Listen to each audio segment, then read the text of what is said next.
Chucky or La, get the Brits out, lad. A one-way ticket, please, I've lost my bus pass. It's Jackson up, he's looking some pins, man. A Kylie fucking Freakin-ish, man. Keep her at the fucker, fucking fuck off, Jesus said on the cross. 2 pins of booze, 20 figs, and the dog is still lost. Who's next, me, miss? Some would you like a bag? While you're shopping out your nose, I see your ankle tag. Fuck you, curfew, dislocated eye socket. Overnight cop shop with 2 grams in his pocket. Loves his reputation, now he's known for being a rocket. In his dreams, 9mm loaded. I'm a hitch, double OD. Low lace, come with what they say about me. Cause I'm a hitch, double OD. Low lace, come with what they say about me. A dog with a job, what the fuck is that? When Harper Mickey's just sitting in the flat, sipping on his cans and smoking rollies, cause all the best jobs are taken by the doggies. Sweaty black, yeah, crack, and my split behind lobby. The fast and a sash, got that note on buying cash. I can niche, hate the stash, want to pass, it's an eye, Jack a goose, Coquelino, solo Miriam, Joe Ash, ja.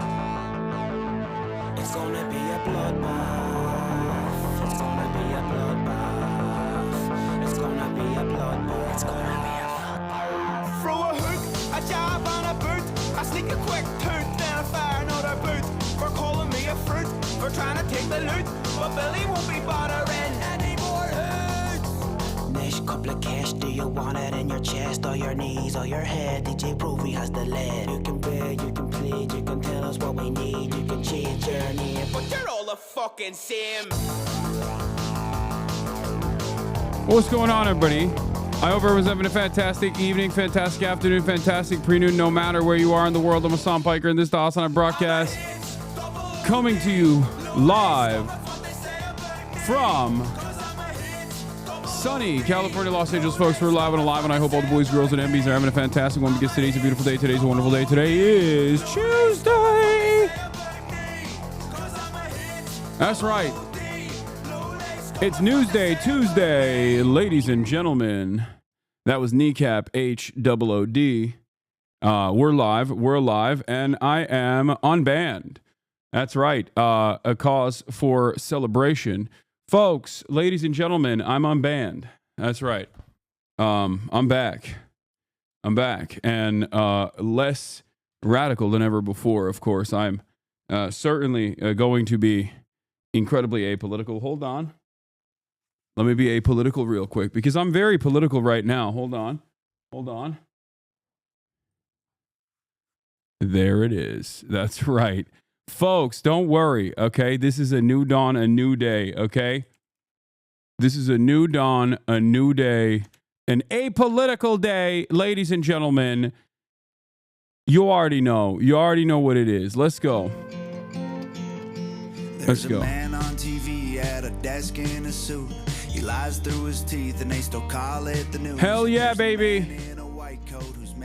Let me tell you, folks, I think the reason why the egg prices are so high is because transgenders. I don't think it's your landlord that raised the price of rent. I think it's transgenders. I don't think the cost of living crisis had anything to do with inflation born out of the greed of corporate consolidated autocrats that run the government. I think it's transgenders. I also think undocumented migrants. That's right. Sometimes it's undocumented migrants. Other times it's transgenders. Undocumented migrants also are responsible for the egg prices being so goddamn high, though. Let me tell you. Woo! That's right. All queer people might burn in hell. Let me be a little bit more. May or may not. Okay. Let me be as apolitical as possible. Okay. That's right. I'm just being apolitical, baby. You already know it. And most importantly of all, let me tell you. Okay. Let me tell you. You know who's responsible for Medicare fraud? You know, people stealing money from the federal government. That's right, transgenders. Okay, it is certainly not Rick Scott. Certainly not people like Rick Scott who are responsible for unimaginable amounts of fraud at the provider side of things. It's actually, that's right, it's undocumented migrants. They're the ones who are actually responsible for the Medicare fraud, despite the fact that undocumented immigrants actually contribute more to the American coffers that they take out and have no way of taking advantage of the limited amount of social safety nets that we already have. That is the reality. But of course, I'm apolitical now, which means transgender time. Okay, that's right. It's the transgender Guatemalans, baby. They're taking our Medicare. That's right. And we're going to stop it. We're going to stop it. Has it stopped yet? No. Has it stopped yet? No. Have things gotten better for you as an average American? Fuck no. And that's only because we just haven't been violent enough. Okay, we have not been violent enough. That's the reason. As the Republican Party, okay, we need to do more deportations, which are inherently violent. But of course, when you talk about it from the perspective of the state, it's not considered violent. All right. So, ladies and gentlemen, 24 hours of not being on camera. 24 hours. Well, that's not even true. I actually was on camera. I did a YouTube video, a sit-down YouTube video, like a standalone YouTube video. And god damn, you guys love that shit. Oh my God. Is that like 800,000 views, bro? It's about to be my highest performing YouTube video. Like why I got banned. Like I did the Asmongold and said I got canceled. I did the I got canceled meta. Okay, 13 hours, 800,000 views. What the hell's going on? Y'all don't care about nothing. You just want drama.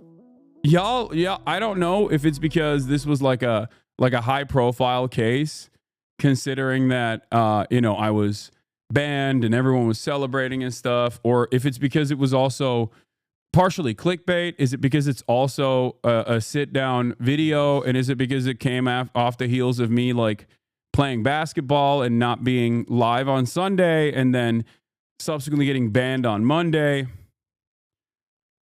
I don't know. Or maybe a combination of all of this. But when it's not a rerun, turns out we got a lot of people invested in the no rerun videos. You know, Philip DeFranco talked about it. I didn't appreciate his coverage. Let me guess. Some were referring to the video as an apology. She was weird. I mean, wait, hold on. Let me also say this. Ladies and gentlemen. Okay. Let me also say this. I didn't use the best choice of words. I think fair is fair. I think eating that ban is valid.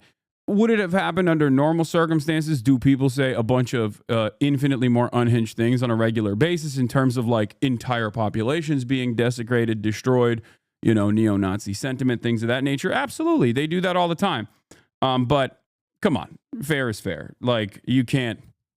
No, it's not even I should have used it in a Minecraft defense. Like I didn't. It's very obvious. It's very, very obvious what I was saying, which was not to do a call for action to assassinate a sitting U.S. senator, but instead to, talk about the hypocrisy of the matter. But using the embellished language that I use all the time, being hyperbolic, and, people, they got me. As fair is fair. Game recognized game, okay? Why is he wearing that hat, chat? What? I mean, because I'm apolitical. Like, yeah, I'm a longtime community member. I didn't bat an eye when you said it because I knew it was a Hasanism, typical hyperbole. You didn't mean literally kill. You were just using it as a placeholder, like nuke, for example. Yeah, I can see how it could be dangerous to say that. Yeah, like any other word instead of kill in that moment as a substitute, and it's fine. No drama, nothing like that. Like, that's it. Everybody and virtually everyone that saw the clip, I think, that wasn't like instantly on the fuck Hasan tip, most likely was like, yeah, I get what he was saying. Got to dial it down. No, yeah, but to be fair, Fair recognized fair. Game recognized game. I got. That's it. And if you are a leftist content creator, especially one as prominent as I am, especially one with a variety of different haters from all different backgrounds, all different political ideologies, I have to be more careful. That's true. But you know, it is what it is. It happens. It is pretty funny. Everyone was like fantasizing about how much how much I got owned or whatever. Like they were like, "Oh, he's so sad." I was like, "No, man, I just spent the whole day playing Kingdom Come." I mean, it was boring. I shot this video. I shot the sit down video. I urge you guys to go watch it because I once again used the drama opportunity when I was in the center of the drama this time to make it as educational as possible. You will probably quickly recognize if you watch my cancellation video that it's not actually about my cancellation at all. It's actually about Rick Scott, who is, make no mistake, responsible for award-winning, record-breaking Medicare fraud. This is a fact that people should not forget. This is the major point of contention. This was my point. Initially, this was what I was talking about. But hey, ultimately, Asmongold, you got me on your side, big dog. There's never really been a moment like where I have actively advocated for Asmongold to be banned or deplatformed. And to be fair, Asmongold didn't do that for me either, but he certainly leaned into it pretty hard, huh? And Libs of TikTok, Asmongold, Ethan Klein. Well, Ethan Klein didn't really play a role in this. Let's be real. But all of the communities that have united on perhaps the most significant issue of all, the most significant political issue of all, getting this fucking piece of shit out of here. Okay, you did it. You got me. But I think all my losses are lessons. I've learned a very important, very, very important lesson from all of this, which is that I will be apolitical going forward. That's right. Donald Trump is fixing America. Your enemies are saying that the fraud was a long time ago, so it doesn't matter, Lamau. That's crazy.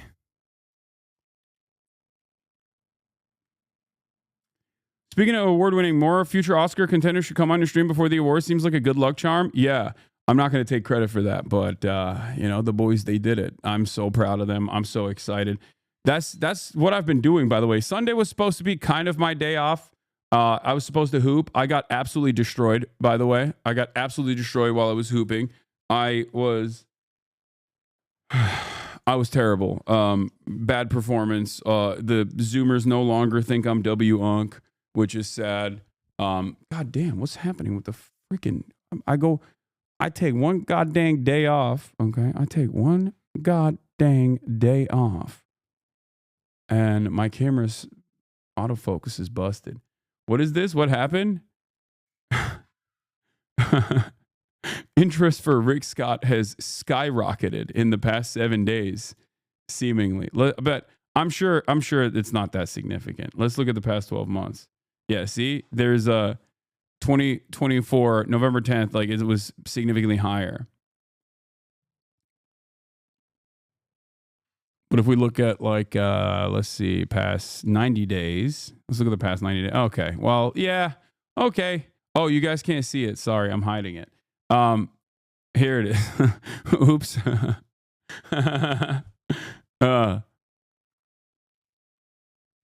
When Elon tweeted his support,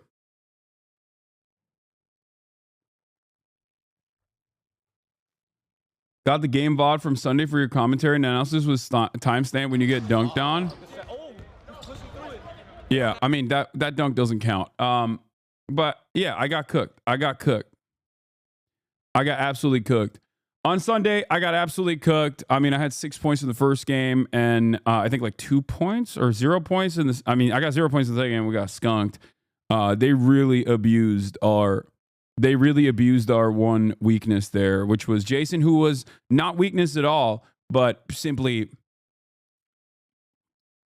he was just simply injured. You know, it is what it is. Emma, thank you for the raid. Hope you had a good stream, brother. But yeah, let's blast off. Let's get started. I mean, look, you already know all the VODs are gone. Any idea if they'll be back? Probably. I don't know. It probably takes a while for things to like work again. You know what I mean? When you get banned. Did you enjoy making edited YouTube content in this instance? No, I did not. I just kind of ripped it. I'll be 100% real with you guys. That was not a breakdown style video. Like that was not scripted at all. I basically one take Jaked it, Ludwig style, where I just kind of talked straight to the camera, sent a bunch of links to Austinox about like different aspects that I wanted to cover, and he just like spliced it in, and that's it. Like it wasn't anything else. It wasn't anything serious. You know, but Austinox, yeah, made a return. Yeah, but one take Jake did. It was like 30 minutes. It took like 30 minutes mostly, and then you know, the results are pretty spectacular. So I think I'll try to do more of this, and by that I mean not get banned, but instead mean, you know, more straight to YouTube videos in general. As a follower, my take is that you can't talk like a right wing while being leftist. The pussy left will act and say you're too hostile. No, it's not even the left that says that. It's that right wingers love crying. They love crying. They love crying all the time. It's their favorite thing to do. And they do the same exact neurodivergent ass like SJW thing that Radlibs do all the time, which is like, oh, were you saying something that was hyperbolic? I'm going to take it seriously. They hate that when the left does it to them, but then they love using it. And it's fine. Look, I'm not mad. I understand. Like, you can't do that. You know, I can't do that. I can't. I need to be more careful with the way I talk about this stuff. It is what it is. I have a million haters, chat. Are we being real right now? Are we being serious? I have a lot of people who spend an insane amount of time and an insane amount of their everyday existence basically dehumanizing themselves aggressively and actively in a way to try to explain away how devastating of a person I am, how awful of a person I am. And that's it. Was the you directed at Mike the Republican guy or you the viewer? No, of course it was directed at Mike Johnson. Why would I? It's very obvious. Anyway, it's fine. There is no reason for the semantics. Like there's no reason for the back and forth. Everybody, I think, understands exactly what's going on. It is what it is. I got owned. And in the process, though, I played a lot of Kingdom Come. And god damn it, it's a beautiful game. Holy moly, it's a beautiful game. But it's also deeply addicting, but it's also difficult. It's a difficult ass game, bro. It seriously is. It seriously is.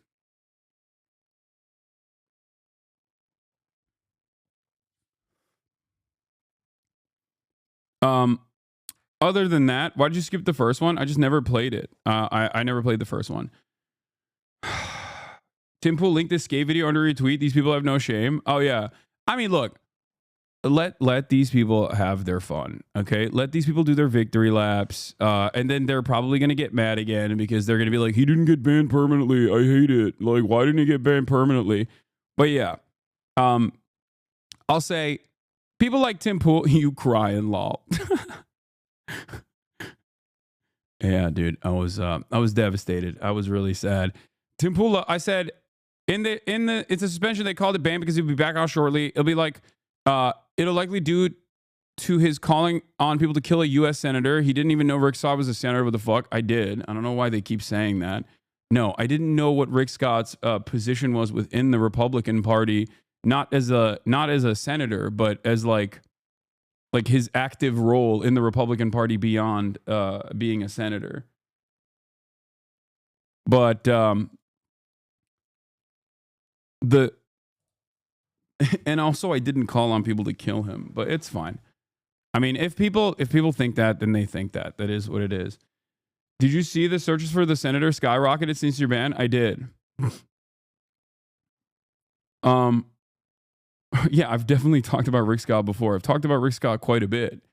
The entire point of this is not about Rick Scott anyway. The point of this is more so that Republicans are hypocrites and they don't actually care about like real Medicare fraud or anything like that. They just simply want to melt the poor. They want to actively undermine these social safety nets, which will end up harming a lot of people when those social safety nets go away. Well, you absolutely said someone needed to kill him. Okay, well, if that's what you think, then that's what you think. There's not really anything I can do about it, but it is what it is. Fox News wrote about you. Nice. Again?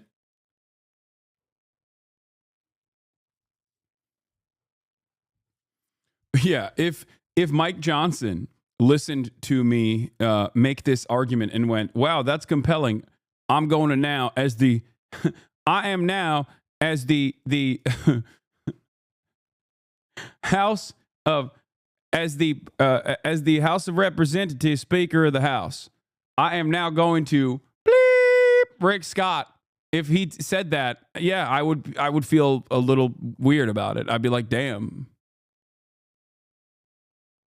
See, actual news outlets are covering it normally, which is Twitch streamer Hasan Piker suspended after saying Republicans would kill Rick Scott if they really cared about Medicare fraud. Rick Scott is a former governor of Florida and current senator from the state. Like the people that are covering this with a little bit of seriousness are covering it with the full context. Not that it matters, because the reality is, I think the ban was totally appropriate. Okay, I got baby. Left-wing streamer walks back comment about killing Rick Scott following tweet suspension. Walks back comment. Oh, this is amazing. During the stream, Piker insisted that fraud primarily comes from providers, not recipients of government programs. Well, I like that they're putting this in the article. That's good. They're not tackling providers. They're not actually going after false billing. They're trying to cut recipients. Fraud is not happening at the point of the recipient. If you cared about Medicare fraud or Medicaid fraud, you would bleep Rick Scott, he said. The streamer noted that Columbia HCA was fined over $1.7 billion when Scott was the CEO of the healthcare company following an investigation into its Medicare billing. Read the subheader. YouTuber Hasan Piker proves to call Hamas a lesser evil than Israel and claimed the U.S. deserved 9/11. Okay, why are they putting my hits back to back, dude? What the hell's going on?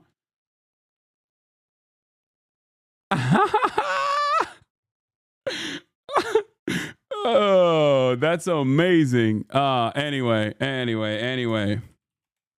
We're back, baby. Let's go. Let's blast off. Let's do it. Let's post and bring the people in, and let's get it going. Let's get it twisted.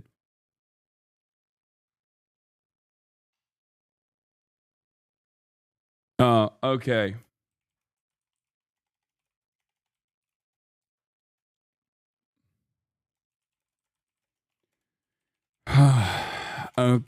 Okay. But yeah, it was a totally reasonable suspension. Okay. I'm not even going to act like it was not a totally reasonable suspension. Okay. It's just the truth. Like, my favorite part about Hasan being banned from Twitch isn't that anyone reporting on it has to admit that a sitting Republican senator oversaw perhaps the biggest Medicare fraud in history. It's so beautiful. It's probably an inside job. Yeah, I mean, it is what it is, you know? It's just like, it's a perfectly valid, it was a perfectly valid banning.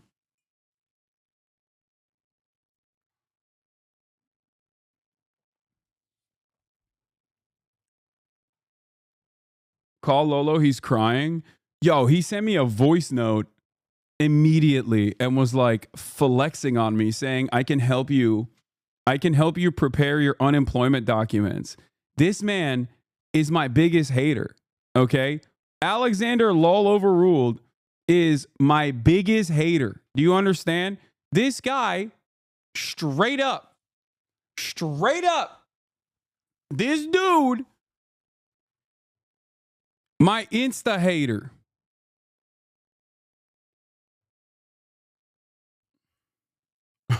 Also, I'm joking. That's my friend, for those of you who don't know. But yeah. The ban was also worthy because now a lot more people know of the fraud that Bullfuck did. I mean, it's fine. It is what it is. All right. It is what it is. We got a lot to talk about today, aside from my fake ban, phony ban. I'm acquitted. We're back. Ladies and gentlemen, believe me, we're back. We are so back. I'm apolitical now. I think Donald Trump is great. He's the best. We got so much to talk about with respect to tariffs. We have, like, there's so much that I was going to talk about yesterday in terms of what happened, like how excited I was about the Netherlands winning the Oscars. Me and Noah were sitting around waiting for this. Not even until the last moment. I just did not think. I did not think that they would win. Like, I just don't think that at all. I just didn't have any hope that they would win, and I was so excited that they did. But yeah, here, we'll look at this Fox News article because it's amazing. Left-wing streamer walks back comment about killing Rick Scott following Twitch suspension.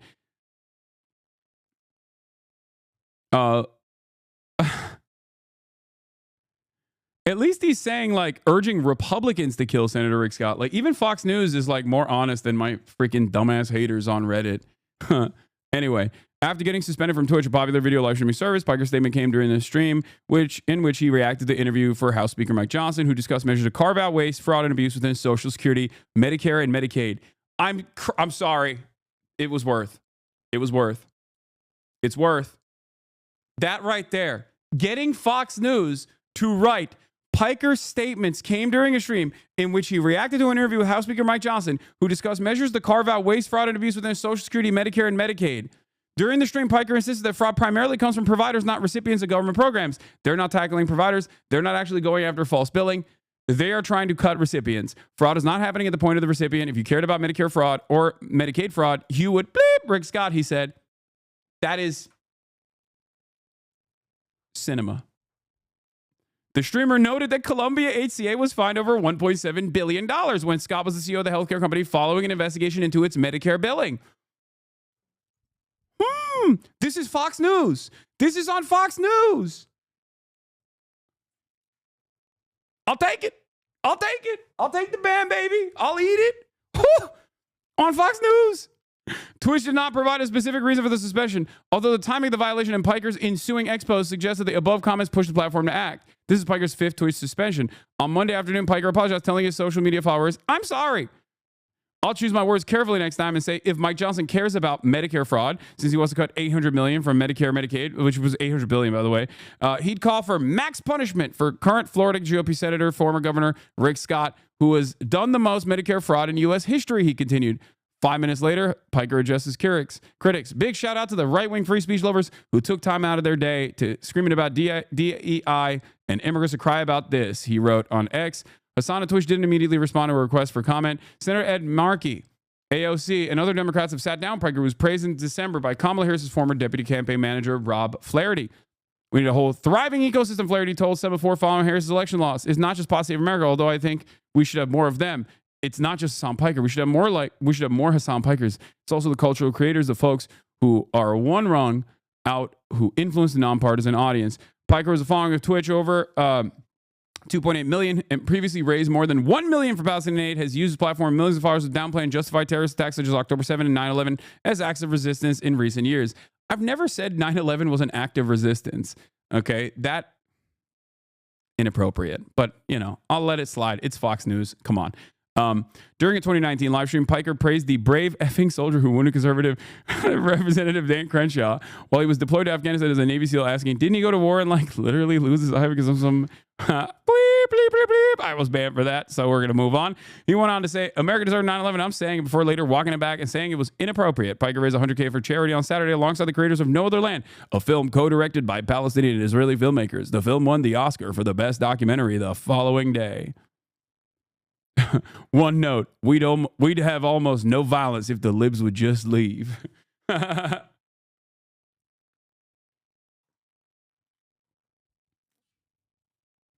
Yeah.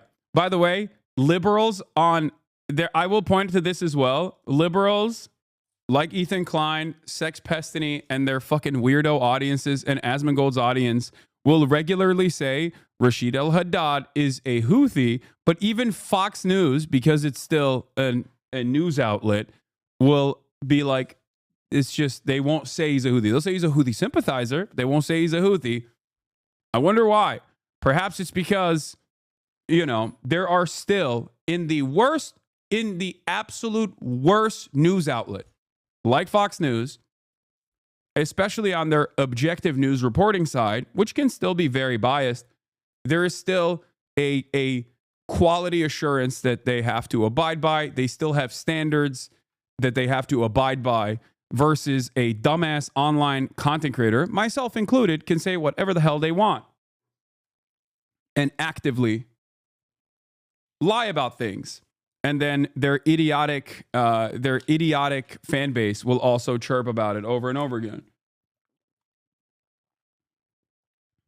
But yeah, considering that Fox is constantly under tremendous scrutiny and targeted with lawsuits, they obviously have to be a little bit more careful about the way that they cover stuff.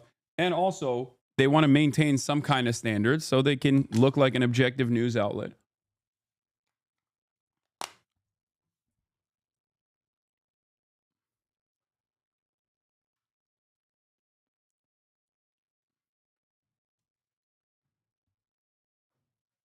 There's a singular difference. Fox News wants to scandalize their audience by reminding them of you interacting with liberals in Congress. These YouTubers want to permanently get rid of you and deplatform you. Yeah.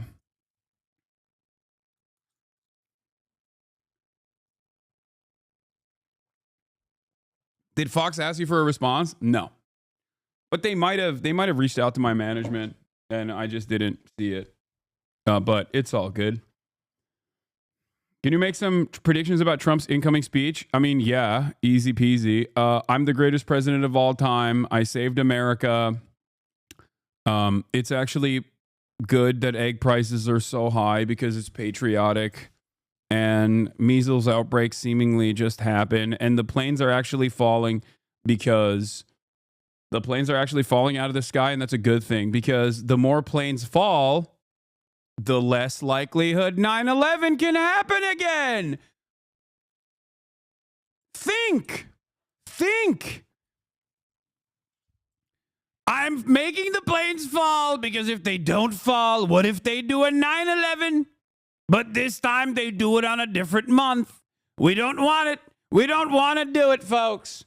Also, 9/11 DEI, 17 of the 19 hijackers were Saudi. None of them were white men. DEI is the reason why 9/11 happened. DEI equals die, folks.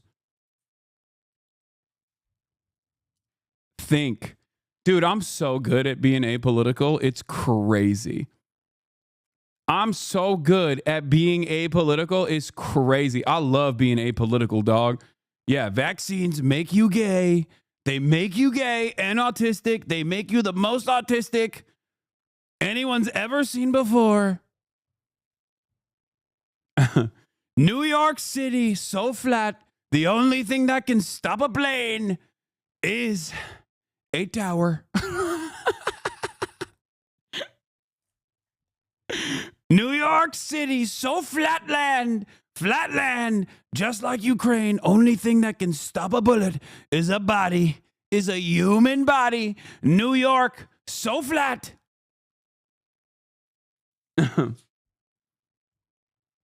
Anyway, bro, you trying to get banned again? I mean, I'm not. It's like very obviously I'm joking. Okay, it's clearly a joke. Okay, stop worrying about me getting banned. Okay, please, guys. Elon Musk made comedy legal. Okay, Elon Musk made comedy legal, folks. You can say the R word again. Dark MAGA. Dark MAGA, USA. I got to put the fucking Trump hat on. Hold on. Sorry. I can't. I keep forgetting that I can't be saying these things as without the MAGA hat on. USA. You're feeling pretty goofy today? I am. Hasan Piker banned from Twitch after threatening Rick Scott. Come on, Newsweek. That's crazy. That's crazy that Newsweek did me like this. I thought we were cool, Newsweek. Can you wear it like Elon does? No one can wear it like Elon does, okay? The hat is a free pass for racism and misogyny. No, if you put this hat on, you can literally be like, I think Russia is awesome. You can say whatever you want, and people will be like, oh, that's a patriot. You know how like sometimes people will say stuff on Twitter that is like very clearly reactionary, but they'll say it in like a woke way. Like the wokely arguing against like miscegenation, for example. You know what I mean? Or wokely saying something like, I saw a tweet about this earlier. Actually, I'm gonna point to this because it's relevant. It's Oscars related. Hold on. I'll give it to you exactly what I mean here. Hold on one second. Yeah. This is like when people say stuff like, poor things in Honora winning are signs of conservatism and misogyny making a comeback, by the way. Okay? Like people saying like Honora is a male gaze and misogynistic, actually. It's like, what are you talking about? What are you saying? Please stop. Okay? This is like wokely being like, you can't have any. You literally cannot cover sex workers from the perspective of sex workers, right? Like, so leftists do this as well. They do like unironically reactionary commentary, but with like woke language. And right wingers also do this in the opposite direction all the dang time. Okay. They get to say whatever they want. They can say like unironically anti-imperialist speech. And people will turn around. Biggest relevant dig under Honora is the director's subs to Libs of TikTok. No, I don't think they sub to Libs of TikTok. They follow Libs of TikTok. But like Republicans will come out and unironically be like pro BRICS and stuff. You know what I mean? Like some of them will turn around and say stuff like they love BRICS, but also simultaneously will be like patriotic about it. And it's always so funny to me. Like, I don't understand how they get to do that. Like, why is that allowed? Why can't I be like, hey, I think that a ceasefire should happen in Ukraine? And people will be like, you're Adolf Hitler. I hate you. You should kill yourself. And then Tucker Carlson gets to literally be like, Stalin built incredible metro stations. And also Russia has never done anything wrong. And then every Republican turns around and eats it up. And they're like, that's a brave patriot right there. He is patriotically defending Russia. It pisses me off, man. I'm jealous. I'm actually jealous. Like, why can't I offer any bit of nuance in terms of American foreign policy being, kind of bad and kind of mean to people? Okay.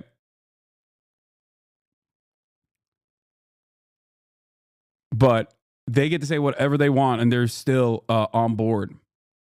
What is this? Finally changing your mind? I don't think you understand. Honora being conservative is a golden reach? Yeah, no. I don't care that Sean Baker follows questionable Hosber accounts. Sean Baker also probably is like kind of into the Red Scare style dime square shit, but Honora was good. It banged. I liked it a lot. Also, Mikey Madison is... What a babe. Okay, I'm sorry. That was. I mean, it was good. It was good. You got to have a movie like that. You got to have some movies like that. It was a good movie. I felt like I said this at the time when I watched it. It was one of the few Oscars awards nominated movies that I actually watched. But it was good. It was a good. I can't wear this fucking hat like Elon Musk, dude. It's so embarrassing. I don't know how he does that.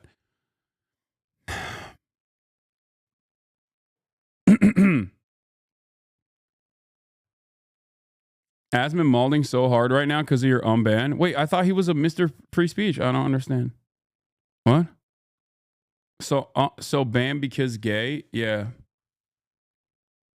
Yeah, follows mean nothing, chat. I follow a bunch of people as well, okay?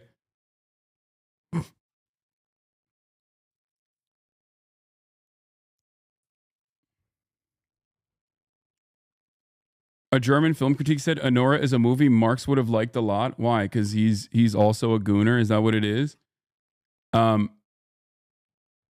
Okay, we're not going to talk about Sean Baker and the Anora controversy. Okay, that's not. There's so much to cover, chat. I'm sorry.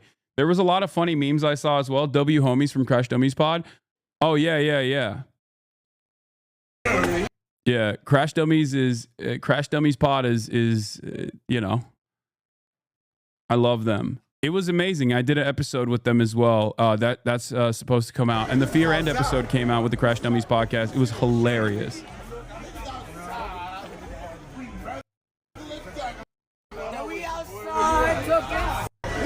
That's right, baby.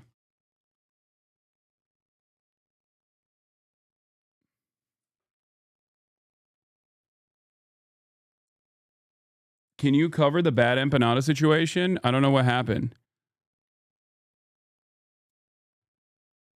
Dune was robbed. I really like Dune, but a lot of people whose opinion I respect in terms of movies, because I'm not like a big movie guy, they didn't like Dune as much.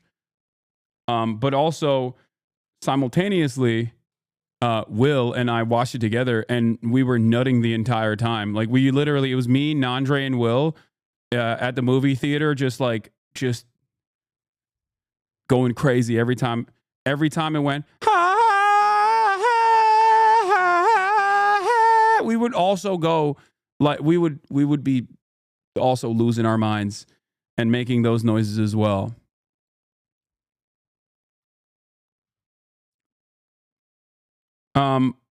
You can't nut in a theater. That's what you think. Oh, also, Noah Colwyn and I sat together. We sat our white asses down and we watched The Order, which I thought was pretty good. I don't know if it was up for any Oscars or anything like that, but I thought it was pretty good. And also, holy moly, Slime and B, thank you for the $100 gifted. Yeah, I lost a lot of subscribers. Holy moly, Jesus Christ. One day. I don't know why. I don't know why it works like that. You just, because it's back-to-back 2 days in a row where I wasn't streaming. When is Noah coming on the stream? Noah is, for yesterday and today, Noah's doing a guest lecture at UCLA. And then after that, he's going to be here. So he'll be here every single day after that. And, and I'm very stoked. Resubs can't happen if the channel doesn't exist during a ban. Yeah, that's probably what it is, right? I got cleaned out, dude. What's the story with the hat, brother? It's because I'm apolitical.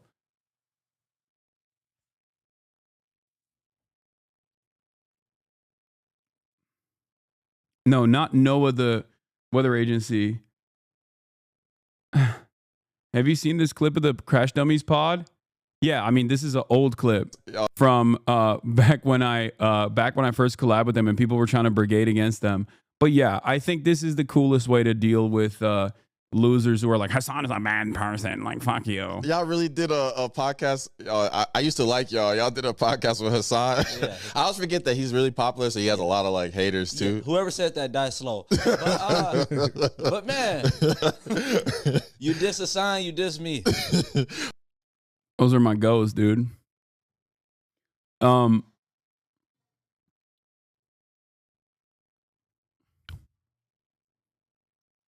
Yeah. Promote the Fear End episode. You and Bad Empanada duked it out on his community post a little before you went live. I don't think it was a duking it out. I think it's just a difference of agreement, which is fine. We can have a difference in opinion. Chatters, it's normal and healthy to have disagreements with people who you align with on so many things.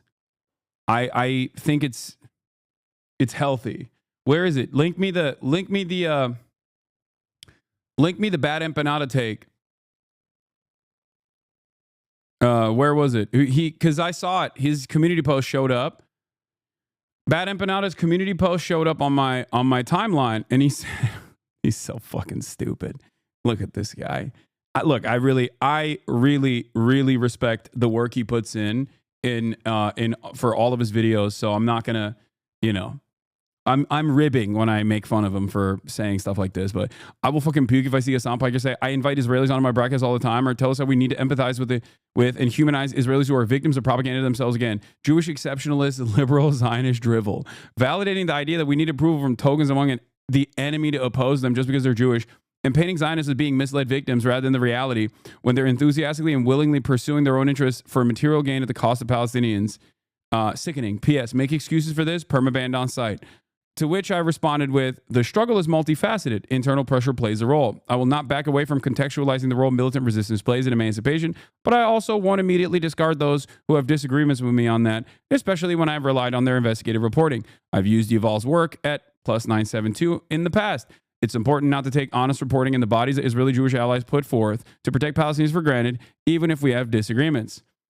He apparently replied to me, no, it's not important at all to even mention or notice that someone is Israeli or Jewish in the context of Israel colonialism in the name of Jewish ethnic supremacy. If you wouldn't do it for the Nazis, you shouldn't be doing it here. If your critique... No, I don't think he understands.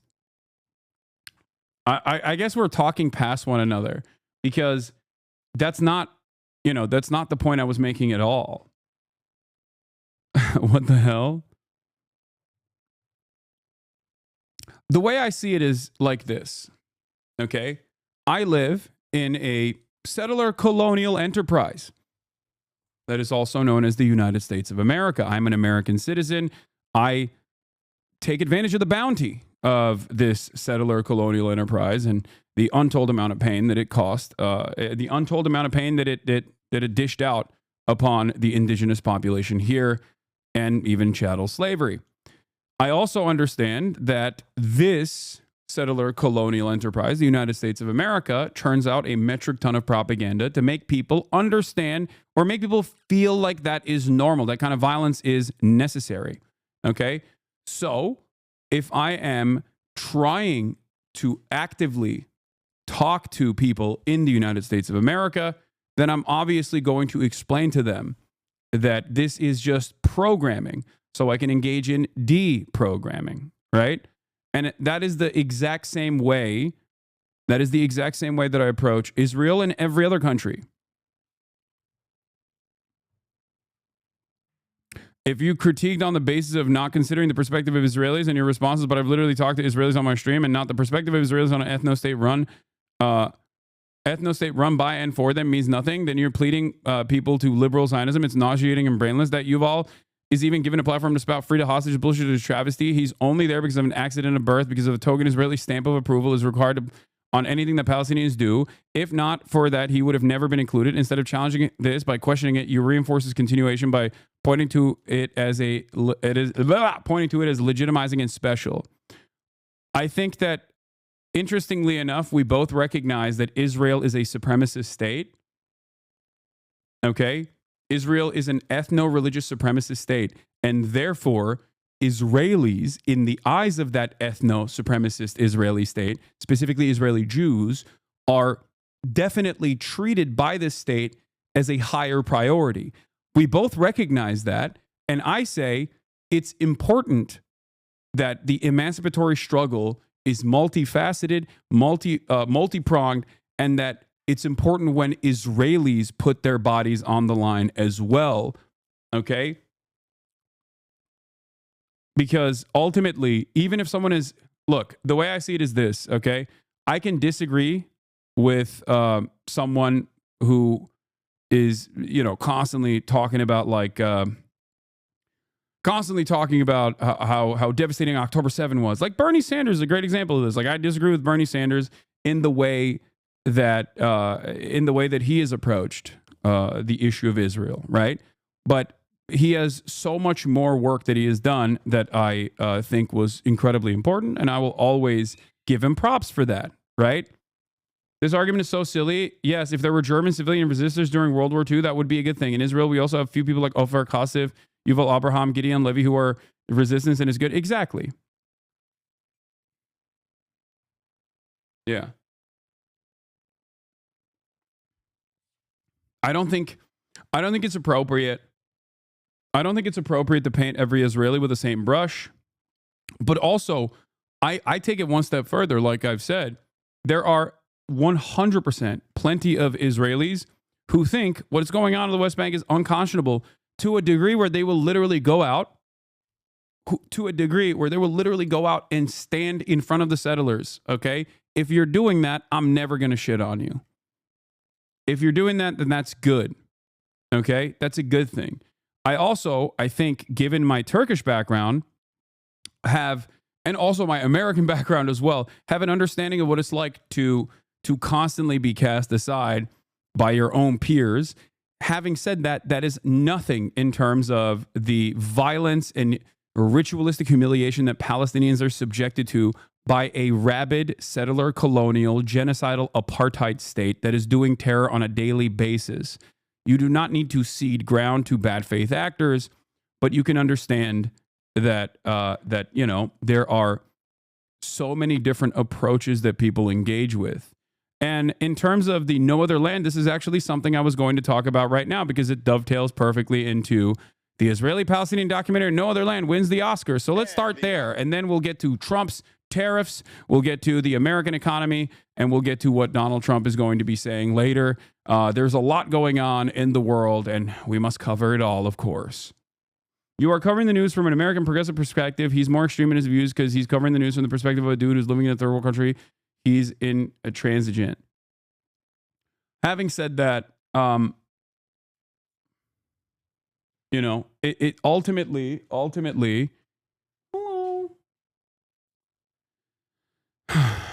it is, at the end of the day, there are multiple perspectives in any conflict, in any involvement.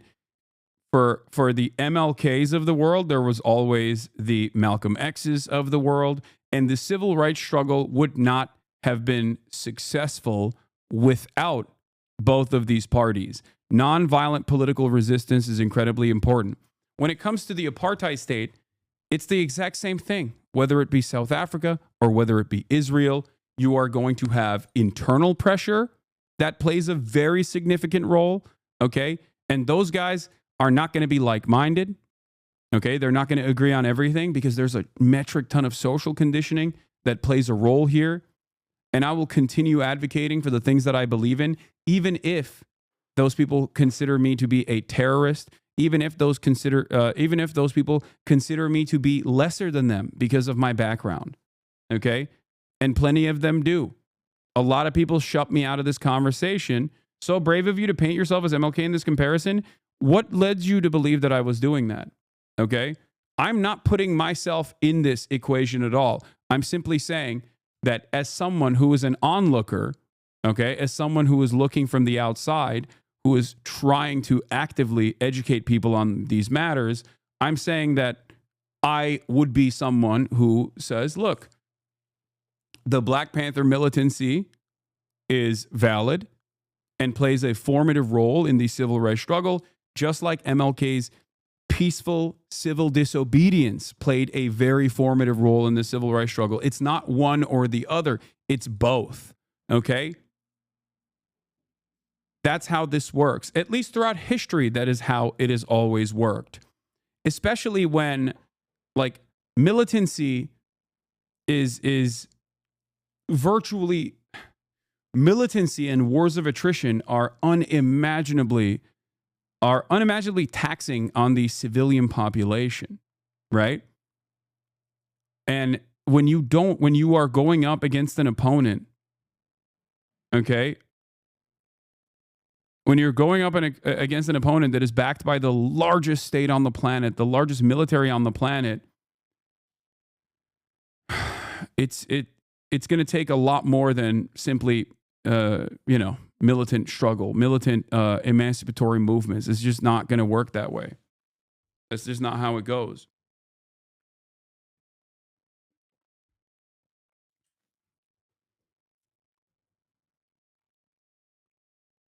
Sorry for spam. Would you be able to log into FOSSA quickly so we can get all the functionality back? Yeah, I'll do that right now. Hold on.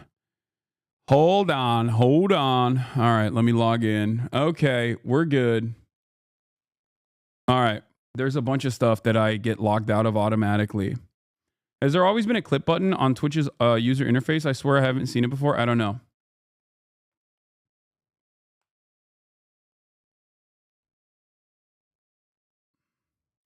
Please watch Trudeau's response to the tariffs. Yeah, we'll get there. All right. Your subs might have been canceled, by the way. So resubscribe because I was banned. When that happens, if your resub button was supposed to come out yesterday, then you weren't able to, and it just like auto cancels. I think that's how it works. We can't clip at the moment, presumably because of the ban. No, you can't clip if you're not subscribed. Subscribers obviously get a bunch of different things. You can clip stuff if you're a subscriber. You can send me links if you're a subscriber, things of that nature.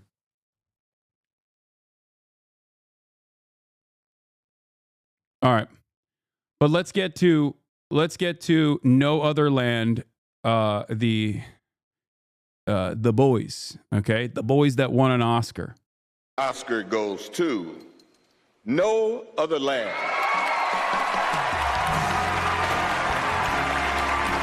This is the first Oscar and Okay, but people say, where's the Nelson Mandela or the peace guy for Gaza? The answer is that he's dead or shot by Israeli missile. What to do? No, there is first of all, Nelson Mandela is not the peace guy for South Africa. He was literally in jail and refused to denounce violence as a formative part of his emancipatory struggle, and his jail sentence was extended time and time again for that. So Nelson Mandela was on the terrorist watch list, the American terrorist watch list, until 2008, okay, far after he had actually been released from prison and became the leader of South Africa. So that's number one. And he has always stood up and actively talked about the formative role that militancy plays in resistance, and defended it, and literally has stayed in prison, extended his prison stay for that reason, for his defense of that. And the other argument is that it's Marwan Barghouti, which Hamas, even though they are supposed to be at odds with Marwan Barghouti, want Marwan Barghouti to be released from Israeli prison. So they're the Palestinian emancipatory movement, the Palestinian resistance, is united on bringing about an end to this occupation for understandable reasons. That is what their goal is. Okay. nomination for Basel Adra, Rachel Shore, Hamdan Bilal, and Hamdan Bilal. Abraham. Thank you to the Academy for the award. Also, I'm very stoked and I'm very proud of you guys. This community raised $130,000. This community raised $131,000 for No Other Land Rebuilding Alliance fundraiser. We raised $100K when we had we raised $100,000 just while these guys were on the stream, you know? Amazing. Fantastic. I love this community. That is why at the end of the day, no matter what people say, no matter what, like, oh, you're a terrorist, this or that, you're a bad person, this or that, none of that matters. Okay? None of that matters. We go ban for ban. All of these vice signalers out there who try to fucking smear me and smear you as well, they got nothing. They got no motion. They have horrible, sad, pathetic lives. And all they do is try to actively take down a community that is doing good. They hate that we do good here, and that's why they just try to smear as best to the best of their ability. Okay. Did you hear that they found this white supremacist dude? Oh, they unmasked this guy? Nice. Captive Dreamer. Yeah, he used to be my biggest reply guy, my biggest Nazi reply guy. All right. I saw some Palestinians on TikTok saying the speech was really bad and kind of aligning with Israel, especially the October 7 comments. Yes, I know. I'm going to get to it. Hold on. I have some controversial takes that is going to make nobody happy. It's such a big honor for the four of us and everybody supported us for this documentary. About 2 months ago, I became a father, and my hope to my daughter that she will not have to live the same life I'm living now, always fearing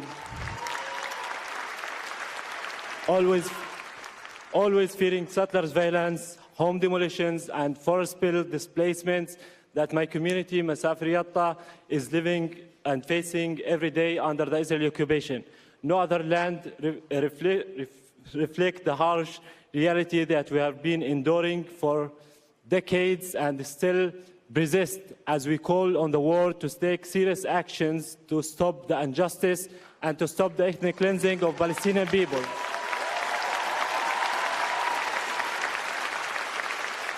So make no mistake. So this is Yuval Abraham, okay? He was supposed to come on the broadcast as well, but he was traveling on the day that I had Basel and Hamdan on. So unfortunately, he couldn't make it. I've asked Noah to hit up the 972 people to get Yuval on as well. I'm working on, if he's still in Los Angeles, because he's, probably very busy, considering that he just won a fucking Oscar. But I'm going to try to see if I can get him on as well. I've relied on his work in the past. I think he's a great investigative reporter. I don't fully agree with everything, and I don't agree with the framing that he engages with here, but it doesn't matter, okay? Because ultimately, he plays a very important role in this. Now, the reason why I think he plays a very important role in this is because I'm not so silly to think that this documentary would have ever been produced or ever even, gotten out and gotten this much public appraisal or, even though there are still obviously very serious setbacks, it was the highest grossing documentary in 2024, and yet it still has not gotten a U.S. distributor, which is crazy, right? Unprecedented. And that shows you that there are still so many hurdles to overcome in terms of getting the word out, right? But this documentary in and of itself would not get to this, would never get this level of attention if it was not attached to an Israeli, okay? That is the reality. That is the sad reality, okay? If you don't recognize that, I don't know what to tell you. There is no way. It just would not happen. Because, unfortunately, the way that Palestinians are treated by the Western world is like they are not real human beings, okay? They are actively dehumanized by those in positions of power, okay?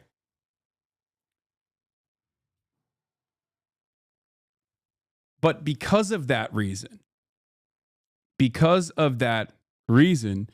I think it's important that there are people within Israel, within the ethno-supremacist state, that do put their names out there and their bodies out there alongside Palestinians to help give a voice to this struggle. Okay? I think this is ultimately a good thing.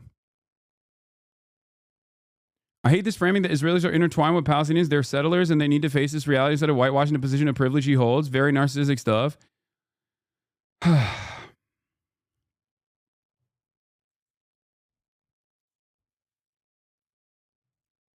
What is this? How are Twitter accounts with Palestine flag in their name falling for this Hasbro about your cancellation? Okay, stop, chatter. Come on. We're being serious right now. Yeah, the whole Berlin Al fiasco too, but Germany is obviously on another level. Exactly. we made this film, Palestinians and Israelis, because together our voices are stronger. We see each other. The atrocious destruction of Gaza and its people, which must end.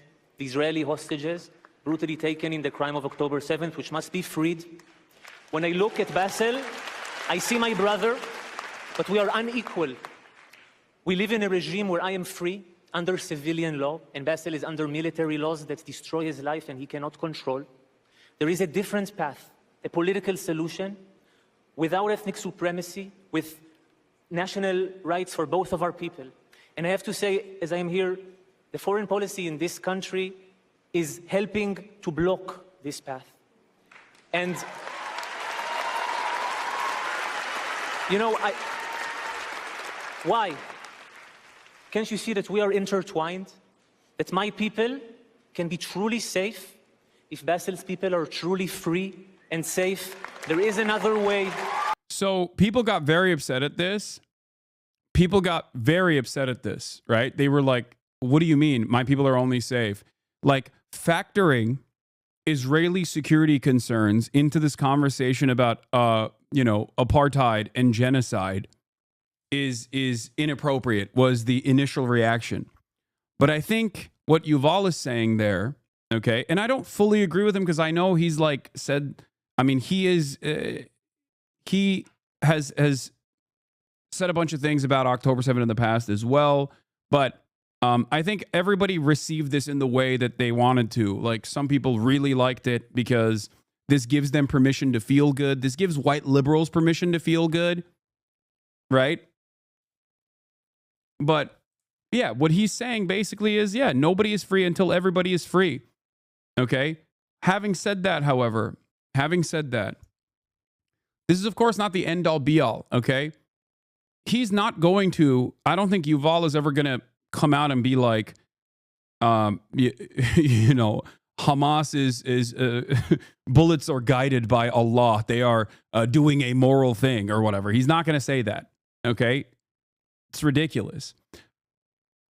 The expectation here is that he is not speaking to the Palestinians in general. He's not speaking to those who understand the dynamic very well. He's speaking to those who don't understand this dynamic at all. That's the entire purpose of this fucking documentary. That's it.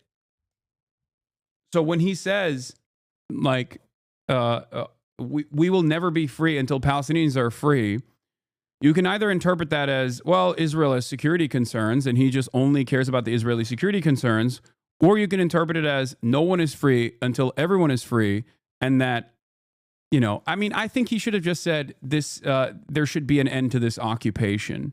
Like, that would have wrapped it up much nicer, I think. This is like what you say when trans black chatters get mad at you and talking about them. He's not talking to you. His job is to be the bridge to the Western Israeli audience, and that's what he's doing. Using your privilege for good is a good thing, and all the hate Yuval is getting is unwarranted. Be mad that Palestinians need Israelis to help them tell stories. Don't be mad at the Israeli guys doing the job he should be doing. Yeah, I don't think that. I don't think that this is a. I don't think that this is a bad thing at all. I think this is a good thing. He clearly doesn't want the occupation to end. I don't think that that's the case. I don't know.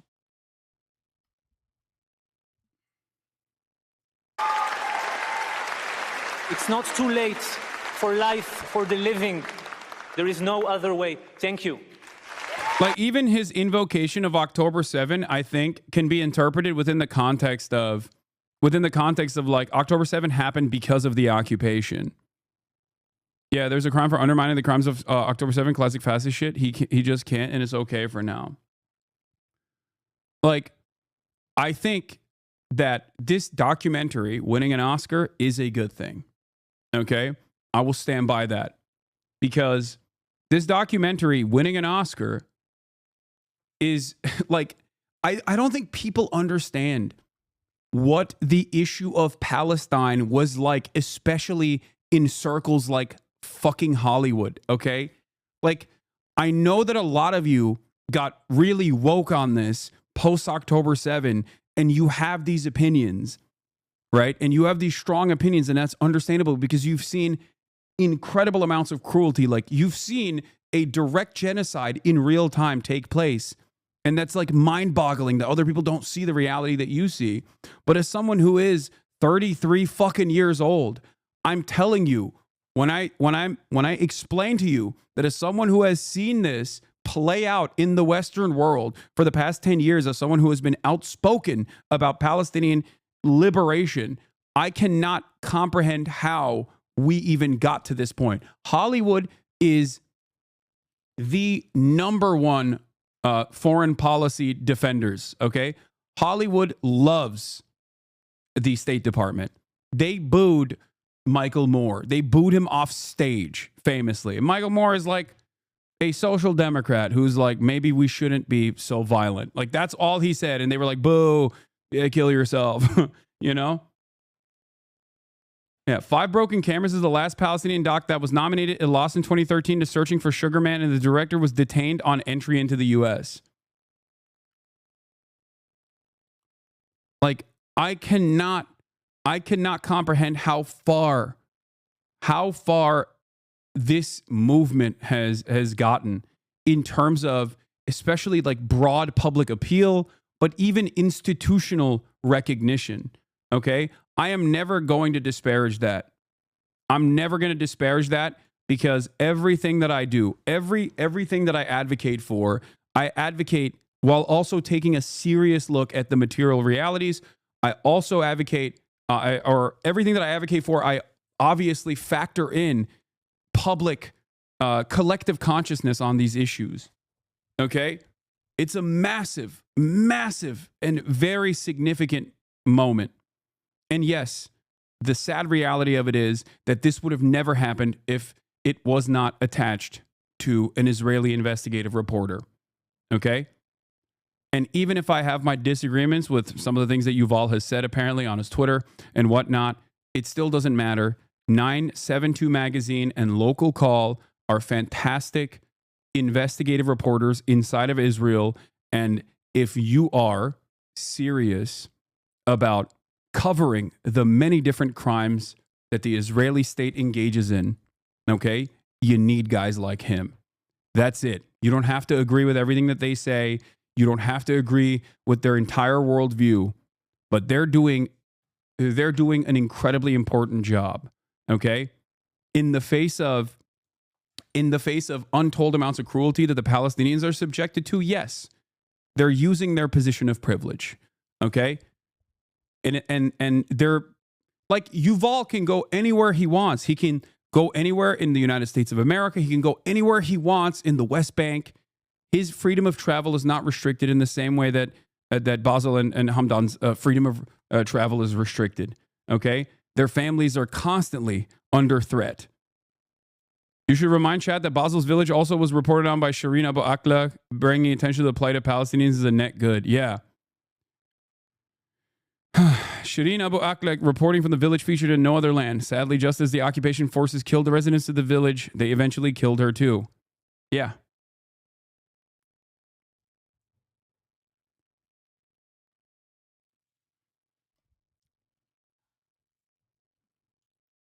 Just as I will not stand down whenever people tell me that I am pro-terrorism, that I'm an Islamist fundamentalist who loves Hamas or whatever, just as I will not stand down from helping Americans, the Western audiences, understand how violent militant resistance occurs when a population is subjected to untold amounts of cruelty and violence themselves, and how that violence and the standard of that violence is set by the occupying entity, the more powerful force, the Israeli state in this process.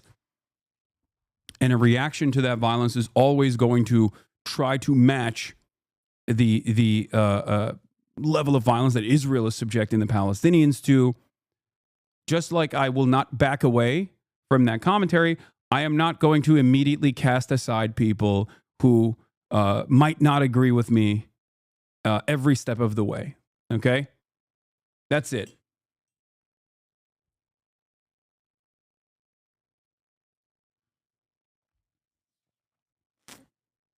That's it.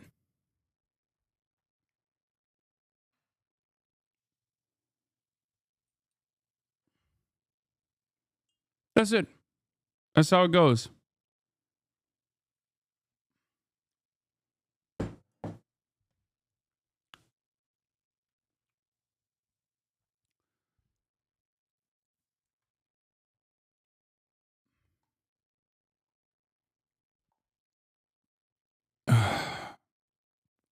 Anyway, let's continue.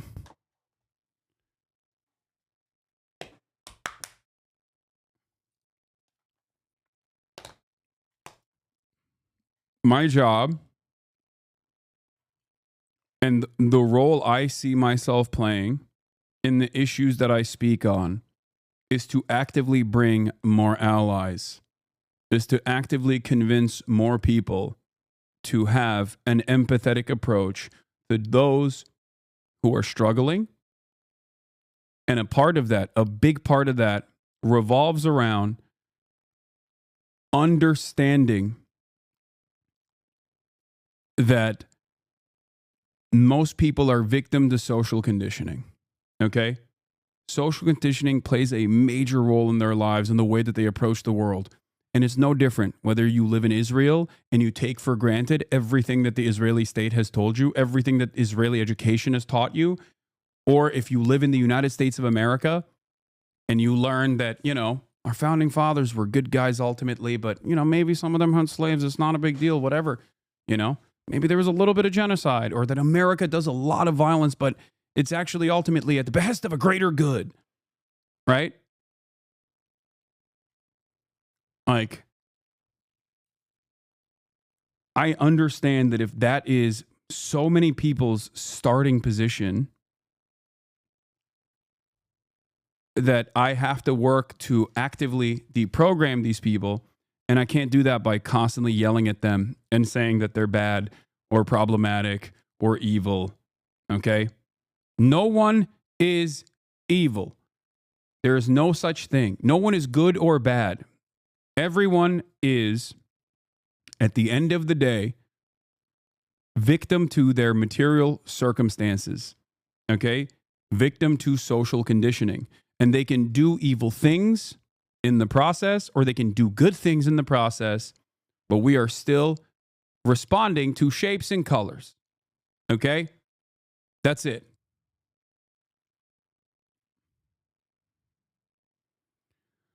Peter Beinart says, this is what must scare AIPAC and its allies. They are winning politically but losing culturally. Their attack ads can't stop Blue America's shift in collective consciousness on the question of Palestinian freedom. If politics really is downstream from culture, they're in trouble. Okay? Here's completely unhinged piece on the leading Israeli site, Channel 12's Mako, claims that Yuval Avraham spoke in such an offensive manner about the state of Israel without understanding the consequence of the damage he causes, but that his body language shows he was lying. Analysis of body language leads to the hypothesis that there are strong interests driving Abraham's behavior. These guys in Israel cannot even comprehend how someone can see the Israeli state as ultimately doing a lot of evil, okay? They can't even comprehend it.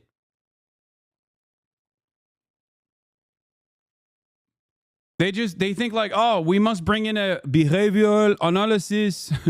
Analysis of body language leads to the hypothesis that there are strong interests driving Abraham's behavior. He wanted to say terror babies, but he stopped himself. Yes. He is being mind controlled by a puppet. It seems the puppet is Hamas and Iran. He must have been given the drug that Hamas has that makes you dap.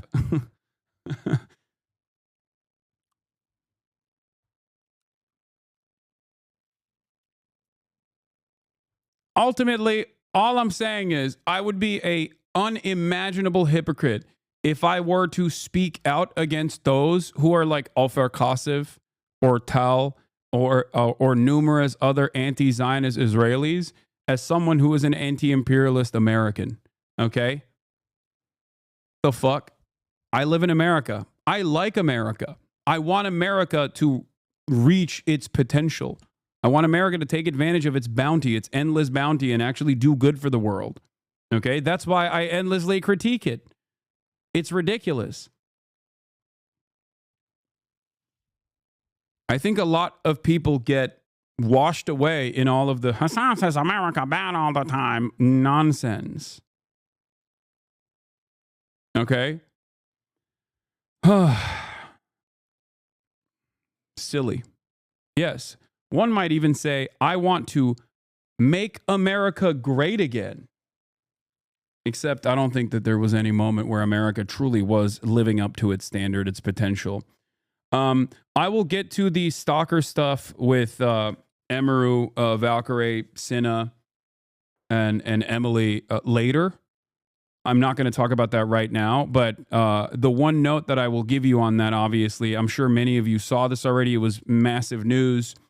Valkyrie and Cinna were doing a sis-a-thon for the past week, and in the process, they went to the Santa Monica Pier while they were doing an IRL stream, and a stalker came up to them and actively threatened to kill them.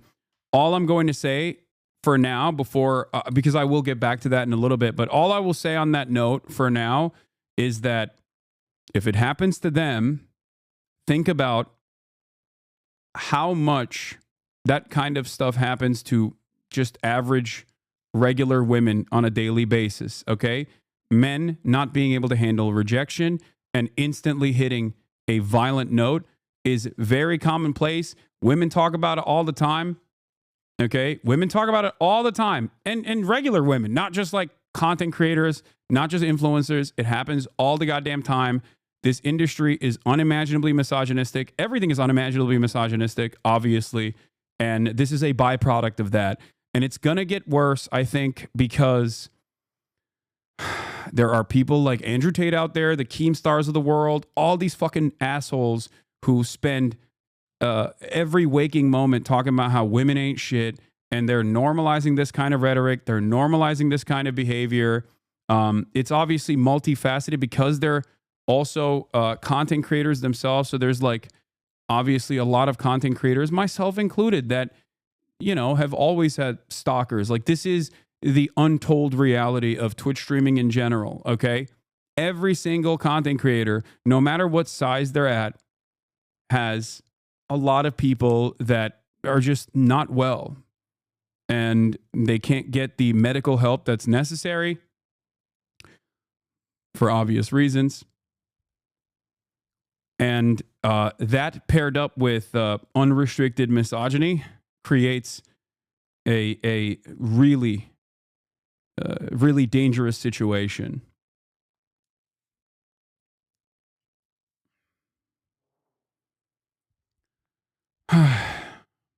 Yeah. And if you don't believe me, if you don't want to take my word for it, if you think, you know, I'm some douchebag, then go ask your mother, go ask your sister, go ask any woman in your life that has ever had a similar altercation in a workplace or a bar. Like, this is the reality that women have to live with on a daily basis. I've seen some people instantly try to victim blame, which is a very common tactic, also utilized by the likes of the Andrew Tates of the world as well. And those people are just psychotic. I can't say what I truly think about what must be done in that process because I just got back from a ban. That's all I'm saying. Okay? But holy moly, okay?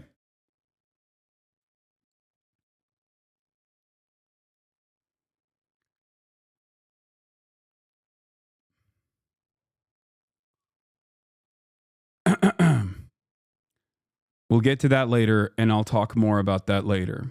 Okay? Now we're going to talk about President Trump addressing Congress as new tariffs take effect on Mexico, Canada, and China. We've got two major developing stories for you today, not just one, but two. First, the Trump administration's new tariffs on three major trading partners, Mexico, Canada, and China, went into effect at midnight last night, and some of those countries have already retaliated. And second, the White House paused all U.S. military aid to Ukraine after that very explosive showdown between President Trump and President Zelensky. Now, that's the backdrop for the president's speech tonight in Congress, and Tony is there in Washington getting ready to bring us all the latest. Tony, good morning to you. Everybody's saying how dapper you look today. Good morning, Mr. DeCopo. Well, Gail, thank you very much. You're back from the Oscars, Hollywood's biggest night. Oh, there it is. Double circ, Tony. Double circed up Tony, baby. Tony Two-Tone, my guy. I will never stop thinking about his penis anytime he comes on screen, okay? Forever tarnished. I'm sorry. It's just... Will I get banned for saying that you champion terrorist militants? No. You'll just be screaming into a void alongside a bunch of other dumbasses as well. But keep up the good work, brave soldier. You know? Nate's been on a beach vacation, and here I am in Washington, D.C., and it's not even a State of the Union, so I'm questioning my life choices just a little bit. But look, it is going to be a big night, a potentially historic night in what has already been a fast-moving and consequential presidency. In less than 100 days, you got to keep that in mind. We've been told by the Speaker of the House to expect fireworks tonight. So while a typical joint address might be a somewhat boring, somewhat somber list of goals from a new president, you can expect President Trump to instead tout action, accomplishments. And there's been a lot of that, to be honest with you. I mean, maybe no president since FDR has attempted so much so quickly. There is, for example, the at times chaotic effort by Elon Musk and Doge to shrink the size of the federal government. Also on the list, working toward a ceasefire in Ukraine by, it would seem, whatever means necessary. Also, the hefty new tariffs on imported goods from Canada, Mexico, and China. And this morning, by the way, China has said it will retaliate, and Canada also already hitting back. And that is just one of many moves this White House has made to expand the power of the executive branch. So much has happened, really, that even folks here in Washington, D.C. struggle at times to process it all. But that's why we have Nancy Cordes, our chief White House correspondent, to stay on top of everything. Nancy, good morning. Good morning, Tony. I have had my struggles, but today is a day that the president will be front and center. And you know that this is a president who cares a lot about the stock market. But yet... Yeah, no, he cares so much. That's why he's destroying it. That's my king. That's J.D. Pondom, baby. That's my goat right there. He said, the Treatlerites must suffer. Permanent first. He said... Hold on, let me put this on. J.D. Pondon said, permanent first world genocide. The Treatlerites in the suburbs will scream bloody murder. I will take away their treats. Have fun. Enjoy the treats while you can. You will never enjoy them again. The Chinese century of prosperity is upon us. I will make our allies scream, and in the process, I will cripple the America economy. It's Trumponomics. Yesterday, after he announced that there was no way... Last night, I realized I was a Treatlerite when I took out a Trader Joe's lasagna, and it said product of Canada, and I realized it would go up 25% time next time I buy it. That's right.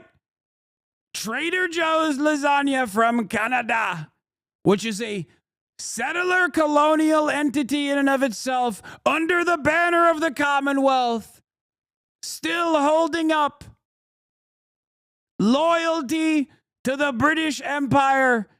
Canada will also suffer. Out for Canada and Mexico, the Dow fell 650 points. Still, 25% tariffs on their goods went into effect overnight with President Trump. He said, the labor aristocracy. I love doing JD Pondon. I'm sorry. I'm going to stop. I'm going to dial it back a little bit. Trump calling it a punishment, though it's unclear in the case of Canada in particular what that punishment exactly is for. No room left for Mexico or for Canada. President Trump is calling today's tariffs a powerful weapon, a weapon that will now be wielded on food, lumber, electronics, cars, anything that comes into the hat on so I can from say Canada and Mexico. It's a very powerful weapon that politicians haven't used because they were either dishonest, stupid, or paid off in some other form. And now we're using them. The move could wound American consumers, too, as producers pass along that new 25% tax, driving up the cost of a small car. I still genuinely do not understand what, like, Trump's internal purpose for this is. Like, I don't know. I've said this already. I've tried to make sense of this.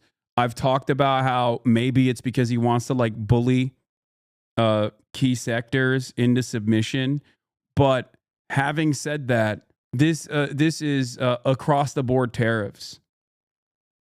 So it's not even divided evenly by sector. There is no. It just does not make sense. It truly feels like he is trying to. It truly feels like he is just trying to break everything. This, like USAID, I understand a little bit more, right? He's not doing it because he's not undermining and crippling USAID because he is trying to eradicate American soft power at the global stage.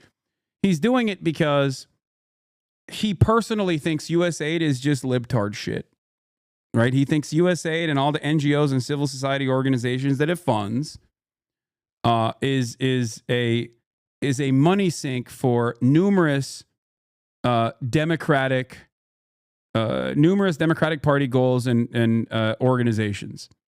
There's some truth to that. However, it plays a broader role in doing the bidding of American empire at the end of the day. Trump might not have the foresight to recognize that, right? He might not have the foresight to recognize that. He might be more interested in changing the approach that America has had in terms of focusing on soft power initiatives and hyper-focusing exclusively and entirely on permanent war. Not to be a hater, but why do you think Trump unilaterally decides any of this?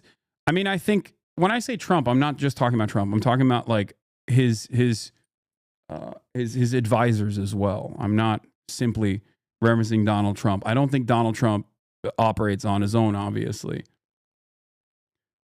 I guess the other point for the tariffs is that it's a regressive tax, and he will use the additional money that they get from tariffs as a way to say, we filled up the government coffers. Now it's time to cut the only progressive tax that exists, which is income tax. And even then, there's a million different loopholes. I mean, we've talked about all of this stuff already, but it still does not make a whole lot of sense. By an estimated $6,200 or an SUV by $9,000. So many car components are built across the border.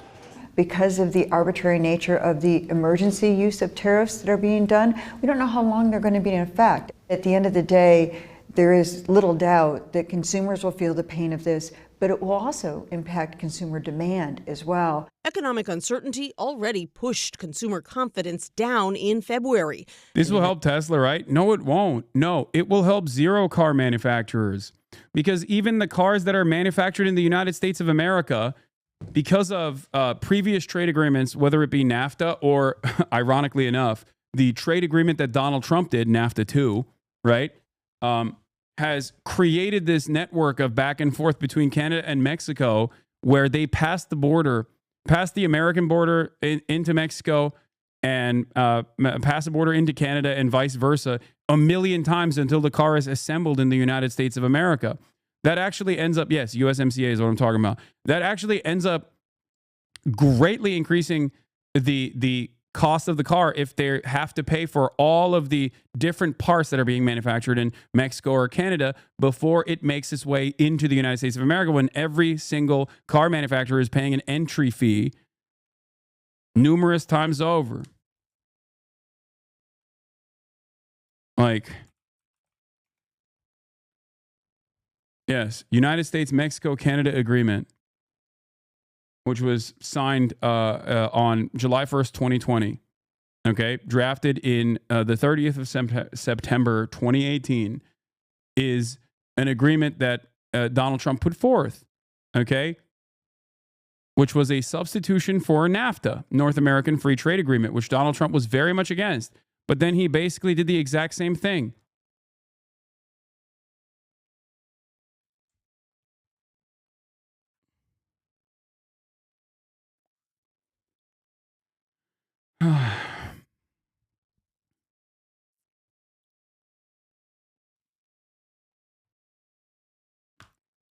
For the people who still don't understand how tariffs work, it is an entry fee that Americans pay for, okay? American importers pay for, just so you understand. It's not paid by the Mexican government, and it's not paid by the Canadian government. The negative consequences for trade for the Canadian or the Mexican side will obviously be that people will look for domestic manufacturers instead, or they will go to other foreign nations that provide the same exact resources, same exact materials, or same exact parts at a cheaper price, because now they don't have an additional 25% that they have to pay at the point of bringing it into the United States of America. So it will lower trade, and it will restrict. I mean, it has the capacity to restrict trade. That is why it's often used. I am not anti-tariff across the board. I've said this many times over. I'm not, I'm not against trade protectionist. I'm not against trade protectionism across the board. I do think that there needs to be, obviously, a competitive manufacturing industry. And the irony here is that for many of the things that, if you're doing, across the board tariffs, there is no competitive domestic manufacturing on some of the raw materials, for example, that you need. Like, what are you going to do if it just doesn't exist here?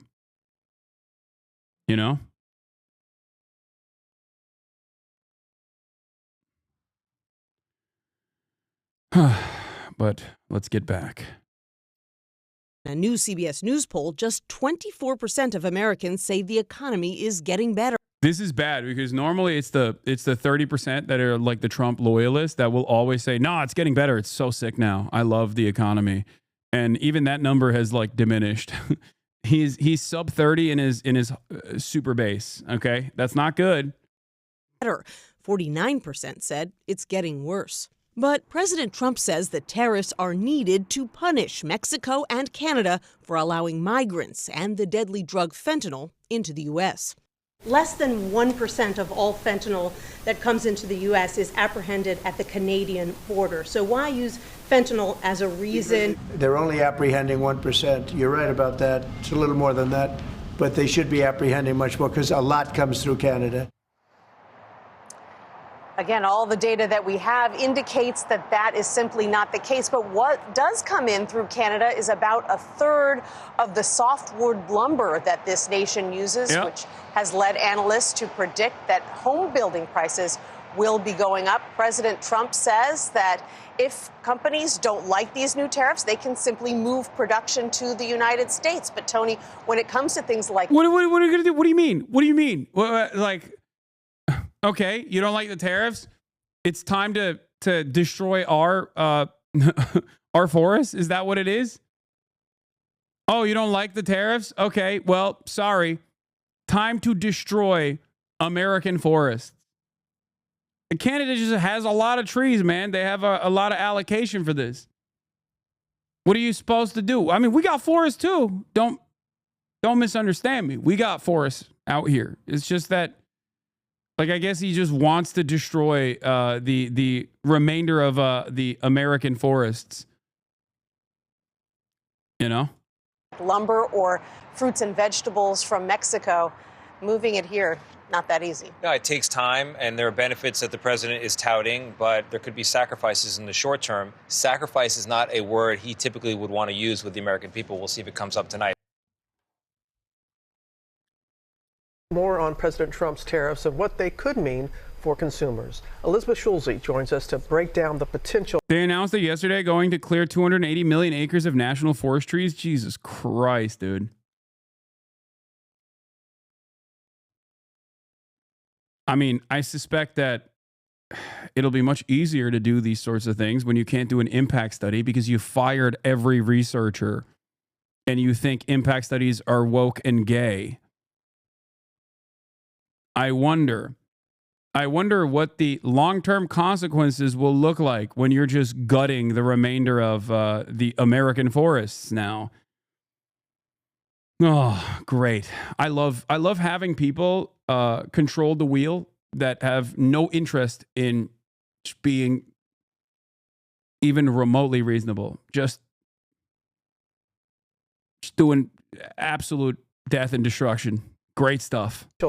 Impact. And Elizabeth, what kind of products? You can't ramp up production that quickly. There's also that side of it too, but I'm not even going to get into that. Okay? There's also obviously the fact that you can't just like materialize out of nowhere all of these businesses that seemingly did not exist. You know, you just can't do that. Are going to be affected by these tariffs on America's top trading partners? Hey, good morning, Robin. Well, the short answer here is that a lot of products that we buy day to day could get more expensive. Groceries, gas, shoes, clothes, electronics. Mexico, Canada, and China, they accounted for almost half of all of the goods that were shipped into the U.S. last year. And the way that these tariffs work is that American businesses that are importing goods from those countries will now have to pay the U.S. government a higher fee for their products to cross the border. A key goal there is to incentivize companies to rely on domestic manufacturers to boost jobs here. But in the short term, those American businesses will have to decide if they absorb higher costs from the tariffs or if they pass them down to their customers, Robin. Okay, so if companies do pass down the costs, how soon could consumers pay higher prices? Okay, so if these tariffs stay in place, economists expect you could start to see price hikes by Memorial Day. For groceries, it could be within weeks or even days, Robin. So take fresh produce, for example. About 63% of U.S. vegetable imports come from Mexico. Think bell peppers, cucumbers, strawberries, tomatoes, limes, avocados, a lot of that fresh produce. And grocers, they can't really stockpile those foods in advance. So if they decide to pass down the entire 25% tariff, that means your $3 avocado could end up costing $3.75 pretty quickly. Liquor, like tequila and Canadian whiskey, could also get more expensive. And then the auto sector, really another big one at risk here. Automakers rely on thousands of different car parts that are traded between the U.S., Canada, and Mexico. If they are paying more to get those parts, you could end up paying $3,000 more for a new car. And some of the dealers that we've talked to say that they might raise those prices within months, Robin. And many are wondering about gas prices, Elizabeth. Could they go up too? They could. So about 60% of the crude oil that the U.S. imports comes from Canada. Our refineries are actually uniquely built to process Canadian oil. The national average right now for a gallon of gas about $3. Gas Buddy expects that the tariffs mean prices could go up by 15 cents a gallon in the Midwest. That's right. My goat, he's doing it. He's fixing the cost of living crisis by making it so that by making it so expensive that you just die. It's so sick. He's doing it, man.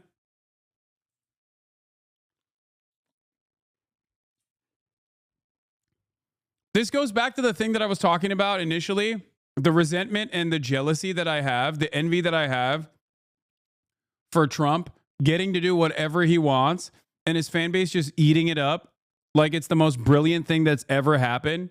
It's the most brilliant thing that's ever taken place. He's doing it again. He could just be like, yep, that's right. You're going to suffer, but it's okay because you deserve to suffer. We are going to deindustrialize the United States of America. The labor aristocracy.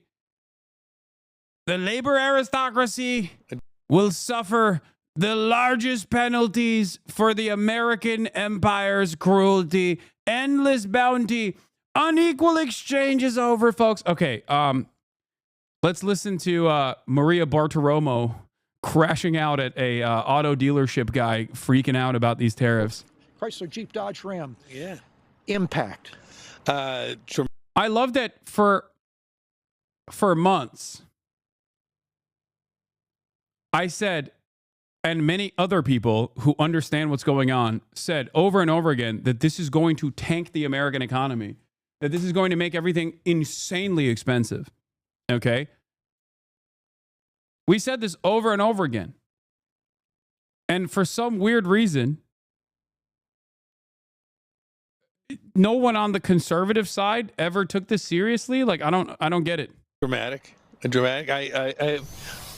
All of this will make the EU stronger. No, it won't. It absolutely will not. You're wrong. It has sold order for a customer. $80,000 truck. It's $100,000 now. So he's not going to buy the truck. It's going to sit on my lot at the higher interest rates we're paying right now for floor plan, and nobody's going to buy the truck because it just had a $20,000 price increase. Right. Kelley Blue Book will put the number up. They say the average vehicle will go up by about $3,000. Does it sound right to you? No, it will not. We don't have the broad stroke. We don't have the linear, the tight strokes. But I just wanted to make my camera smaller so you can see the Dow futures on the ticker in the corner there. Like, while all of this is happening, the stock market is taking a nosedive, which is also weird. He said he was going to do it. Why didn't people? This is the other thing that I don't understand. Why is the stock market responding to this now? He's been saying he's going to do this for months at this point. I just do not understand. Stocks mostly rebound. I know, but like, I don't know. I don't understand it. I'm too stupid, I guess. I'm too stupid to understand the high IQ games that people are playing on the stock market.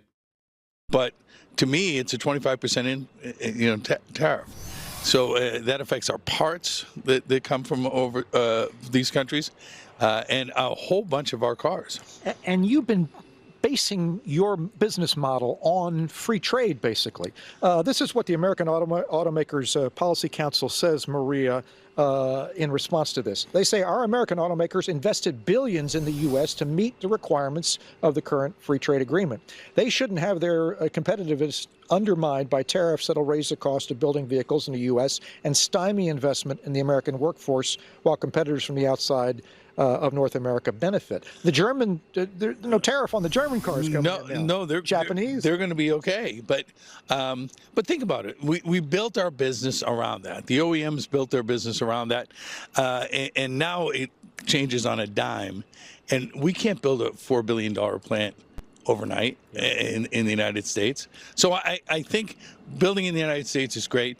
I think enhancing the participation from the other countries on the other things, but this is pretty radical. I hear you. There you go, Maria, where the rubber meets the road here. All right, great. Yeah. Pennsylvania. Yeah, exactly. Jeff, thank you. Thank you so much. Jeff Flock at the Dodge Ram plant. Not plant. It's not a plant, Chris. They're selling cars. Thank you, dealership.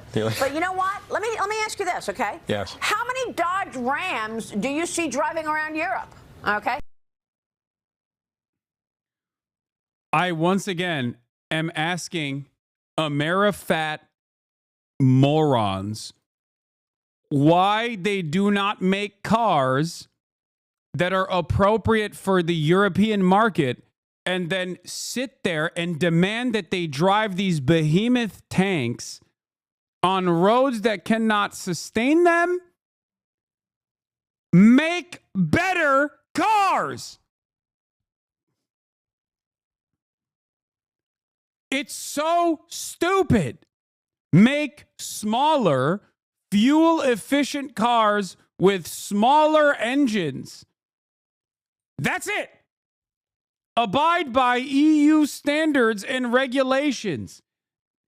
The Chinese car manufacturers never turned around and were like, no, you're going to drive our version of these vehicles. We don't care. They looked at the market and they were like, okay, we'll make these incredibly competitive and very cheap electric vehicles, and we will flood your market, and they will be impossible to compete with on a price point because we're heavily subsidizing it.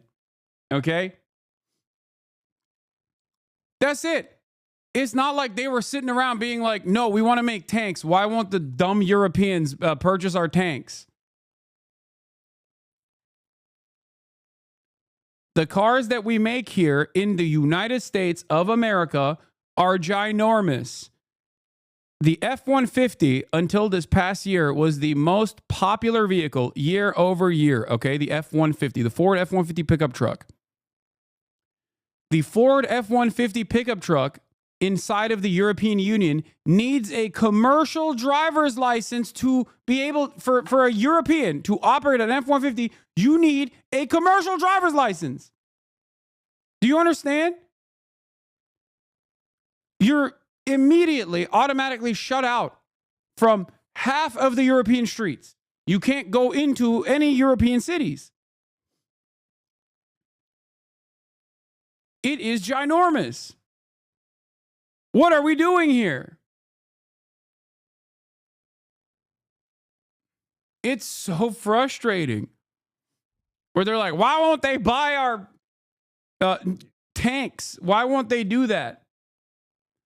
They made the calculation that the American cultural exports will eventually lead Europeans to want street tanks, and to some extent it's working. I see way too many Ram 1500s on the road here in Austria. Wait, really? I thought you meant Australia. I was about to say, well, they have a Ute culture over there, but Austria? That's crazy. How many Dodge Rams do you see driving around India? I mean, not many, I bet. Why? Because they don't buy our cars. And that's what President Trump is trying. Yeah, also, that's the other thing. Toyota literally sells different cars in the U.S. to match our needs and interests. You won't find a Tundra or Tacoma in the heart of Tokyo when they can't hit in this, when they can't fit in the side roads. Exactly. Even the Tacoma has become ginormous. And then you have the Tundra, which is the American competitor. It's crazy. I hate it. I hate that, the one good thing about the European Union is walkable cities and a walkable infrastructure and public transit. And that is partially because, you know, they did that before the American brain rot set in. Okay, they did that. And now we're just like going to force their hands and be like, nah, dude, you have to have these tanks. You have to literally rebuild your cities, destroy the public transit so that you can have Ford F-150 pickup trucks driving around. You have to literally destroy what remains of like the parks and whatnot so you can create these ginormous parking lot structures.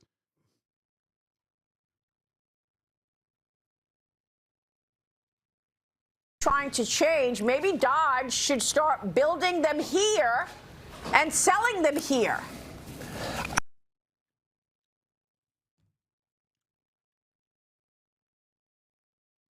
Also, Ford, GM, etc. do the same thing. They have non-American models in the EU, for example. It's a common gripe with the EV community. These American automakers being cool EVs everywhere but the U.S. Think shooting brakes, saloons.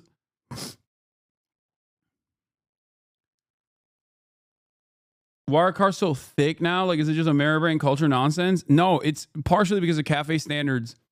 That if you make a vehicle so large that it just like becomes a commercial vehicle, basically, but you can still sell it as a regular vehicle.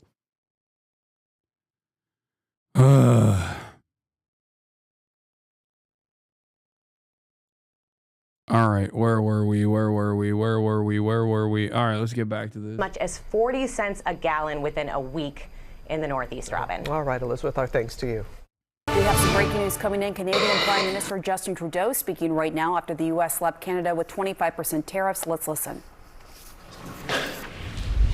SUVs get the truck emission standards, so they get more lax emission standards. Exactly. It's a way to take advantage of a regulatory loophole, because that's how everything works in this goddamn country. Because everyone is a charlatan. So today, the United States launched a trade war against Canada, their closest partner and ally, their closest friend. At the same time, they're talking about working positively with Russia, appeasing Vladimir Putin, a lying, murderous dictator. Make that make sense. Canadians are reasonable, and we are polite, but we will not back down from a fight.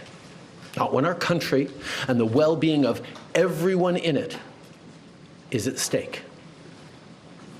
At the moment, the U.S. tariffs came into effect in the early hours of this morning, and so did the Canadian response. Boom. Canada will be implementing. Yeah, enjoy not having maple syrup, you American dummies. I'm kidding. Obviously, there's so much more than just maple syrup. Let's be real, but 25% tariffs against $155 billion worth of American goods, starting with tariffs on $30 billion worth of goods immediately, and tariffs on the remaining $125 billion of American products in 21 days' time. Should these tariffs not cease, we are in active and ongoing discussions with provinces and territories to pursue several non-tariff measures. Measures which will demonstrate that there are no winners in a trade war. Now, just like I did a month ago, I want to speak first directly to the American people. We don't want this. We want to work with you as a friend and ally. And we don't want to see you hurt either. But your government has chosen to do this to you. As of this morning, markets are down, and inflation is set to rise dramatically all across your country. Your government has chosen to put American jobs at risk, at the thousands of workplaces that succeed because of materials from Canada or because of consumers in Canada, or both. They've chosen to raise costs for American consumers on everyday essential items like groceries and gas, on major purchases like cars and homes, and everything in between. They've chosen to harm American national security, impeding access to the abundant critical minerals, energy, building materials, and fertilizers that we have and that the United States needs to grow and prosper. They've chosen to launch a trade war that will, first and foremost, harm American families. They've chosen to sabotage their own agenda that was supposed to usher in a new golden age for the United States. And they've chosen to undermine the incredible work we've done together to tackle the scourge that is fentanyl, a drug that must be wiped from the face of the earth. So on that point, let me be crystal clear. There is absolutely no justification or need whatsoever for these tariffs today. Now, the legal pretext your government is using to bring in these tariffs is that Canada is apparently unwilling to help in the fight against illegal fentanyl. Well, that is totally false. Let's look at the facts. Our border is already safe and secure.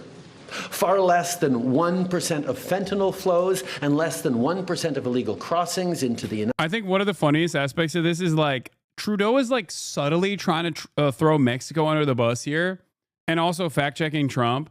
But what's hilarious about it is that Claudia Sheinbaum did her version of this as well, which is that Claudia Sheinbaum said the objective reality, which is that fentanyl is trafficked into the United States by American nationals for the American public consumer.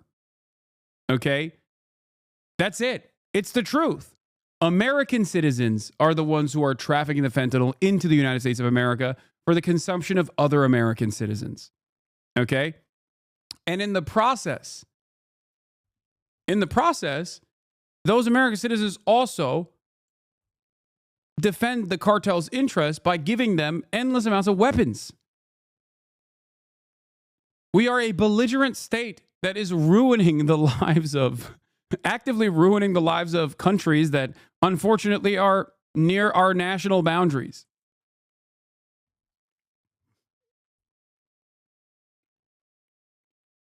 But God forbid we take ownership over any of that. No, it must be the Guatemalan abuelas, you know? The United States comes from Canada.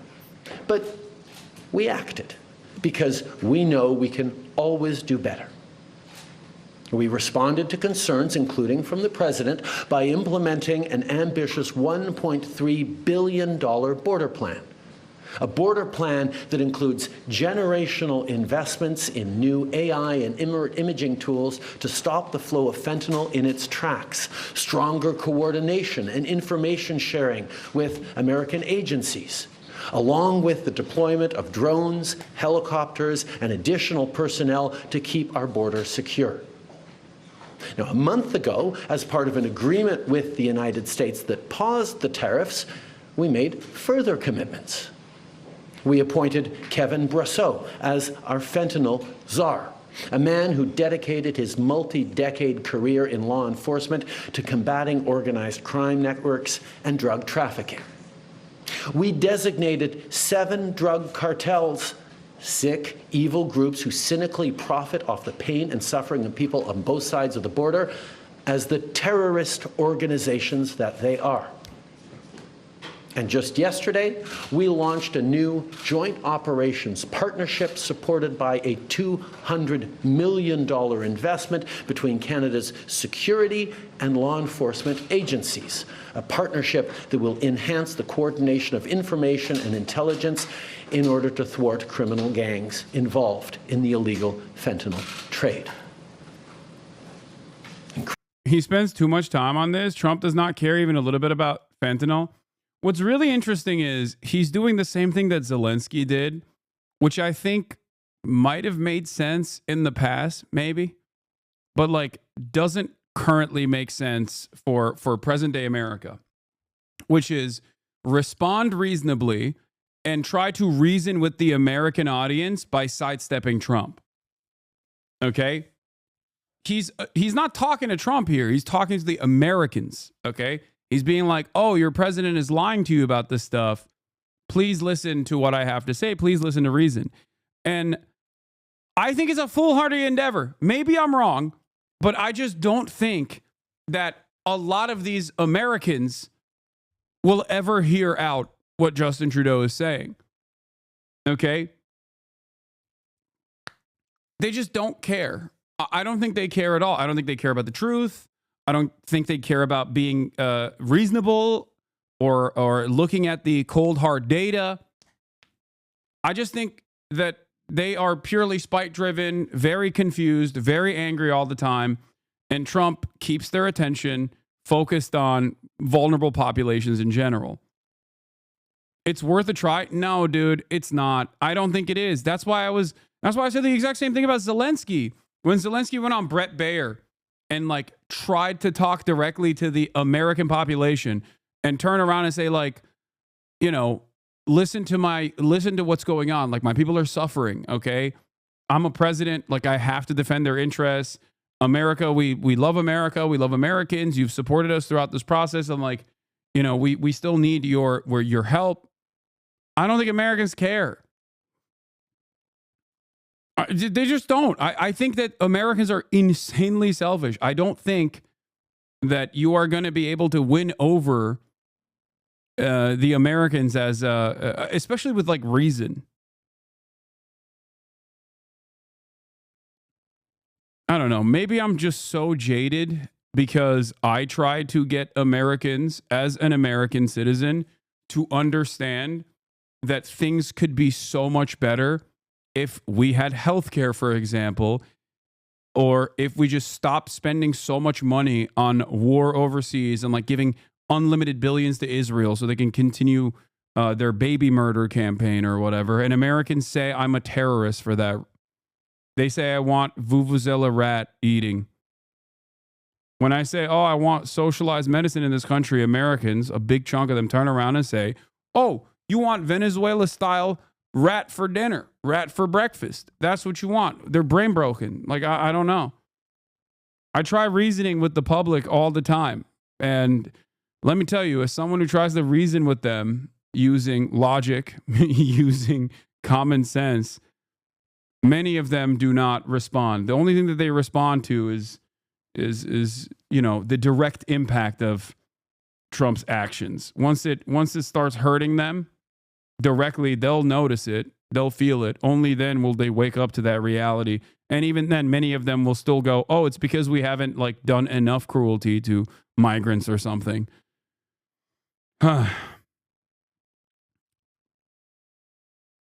Critically, our actions are working.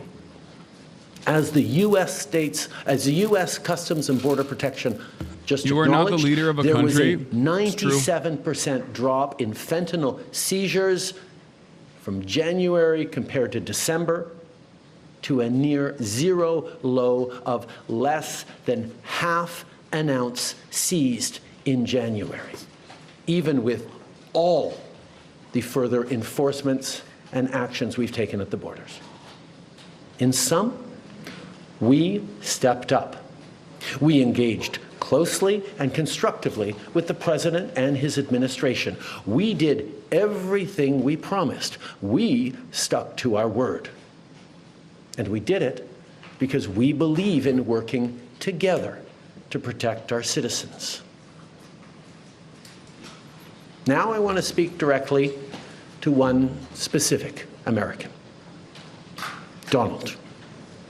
In the over 8 years you and I have worked together, we've done big things. We signed a historic deal that has created record jobs and growth in both of our countries. We've done big things together on the world stage, as Canada and the US have done together for decades, for generations. And now we should be working together to ensure even greater prosperity for North Americans in a very uncertain and challenging world. Now, it's not in my habit to agree with the Wall Street Journal, but Donald. Because he's woke. Because he's woke and he is Fidel Castro's next of kin. That's why.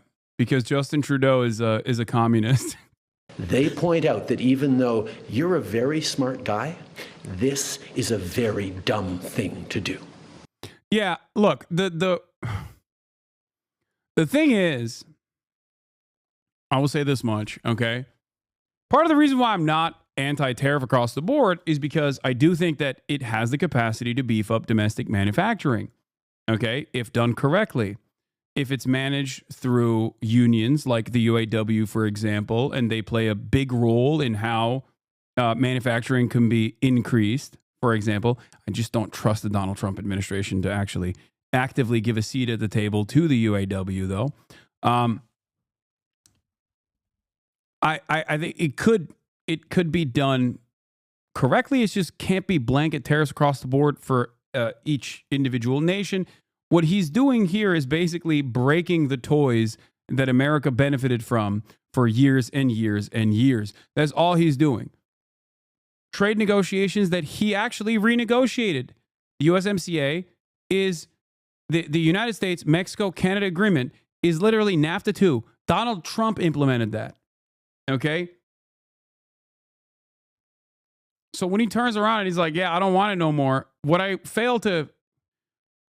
find very strange about these decisions is that these are negotiations and agreements that benefited America and the American consumers, often at the cost of American manufacturing. Clawing that back and reshaping American priorities and reshaping American manufacturing in this way is not necessarily a bad thing in the long term, if done correctly. But of course, as is the case with Donald Trump, he's not doing it correctly. I don't think that he's doing it for a good reason. I don't think he's doing it to improve American manufacturing.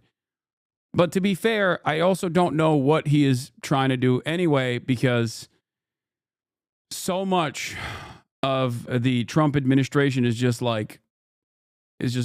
genuine insanity. Yeah, we'd have to do China level central planning to actually reindustrialize. Just doing blanket tariffs makes no sense. I know.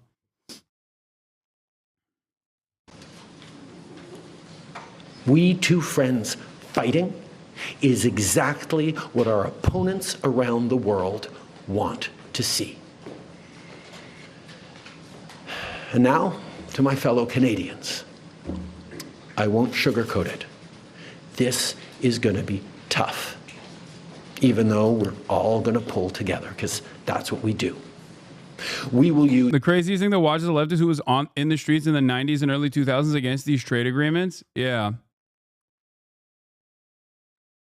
How do you think he's going to get out of it? I don't even know what the hell he's doing. I've just never seen a right-wing administration behave like this.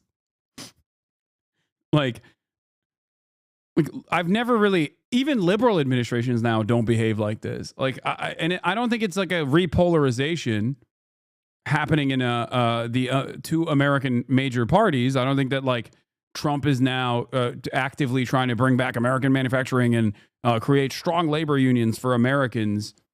Like, I just don't think that he's doing that. Because if he was doing that, he would not be actively destroying the administrative state. He would not be actively destroying the Donald administrative Trump. state while simultaneously, yeah, this is from 2 months ago. Hold on, there's a newer version of this that I believe he did a couple days ago. I'm going to watch this instead. Yanis Varoufakis, former Greek finance minister, friend of the show, one of my favorite bald men, is on Rana Khalek's Dispatches on BT, Breakthrough News, talking about what possibly could be the reason for why Trump is doing all of the things that he's doing in terms of tariffs. Let's take a look. And it is a rational plan. It is a well thought out plan. For me, it is a terrible plan in the sense that it works against the interests of the majority of Americans and against the interests of the majority of humanity. But we need to understand it before we fight it. And the liberal establishment are like headless chickens running around in the hope that somehow Trump is going to fail as a result of not having a plan.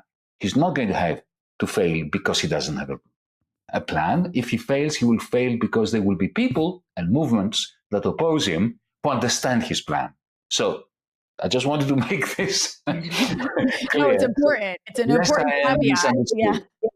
Okay. So what is the plan? To begin with, to understand his plan, we have to understand his main gripe, his main discontent regarding the state of the United States. The vast majority of people around the world, and that includes me, we believe that, and I think we're not wrong to believe, that the United States has an exorbitant privilege, and that is the US dollar. The US dollar and the US markets. Okay? America is an incredibly wealthy nation, and that's why even the poorest Americans, in comparison to like middle class people in Europe, for example, are still, when compared on the global marketplace, have a lot more purchasing power, right? Like that's why sometimes people will say stuff like, "Oh, well, you know, Alabama's like a wealthier than England," right? Like people say stuff like that all the time. Now, and that's true. There's truth to that. Your PC is totally freezing up? No, everything is fine on my end. What ended up happening, I think, is a site, like a server side issue on the Twitch side. Might depend where in the EU.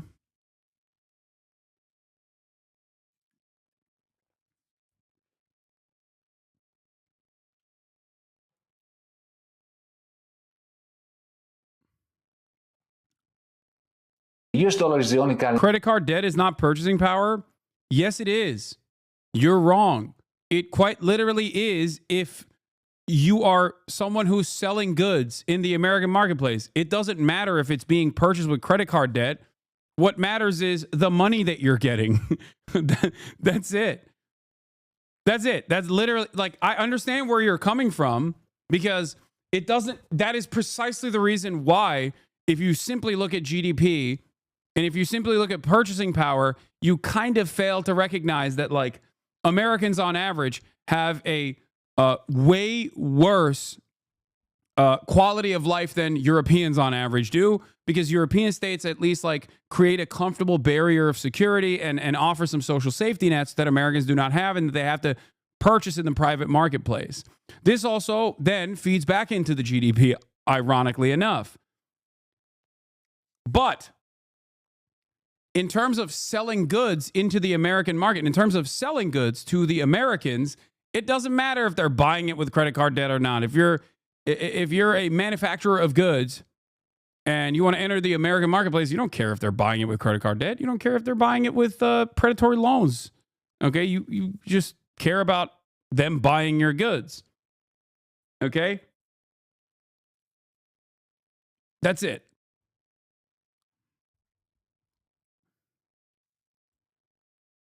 Of the world that is in demand independently of what the United States produces. So the only reason why you want the British pound is if you want to buy something produced in Britain, or if you want to go to Britain as a visitor, as a tourist. Nobody else wants pounds, really. Maybe for speculation. Right? But I'm speaking to you from Athens. When I put gas, petrol in my motorcycle, right? Even if it is a Greek company buying petrol from a Greek or a French company that has purchased crude oil from, let's say, Libya. So there's no American corporation involved at all. That act of purchasing gas for my motorcycle increases. Fix your PowerPoint, bro. I think, Chatter, I think it's a you issue. I think you're gonna have to refresh. The stream is, I believe, fine for everyone else. The demand for dollars because oil is denominated in dollars. So that's exorbitant privilege of the United States. It's what allows, as I was saying before, the Germans to keep selling their net exports to the United States, the Chinese to do this, the Japanese to do it, and how this is all recycled through Wall Street, and it becomes rents for the rentier class in the United States. It becomes rents for the bankers in Wall Street, and so on and so forth. But Trump, while understanding all this and loving it, he loves the fact that the dollar has these exorbitant powers for the United States ruling class, and he's one of them. Nevertheless, he sees this exorbitant privilege also, or primarily, as an exorbitant burden. From his perspective, he's a nationalist. He doesn't like the fact that the United States can no longer build nuclear submarines because you don't have an engineering sector anymore. You're not producing enough steel. He once said back in the 80s, in 1982, 83, I saw a quote from him, that if you don't have steel, you don't have a country. And America is not producing steel anymore in any substantial quantities. It's China primarily, and also Germany. So for him, this exorbitant privilege, which he adores, comes with the exorbitant burden of effectively shrinking the United States. But then he has also an economic theory behind it, which leads him to conclude that this exorbitant privilege is not going to last long, that carnage will come to the United States. And I don't think he's wrong on this. His argument is this. Now, why does the United States have such a large trade deficit vis-a-vis Germany, Japan, China, and so on? Why is it that the market doesn't work? Because if Paul Krugman and all the other liberal establishment economists were right, that markets work to equilibrate through demand and supply prices, interest rates, and exchange rates, the dollar should have fallen because America has a trade deficit. Every country that has a trade deficit, its currency comes down. But why is the dollar not coming down? Because it has this exorbitant privilege, because people want it for other reasons. But from the perspective of Trump's team, not just Trump, but he has a team of economists around him who are not dodos, who are, quite smart. They may be evil, but they are smart. And what they realize is that that's their thinking, that's their analysis, that the reason why the dollar is not coming down is because the central banks of the foreign countries, of foreigners, foreign central banks, hoard dollars. Now, why do they hoard dollars? Because dollar is the reserve currency. Yeah. So when Germany sells cars to the United States, you have all these dollars going back to Germany. And what happens with these dollars? The vast majority of them, the dollars that are not returned by Mercedes-Benz to New York, they are hoarded by the Central Bank of Europe. Similarly, by the Bank of England, by the Bank of Switzerland, by the Bank of Sweden, by the Bank of Japan, by the Bank of China, increasingly. Right? $3 trillion is held by the Central Bank of Japan. $3,000 billion. That's not to be scoffed at. And why do they hold these dollars? Why don't they convert them into their own currency in order to increase economic activity? Because this is how they preserve their currency at low levels. If you have a conscience, it's unbearable. Here, join us. Because when you hoard these dollars, right, then the value of the dollar vis-a-vis your own currency goes up, and the competitiveness of your export sector is enhanced. And therefore, Trump says, you see, the foreigners are taking advantage of us. We are gifting them the reserve currency, which keeps their currencies down and keeps their currencies backstopped. Instead of holding gold or whatever, diamonds, they're holding our dollars. And in so doing, they are disadvantaging our exporters, and they're advantaging their exporters who are importing into the United States. And this is why he's mad at Japan. I mean, this is why America historically tanked.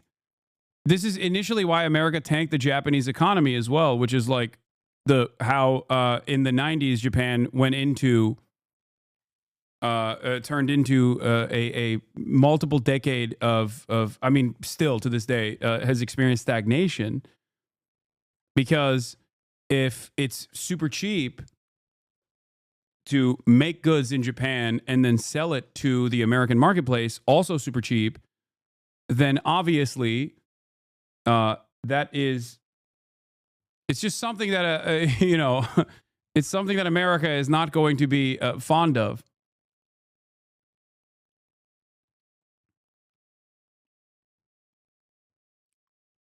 If the U.S. dollar is strong, exporting goods out of USA is hard because importing country needs to buy strong, i.e. expensive USD. For you have the U.S. trade deficit. Okay, so does China do this as well? Stockpile U.S. dollars? Of course, every country does, and yes, China does as well. Here comes the story about the tariffs. Now, conventionally, liberal establishment economists think that Trump is an idiot because he can't see that tariffs can't work to eliminate the US trade deficit. Their view is, and this is not wrong, where they are wrong is they think that Trump doesn't understand it. He doesn't understand it. What the story is that, yes, you slap tariffs on Chinese aluminum or Chinese plastics or Chinese clothes, right? But that will increase the price that American consumers have to pay, and that will jeopardize America's economy because it will push inflation up. But that at some point is not going to eliminate the trade deficit because as this happens, the dollar will go up. And as the dollar goes up, in the end, American consumers will not be paying more because even though they will have to pay the tariff, the dollar value will have gone up. So what they pay in Walmart is not going to be greater. Now, Trump knows that entirely. I've read policy papers that are circulating amongst his team, and they know this precisely, and they love it. You know why? Because that's... No way Trump understands all that? No, it's not Trump that understands it. It's, guys, Just like Joe Biden didn't run the American government unilaterally, Donald Trump is not running the American government unilaterally. He has a bunch of people around him that are telling him to make these decisions because they are setting what they perceive is going to be the future of the American economy. That's it. You think Donald Trump makes these decisions on his own? Of course not. Like, that's why Project 2025, I don't know what that is, when he was saying stuff like that, it was always ridiculous. Of course, he gets all of his notes from the Heritage Foundation and the American Enterprise Institute. Yes. And it's not just Elon Musk. There's an eclectic group of people that have similar goals and similar interests, which is like advancing the interests of capital and undermining the administrative state. And some of them might be at odds with one another in terms of like how America should do trade in the future. And that's a pretty significant disagreement. But ultimately, right now, as it stands, all of these guys are just holding on. Okay? They recognize that America is dying. It's a dying empire. And they want to pick apart the scraps. They're not necessarily known for long-term thinking and stability. Capital owners don't really think in decades. They think in quarters. They think in quarterly earnings reports, which is precisely the reason why they're like, all right, well, if America's dying, we might as well, pick the corpse apart for scraps while that is happening.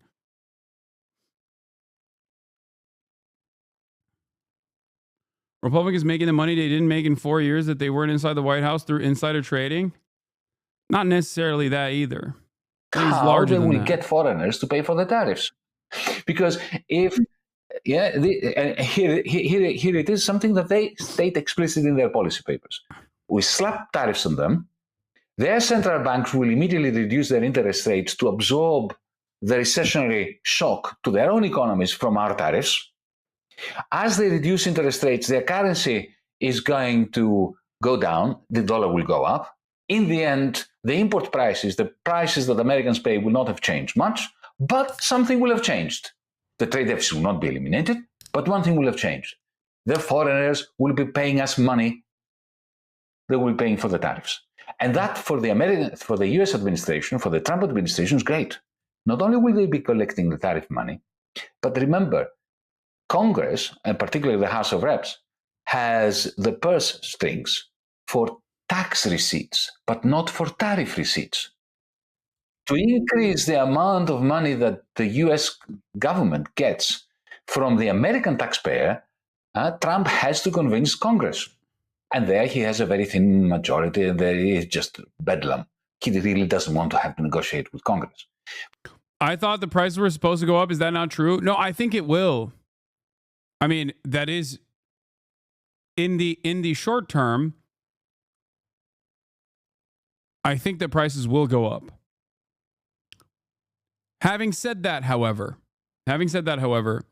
this is Yanis Varoufakis trying to say that there is a reason for why Donald Trump's administration, like, he's trying to figure out what could possibly be the logical reason. And it's one of the only explanations that I've heard thus far that at least like have some semblance of logic associated with it. That there is a reason for why he's doing this. And that is that he considers the power that the American dollar has a major issue with American manufacturing. And there's obviously truth to that as well, right? And that if he, by way of implementing these tariffs, he wants to force other countries to make their goods more expensive, so that the American manufacturing comes back and other countries actually buy from the United States of America. But in the short term, this will absolutely harm the American economy as it stands.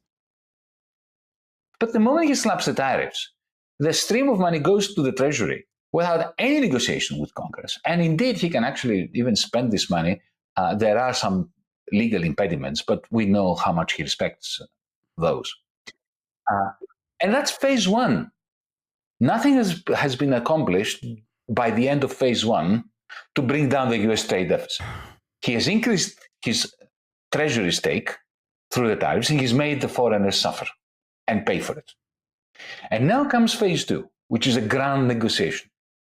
Then he says to them, and this is not novel really, Reagan did that to the Japanese in 1985. Reagan gathered everybody. If you have ever heard of the so-called Plaza Accords of 1985, he gathered the European central bankers and so on, but primarily he had the Japanese there, and he put them under their thumb and said, similarly to what Trump wants to do, you're going to revalue the yen, or I'm going to slap tariffs on you. Now, Trump first slaps the tariffs and then says to the Chinese, to them, to the Germans, to the Saudis and so on, you are now going to revalue your currency. But how? You're going to take a chunk of the dollars that you're holding and you're going to sell them. That way, you are sell them, for your own currency. That way, you will revalue the euro, the yen, the yuan, and so on. Alternatively, if you don't have that many dollars, and the European Union, the Eurozone doesn't have that many dollars, it is the Japanese that have more than $1 trillion and the Chinese who have $3 trillion. Yeah, Giannis is right. When you slap tariffs on countries, countries will reduce their interest rates to protect their industry, so their currencies will go down against the dollar. Hence, the tariffs costs will be absorbed by those countries instead of the U.S., and prices won't go up. Maybe.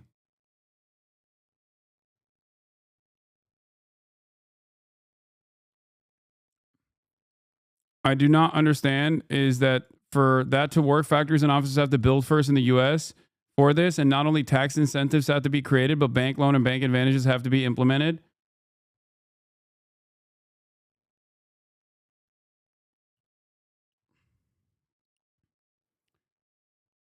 I think you're not fully understanding him. The price of the dollar goes up on the global market in the end, making foreign goods cheaper in the end while still getting tariff money.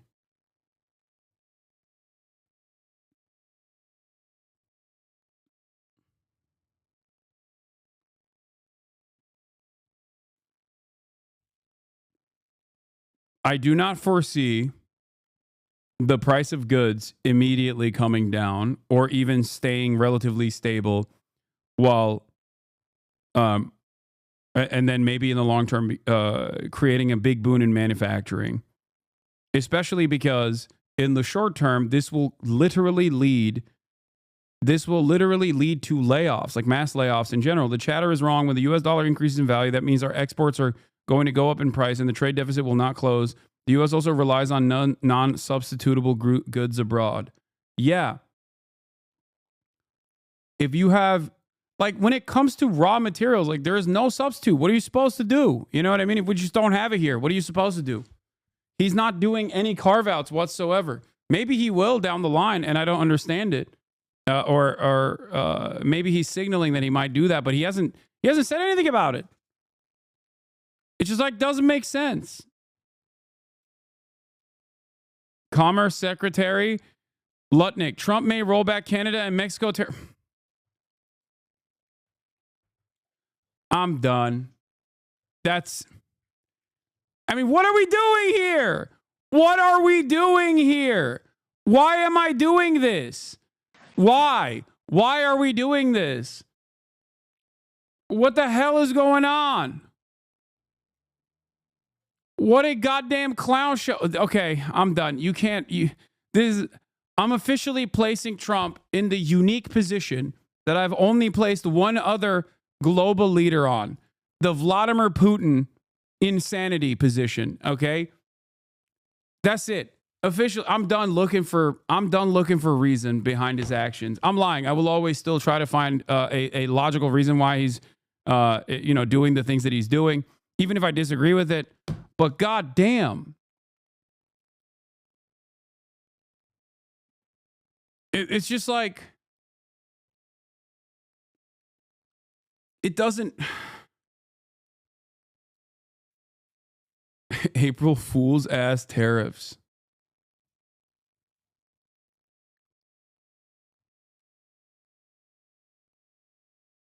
The goal isn't entirely to bring manufacturing back to America. When the Canadian loonie goes down in worth and the American dollar gains value, America can then purchase the same Canadian products, lumber, etc., at a lower price since the American dollar is stronger. One day, just like your suspension, yeah. Donald Trump pulled a classic Hasanabi bait and switch. I think in terms of what he wants, and I heard he talked about banking again this morning in a tweet, which doesn't make any sense because American banks, there's about 16 American banks currently active in Canada holding about $113 billion worth of assets in this country. So the American banks are alive and well and prospering in Canada. It's an example of not really being able to see what it is that he wants, because even the excuse that he's giving for these tariffs today of fentanyl is completely bogus, completely unjustified, completely false. So we actually have to fold back on the one thing he has said repeatedly, that what he wants is to see a total collapse of the Canadian economy, because that'll make it easier to annex us. Now, first of all, that's never going to happen. We will never be the... That's a crazy thing to be discussing as a world leader, by the way. The fact that your southern neighbor is led by an insane person. Okay? The fact that you are a leader of a sovereign nation and your southern neighbors are led by a madman that you have to factor in. You have to factor in that he might be simply trying to weaken the Canadian economy and then make it easier to annex.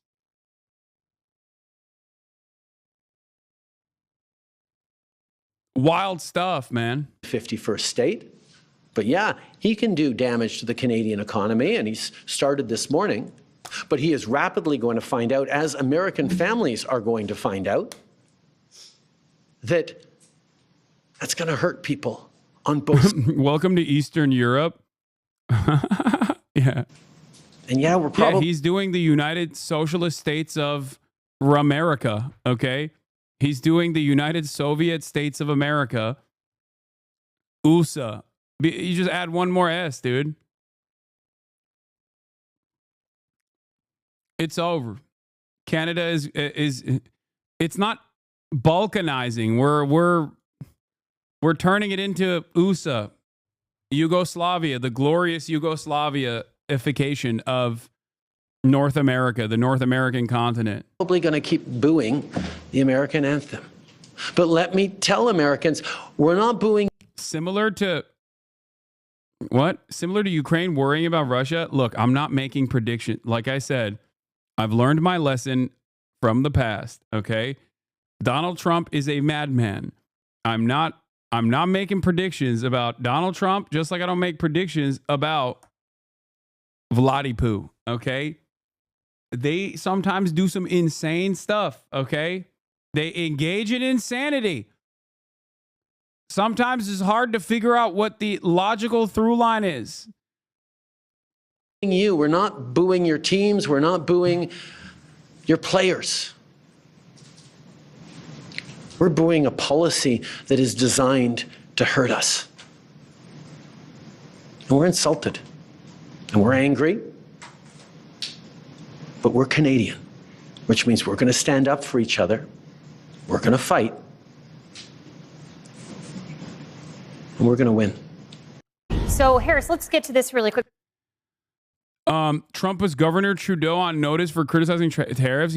Please explain to Governor Trudeau of Canada. Governor. He calls him Governor Trudeau because he's saying like it's a part of the American empire now. That when he puts on a retaliatory tariff in the U.S., our reciprocal tariff will immediately increase by a like amount. U.S. Commerce Secretary says the tariffs on Canada are just getting started. But here's also Howard Lutnick talking about Mexicans and Canadians. There, let's take a look. He's going to come out today angry that Americans are still being killed. Now, both the Mexicans... The fentanyl stuff is ridiculous, by the way. It is like the stupidest way to package it.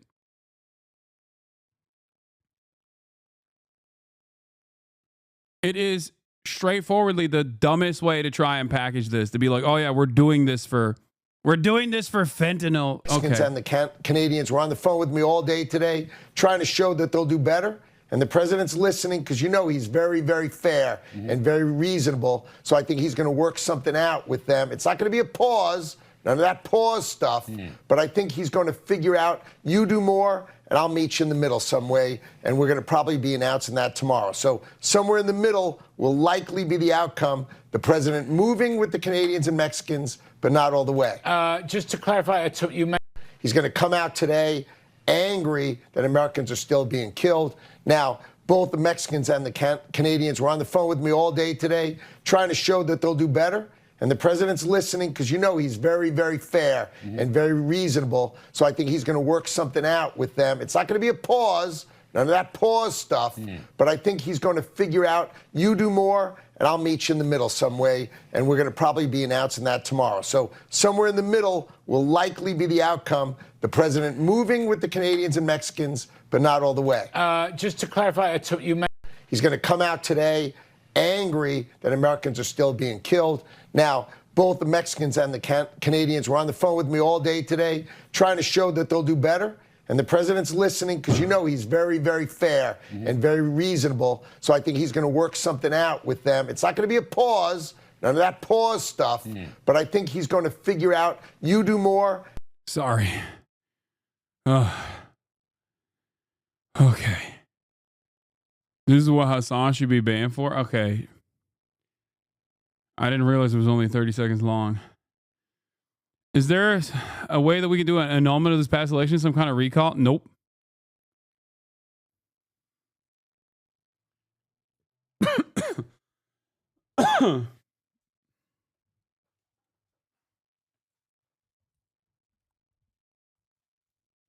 How would the tariffs even affect the trafficking of fentanyl? No, it's just like, it is an incredibly silly legal justification for why Trump is engaging in these retaliatory tariffs. He can't just be like, I'm just going to tariff you because I want to cripple your economy, or I'm just going to tariff you for this or that reason. So he has to come up with a reason for why he's doing this. And in his mind, the best way to package this is by talking about issues that he talked about throughout the election, which is fentanyl deaths. Okay.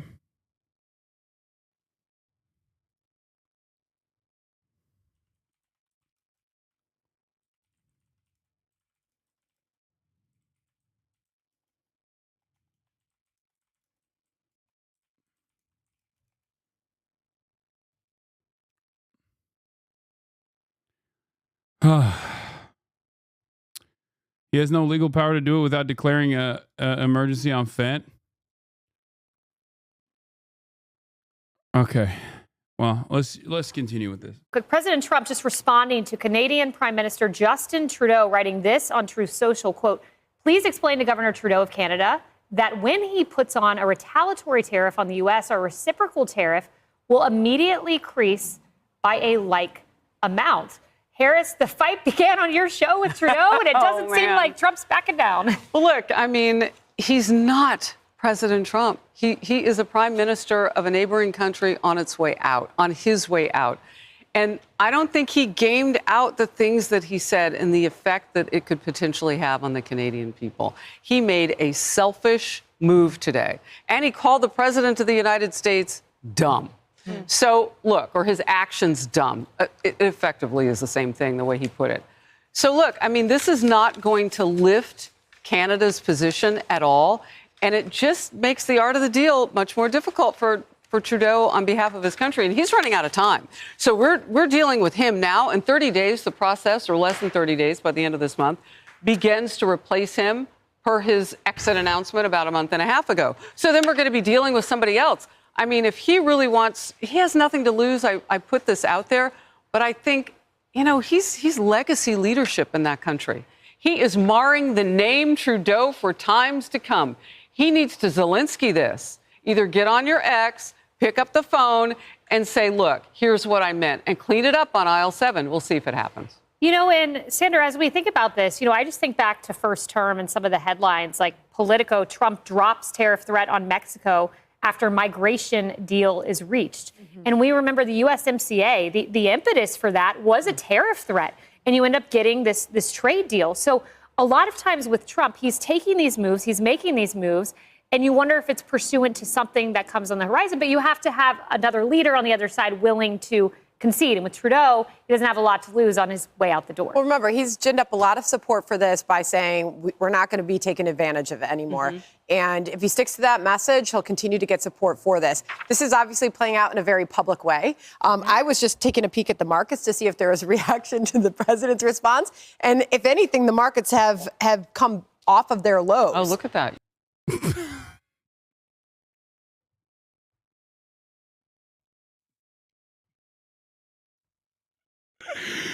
Bro, look, I give all glory to Jusha, okay, all the time, to the Democratic People's Republic of Korea.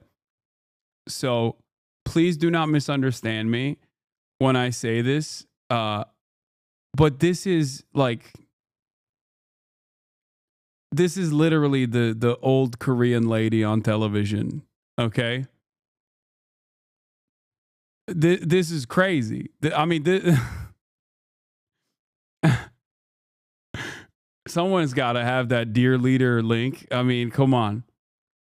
Does the market price in radicalizing your northern neighbors to loathe you?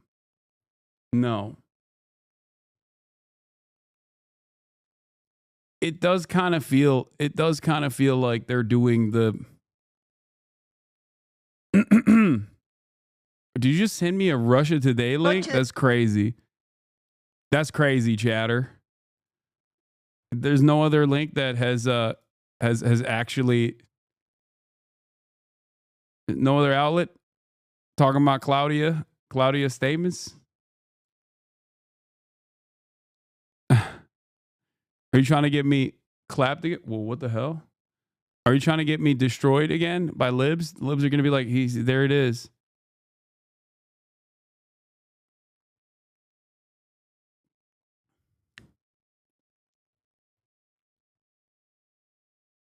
Yeah, this is Fox News.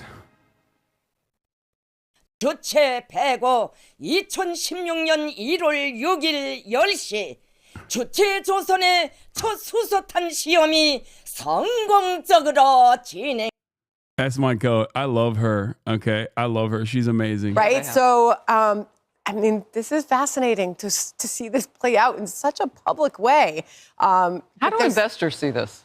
Uncertainty. You know, I don't think you can look at the market and just say that it's saying it doesn't like the tariffs or it loves the tariffs because the market's up one day or down one day. Just uncertainty, investors cannot stand. And so markets will go down if they don't know what's happening next. And perhaps that's what we're seeing right now. Some certainty, maybe Canada will call. Yeah, maybe. Well, Western chauvinist? No. I actually like her. I don't like these people, but I like her. She deserves the new flat that she got. That was gifted to her by Kim Jong-un, okay? We'll all wait with bated breath to see what happens next. This is all playing out. To be fair, they granted Biden the same amount of charity. No, that's not true. I mean, they did on certain issues, like when they talked about how brilliant he was and how he wasn't actually mentally decrepit. But, bro, there is no comparison here. Like Fox News to Donald Trump versus CNN to Joe Biden is crazy. Like they actively lie to the American public about his mental faculties. That much is true. But when Joe Biden would do stuff, they would absolutely laser him in the off chance that he actually did anything really. I don't know, pulling out of Afghanistan. Do you not remember? They constantly also harped on him for not being right-wing enough. They constantly harped on him for not being right-wing enough in terms of the migrant crisis at the border. They actively hammered him. Rather dramatically ahead of tonight's joint address to Congress. Yeah, that's going to be at 6 p.m. Doug Ford warns Trump he will cut off energy to the U.S. with a smile on my face if it comes to it. Okay? Nervous? Yeah, they're nervous because of President Trump. We have to make sure, you have two choices here, folks.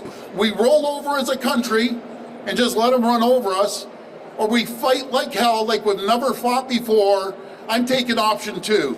I'm fighting like hell, and we're going to protect Canada. He's underestimating the Canadian people, the resilience of the Canadian people, and the strength of the Canadian people. I said, number 1, I don't start a tariff war, but we're going to win this tariff war.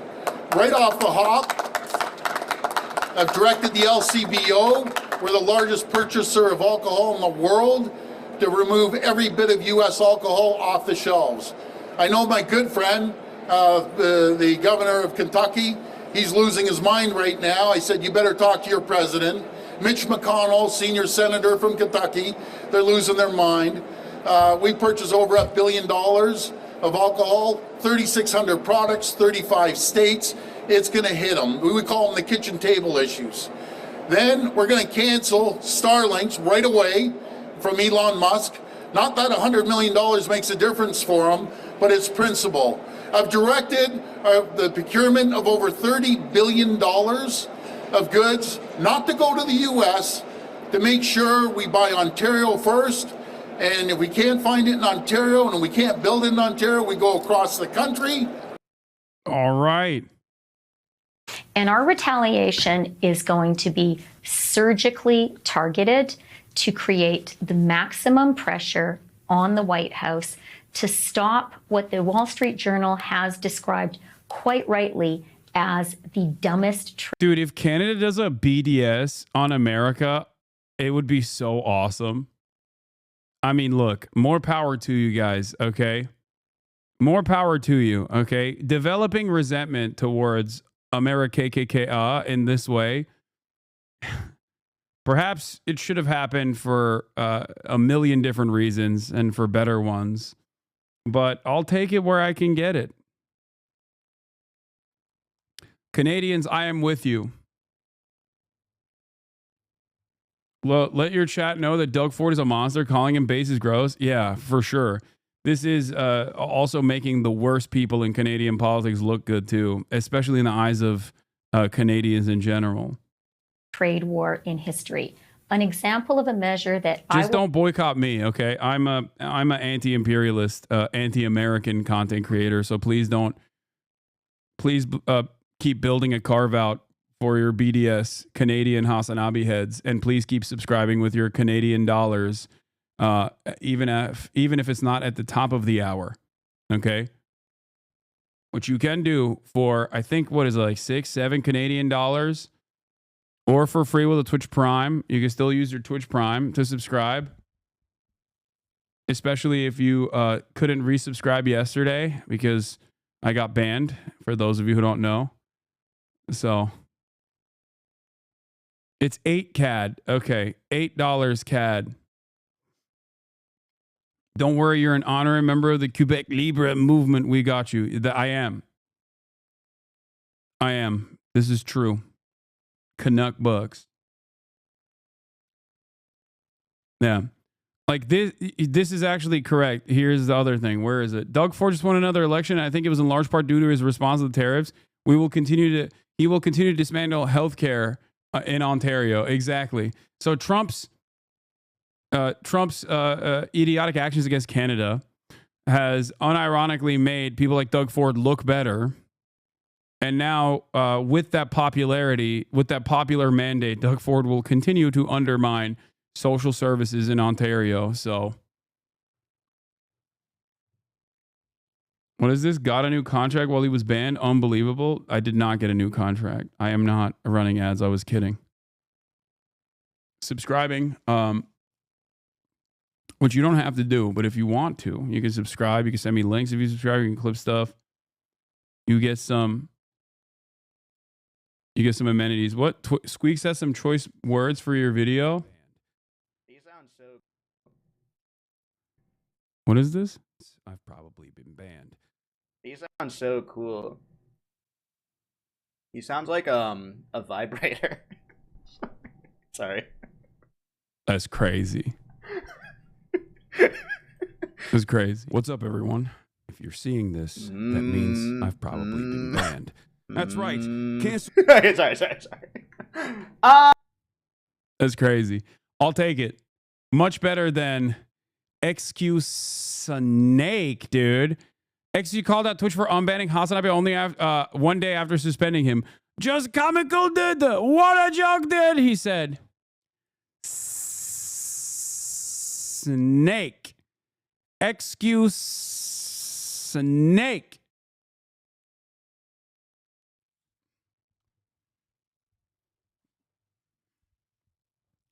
You're the snake, baby.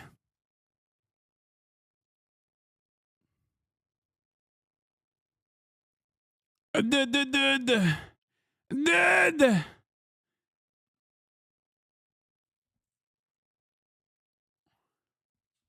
are you surrounded by backstabbers for real? Come on, dude.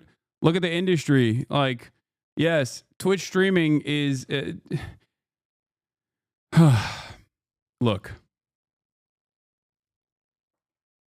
There are a lot of wonderful people that I've met in this career, okay? And then there are a lot of people who have absolutely abused my charitable nature over and over again. It's not surprising. If you've been following any of the XCC drama between me and him for the past couple of years, I think you know where he stands on all these issues. He is actively trying to win back people now. And, you know, more power to him. But he's always going to farm me.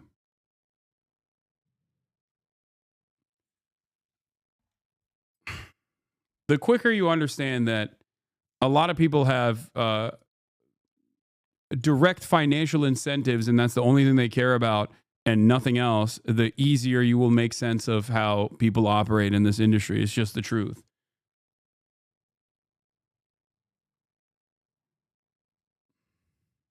You should farm him, to be honest. I don't give a shit.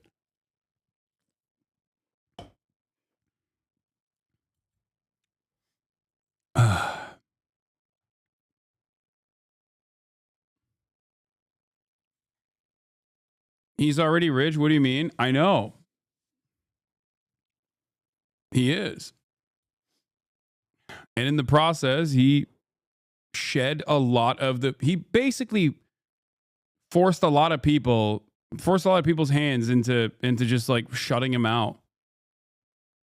He'll still be able to collaborate with many other people. He has a massive audience, and eventually if he's like even a little bit nice to them, that a lot of content creators will return and collaborate with him and stuff like that. But yeah, I mean, he's talked about how lonely he feels and how shitty this industry is without recognizing that it's because he treated everybody like shit. There is virtually no other way to describe this. Okay? That's it. He has actively treated every single content creator in his orbit like shit. No matter how nice people have been to him.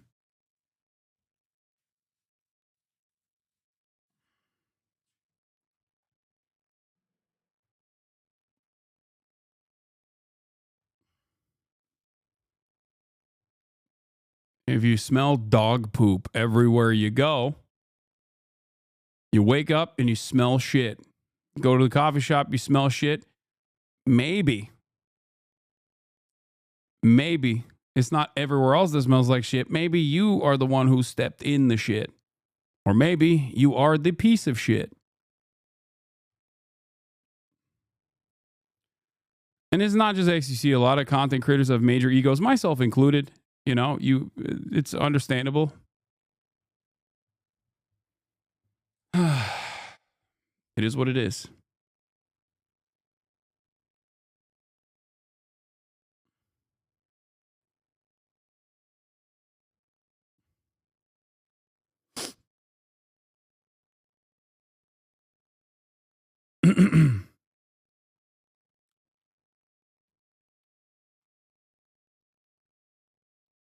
Let's get back to the where was it? Let's get back to the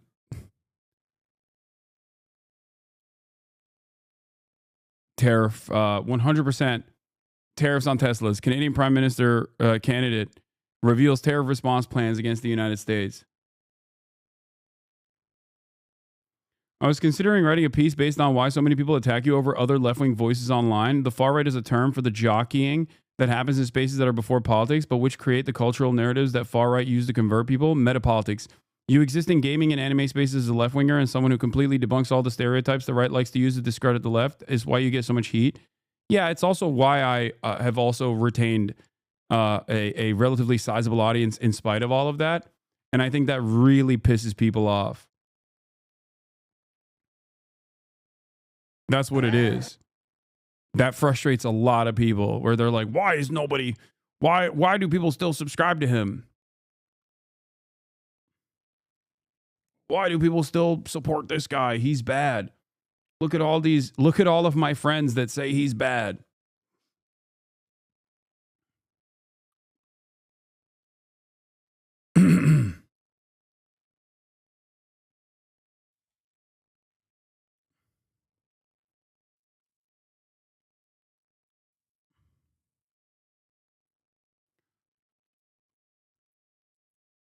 Do you think you still attract new audiences considering the hate train you get? Yeah. I think the hate train is so overwhelming and so consistent that I think a lot of people go, I'm going to look into this myself. There are plenty of people who come in here and they're like, okay, well, maybe I was a little misguided about the way that people presented you. And I think that funnels in new people all the time. Because like, I've seen this quite a bit, especially with like the Ethan Klein stuff, where Ethan is not exactly a popular content creator either. He's been around for quite a long time, and a lot of people have made up their minds on him, and some people like him a lot, and a lot of people also despise him online. Some of the reasons why a lot of people despise him online are ridiculous reasons and bad reasons, and there's also good reasons for why people are angry at him as well.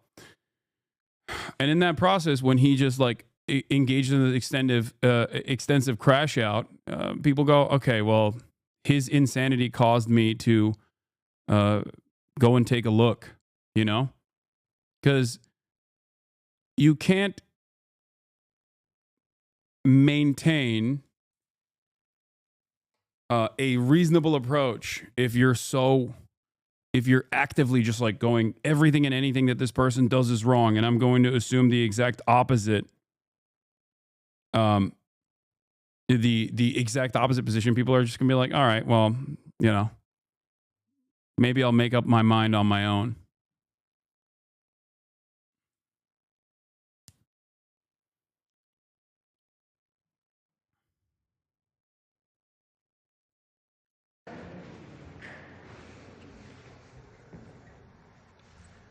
Buenos días a todos. Hemos decidido responder con medidas arancelarias y no arancelarias que anunciaré en plaza pública el próximo domingo. No es de ninguna manera o el propósito. My goat Claudia, I wish Mexico would annex. I wish Mexico would annex America so that we could be under the protectorate of Claudia Sheinbaum. It is by no means our purpose to start an economic or trade confrontation. Iniciar una confrontación económica o comercial que desafortunada which unfortunately and regrettably es lo opuesto is a the lo que opposite of what we deberíamos should estar be doing. haciendo. Es decir, That is integrar más nuestras integrating our economies para more to strengthen our fortalecer nuestra region. región. Nadie gana Nobody con wins esta with this decisión. decision. Por el contrario, On the contrary, it afecta a affects los the people pueblos we que represent. a las To the mexicanas Mexican women and men. mexicanos. Ooh, she's woke. She said women first. Les recuerdo I remind que you that we have based the growth el crecimiento for the desde last hace 6 años years en el on the fortalecimiento strengthening del of the mercado domestic interno, market, la creación de empleos the creation of mediante jobs through public investment, el aumento al and the salario increase in mínimo minimum wage and y welfare los programas programs. de bienestar. Amazing. Also, retaliatory tariffs are coming in from China as well. I'm an example of making up my mind on my own. I feel like the hate Hasan gets is pretty unfair. Do I agree with everything Hasan says? No, but I also don't understand the level of hate that is directed this way. It's parasocial. That's what it is. A lot of people have parasocial desires to do right by their favorite content creators. And when their favorite content creators are actively making money constantly and consistently saying, I'm the worst person on the planet, on the face of the planet every single day, they start believing them. I don't even fault those people, to be honest. I genuinely don't fault those people because most people are busy. They got jobs. They don't have time to come in and tune in and make up their own minds about a content creator. It just kind of like washes away, and they just develop that resentment without really considering it because the content creator that they trust is actively poisoning the well. The people, however, that do actually follow through on the brigading and consistently freaking out over this kind of thing, that's a little different. Like that is, how are you engaging in what you consider to be a righteous battle for a random content creator? My guy, you also say some really dumb shit sometimes. Yeah. Well, again, I'm a Twitch streamer. Of course I say dumb shit from time to time, perhaps even all the time. Like, what do you mean? Who doesn't say dumb shit? Do you not say dumb shit on a day-to-day basis? The only difference is you're not saying it in front of 50,000 people, and you don't have active people trying to clip that and immediately be like, see, this is bad. And also, weaponizing their misunderstanding. The dumb shit they're referring to? That's all right. That would be a beautiful future, let me tell you.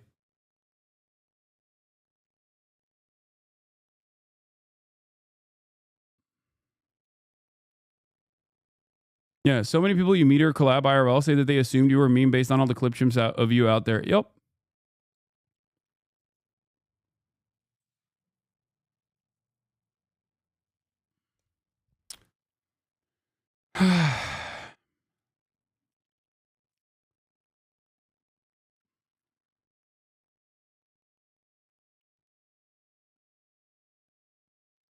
Let's continue. Let's see what the Chinese retaliatory tariffs look like. China, let's get to China as that country does retaliate against these tariffs. Our Eunice Yoon is in Beijing with the latest. Hi, Eunice. Hey, Carl. Well, the Chinese government, as you guys had mentioned, had threatened all necessary measures, countermeasures, when it comes to their reaction. But this batch actually was relatively limited. Minutes after President Trump's tariffs had kicked in, China announced tariffs on the agricultural sector for the main part. This was 10 to 15% tariffs on imports of soybeans, sorghum, beef, fruits, chicken, corn, cotton, wheat. Some of the, in one case or in some of the cases, China is the biggest buyer of these products, such as soybeans and cotton.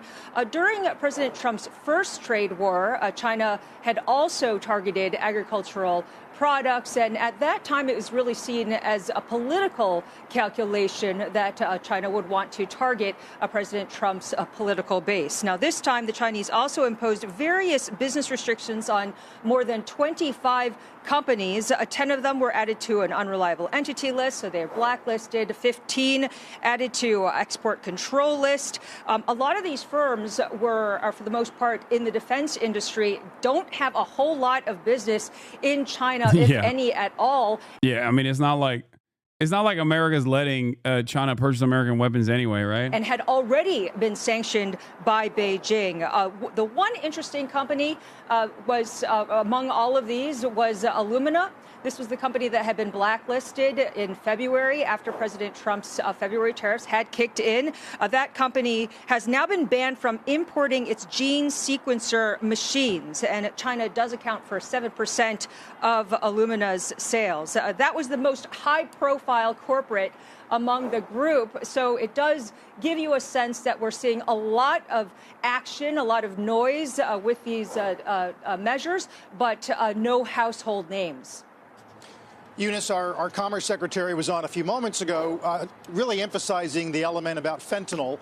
And the Journal piece today reads, Chinese officials have said in recent weeks that U.S. tariffs make them less likely to help solve the fentanyl problem. Is that true?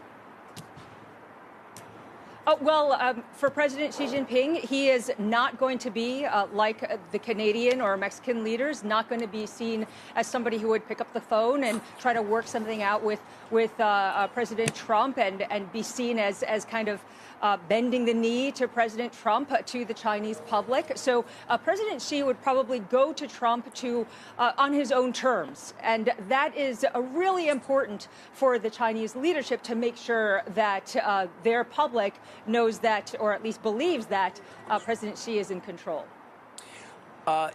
Eunice, when it comes to some of these agricultural products, chicken, wheat, corn, cotton, 15% tariffs, are there other places the Chinese are going to be able to go to find those kinds of agricultural products at a lesser price? Do you know? Yeah, definitely. They've been doing this. They've been diversifying since 2018. So they've been moving to looking at Brazil for the most part for, say, corn. They've been trying to reduce a lot of their reliance on the U.S. when it comes to these agricultural products. And that's expected to continue, especially in this climate. Now, Eunice, I also remember, I'm sure we had a conversation around this at the time, when we reached, under the last Trump administration, there was a deal reached with China in some way that involved them buying a lot of agricultural products. I don't Bricks rising. remember the exact target number, but I don't believe it was ever met. Right. That has been one of the sticking points that the Trump administration, as well as a lot of other folks in the U.S., have said about that 2020 trade deal, the Phase 1 trade deal. There's been some discussion, though, ironically here, that the Chinese will want to return to that 2020 Phase 1 trade deal, that they would agree to buy a lot of U.S. products, not only agricultural products, but from their perspective, a lot of high-tech products, and not something necessarily that the U.S. Would want to see. But there is this belief that the Chinese leadership does prefer going back to that kind of grander economic deal. Yep.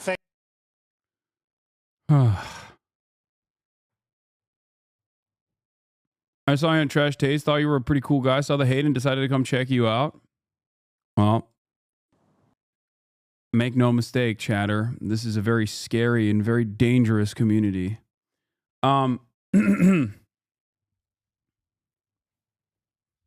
Very, very scary. The things that we talk about in here.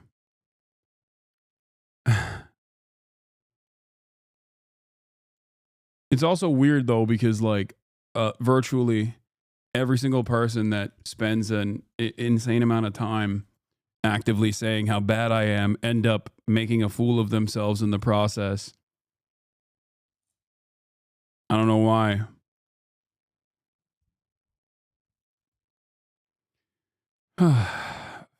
Spooky, scary. I'm a bad boy.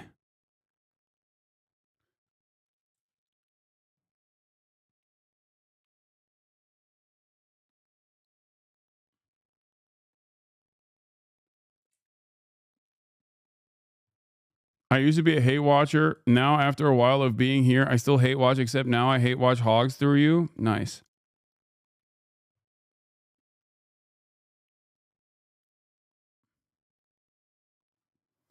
All right, we're going to get to the second thing that the Trump administration did in my absence, which is, of course, cutting weapons supplies to Ukraine.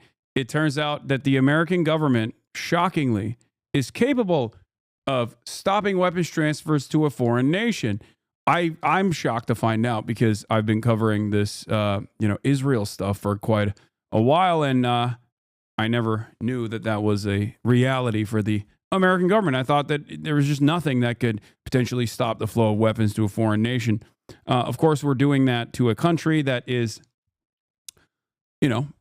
defending itself from a Russian invasion, and not necessarily a country that is doing ethnic cleansing of Palestinians. But before we get to all of that, Let's watch the Trump supporters walking away from CNN interview when pressed about Musk's actions, because I do want to see the hogs here. This is quite literally hogs going hog wild. You know somebody smarter? Than Elon Musk? That's right. You can be smart and immoral. You can be smart and make bad decisions. You are 100% right about that. There's no doubt about that. It does not give me pause. I'm 100% Team Musk. Josh Eben Kirkland is one of the people we spoke to at a hog show in Nahunta, Georgia. We first came to Brantley County right before the election because it was the most pro-Trump county in a swing state in 2020. People had had a strong emotional connection to President Trump, and they thought Trump was for them instead of the elites. So we wanted to see what they made of billionaire Elon Musk. There's a lot of ifs, ands, and buts about Musk, and he's a brilliant man himself. I think a lot of people are scared that the two of them have teamed up. Last time we were here, I love this. I mean, this is straight up my favorite thing. As you guys know, people who sell Trump merch, like their entire lives revolve around getting products from China and drop shipping products from China and just like selling it to dumb American hogs. It's awesome. Kathy Hendricks sold Trump merch in a corner of her boutique. Yeah. People who will perhaps suffer the most. People who will perhaps suffer the most from tariffs on China. I sold out of everything. Yeah. I sold out of all my Trump stuff. I have sold the daddy's home. Why do people like that, calling Trump daddy? There is a security in daddy. Mama is the one that runs everything. Mama's the one that does everything, but there is a security in daddy. When daddy wraps his arms around you, you feel like the whole world is just, you're safe. And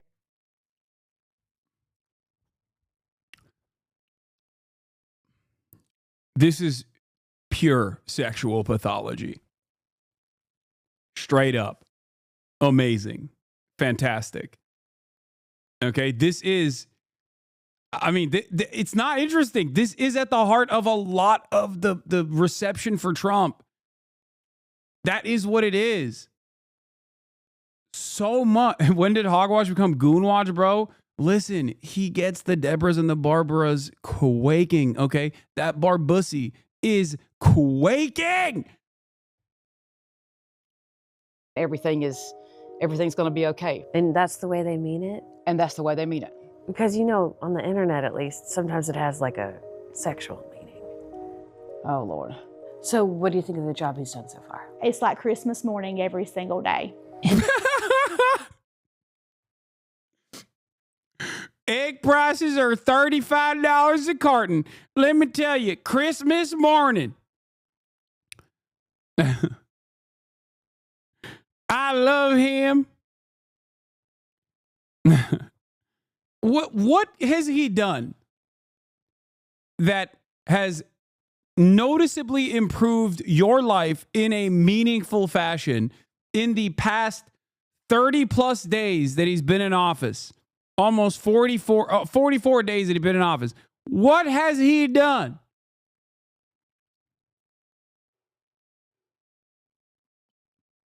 It's so crazy. Made them come? Yeah, I guess. Hendricks introduced us to Candace Taylor, who declared she's running for Congress that very day on Steve Bannon's War Room podcast. I wanted to announce with you are loyal to President Trump. God anoints people. He's anointed President Trump. So if Elon Musk wants to cut trillions of... I mean, this is, the accent is off, but this is kingdom come ass bullshit, okay? Our Heavenly Father has anointed the Lordship in the position of absolute authority. My Lord, my liege, my life for you, my liege. I do not need the bounties of the... I do not need access to the common good, nor do I need the eggs that my chickens lay. It's all for you, my lordship. ...of dollars out of this budget. And if my family has to tighten our belt and not go on vacation because of it, I'm down with that. Oh, wait. Oh, my God. She literally did I was joking. Trump. So if Elon Musk wants to cut trillions of dollars out of this budget, and if my family has to tighten our belt and not go on vacation because of it, I'm down with that. What? Ah!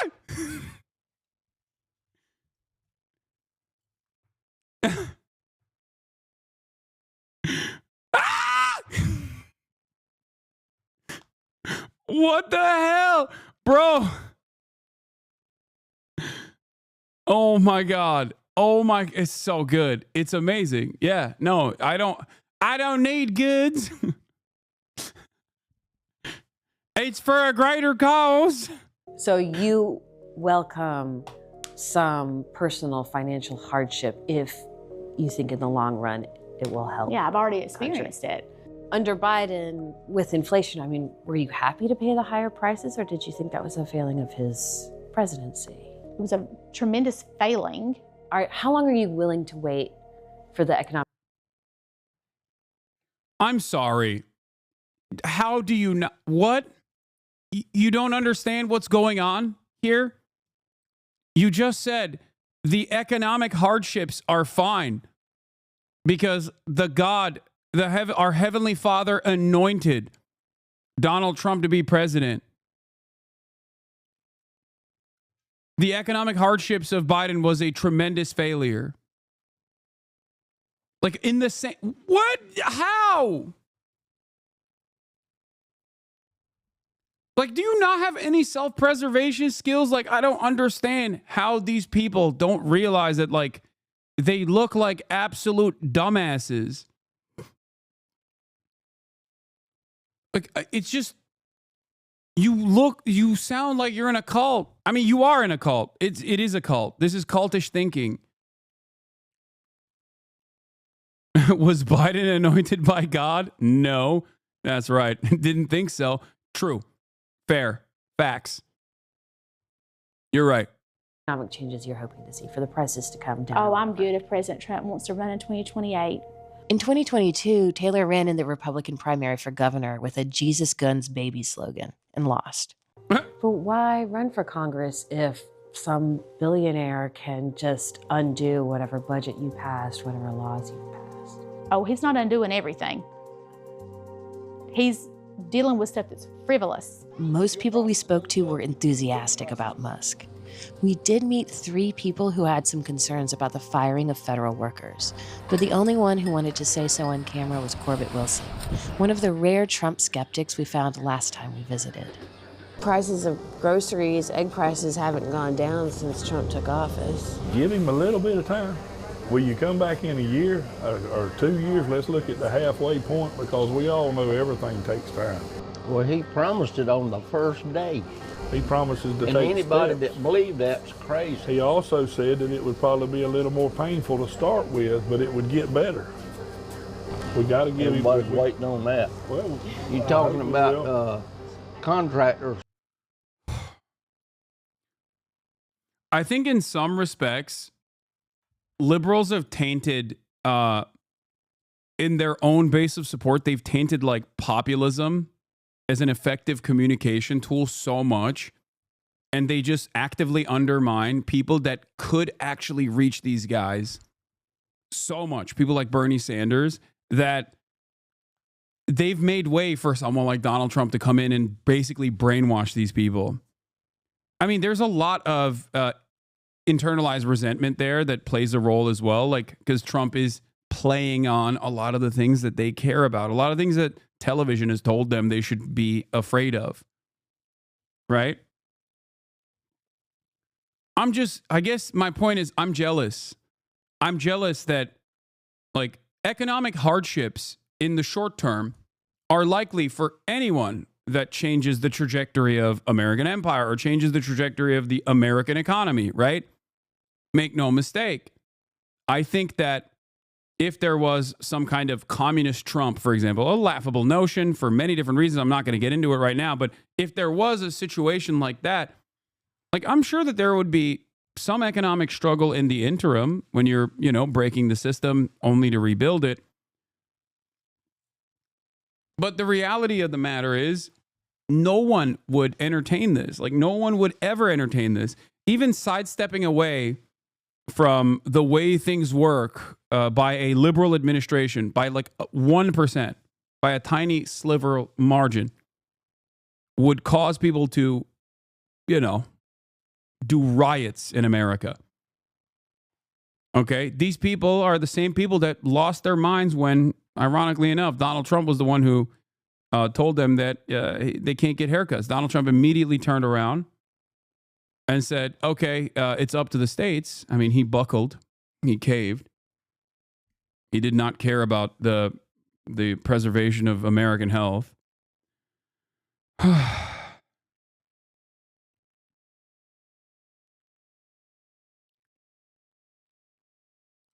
I don't know. I can't help but feel jealous that Trump has this level of brainwashing capabilities on these kinds of Americans who support him, where even if he does things that Americans truly care about, which is like cost of goods, they're still like, no, it's going to be better. It's going to get better. Jealous? Yes, I am. I am jealous. Elon's a contractor too. Who looks into him? There needs to be somebody. Nobody questions his bills. Do you trust Elon Musk? Absolutely. He's a government contractor.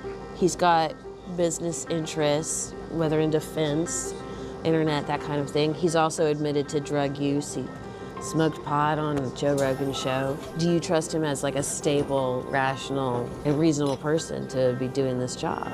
Yes. Hey, he's a Republican. You ain't gonna talk him out of that. There's potheads all over this country. Y'all sitting here trying to bash one man for what, 99% of this country, Republican or Democrat. Corbett, this whole dadgum town smokes pot. You're part of the Democrat Party. The conversation devolved quickly.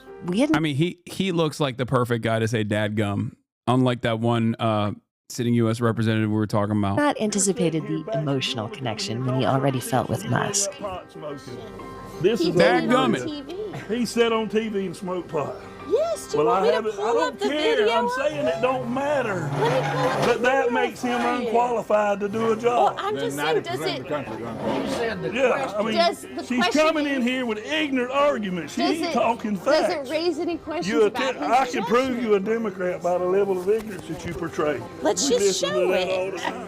Donald Trump, Elon Musk, please drain the swamp. While you there, get the job done. In cult psychology, this is referred to as a thought-terminating term. Okay? Get her done. Get the job done. Drain the swamp. It's over. The conversation is over at that point. Okay? He just hit the line and he's moving on. He does not like the contradictions that have been exposed. He's double-fisting the soda, which I love. Okay? Respect to this big boy. Normalize not being jealous of sociopaths, lol. Dude, I don't care what the mental faculties of a person are if they're bringing healthcare, if they're bringing Medicare for all to the table. I don't care. Yeah, I'd rather have a sociopathic pro-Medicare for all candidate who is able to, in the most charismatic ways possible, able to whip up support for it. I can't stress this enough. You know what I mean? Pretty sure one's a spit cup. That's right. That's right, baby. Because he's brave, bold, and a goddamn patriot. All right.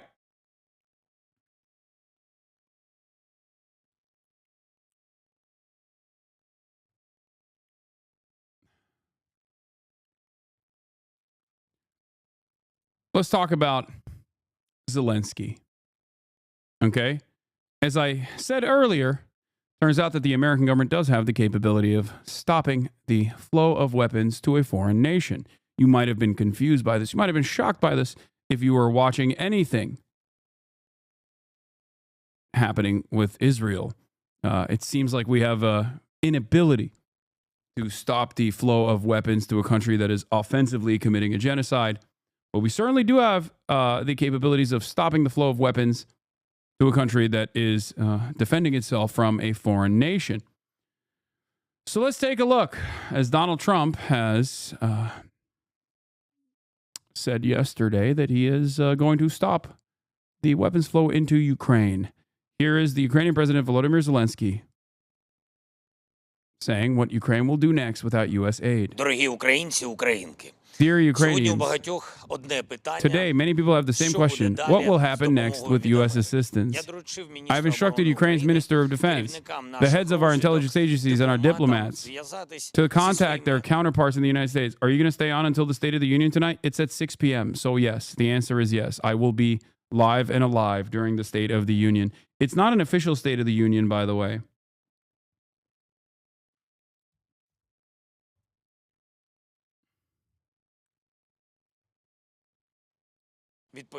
To contact their counterparts in the United States and to obtain official information.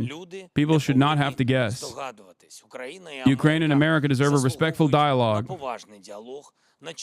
and a clear position from one another, especially when it comes to protecting lives during a full-scale war.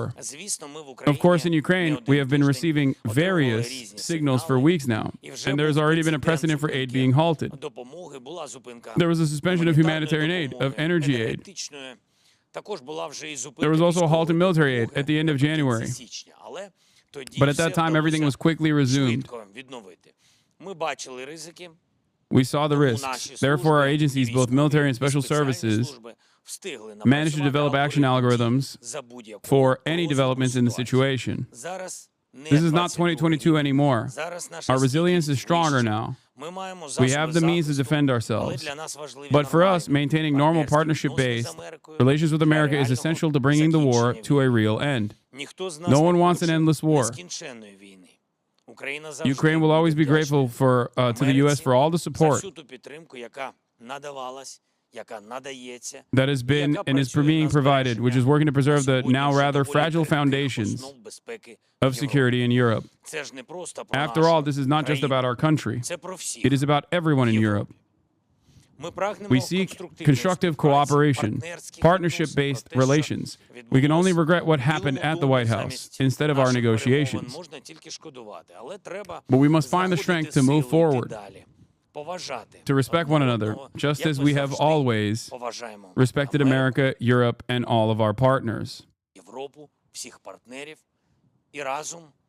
And to do everything together to bring peace closer. And thank everyone who is supporting Ukraine in this effort. Today I've spoken with the president of Finland. What? Yeah, Trump already claimed that they got the deal, I know.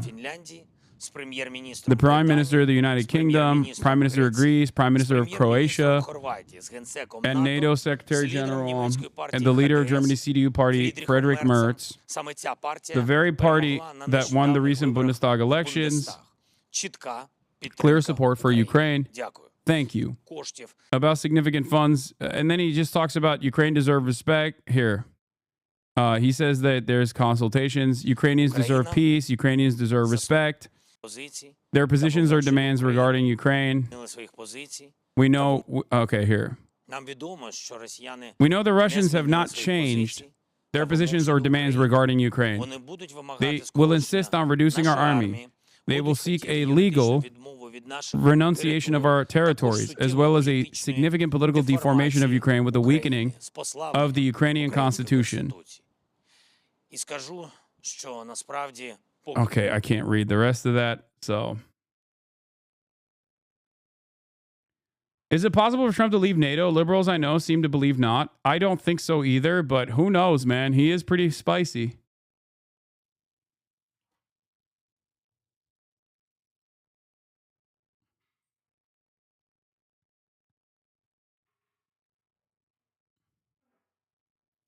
Ми всі в Україні будемо стояти разом і міцно.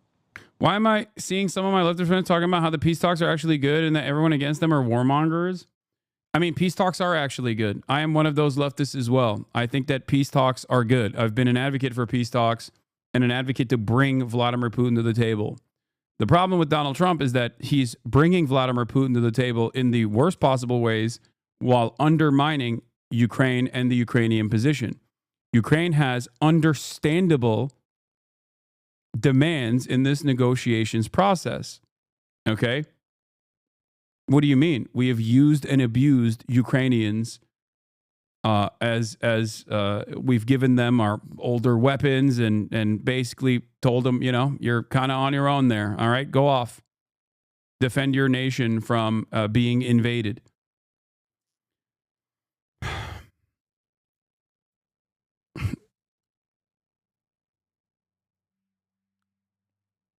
Doesn't Zelensky support Israel? Yes, of course he does. He is. He also has been groveling for American support for, while also still trying to maintain some semblance of dignity at the same time. But like, obviously, he's still going to do what Big Dog tells him to do. And you need to understand something. His support for Israel might be because he truly loves Israel. His support for Israel might also most likely be because he obviously can't say anything about Israel. Israel, alongside the United States of America and Russia, voted not to condemn Russia for invading Ukraine a couple weeks ago. He has no choice in this process. Zelensky has no choice in this process. Okay? He does not. Trump's foreign policy of neo-imperialism is very dangerous, but Dems and centrist elites, the Atlantic crowd, are doing a very good job of explaining why, because they're obsessed with the discredited narratives, Putin's puppet, and NATO fetish. Actually explaining how neo-imperialism will lead to more wars would be better. Jason Ponton, I'm really not enjoying the latest iteration of Jeet here as a more literate version of Glenn Greenwald, far more animated by opposition. The forces of reaction wouldn't be winning if it weren't for the incompetence and intellectual myopia of centrist elites. We have to solve the centrist problem to have a fighting chance against fascism. I agree. Complaining Zelensky supporting Israel is like complaining that Gaza doesn't have gay rights, lol. Not entirely. Because one is a defense of an apartheid genocide, an apartheid state doing a genocide with American weapons that unironically ends up harming the Ukrainian position. And the other is a group of people that have been captive by a belligerent occupier being genocided. Like, Ukraine is still, at the end of the day, a sovereign nation, No. A better comparison would be like saying Ukrainians don't have gay rights either, so they're not woke. I don't care about that. Do you see what I'm saying? Like, oh, Ukraine is not woke about gay and trans people either is a incredibly stupid argument to bring forward in terms of like defending Ukraine.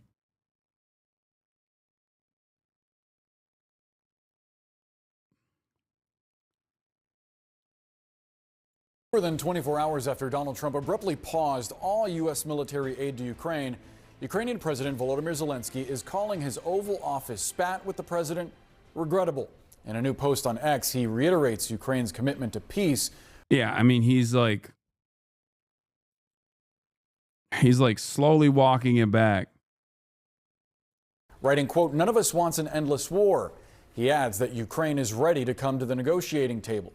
And although Zelensky doesn't use the post to directly apologize to Trump, as some White House officials have argued he should do, he did express his gratitude for U.S. support, something he has done frequently, including during an address to Congress the first time he visited the United States as president of Ukraine after Russia invaded the country.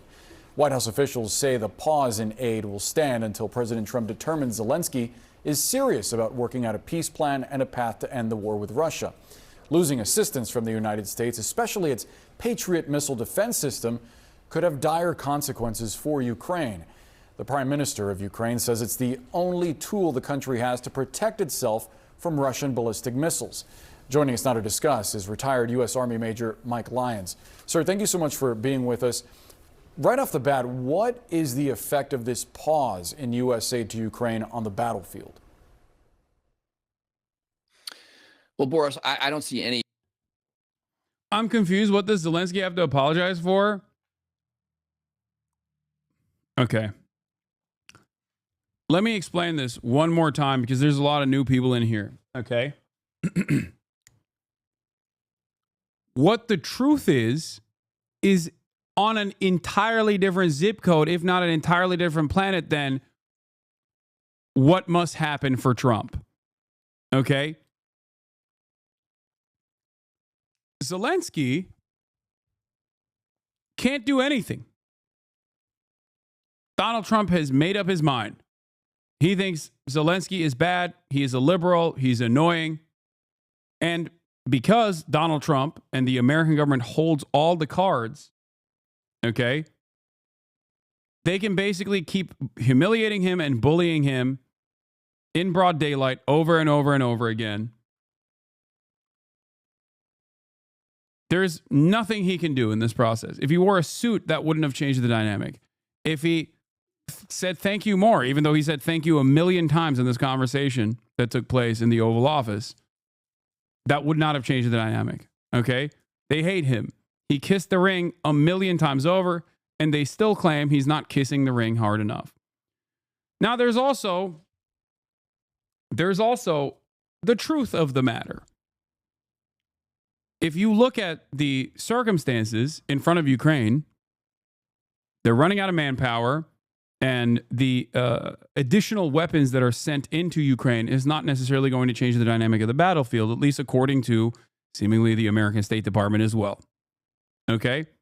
This is precisely the reason why there needs to be a managed negotiation to end the Russian occupation without America looking like they suffered any sort of blow. And I think Trump's attitude here is basically to say, oh, I wasn't even in favor of Ukraine to begin with, in a way to save face. If I were to go inside of Trump's mind, okay, and try to understand how he operates, I suspect that he looks at the situation as there's nothing more you can do. Like, you know, they've taken 20% of your territory. There's not really anything you can do without American support to begin with. And this is the new battle lines that have been drawn and hardened. Okay? And that I don't even care about the minerals in general. That the minerals themselves are not exactly a thing for us to treasure, because virtually everyone that looks at the situation, all the analysts say like the rare earth minerals are not necessarily all that bountiful, right? And a lot of them are on the Russian annexed territory anyway. So I think he's just trying to find a managed, negotiated surrender that saves face for America and also stops Ukraine from getting pummeled. That's what I think. He also simultaneously likes Vladimir Putin, obviously, perhaps in a weird way. So he's just looking at the situation and he's just going like, what are you saying? What are you going to do about it? There's nothing you can do in this process with or without us. So I think Donald Trump thinks he's giving an olive branch to Ukraine in his mind in this like fucked up way. Where he thinks like, I suspect he thinks that he is putting together a managed negotiation that will save face for America by actively undermining Ukraine, I guess, in his mind. I don't think it's correct. And because then he's just like saying Ukraine is the wrong, Ukraine is the party that was in the wrong and not the wronged party. And we didn't care about it. It was like pure Democratic Party nonsense to begin with. And yeah, he'll get whatever he can in the process. That's what I think. That's what I think Trump is thinking. And he's like, how dare you speak out against me? He's already narcissistic. He's already incredibly thin-skinned. So I think he's just looking at the situation and going like, do you see what the fuck's going on? Bro, have you seen the map of Ukraine's minerals? What are you talking about? I have. What do you mean? We've covered it extensively.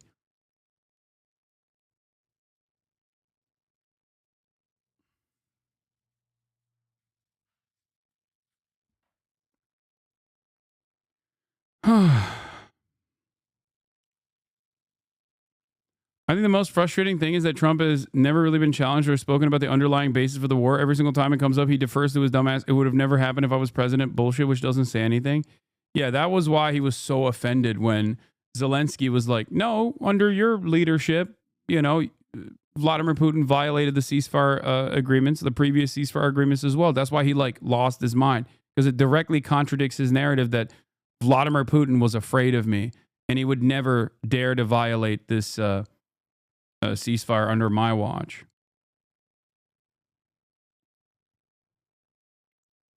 I don't understand why you think Ukraine will bow down to the USA, because there is still, in all of this madness, there is still truth to what Trump is saying in terms of the conditions on the battlefield. There's also truth when Trump says, we hold all the cards. Without us, you have nothing. It's hard to hear, and it's fucked up. And especially when you do have all the cards, you should never say that. Powerful people should never actually bully those who have less power than them. But because Donald Trump is a fucking asshole, he just straight up is saying, you know, you got nothing. MAGA Hasan? No, this is not MAGA at all. It is not MAGA to recognize that Ukraine's current issue is not just weapons. Weapons will certainly help, but it's not just weapons, it's beyond that. I've maintained this position already. I've maintained this position for a couple years at this point. But you can't look at the situation in terms of the crisis of manpower in Ukraine when they just don't have enough people to hold the weapons to begin with, and then see it as anything but like a stalemate at this point is possibly better overall. A stalemate, and then most likely some insurgencies that take place within the Russian boundaries, the annexed territories.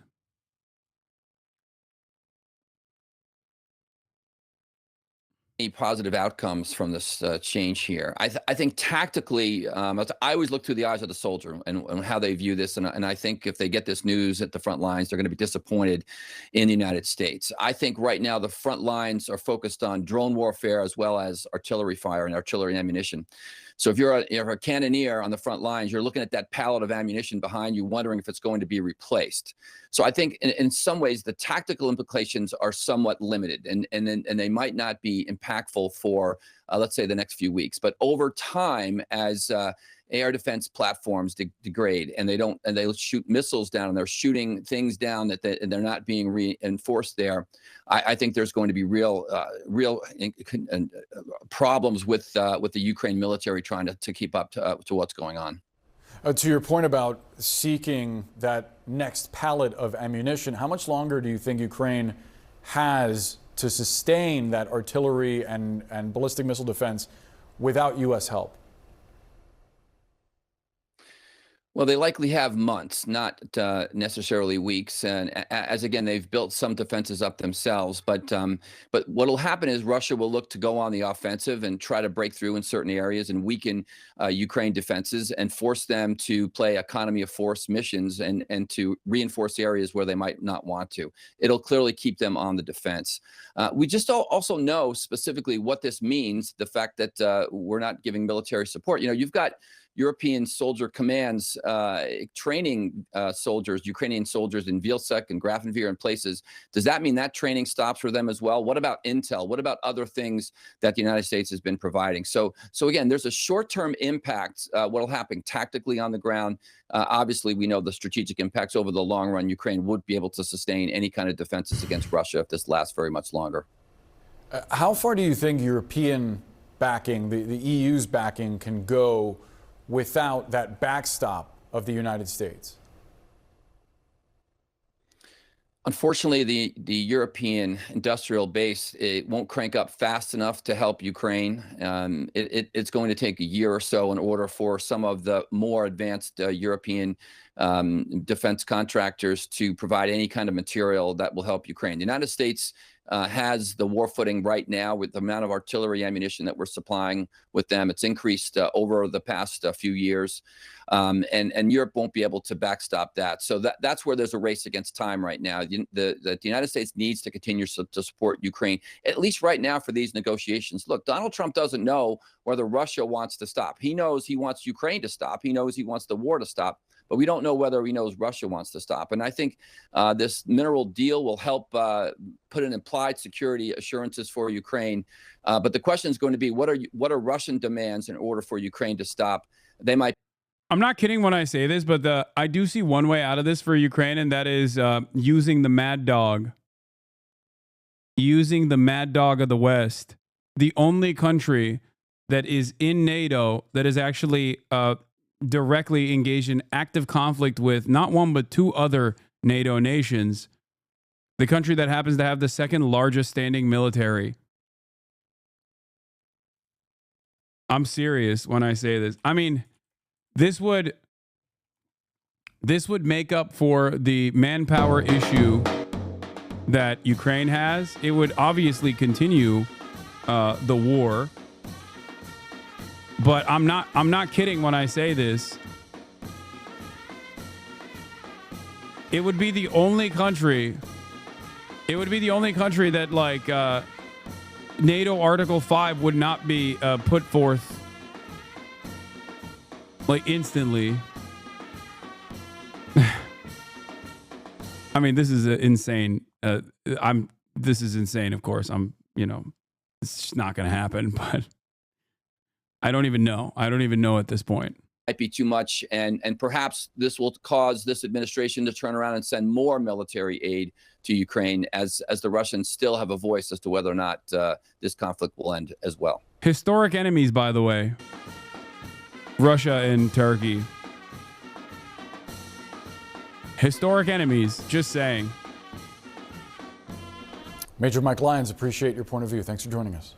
And back to our top story this hour, Donald Trump's suspension. Turkey buying air defense systems from Russia. I know, dog. You know what else Turkey did, though? Destroyed destroyed any sort of Russian interference or control it had over the Middle East. Like, that literally happened in the past couple of months. Did you guys not pay attention to that? Look at Syria.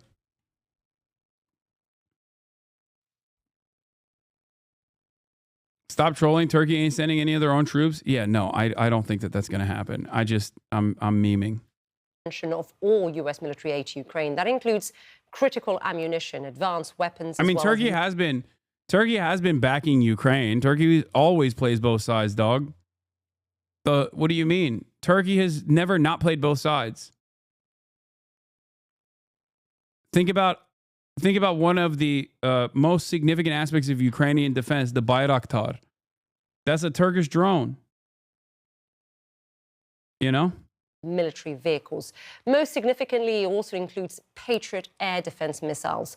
Those U.S.-provided weapons have been a game changer, really, for Ukraine, allowing it to protect its skies from Russian attacks. Now, Kyiv is saying it could run out of them just in a matter of weeks.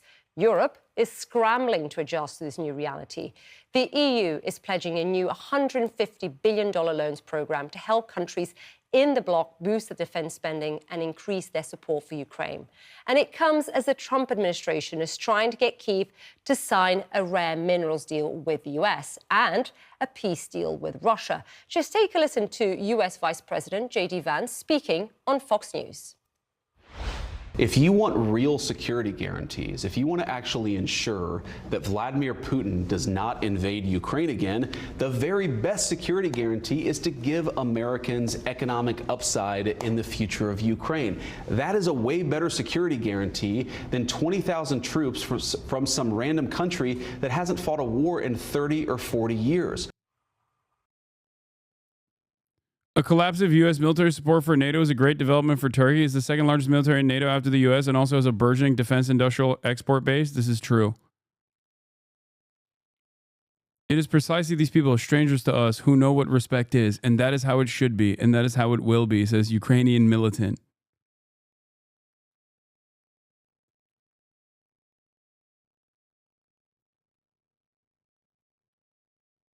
Why does Turkey want Ukraine into NATO? I don't think Turkey wants. I don't think Turkey wants Ukraine in NATO. Maybe they do. Maybe I'm completely oblivious to this, but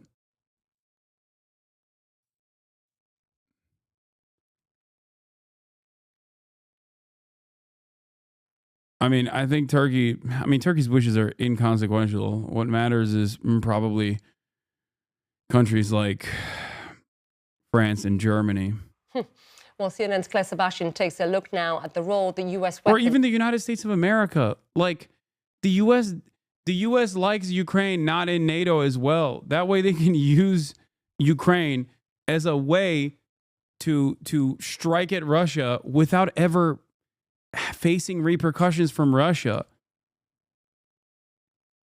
Like, please, if your starting position on this is that NATO is a defensive pact, you're never going to understand the motivations behind why America is doing things the way that they're doing them.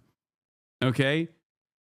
Trump doesn't want that, though. No, the American State Department has never been like, we are legitimately considering it. They've only dangled it because they have Kurdified the Ukrainian nation state. Okay? That's it. Have played in Ukraine's war effort and whether Kyiv and Europe can make up the shortfall. Have a look at this. A U.S. long-range ATACMS missile in action in Ukraine, just one of the highly sophisticated U.S. weapons arguably keeping Ukraine in this fight, now in doubt.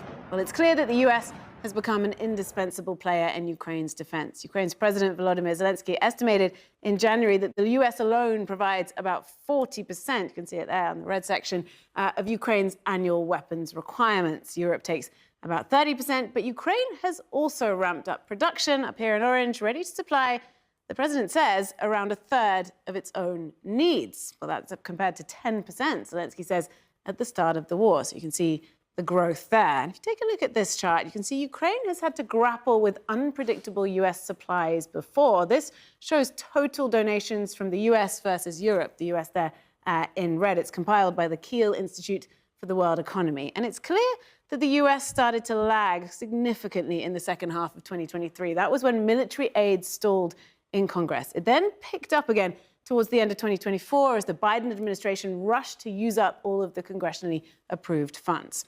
This is not just about quantity.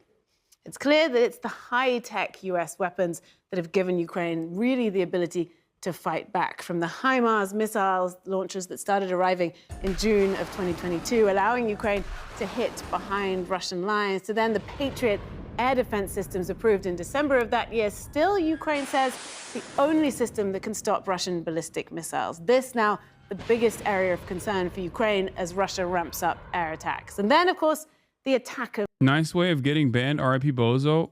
I don't know if you know this, chatter, but I'm live right now. You're in the chat of a streamer who is currently live, which means that I'm no longer... I'm not banned anymore.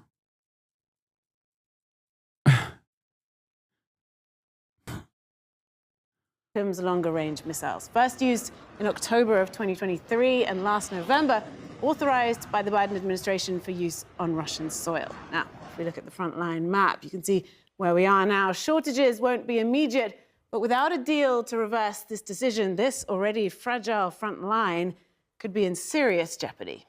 Claire Sebastian, CNN, London. Mr. Vice President, thank you for being with us. Good to see you, man. Appreciate it. Great to be here. Let's go back to the Oval Office Friday. Yeah, by the way, this is such a gross interview. I watched this. He was so proud of the way he butted in and talked about how, you didn't say thank you. You didn't say thank you enough. Like, he's such a lame ass coward. Turkish mining industry is almost entirely composed of foreign mining corporations. I don't think Erdogan sees anything to gain out of Ukraine, even if he had control over it. They had the conflicting support for both Russia and Ukraine, mostly because Erdogan wanted to sell Bayraktars. Why would Erdogan want Turkish soldiers in Ukraine? Maybe to make EU more dependent on Turkey as a security force, but that feels too far-sighted for Erdogan. No, I don't think that feels too far-sighted for Erdogan, but that would be the only motivation for this. I mean, also, I'm not even entertaining that. I was just throwing that out as a joke. Like, that is a very far-fetched thing. Turkey in proximity to Russia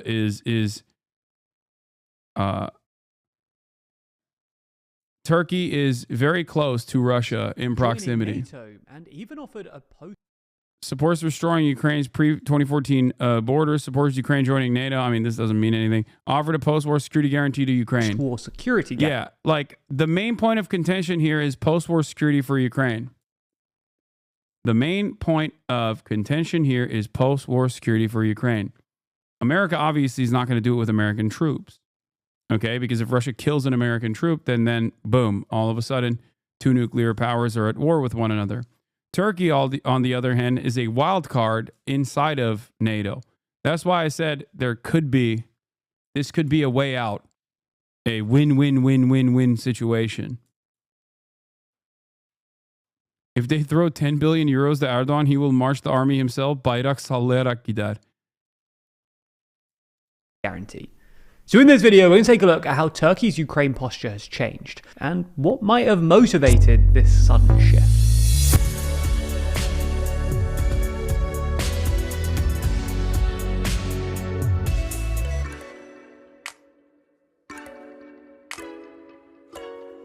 Never miss an episode and always feel in the loop by subscribing and ringing the bell. So let's start with a bit of context and explain how Turkey has positioned itself throughout the Ukraine war. True to form, Turkish President Recep Erdogan has tried to play both sides. And, well, he's sort of succeeded. Oh, he has succeeded. Recep Tayyip Erdogan always plays both sides. And as a consequence of playing both sides, he always comes out on top. That's how it is, baby. For starters, Turkey has enjoyed a series of diplomatic wins since the invasion. Erdogan has pretty good relations with Putin, despite Turkey being a NATO member, and Turkey hosted the first round of negotiations between Ukraine and Russia in March 2022. While these negotiations promptly collapsed, Erdogan then played a key role in negotiating the Black Sea grain deal in July 2022, which allowed Ukrainian farmers to export their grain via the Turkish Straits, with monitoring from the Turkish authorities. As well as burnishing Turkey's diplomatic credentials, Erdogan's ambivalence also has helped the Turkish economy. Turkey's economy looked pretty vulnerable when the war began. Thanks to Erdogan's unorthodox monetary policy, inflation was already running at about 50% year-on-year in January 2022, and the sanctions-induced rise in global energy prices threatened to make everything a whole lot worse. However, Turkey weathered the storm pretty well. Turkey refused to join with most sanctions, which meant that they were able to both import Russian energy and act as a transit hub for Russian oil and gas.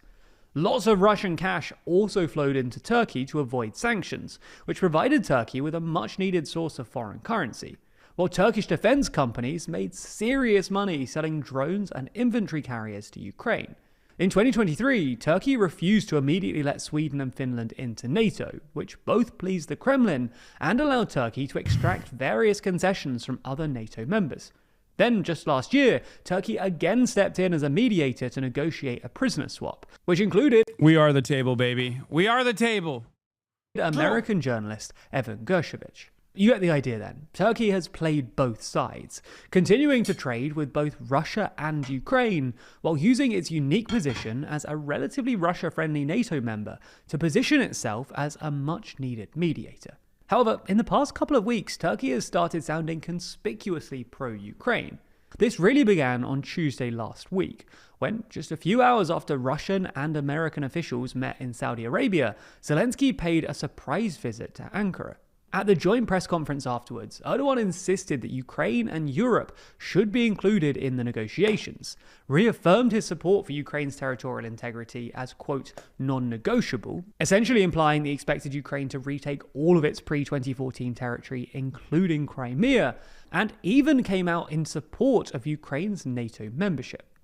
This all directly contradicted the Trump administration, who had pursued negotiations without Ukraine or Europe, suggested that Ukraine will have to accept some territorial losses, and dismissed Ukraine's NATO aspirations as unrealistic. This was followed by similar comments from the Turkish foreign minister, who this week reaffirmed Turkey's support for Ukrainian NATO membership, suggested that Turkey could act as a security guarantor in the event of a ceasefire, and encouraged Europe to pivot away from the US, arguing that reducing dependency on the US will make them more resilient. Now, it's important not to over... Okay, the real reason why I said Turkey could play this role is because America has often in the Middle East used Turkey as the middleman in many affairs that they do not want to be seen directly involved in, whether it be Syria or even ISIS. That is Turkey's major role.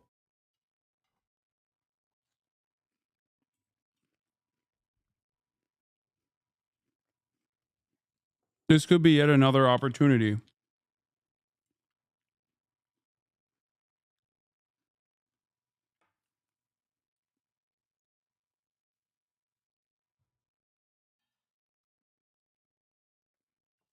This way, Turkey gets to, this way America gets to save face and say, oh, we're not doing this ourselves.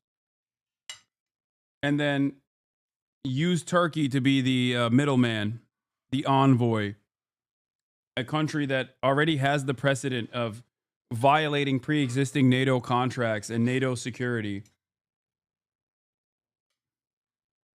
I don't think Donald sees Turkey as a country. No, he does. I mean, it's not him. It's people in his corner. State all of this. Turkey has always supported Ukraine's territorial integrity, and Erdogan has a bit of a habit of flip-flopping on foreign policy. Nonetheless, it's at least true that Turkey sounds a lot more pro-Ukraine all of a sudden.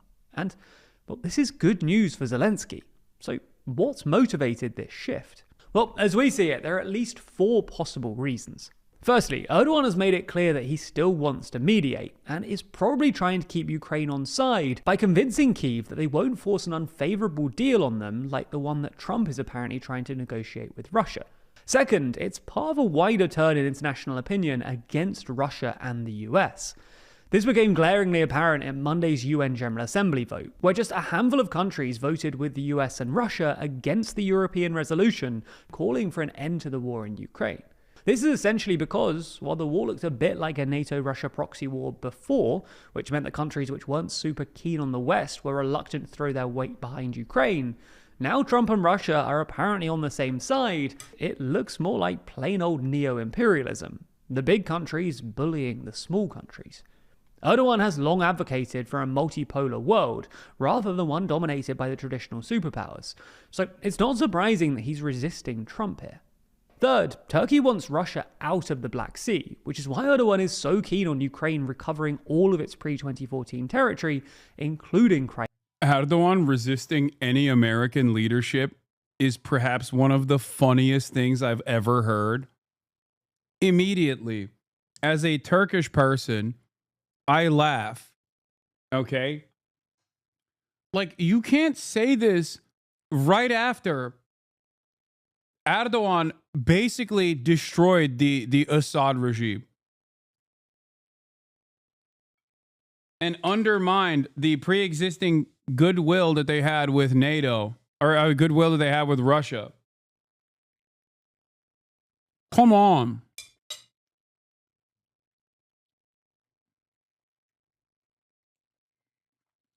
Also funny to think that America's involvement with Ukraine was not neo-imperialist until Trump.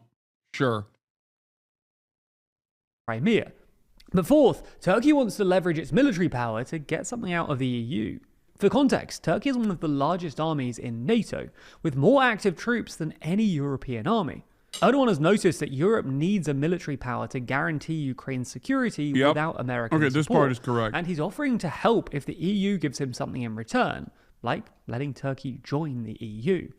Erdogan actually made this explicit on Monday, when he claimed that Turkey's accession into the EU is the only way to solve the continent's security and demographic crises. This isn't the first time that Erdogan has tried to play this either, literally hours after Trump won the US election. Europeans are so insanely Islamophobic. There is 0%. This would collapse the EU. Okay, this has been a meta and a meme, I would say, in my opinion.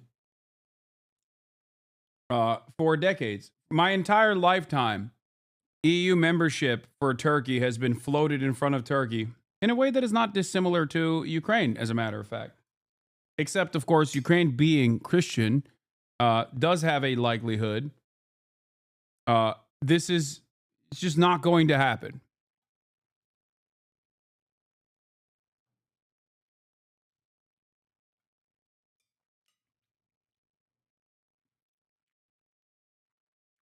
In November, Erdogan told reporters at the European political community that, quote, Turkey's full inclusion in the European Union defence efforts is indispensable for Europe's peace and security. Now, while it's hard to imagine Turkey actually joining the EU anytime soon, Erdogan might still be able to negotiate something like a closer economic relationship with Europe, or at least get the Europeans to turn a blind eye to his ongoing crackdown on opposition politicians. This also creates a bit of a dilemma for Europe. If Europe does actually decide to build a new security architecture outside of NATO, and we're saying Europe, not the EU here, because it will probably include the UK too, would this include Turkey? On one hand, Turkey has a strong army, a thriving defence industry, and sits at a strategically valuable position along the Black Sea and at the confluence of Europe and the Middle East. On the other hand, Erdogan has proven a somewhat unreliable and occasionally two-faced NATO ally, and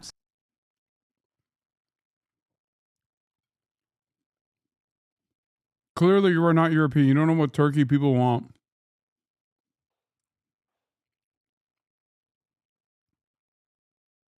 They have been trying to join EU for years. Islamophobia in EU doesn't mean Turkey. It means other Islam countries that don't assimilate as good as Turkey. Gerizekalı benim Amerikalı olduğumu zannediyor, biliyor musun? Salak herif. İnanamıyorum yani. Bana geldi diyor ki sen Avrupalı değilsin, anlamıyorsun dedi. Ama unuttu, Türk olduğumu bilmiyor herhalde gerizekalı. İsmim Hasanabi lan. Ne diyorsun oğlum? Salak mısın sen?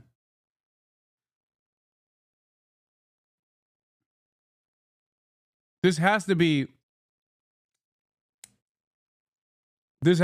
one of the dumbest Turks I've ever encountered in my chat. Or even funnier, he's some weird Turkish exceptionalist who also is still very much Islamophobic.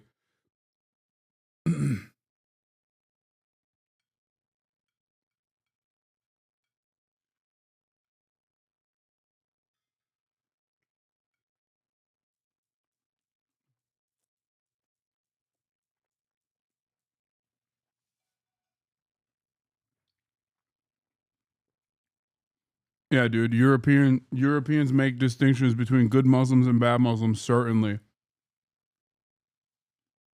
certain European countries, most notably France and Greece, could be very resistant to the idea. Now, the thing is, often in politics, we need to understand a wide variety of topics to truly grasp what's going on. And fortunately, our sponsor this week, Brilliant, can help us do just that, with thousands of lessons in maths, science, programming, and AI. And not only that, their interactive lessons teach you by... Also, what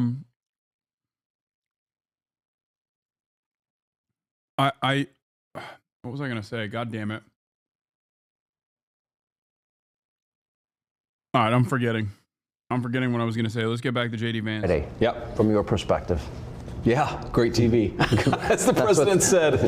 Yeah, well, you know, it's funny. So we have a 45 minute press conference, and the president normally does this. I mean, I've seen this now 3 or 4 times with foreign leaders where he likes to bring the media in, likes to have a conversation, but answer questions with the press. As you know, he's very open with reporters. And what I noticed is that for the first 25, 30 or so minutes, he tried to sort of bend over backwards to be gracious and kind to Zelensky. Even when Zelensky was kind of needling him, even when Zelensky was saying things that I thought were untrue, the president just tried to be diplomatic, right? I think that's his natural instinct in that situation. And then when it really went off the rails, of course, is when I asked, or you had a Polish journalist who asked a question, the president answered it, and then I answered it, and then something about my answer just really set Zelensky off. So then he came at me. It was me. And then I went back at him, and what I tried to do originally was actually try to diffuse the situation a little bit, because I'm like, you know, we're having this meeting. Obviously, there are 100 television cameras here. Let's try to have this conversation in private. And then the president, as we kept on going back and forth, I tried again to say, well, maybe we should have this conversation in private. And the president was like, nope, actually, I don't want to have it in private anymore. I want to have this actual conversation in public for the American people to see. And I do think that there was just a certain sense of, there was a lack of respect. There was a certain sense of entitlement. And most importantly, look, we can look past all of that stuff, but the president has set a very clear goal for his administration. He wants the killing to stop. And I think that it's very important that President Zelensky and, of course, President Putin, too, they've both. Why shouldn't he lie, chat? Why shouldn't he lie? Of course. Who's going to check him? Sean Hannity? No one is even remotely interested in the truth. Why shouldn't he lie? He's lying his goddamn face off. Both got to come to the negotiating table, and that's ultimately where things broke apart. I really don't care what President Zelensky says about me or anybody else, but he showed a clear unwillingness to engage in the peace process that President Trump has said is the policy of the American people and of their president. That's the real breakdown. Is I think Zelensky wasn't yet there, and I think frankly now still isn't there, but I think he'll get there eventually. He has to. My understanding is he tried to get back in, or tried to stay a number of times, and then made numerous calls to come back. Is that true? I don't know about numerous calls, but they certainly made at least one request to come back in and continue the conversation. The president was like, look, first of all, they were disrespectful. And second of all, what are we even going to talk about? They've shown a clear unwillingness to discuss the peaceful settlement that President Trump is trying to bring to the situation. I think a lot of Americans are sort of, it's useful to step back and ask ourselves, what is the actual plan here? You can't just fund the war forever. The American people won't stand for it. And by the way, Sean, if you look at European opinion polls, the Europeans aren't going to stand forever for it either.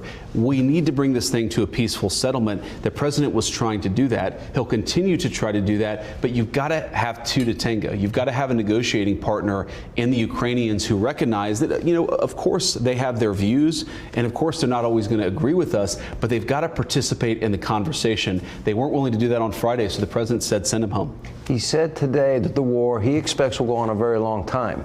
I don't know where he's going to get the money to fund that war. I have my doubts that Europe will fund the war to the level that Biden and Harris were funding it. And then the issue now has come up whether or not this administration will.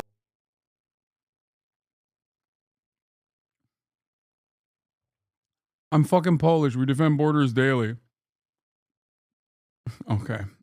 Opinion discarded. You're talking to a Turkish man. Shut the fuck up. All right. Gotta say, in total victory, JD has really come into his own both commercially and politically. You're joking, right? Are we looking at an entirely separate video? What's happening? I'm watching JD Vance get his dick sucked by Sean Hannity while simultaneously he has pulled off the most impressive feat of all time. Sucking Donald Trump off, even though he's not in the room. Okay, he is joking. All right. Will continue to offer money and arms for this war to continue. Because without America, I would argue the president was right in saying they have no cards. Yeah. Well, Sean, I think our European friends, frankly, are being really they're doing a disservice to the Ukrainians because their own populations are saying, we're not going to fund this war indefinitely. The American people are saying, we don't want to fund the war indefinitely. So the only thing that is in the best interest of America, of Russia, of Ukraine, and of Europe is to bring this thing to a close. What happened, Sean, is you have Zelensky. He goes to Europe, and a lot of our European friends puff him up. They say, you're a freedom fighter. You need to keep fighting forever. Well, fighting forever with what? With whose money, with whose ammunition, and with whose lives? The president is actually taking a much more realistic perspective and saying this can't go on forever. We can't fund this thing forever. The Ukrainians can't fight forever. So let's bring this thing to a peaceful settlement. When I interviewed Zelensky, he wouldn't give me direct answers. I asked him about the mineral deal to pay the U.S. back. To me, there's three phases in this. And My understanding was Friday was supposed to be relatively ceremonial. It was. And then that it was supposed to be we signed the mineral deal. That's part one. Part two would be a ceasefire. Part three would be the hardest part, the negotiated settlement with Putin, who, correct me if I'm wrong, said he's willing to talk peace with Trump. Yeah, he said he's willing to talk peace, and of course we trust but verify. We want to have the conversation. We don't assume that everything that anybody tells us is true. That's why we want to engage in this conversation. But you're exactly right, Sean. When the Ukrainians came to Washington on Friday, it was supposed to be ceremonial. You know, there had been some public back and forth, some disagreements, some words spoken in public, and the president was like, let's have this moment. We give some credit to the brave Ukrainian fighters, and of course it's a very brave army that they have there in Ukraine. Let's sign this minerals deal, which importantly does two things. It allows the American people to get some of their money back, but it also shows the Ukrainian people that America has a long-term investment in their sovereignty. You do those things, we'll sign this thing, we'll have a rah-rah moment, and then we'll get to the tough talk of negotiating peace. We couldn't even get the Ukrainians to a point where they could talk about the peaceful settlement. And look, in some ways, Sean, I get it. I get the frustration. I get the rage. It's their country, of course. I really sometimes feel a little bit overwhelmed. Like, this is one of those moments where virtually everything that J.D. Vance has said thus far, with some exceptions about like the conditions on the battlefield and whatnot, is incorrect. Like, in terms of coming to the table for a negotiated peace and a negotiated settlement, like, he's not wrong about that. The problem, however, is that every single other thing that he says before and after is just insane. And it's like so objectively wrong. I don't know how else to describe it. Like, it's things that we saw with our own two eyes over the course of the past week. Listening to Republicans at this stage, it feels like undermining truth itself. Once again, I repeat myself when I say, lying is OP, please nerf. And what's weird about it is that, like, there is a world where Donald Trump could actually fulfill his narcissistic desires and, like, maybe get a fucking Nobel Peace Prize. You know what I mean? Like, all this stuff. If he was managing this not in the most Trumpian way possible, but instead in a normal way. That's the insanity here, because like the Biden administration did unironically have many opportunities for off-ramps and refused to take them. Refused to come to the table and be reasonable American leadership that would try to manage some kind of ceasefire. So Trump does have that opportunity, but of course he's not doing that. He's just doing this insane stuff where he's like, no, I love Russia. Russia is the best. And we're going to give Russia everything. And you can't do anything about it. Which is psychotic. It's not our country, but you've got to accept cooler heads have got to prevail. This thing cannot go on forever. This is the important point. I'd say this to are of course, most importantly, the Americans who are watching, but people all over the world. When you talk to leaders in private, whether they're Ukrainian or European, when you talk to people in private, they will tell you this cannot go on forever. There aren't enough Ukrainian lives, there isn't enough American money, and there isn't enough ammunition to fund this thing indefinitely. The only realistic pathway to bringing this thing to a settlement is President Trump's pathway. We encourage both President Zelensky and President Putin to follow that path. Well, I mean, hundreds of billions of dollars have been spent, and this came up in the discussion Friday. The Biden administration called Putin every name in the book, and they've been trying to get the president. And he still invaded anyway. Okay, he still invaded anyway. Well, remember, it depends if it's a minor incursion. Let's go back. Dude. The thing that I think is very weird about this is how much America is hurting its own leverage at the table. Like, if it's a proxy, why the hell are you undermining your own proxy? Like, it makes no sense. That's the part where I'm like Trump is, That's the reason why I say Trump, I think, is just like trying to save face. And basically say like, oh, Ukraine was the previous administration's failure. Like, I don't want nothing to do with it.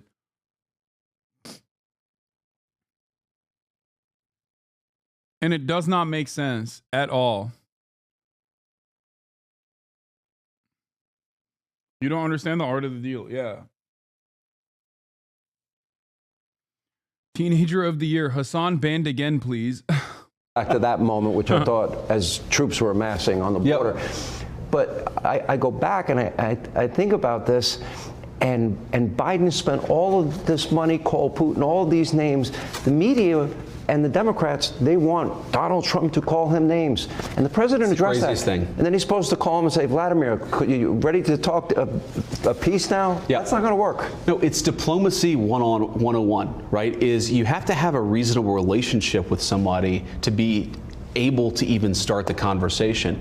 We have to remember, Sean, Ukraine, half of the country, a third of the country is totally destroyed. The economy is depressed. You've got hundreds of thousands of dead Ukrainians. Of course, a lot of dead Russians as well. The president wants to negotiate a settlement. How can you negotiate if you can't even talk to somebody? And that's what he said. He's not saying, like, nobody's suggesting, as Secretary Rubio said, no one is suggesting that we give the Nobel Peace Prize to Vladimir Putin. What we're saying is it's important for what we're saying is to give it to President Trump, please. President Trump to be able to have a conversation. That's not well served by standing up at a press conference and calling the guy every negative name in the book. By the way, as we just said, President Biden called Putin every single name in the book. What did it lead to? It led to war. It led to destruction. It led to conflict. President Trump is trying to bring this thing to a close. You got to be able to talk to somebody to do that. Is the door open? President Trump said Friday he can come back if he wants peace. Is that door still open today? What President Trump has said clearly and consistently is, like, the American government refuses to call Putin a dictator. Fine. You could say, oh, we don't want to call him a dictator, even though it's obvious he's the party that did a lot of wrong, because we're negotiating with him. That's one thing. But when you pair that up with calling Zelensky a dictator, then all of a sudden, the dynamic shifts a little bit. Do you see what I mean? Like, I get why you wouldn't want to call the guy you're about to fucking set a deal with, the guy that you're bringing to the table to do a negotiated settlement with, actively shitting on them is probably not going to help your cause if you're trying to put a deal together. But also simultaneously disrespecting your proxy in this process is insane. Unless you are trying to desperately save face and make it seem as though Ukraine is not your thing. It was like the Biden thing.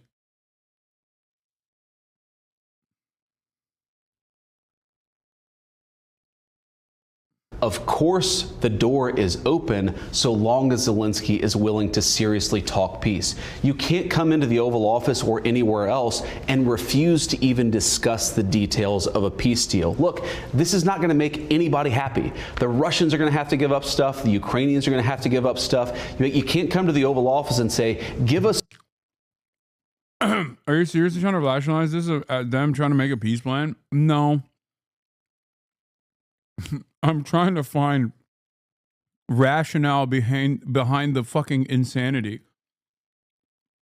And I'm not going to lie to you, every day it becomes more and more difficult.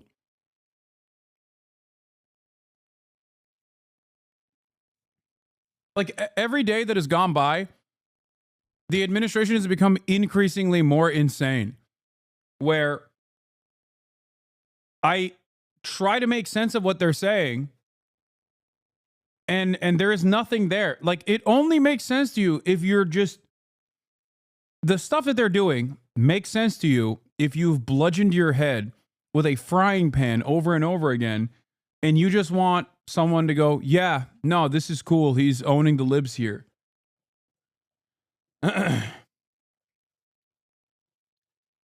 like, the Trump admin actively undermines its own positions from the day prior. You know what I mean? It's not like they have no resistance. So they're just kind of resisting themselves because there's no resistance whatsoever. So they just we'll do stuff and then those things will be bad. So then they'll turn around and be like, all right, we're clawing some of it back. My B. Real 5D chess. I just shit and pissed all over my diapers. And then I smeared it on the walls. And now everyone's saying I smell like shit. That was my 5D chess, okay? Now I'm going to clean up that poop. Security guarantees, we won't even engage with you about what we're willing to give up. That's been the Ukrainian posture. When that posture changes, as President Trump said, when they're willing to talk peace, I think President Trump will be the first person to pick up the phone. Well, I got to imagine that they're probably rethinking it. What did you make of European leaders, quote, their voices of solidarity this weekend? Because it's Lindsey Graham, who's been very supportive of Ukraine in this conflict. I mean, he was livid. Yes. And he said if they want to now defend their own continent, let them go ahead and do it. Good luck to them. Yeah, and my message to Ukrainians, by the way, to President Zelensky is when you've lost Lindsey Graham, that means you need to come to the negotiating table and recognize Donald Trump is the only game in town. He's the only person who I think has a meaningful plan to save that country. But, Sean, here's the problem with the Europeans. And a lot of these guys are our friends. They're our allies. We, of course, the president has a great relationship with a lot of European heads of state, and so do I, but they need to be realistic. And the craziest part about this, Sean, is that sometimes you'll have European heads of state who in public will puff up their chest and say, we're in it with President Zelensky for the next 10 years. And then in private, they'll pick up the phone and say, this can't go on forever. He has to come to the negotiating table. So I honestly don't. That's messy.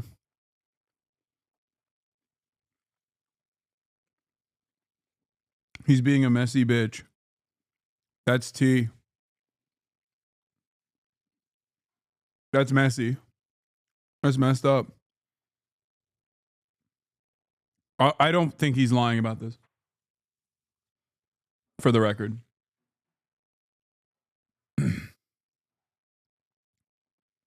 I don't. I wish he wasn't such a coward and he leaked it, but leak the DMs, pussy.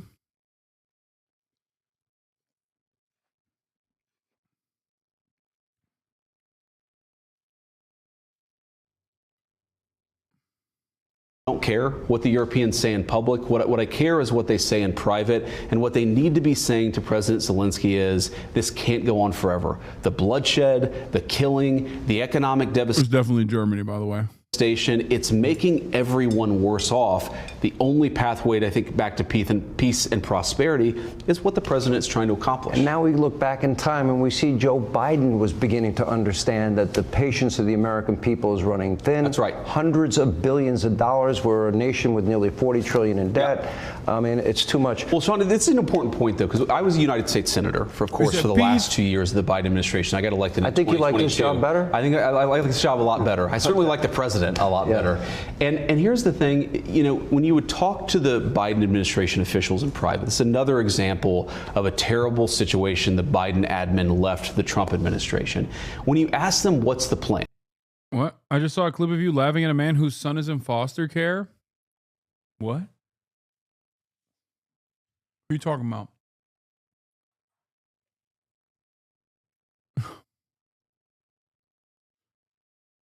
This is why people like my standalone YouTube VOD videos better. Oh, Crash Dummies Pod. Oh, it's a Crash Dummies Pod episode joke.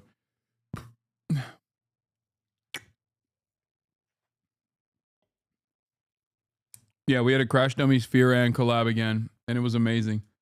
Okay, we're going to spend tens of billions of dollars, hundreds of billions of dollars in Ukraine. What is your plan? And they would honestly tell you, well, we're just going to send them weapons for as long as we can and hope eventually they can turn the tide. Hope is not a strategy. Throwing money and ammunition at a terrible conflict, that is not a strategy. The only guy in town with a strategy is the President of the United States, and everybody needs to follow his lead. What scares me is Zelensky, when he says it's going to go on for years, how many more lives are going to be lost? He's not going to have a country to save at the end of that. The minerals deal would have provided the monies to rebuild their country and a strong U.S. presence and maybe European troops as well. And this is an important part of it. The president knows that, look, if you want real security guarantees, if you want to actually ensure that Vladimir Putin does not invade Ukraine again, the very best security guarantee is to give Americans economic upside in the future of Ukraine. That is a way better security. Dude, what sucks about this, aside from all of the senseless cruelty and humiliation that we're subjecting the Ukrainian population to after using and abusing them as cannon fodder and selling them false promises about security, is that this is a very revealing moment about American ambition. A very revealing moment. But because American actions here are so insane, I can't even sit around and gloat because I think about all the Ukrainians that are going to suffer as a consequence of this. But this should be a moment of revelation, a moment where Americans recognize how we do things, okay?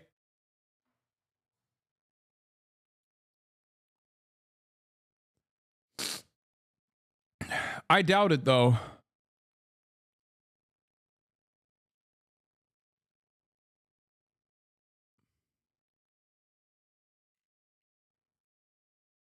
I bet Putin has some KGB shit on Trump. Is that not extortion? Yes, it is. But that's always been what we do. I think this happening with Trump creates this unique opportunity where instead of having these conversations behind closed doors, they're very brutally honest about it, outwardly honest about it. They don't care about manufacturing consent, and they certainly don't care about like hiding the way that what the fuck.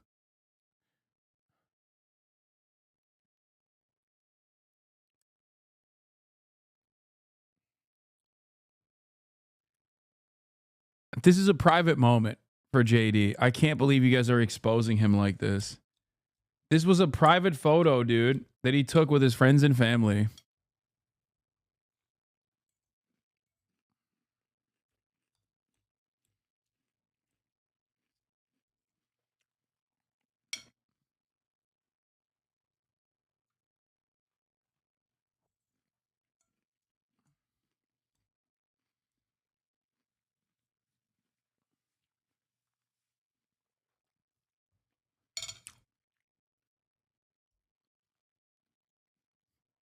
Asmongold is calling moderation bias.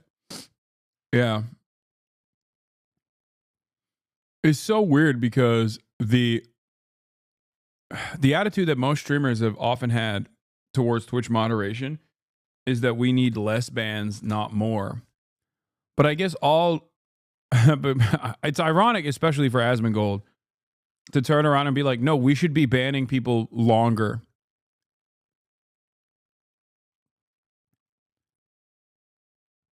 I find it really strange that he, of all people, is saying that, considering how many times he gets yelled at by the internet for things that he says on his broadcast. How does he think that is? How does he think that that's going to work out?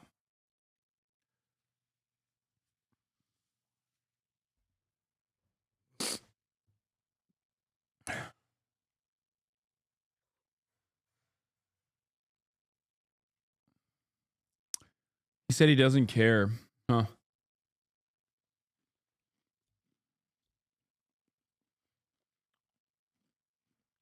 He fosters a community biggest? Oh, 100%.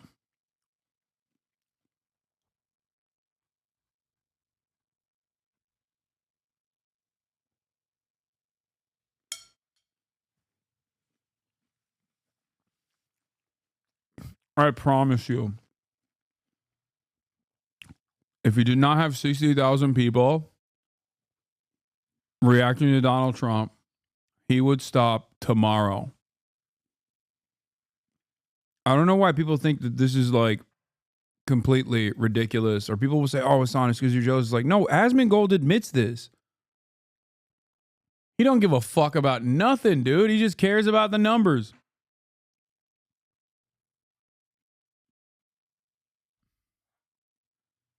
The problem is, it's not even money, it's relevance. He cares more about relevance. He cares more about relevance than he does about money. Make no mistake. I understand Asmongold's ambitions. I promise you I get it. The main difference between him and I is that I have a worldview that I care about, that I want to explain to people and want to bring people onto my side.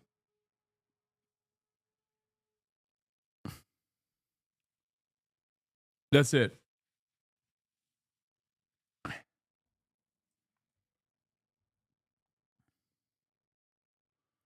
A couple days ago, he said that he's been reading so much that if he believes something, he's objectively right.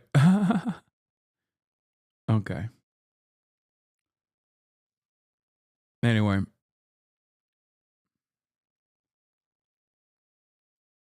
Like supporting Hamas. I like that you point this out when I'm talking about like an ideological position that I have that I firmly am committed to.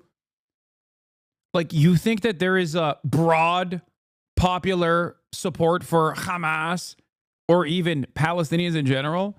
No, obviously, when you are pro-Palestinian emancipation, it doesn't matter. Everybody just calls you a fucking terrorist over and over again and demand that you get deplatformed. That is literally the point. Yes, I'm saying no matter how unpopular a certain position might seem, I am committed to advocating for said position because I believe it is correct. Palestinians deserve a right to live free of the Israeli occupation. That's it.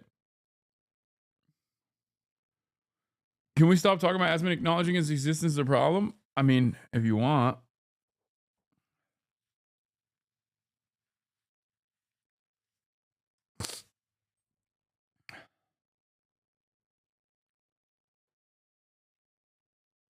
Glad to see you're back. What is this? Remember my picture of my older brother that went viral a couple years ago? I just wanted to update you. He got his master's today and I couldn't be prouder. That's fucked up.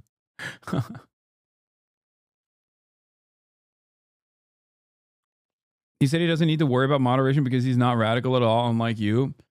In some ways, Asmongold is not wrong. For the new American right that is like unimaginably far right, technically he is firmly championing whatever the far right champions. If tomorrow they become out and about neo-Nazis, he will most likely champion that as well, as long as it still gives him a relatively large audience and a position of prominence. That's it. I'm telling you, dude, I promise you, things change in American politics all the time.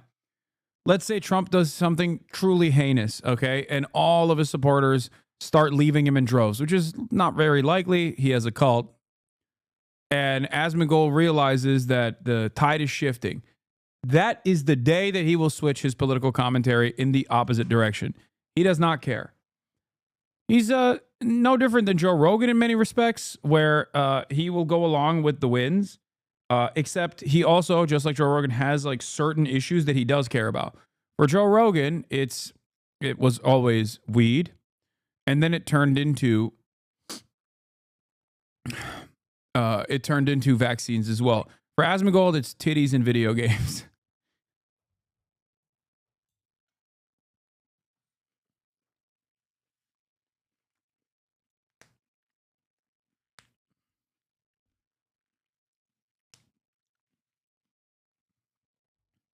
Beyond titties and video games, I don't think he has like firmly held convictions at all or any sort of real interest in politics.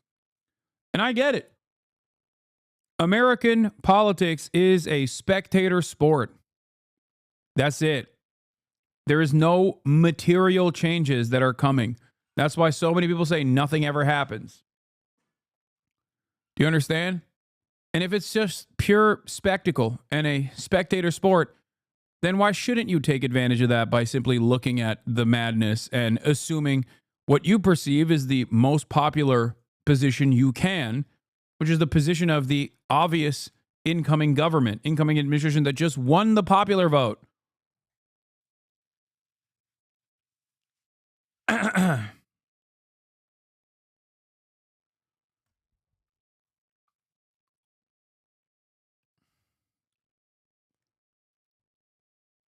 You understand me?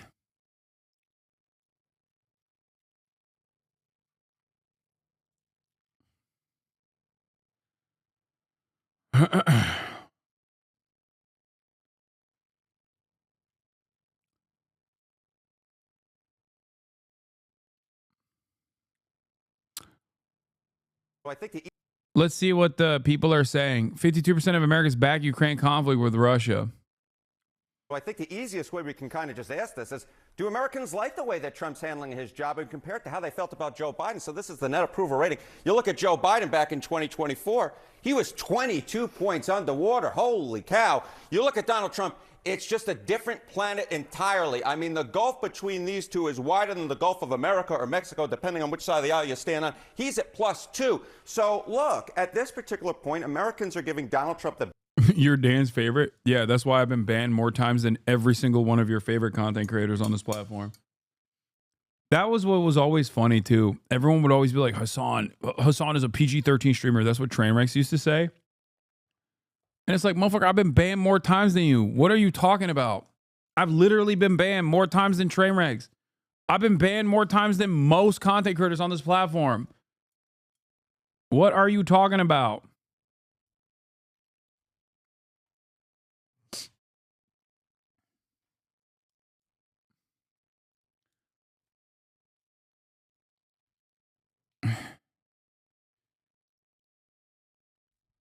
Anyway. benefit of the doubt. He's doing considerably better than Joe Biden was doing on the handling of the Russia-Ukraine conflict. And so on this simple question, I think Americans are saying, okay, Donald Trump's doing all right on this. What about specifically on how they feel about bringing the war to an end? Yeah, okay. So, look, questions on this can be quite complicated, but I think this kind of gets at sort of where the American trend line is. Americans on the Russia-Ukraine war want a quicker end of the war, but Russia keeps... Bro, I'm going to say something crazy here. The numbers for Israel coming to the table for a ceasefire was like 80%. When will you get permanently banned? Why are you a subscriber to me for 2 months and asking when I'll get permanently banned? I don't know. I dislike you because of the right, and my brother would say you was a terrorist, but then I watched you and I was like, you right, and it's something we don't see eye to eye and everything, but not crazy.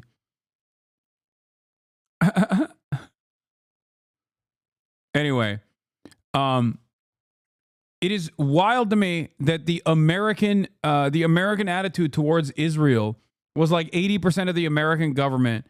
80% of the American voters were like, please do a ceasefire. We need a ceasefire right now. Please stop sending me JD Vances. Oh my God.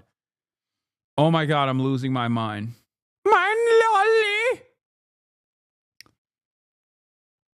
keeps its captured land. Look at this, 50%, bare majority coming in here. Support Ukraine's right to fight, even if it means a longer war. That's at 48. This is very, very close. But the trend line on this question is so important because that want a quick end of the war, look at this. You go back to August of 2022, it was at 31%. Now we're at 50%. I mean, that is a rocket ship upwards in terms of the Americans who want a quick end to the war, even if it means Russia keeps the captured Ukraine land. Americans are moving closer and closer to wanting a compromise, even if it means that Ukraine doesn't really get what it set out to want, at least at the beginning of this war. And Americans' views on Russia are shifting as well. Absolutely. I mean, one of the reasons why we're seeing this is Americans who say Russia is an enemy. You go back to 2023, it was 64%.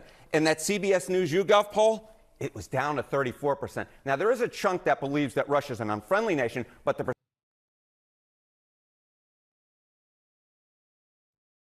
Oh my God.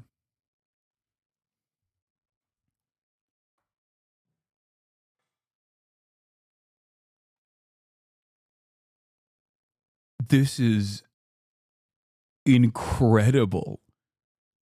How is that possible? Dude, I swear to God, Americans are the dumbest country on the... Americans are the dumbest people on the planet.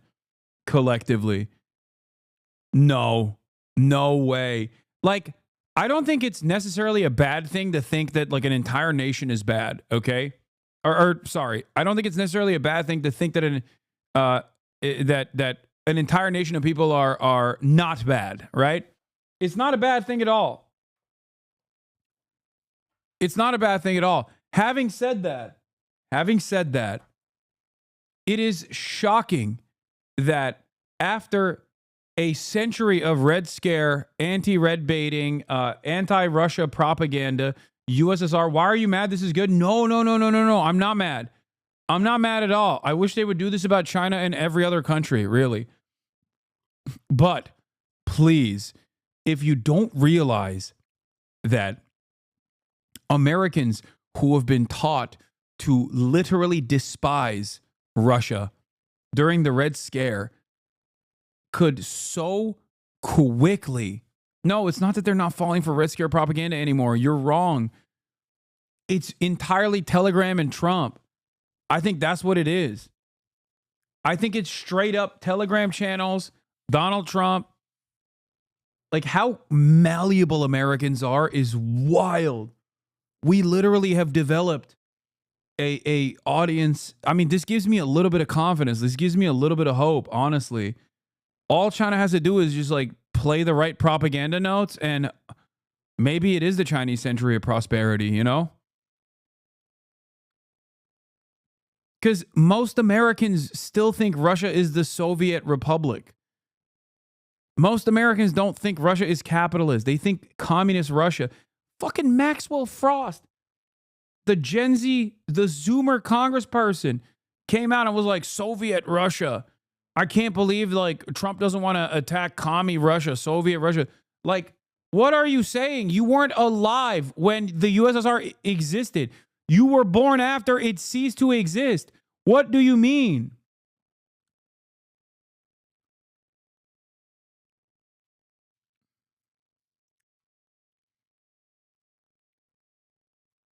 I think this is truly shocking. I don't think that it's bad to no longer hate any country. Okay, it's good that Americans don't have hate in their hearts for a country. Okay, that makes it harder to do global domination, American imperialism. But it's also alarming how malleable they are. It is alarming how malleable they are. Maybe it presents some semblance of hope for doing counter propaganda, but it's wild to me. This is wild.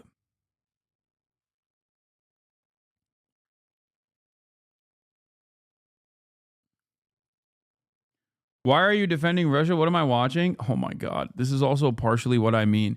People do not have reading comprehension skills or critical thinking skills in general. I'm simply stating that it is shocking that so many fucking dumb boomers who literally 2 years ago would have said, Commie Russia, USSR, better dead than red, baby, have turned around and are like, Russians are fine, I think. I'm ambiguous towards them.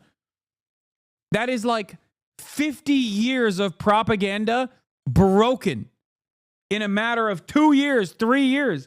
That is crazy.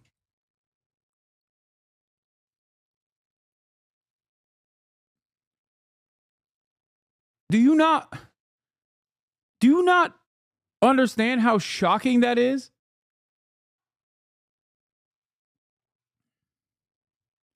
I think maybe if tomorrow every single news media outlet and every single mainstream media apparatus was overtaken by communists or whatever, maybe Americans would also have a positive opinion about commies overnight and communism overnight. If you can brick like almost a century of anti-Russia, anti-USSR propaganda virtually overnight with like a couple $1 million of targeted marketing campaigns, okay, and you know, with the president coming out and being like, they're fine, actually. Yeah, 42% of Americans believe Russia is communist still. That's how stupid these people are.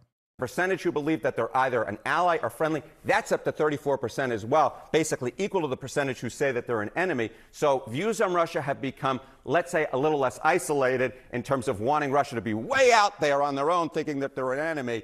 At this particular point, they're starting to see Russia a little bit more friendly, and I think that's part of the reason why Americans want to. Oh my God, this is also a good point. Russia is more popular than the Democratic Party currently. Democratic Party approval rating, 31%. Russian approval rating in the minds of Americans, 34%. That's crazy. That is, what the hell?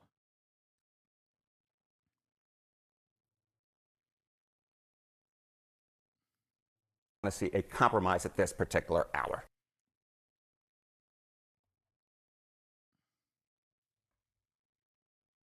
Yeah, and after, this is after invading. This is after invading another country. Damn, dude. Damn. Americans are so wild, brother. America is a wild nation. It is shocking that not every single country on the planet is not freaking out every single day of the week about the fact that a nation comprised entirely of belligerent madmen have nukes and have used them before and have the appetite to use them again. Okay? It's crazy.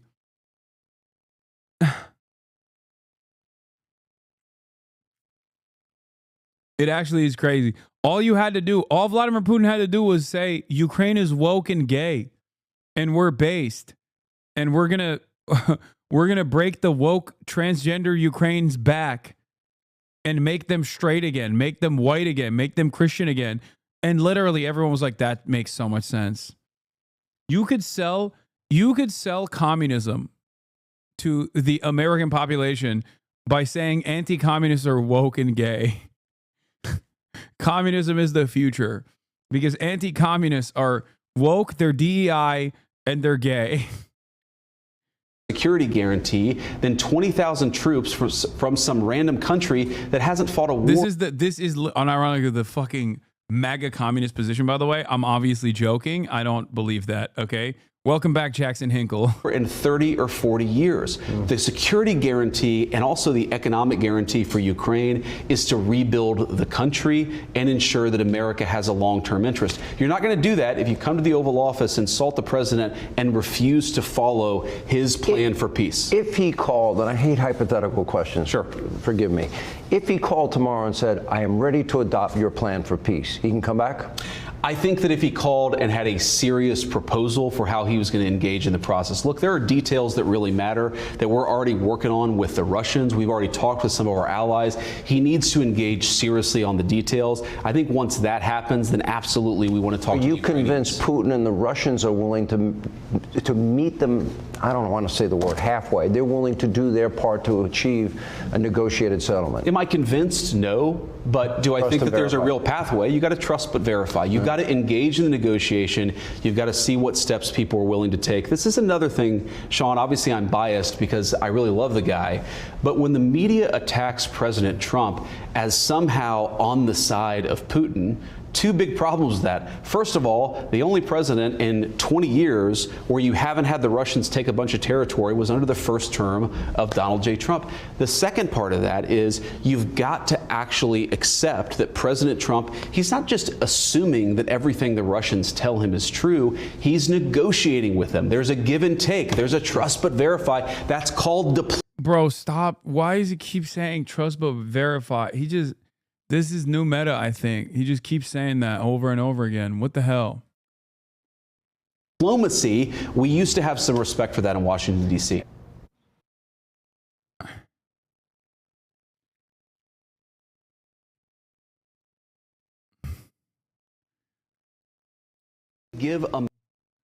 Yeah, Jackson Hinkle went to Hasan Nasrallah's funeral proceedings and then came back to the United States unscathed. Meanwhile, I get fucking cavity blasted every time I walk through TSA. What the hell is going on? Tell me that dude is not a Fed, okay? Tell me that dude is not a federal agent. Jesus Christ.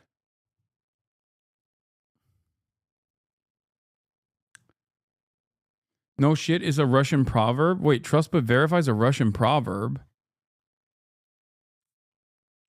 Which rhymes in Russian. The phrase became internationally known in English after Suzanne Massey, a scholar of Russian history, taught it to Ronald Reagan, then President of the United States, who used it on several occasions in the context of nuclear disarmament discussions in the Soviet Union. Yeah, I mean, it's more so probably because Ronald Reagan said it, that they're saying it as well. What do the feds benefit for having Jackson on the payroll? I mean, it's super simple.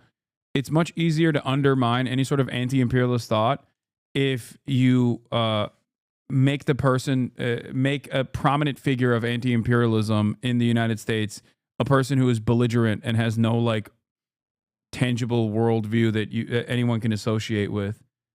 And also you basically undermine any sort of solidarity, any sort of movement building amongst the left on anti-imperialist boundaries. It's something that it's certainly something that the American government has done before.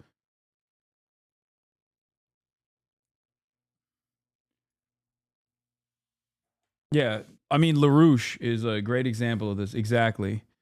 Did LaRouche also have some U.S. State and or intelligence connections? No, you are not mistaken.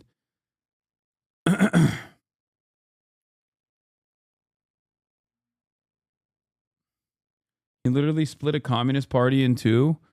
I don't know what this is. I haven't been following on Jackson Hinkle's adventures. Elon got a new haircut. Oh my fuck. No. No, this is old, chatters. This is old. He had this before. This is not new.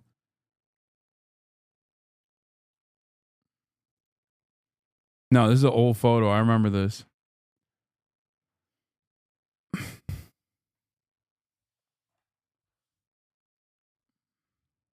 Yeah.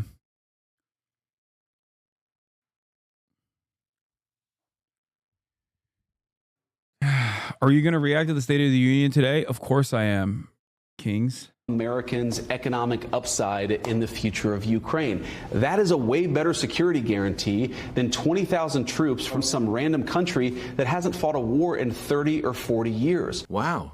A vice president who is as dumb as he's aggressive. That takes some doing because, Mr. Vice President, that's some random country that's not fought a war. That would be the United Kingdom, who stood... I'm not gonna lie, it's pretty funny when British people get up in their feelings about like Americans being like, you got no smoke. Alongside your troops in Iraq, not once, but twice, and in Afghanistan. We're also talking about things overseas. Y'all wear shorts, man. That's it. That's all I gotta say. Okay. Oi, bruvs are offended. Yeah. I mean, it's pretty funny. Yeah, the Keir Starmer openly said after claiming that he was going to send troops to Ukraine to defend Ukraine that they would be nothing without U.S. support, that his statements would be meaningless without U.S. support. Oh, I saw this. This is really funny. Jesus, those haters are way too happy about the Hasan ban. Holy shit, finally Hasan Piker banned on Twitch. Let's go. Now he'll finally have to go outside. Anyways, permaban, please, please, permaban. That's so funny. She thinks she's slick. Sleeping over there.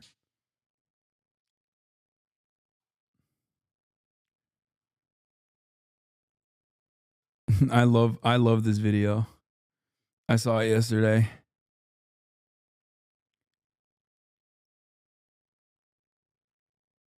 Did you see your Google Holy shit, searches? finally. Dog treats cheap. Where is squirrel?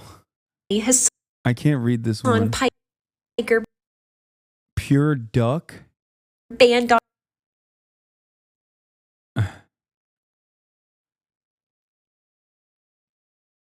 All right, let's keep going. Ukrainians vow to continue fight as Trump administration pauses military aid to The Ukraine. president has taken a dramatic step to get President Zelensky of Ukraine to begin talks on a ceasefire with Russia. Yesterday, President Trump put all U.S. aid to Ukraine on hold. They're calling it a pause.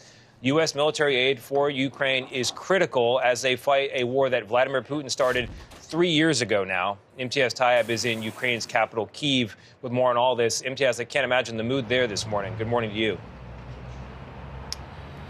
Yeah, a lot of nerves and a lot of uncertainty. Good morning, Tony. Well, a Ukrainian official has told CBS News the Trump administration's suspension of military aid to Ukraine gives the country only around 6 months before it starts running short of vital ammunition, as the White House continues to pile pressure on Ukrainian President Volodymyr Zelensky to pursue peace with Russian leader Vladimir Putin. We will feel it in the future.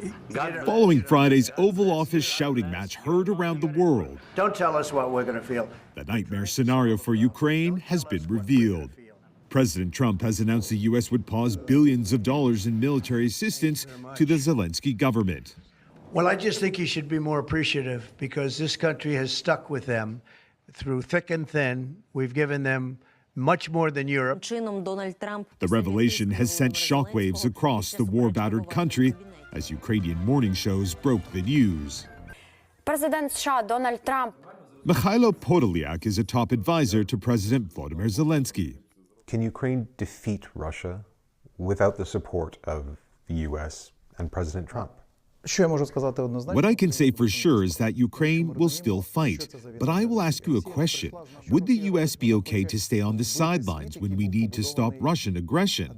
And what does Russia want to do? It wants to destroy the world that was built by previous American administrations. It's a world these Ukrainian soldiers say they're trying to defend. We were at a military trauma ward in Kyiv for those injured on the battlefield, where we met Alexei, a grandfather and volunteer soldier in his 50s who was being treated for shrapnel wounds to his leg and hips from a Russian shelling. Alexei also suffered a war injury to his arm a year ago and still went back to fight. So you're going to keep fighting no matter what? Of course, he says, for the sake of my granddaughter.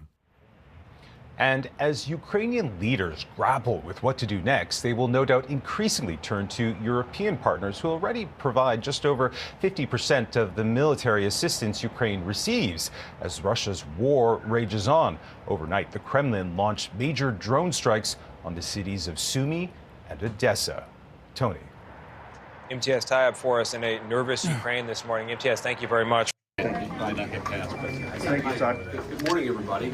Obviously, I'm here to talk about my friend Bridge Colby. I think he'll make a great policy lead at the Department of Defense. It's why the president nominated him. And I just wanted to be here to give a word of encouragement, a word of approval, and just lend my reputation to Bridge's confirmation, because I think he's a really important person for us to have at the Department of Defense. We have gone for too long letting our industrial base get degraded, allowing our troops to not even have the munitions that they need to fight the wars of the future. President Trump really believes in peace through strength, but a core part of peace through strength is ensuring that our troops have the weapons that they need in order to fight the next war, if God forbid it necessarily comes. So Bridge is an important part of that defense policy. I think the Senate will confirm him, and I'm glad to be here and speak on his behalf. Happy to take a few questions if you guys have them. Does pausing aid for Ukraine leave Ukraine vulnerable right now and give Russia an advantage? Look, what the president has said very clearly about our Ukraine policy is that he wants the Ukrainians to come to the negotiating table. We want the Ukrainians to have a sovereign and an independent country. We think the Ukrainian troops have fought very bravely, but we're What is that noise, man? at a point here where neither Europe nor the United States, nor the Ukrainians can continue this war indefinitely. So it's important that everybody come to the table, and the president is trying to send a very explicit message. The Ukrainians have got to come to the table and start negotiating with President Trump. Do you still have hope for the mineral deal? Do you believe that the mineral deal can still be reached with Ukraine? Yeah, I certainly do. And I think the president is still committed to the mineral deal. I think we've heard some positive things, but not yet, of course, the signature from our friends in Ukraine. But look, the mineral deal is a really important part of the president's policy. Number one, the American people have got to get some payback for the incredible financial investment we've made in this country. A lot of the aid that the Europeans have sent has come in the form of money that is getting repaid to them. Well, it's really ridiculous and frankly an insult to the American people that the Europeans are getting a better deal than the American people. The president is just trying to assure. Dude, I don't like that. Oh God, it's so wild that they just like keep.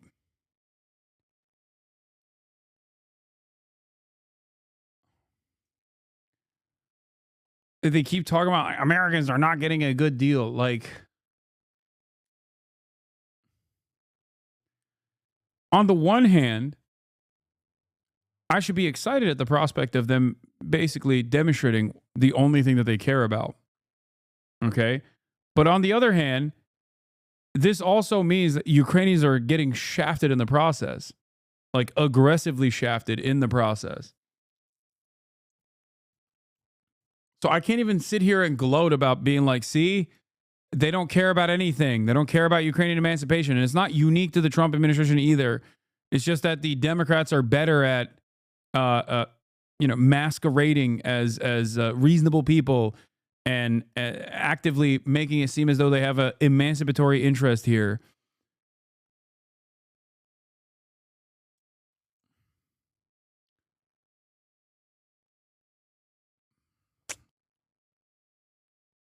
That the American people get a fair deal, while simultaneously ensuring we have access to some minerals and resources that are very important for the economy of the future. If Zelensky changes his posture, his focus, his gratefulness, as you guys have talked about, would there be a consideration of bringing the aid back on, or is that an indefinite pause, a long-term pause? Do you see it? No, look, the president has been very clear. He wants the Ukrainians to come to the negotiating table. I think when the Ukrainians come to the negotiating table, everything is on the table. What about the pressure on Russia? Look, I think the most important thing, a lot of people have made this about public statements. President Zelensky needs to say that he's committed to the peace, or President Zelensky needs to apologize to the president. The public stuff doesn't matter nearly as much as what are the Ukrainians doing to meaningfully engage on what a peaceful settlement would look like. We need the Ukrainians privately to come to us and say, this is what we need, this is what we want, this is how we're going to participate in the process to end this conflict. That is the most important thing. And that lack of private engagement is what is most concerning to us. So far, it looks like a lot of pressure His face is not edited. That's his actual face. on Ukraine, but not much pressure on Russia. Do you expect to do maybe more sanctions on Russia or any other steps to pressure both sides if you want to have them on a negotiation table? Well, I don't think that's right, actually. I mean, we still have a number of sanctions that are placed on the Russians. We do believe that the Russians economically are struggling because of this conflict. We do believe that it's in Russia's best interest, but also Ukraine and the United States' best interest to bring this conflict to a close. So we believe in applying pressure to everybody to stop the killing, because that's what the president's policy is, and that's what's in the best interest of the American people. President, you characterized it as a deal being a long way away. You just said if the Ukrainians came privately to the negotiating table, I could get things moving. What are we talking about timeline here? Like, how fast can we get things You see, President Trump said that, or President Zelensky said President, I believe that President Trump had characterized it as being a deal being a long way away. So I know that President Zelensky said that, but what I think the president has said is that we can make a deal. The Russians can't continue this thing forever. The Ukrainians can't continue it forever. And most importantly, the United States can't continue it forever. Look, there are a lot of details to be worked out. There are a lot of questions about territory, about everything else. We want to have that conversation. We're not saying that we're committed to one pathway or another. We're just saying you can't even bring the peace to the forefront. Bro, the final stage of this is America invading Ukraine alongside Russia. They're going to be like, yeah, no, you want a true presence? You got true presence. Okay, that's right. I'm joking. They don't have nearly enough oil reserves for America to do such a thing. Okay. America's literally going to invade Ukraine and actually start blowing up Ukraine at this point. What the hell? What are we doing? Forefront if the Ukrainians aren't willing to negotiate in good faith. And right now, they haven't been able to, haven't been willing to. Hopefully that changes. Do you think that European peacekeepers are a non-starter for the Kremlin? Four GOP sources say Rubio. Four GOP sources says Rubio's told people he's upset by his lack of foreign policy influence despite being the administration's top diplomat. One said they felt as though Rubio's often the last to know when foreign policy decisions are made in the White House. Amazing. Oh, you deserve it, you fucking bitch. I hate him. Oh, Jesus Christ. I think this is more so to save face, by the way. It's just, I'm sure he has more influence than he lets on, but he also recognizes that the final say is completely out of his hands. So when they do embarrassing stuff like this and he just sits there with this face on, basically he's just leaking to the media that like, oh, this is not my decision.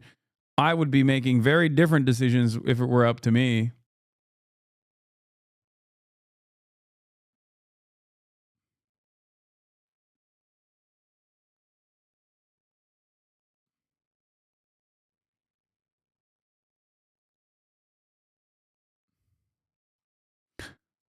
Kremlin, do you think that could realistically be a part of the solution or no? Megaphonics, send me the full thread of JD Vance edits like maybe 45 more times. I probably will click on it on the 46th or 47th time probably. No matter what you do, don't stop sending me that link, okay? I won't speak for the Kremlin. I don't know what is a non-starter or not for the Kremlin. I know that obviously, and we appreciate. Holy moly. Haploids, thank you for the 50 bones. 50 big ones, god damn. God damn, hype train incoming. Why? This, the British and the French have offered to step up in a big way. That's very, very important. But fundamentally, if you subscribe, you can send me links like Megaphonics is, okay? And I most likely will not click on them, but maybe. Maybe I will. Yeah. 99% of chatters stop sending links right before I click on them. Don't ever give up. the question of what's a non-starter for this or that Silex, party, thank you for the 100 big ones. Negotiated settlement we have to come to. We can't even really start that negotiated process in earnest until the Ukrainians, led by President Zelensky, come to the table. What do you need to see from Canada in terms of... Go ahead, man. Yeah. Mr. Colby has said in the past that the U.S. could tolerate or contain a nuclear armed Iran. How is that consistent with the president's maximum pressure policy? Well, number one, the president's been very clear he doesn't want to tolerate a nuclear armed Iran. And I don't know what Mr. Colby has written in the past, but I'll say that every single person that we nominate to a position is going to have at least one thing that they disagree with the president about. That's okay, but the president's policy is extremely clear. We cannot tolerate nuclear Thank you for the proliferation, 20 gifted. especially in Iran. That will be the policy of the administration. It has been, and it was during the first Trump administration. What do you need to see from Canada to roll back these tariffs? Look, the president's going to have conversations. I'm going to be honest with you. Jedediah Vance is so good at eating shit. He is the perfect VP for Trump.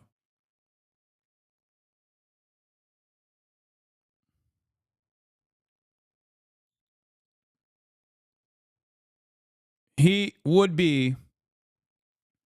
is the perfect vice president for Trump. He has a way to communicate to liberals using like liberal language. And he is, more importantly than anything else, a rapacious ass kisser. Why has Europe not actually proposed a deal that would be accepted by both sides? Let's be honest here about the reality of conflict. Europe and the Democrats understand how this will end. I think they're just not at the table. That's probably why. I suspect that they just don't have really a say in the process. So they're kind of trying to, on the one hand, deal with like the tariffs, and on the other hand, trying to deal with what the American administration's current foreign policy attitudes are. With the Canadians, we need to see real engagement on the fentanyl issue, on the drug issue. That is fundamentally the underlying element. Speaking of links, you need to subscribe to the Chinese YouTuber that hit the algorithm, and he's amazing, very wholesome content from a nice guy. Love that. Catan, thank you for the 25. Get the subs. Hype Train, level 7, achieved. God damn. Is we think the Canadians have not been serious about stopping the drug trade. Now, people will sometimes say, well, if you look at the numbers, the Mexicans send way more fentanyl into the United States than the Canadians do. The Canadians have allowed a lot of fentanyl to come into the country. Wait, what is this? You're not going to believe how the hogs are defending Trump tariffs? Oh, come on, chat. Take a day off, chatter. God damn it. I got so excited. I was salivating at the prospect of a hog watch moment. The British tabloids tomorrow, lest he forgets, Rowish, Trump halts military aid to Ukraine. U.S. Vice President accused of insulting our dead. Trump deputies vile slur on Brit heroes. Vance Land. Oh my God.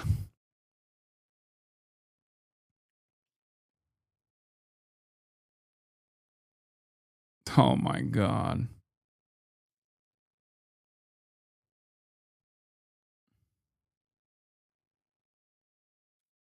Oh my Lord. But 636 of our troops died in Afghanistan and Iraq fighting alongside the U.S. Clown Vance's slur on 636 war heroes. Blundering U.S. Vice President says Britain has not fought a war in 40 years.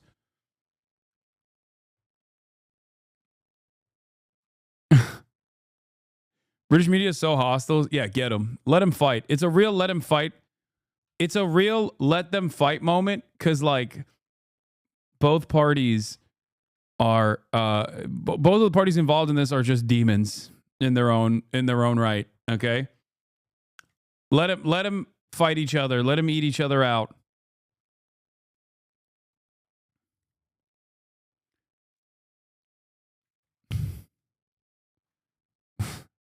Yeah, you heard me. You heard what I said. Oh, meanwhile,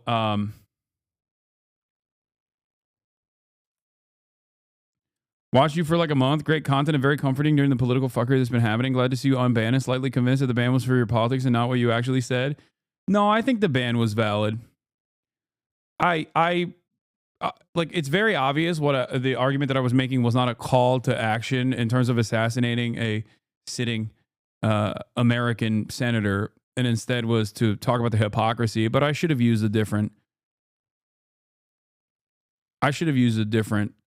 Term instead of saying kill. I should have said like nuke. Yeah, it's understandable that they would be strict about that.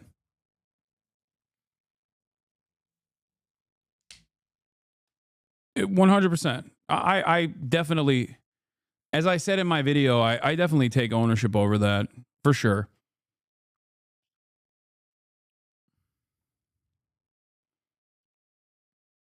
No, not even like in a video game. I just shouldn't have said kill. I should have said punish. That's it.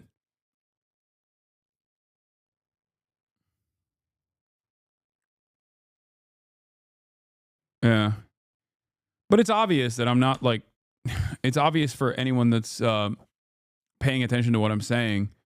Everybody understands I'm not talking about like literally Mike Johnson going out, hearing what I'm saying, and then going out and executing Rick Scott. It was valid until I saw multiple clips of other streamers saying things along the lines of "I hope you die." Yes, there are a lot of right-wing content creators out there, and a lot of people that recognize that even showing a little bit of allegiance to right-wing sentiment will get you some clout. And that is precisely the reason why a lot of people will go, yeah, this guy sucks. I hate him.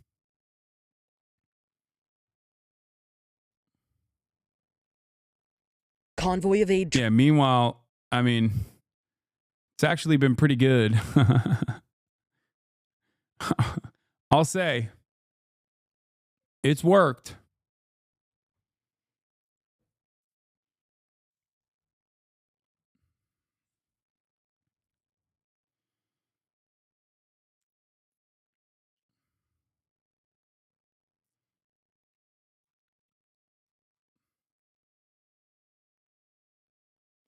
Asmongold is yet to be banned for saying Slicker should kill himself multiple times a few years ago. I mean, yeah, that's not going to happen. The statute of limitation is passed. Also, it's not happening because enough people are not going to make a big fuss about it. That's usually how it goes. You've upset the vets? Yeah, I saw. This one's really funny. I got a 7-day ban for calling my friend's girlfriend the F slur during a stream where we raised $100K for veteran families. Why are you doing that? Not a single person's like, why did you do that? And that's a weird thing to do. By that argument, it's always political for you? What do you mean? Bro, move on. Let people heal from their old mistakes. They've got plenty of new ones to choose from.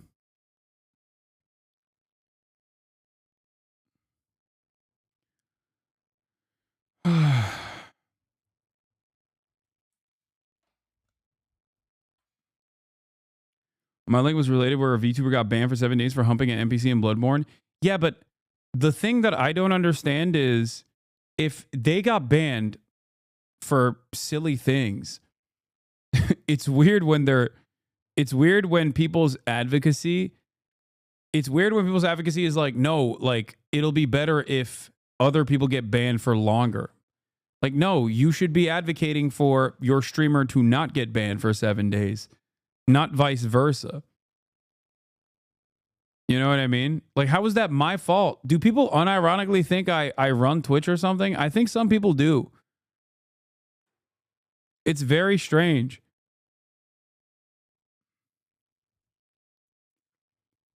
With some very notable exceptions, I've rarely ever advocated for a permanent ban on people at all. Like there are some people who are, you know, doxers and serial swatters and whatnot. And yeah, I think those people in their communities are not just insane to unban, but like it's objectively harmful to the entire space of streaming. It is pretty funny though that Asmongold says a bunch of crazy stuff on a daily basis and is also simultaneously demanding that like a higher ban hammer be struck on someone like myself.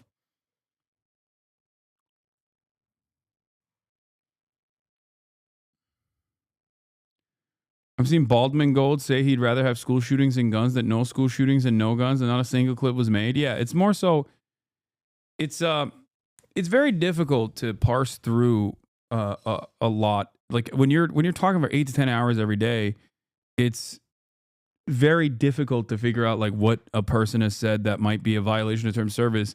I luckily have a metric ton of haters, so they can immediately clip any moment. Oftentimes clip moments directly out of context to also demand I get banned for shit that I'm not even advocating for.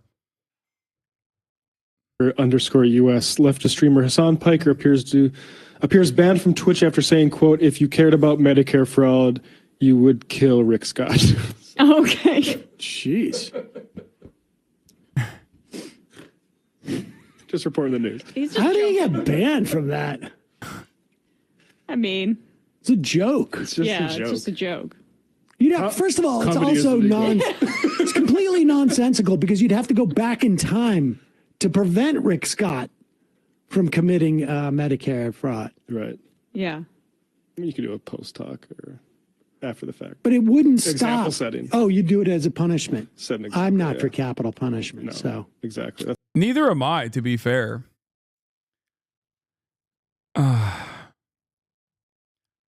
If the joke is funny, it's not bannable, just my opinion. I agree. Thank you. I thought comedy was legal now.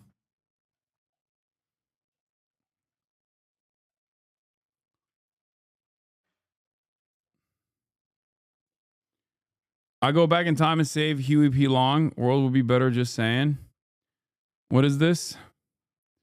That he's too. Ethan Klein criticizes Hasan for saying he's closer to the incarcerated firefighters than Elon Musk, while at the same time not knowing how much they get taken advantage of and saying they shouldn't push for more pay is quite disgusting behavior. Horrible. Why are they going through older videos of mine? Like, is Ethan now anti-paying incarcerated firefighters more? Like, what the fuck's happening? Oh no, he's going full sex pest and he's just assuming whatever position I have, is he just going to assume the exact opposite? Is this all they do on their broadcast? Like, what the fuck? What a strange obsession, man.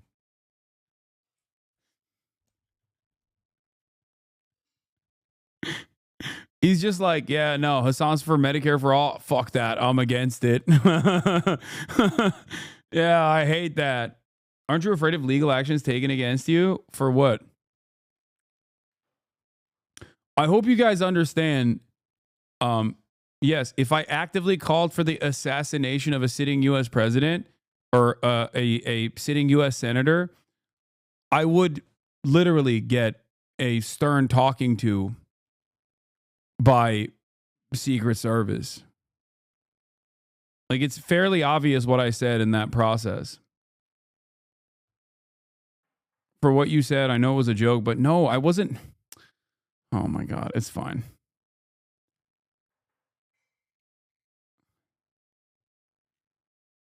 They dox people on their show too, don't forget. I know, that was also crazy.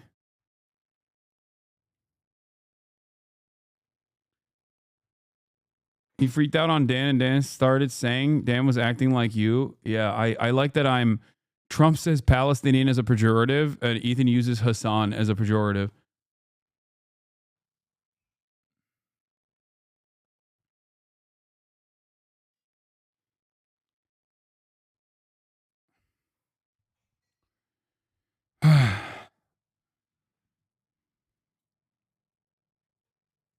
It's weird. I don't want to watch this. And I don't understand why anybody would, to be fair.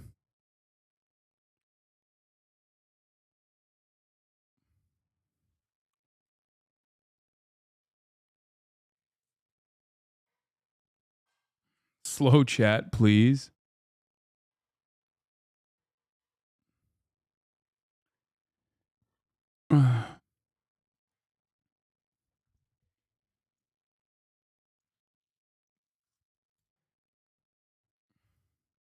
Do you see XC called out Dan Clancy after he saw your tweet about him? Wow, what did he say? Is he crying that I called him a snake?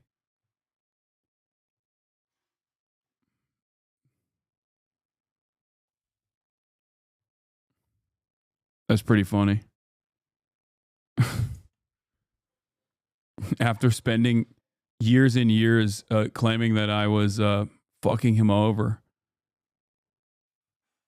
and demanding that I get a longer ban.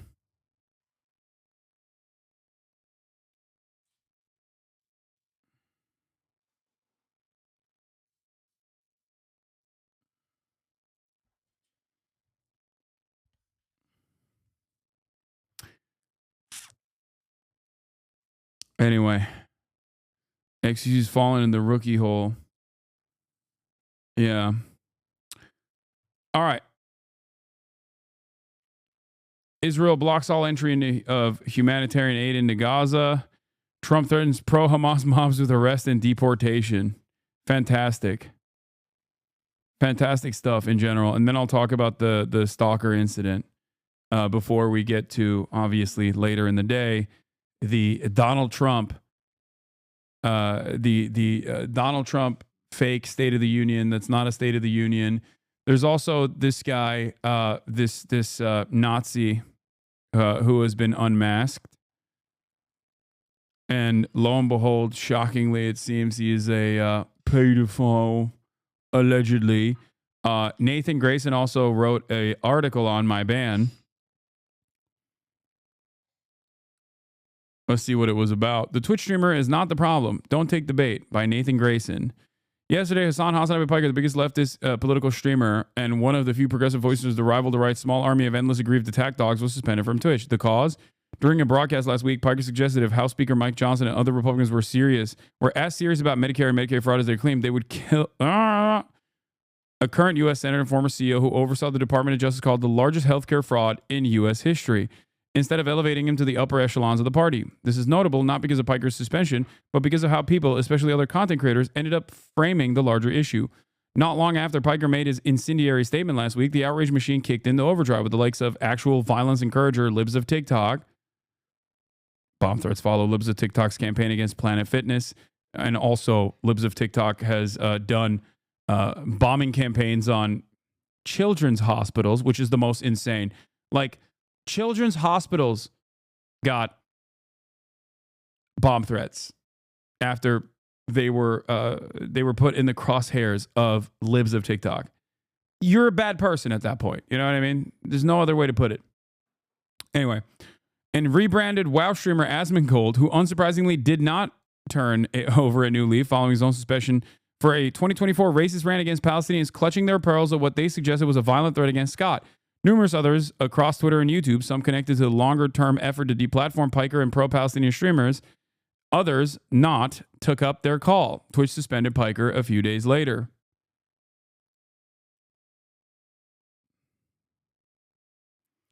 After just one day, Piker's suspension is concluded, and other usual suspects like Tim Pool are acting like Twitch is turning a blind eye to murder. Never mind that Piker did not suggest viewers should harm Scott. He remarked that Johnson and other high-ranking Republicans would do it if they stood by their stated principles, an idea so far outside the realm of possibility as to be, on its face, absurd. My statement was hyperbolic, Piker said in a YouTube video addressing the suspension today, but the intention of it was not a call to violence directly against the sitting senator, but instead was to show the hypocrisy of the Republican Party in terms of how little they truly care about Medicare and Medicaid fraud, because that happens at the point of the provider and not necessarily at the point of the recipients. They want to cut Medicare and Medicaid for the recipients to the tune of $800 billion, and in order to justify that, they will do everything in their power to lie and claim that it's actually your grandparents that are stealing from Medicare and not people like Rick Scott. Piker, who back in 2019 found himself in hot water over a similarly decontextualized remark that America deserved 9/11, resolved to use more deliberate and more careful language in the future. Probably a smart move, though, as Piker observed in his video. Nobody's going to be perfect 100% of the time when they're live, day in and day out, going back and forth the contentious chat, all while creators espousing right-wing viewpoints, which often explicitly or implicitly advocate for violence against immigrants and trans people, are held to vastly different standards. What is this one? Oh, Nick has been spewing anti-trans rhetoric for months, but he's only now facing consequences. That's true. Also, more importantly, the streamer drama portion of the story barely matters. The problem Piker pointed to during the stream that got him suspended, a former CEO of a healthcare company that copped a record $1.7 billion in fines, going out to dodge material consequences, walk away with $10 million in severance, and $300 million in stock options, and become a U.S. senator, is an issue so much more consequence than Piker's word choice that these things are not remotely comparable. It is the range that millions of people are getting their news from creators who act like a damn Twitch streamer using harsh language to state documented facts is where the story starts and ends, rather than in the halls of actual power. We're all being robbed. It's as clear as day. There was an alleged murder about it, and many people sided with the alleged murderer. Think about why political pundits and content creators might now be incentivized to muddy the waters, especially when healthcare is concerned. Think about how they might stand to benefit from your distraction, even as normal people's material circumstances degrade by the day. Think about how platforms make themselves complicit by algorithmically favoring outrage and drama dogpiles over discussion that threatens the status quo. Anybody who frames this conflict in any other way, who suggests different stakes or a different central cast of characters, is either deeply unserious or outright lying to you. Do not listen to them. Odds are they are trying to rob you too. Yeah. Bars.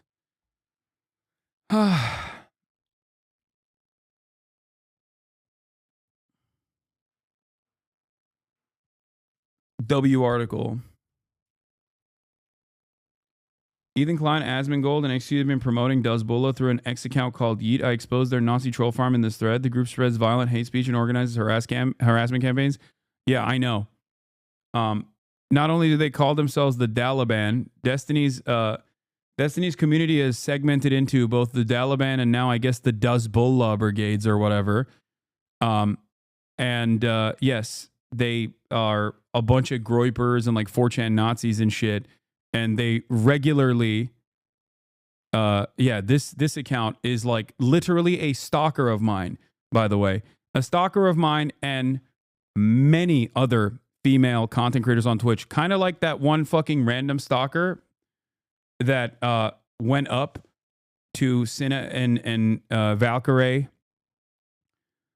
and Emeru. Like that level of stalker went into the Destiny community, got a lot of prominence in Destiny's audience for constantly clipping shit, and now has rebranded himself as TMZ for streamers. And people don't even know that. Yeah, it's a stalker that is known in this community, by the way. A stalker who climbed the ranks of LSF and now has an LSF Twitter. Yeah, literally. Can you imagine? This dude, we have the OC 2000 or 20,000. We have banned probably thousands of accounts of his. Yeah, the Pokey Hasan stalker. Yeah. And now he unironically has become an LSF poster. Isn't that crazy? We have banned thousands of sock accounts of his. This is the guy that Richie Torres follows too, by the way. Yeah, video of Asman defending the stalker. Threat exposing Hezbollah Nazi troll farm targeting Arab and Muslim streamers. Why y'all gotta make this always about race? Like, y'all always make this shit about race and shit. Like, get the Wait, what do you mean? It's N-words for Palestine is what they were posting. What do you mean? Why y'all gotta always make this about race? They made it about race. Is Asmongold criticizing this account, or what's he fuck out of criticizing? here. Exactly. Nah, like making this shit about me. Always making this shit about me. It's nuts. What if Twitch is racist, though? It's what they get.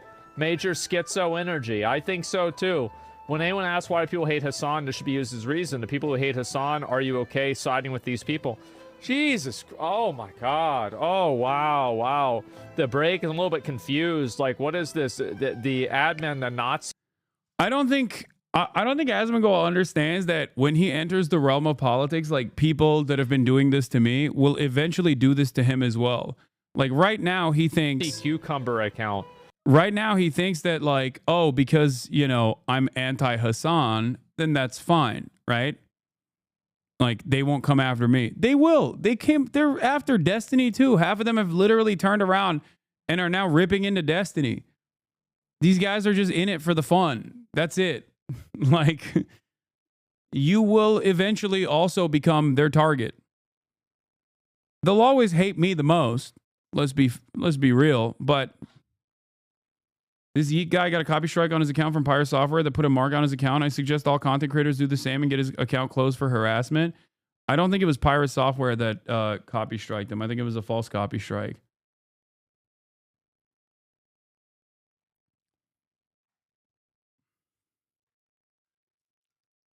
I think your YouTube video really affected him. Yeah.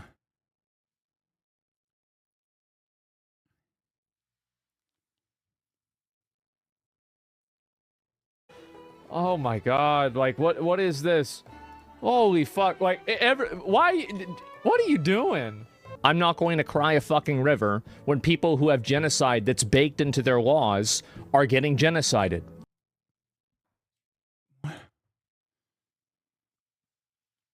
Anyway, the group mocks dead children, spreads violent hate. Yeah, they just say like incredibly racist shit. Destiny and Dan Sullivan working with Asmongold and XQ to promote their racist troll farm after getting banned on Twitch. Klein, Destiny, Dan Saltman. Who else is there out there that is pushing the fuck Hasan narrative? There has to be more of us. Is there more of us? Well, it's happening organically because people realize that Hasan is a crazy person. Yeah. He is a bad guy. I am so happy that I could be part of this movement to destroy this. Yeah, he's like, it's organic. Because even Destiny understands that Dan is giving the game away because he's a fucking dumbass. He's like, no, this is organic. It's an organic movement of people who just think Hasan is crazy. Terrorist motherfucker. And I also want to say that this rise in extremism and this rise in extremist... Yeah, he straight up linked the Dan Saltman tweet. Because eventually somebody will say something. Will this be the time? It probably won't be the time. But eventually somebody will say something and it's going to get mainstream attention to a degree that it's going to damage Twitch on a massive level. I'm not going to cry a fucking river when people who have... Anyway, this Nazi Cucumber group is the group's admin. It's followed by Dan Saltman and Yeet. More on Yeet later. These Cucumber spends its days tweeting out calls for violence and mass murder against Arabs/Muslims and then switches back to his alt to attack N-words for Palestine. Hezbollah's most active soldier is an account called Yeet, who pretends to be TMZ for streamers, but is actually a Hezbollah mod. Yeet curates misleading clips to encourage harassment and is promoted by Asmongold, XQ, Ethan Klein, and their respective communities. Yeah. Don't be fooled by Yeet's attempt to appear innocuous. Yeet is a Hezbollah mod who follows the Nazi Cucumber. Their goal is to harass streamers that criticize Israel, especially Arabs/Muslims. If they don't get their way, their aim is to destroy Twitch as a platform. Twitch is a corrupt site of lunatics running the asylum. It needs to either implode or get completely gutted and rebuilt. While Dan Saltman and to a lesser extent Ethan calling out sponsors to accelerate the timetable, the end game for Twitch was always the apocalypse.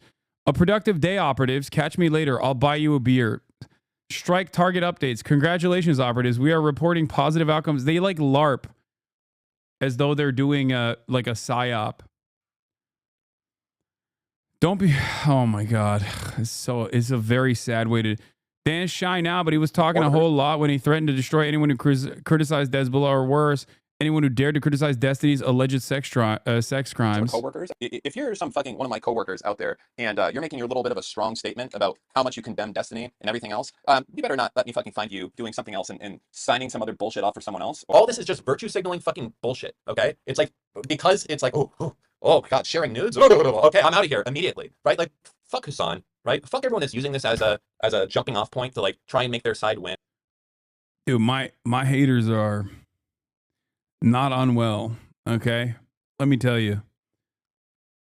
Not remotely, my haters are not doing well. They are very unwell. Don't let me capture you in 4K being a virtue signaling cunt that,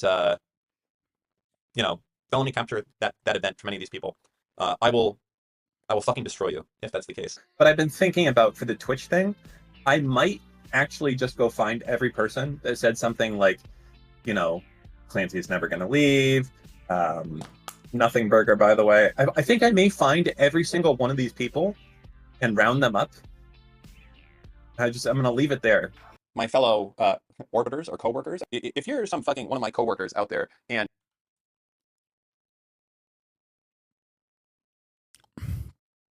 he was also actively trying to dox people who used to be in Destiny's community who are no longer in his community because of the Destiny cyber sex pest saga, sharing with other people that he wants to have sex with, videos that he took, some consensually, some unconsensually, allegedly.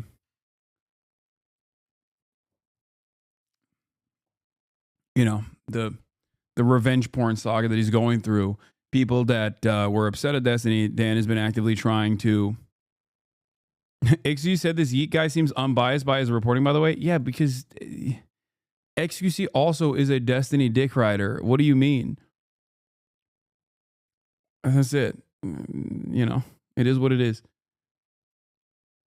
Everyone, please do your part in exposing these violent races and their thinly disguised disinfo/harassment operation. There's many people out there who don't know the truth about these streamers/accounts are susceptible to their underhanded tactics. After I first exposed Yeet as a front for Hezbollah's Nazi troll farm, he quickly tried to cover his tracks by removing his mod position. Too late, the evidence has already been saved. The owner of that community made me a mod on their own accord. You're reaching so hard, lol. I found out I'm not a mod from your tweet. I'm a mod from your tweet and just removed myself again. I have no posting in there. Nice try on the canceling, though. Go back to 2015. Honor, I mentioned Nicholas DiUrio and Willie Maxshaw are Yeet followers who supported Hezbollah's disinfo and harassment campaigns. Both were Destiny orbiters who tried to distance themselves. The thing is, I don't think this guy's getting paid to do any of this shit. I think he does it because he's just like a very mentally ill, a deeply, deeply mentally ill stalker. By the way, like the amount of accounts of this guy that we have banned in this community and in many other communities because he's just like very clearly a mentally ill stalker is shocking. It is truly shocking that Destiny brought him into his community and made him a prominent part of his community in general. Yeah, he goes after all of my friends, anyone who is, he's active in all the schizo discords. Like this person is exactly the same. This person is exactly the same fucking person that was stalking Emaru and them. He originally comes from Destiny's community. That's where his stalker came from. Oh, I didn't know that. I didn't know that he was initially from that community. I thought he was just like an outsider stalker that entered his community.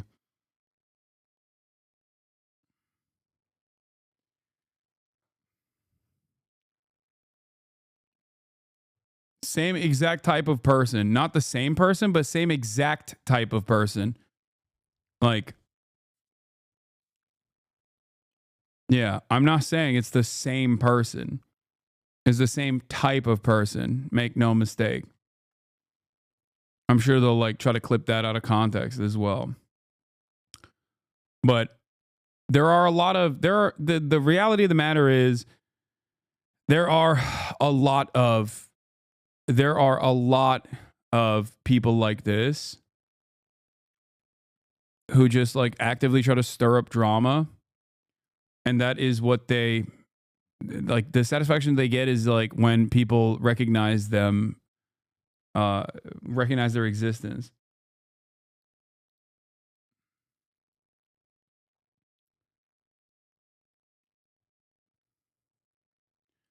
This account used to harass your tweets all the time back in the day while trying to ship you with other streamers so we could harass them as well. How did they switch up and become approved by so many streamers is unbelievable to me. Because streamers, there are a lot of streamers who are dog shit, like straight up. That's it. Myself included. Like I am not the best person either. You know what I mean? I also have a lot of narcissistic tendencies. Like this is something that I voluntarily, this is something that I recognize. It is what it is.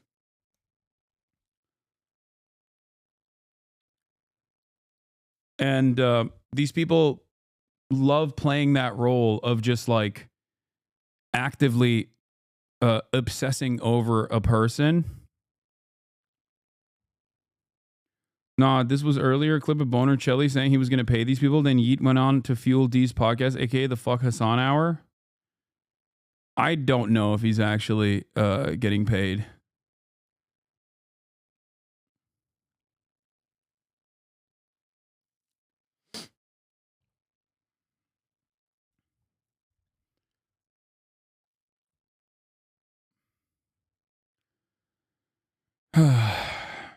But who cares? I mean, it is what it is. There's not really much you can do about it.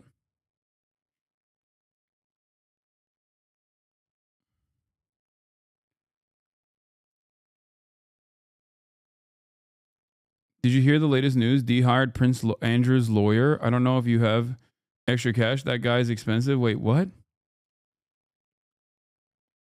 Prince Andrew's lawyer?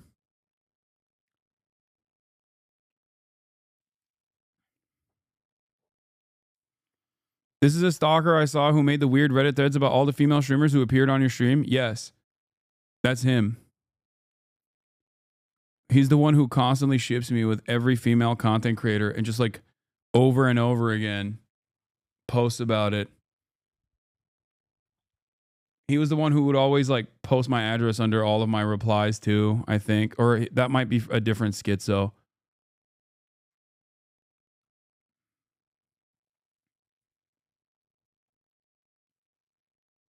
Yeah, there is definitely a group of these people in a Discord that all just like actively stalk a lot of content creators, but especially female content creators.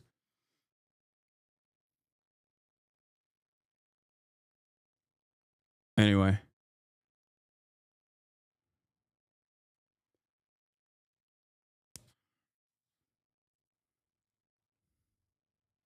One of his lawyers is Andrew Bretler, who was a partner in the firm that defended Prince Andrew and Bill Cosby. Jesus Christ.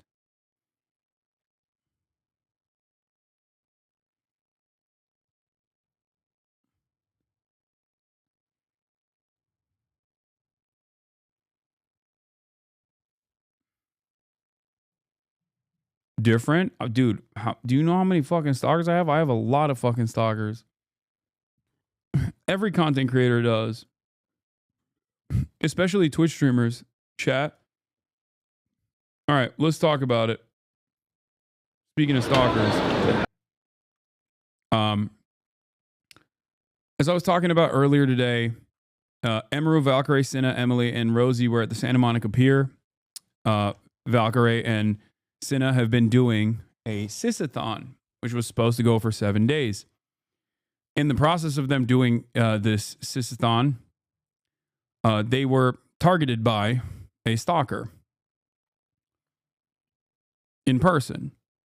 From what I understand, he came up to Emeru first. I believe he like actually came up to them in a positive manner initially and took photos with them, and then changed his outfit, and then came back and was harassing them after they got off the Ferris wheel for a photo, or during the Ferris. Yeah.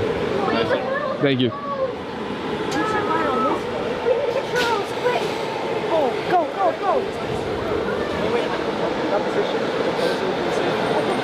Yes, please. Oh God. Yes, that is. Can I sing for a change? A change for the better, as you would say? Okay. And the change would be for her number. Oh. If you like it, can I get your number? I don't have a phone. Wait, put your number in mine.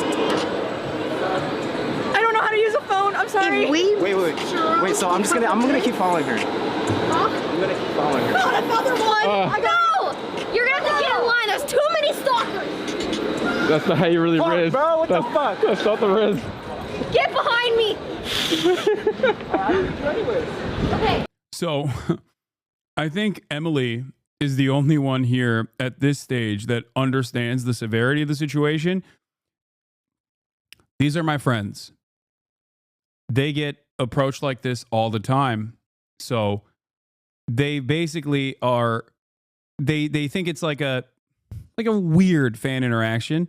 They shouldn't be familiar with this process. But of course, I think being a woman, especially in this space, they get this a lot more than you would think.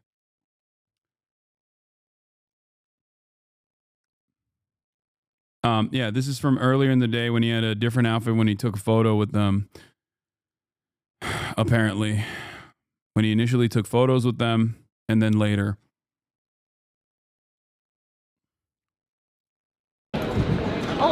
And Valkyrie is trying to de-escalate, keep things humorous, you know. Kendrick, Are we getting churros? Kendrick, add it into the list. Thanks for coming in, lady. Thank you so much. See you tomorrow, and take care. Wait, can we get churros or no? Yes, right here. Oh. You can also get them from the vendors. Ooh, it might be better with the vendors. I didn't see any churro vendors though. Did you? There is one. You need, yeah. Do you want some sunglasses?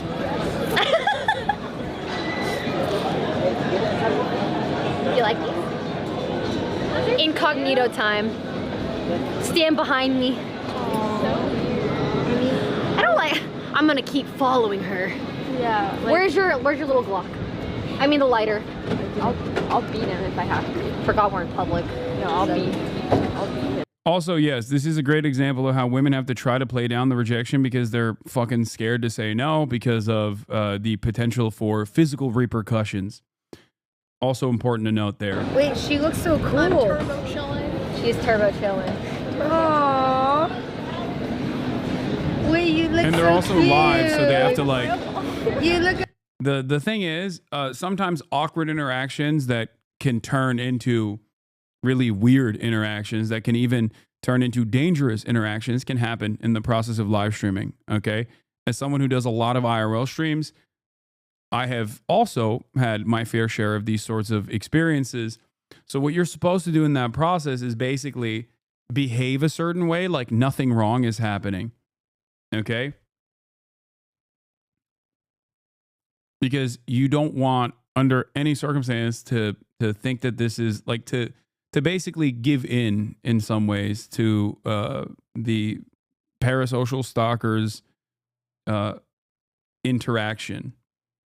There are a lot of people who do this. This is part of the reason why they SWAT streamers. This is part of the reason why they dox streamers as well, because they want to change the dynamic of the stream. And if you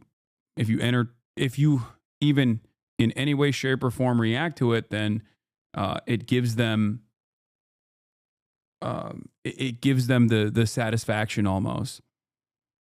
It's a very weird dynamic, and basically every streamer, no matter how small, especially female streamers, know exactly what this is like. We don't talk about this side of the industry deliberately, okay? Because you don't want other people to, engage in copycat behavior, but it is a constant. That's why I have said time and time again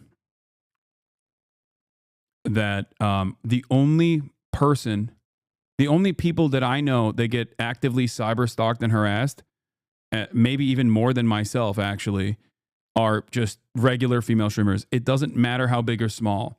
You can be a female streamer with 30 fucking followers and you will have a stalker. It's insane. This is one of the major hurdles for this industry, and this is part of the reason why so many female streamers have to deal with all of these extra things that they can't even actively and openly talk about. Other than myself, lol, I mean, should I not? Should I not volunteer this information? I'm currently giving you a little bit of extra background about how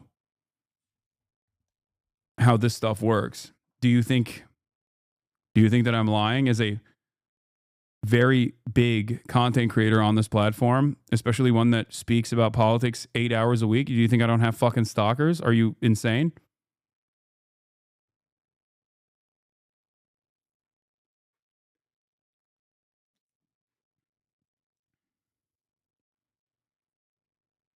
I just did our introduction to this conversation literally began with other cyber stalking communities that operate within Discords, that operate within Telegram channels, that actively seek out streamers, sometimes physically. Adorable. You would never be able to tell it's her. Drop him that base, we'll take care of it. Can I be mean to him? Yeah, you can. You have permission. Yeah. Oh, we have to keep Well, we try to be nice. I thought he was gonna sing us a little song. I know, I was excited for him to sing a song. And then he pulled out a plot twist. Me and Rosie made eye contact like, what's going on? Oh, Cammy, you look so cute.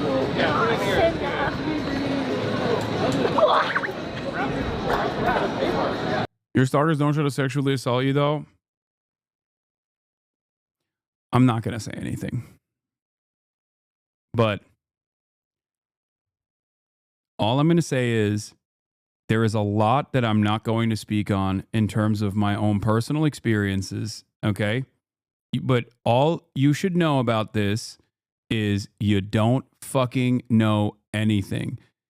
What streamers have talked about here, what streamers have revealed about this, and this was an accidental reveal, by the way, because most streamers will usually shut the camera off.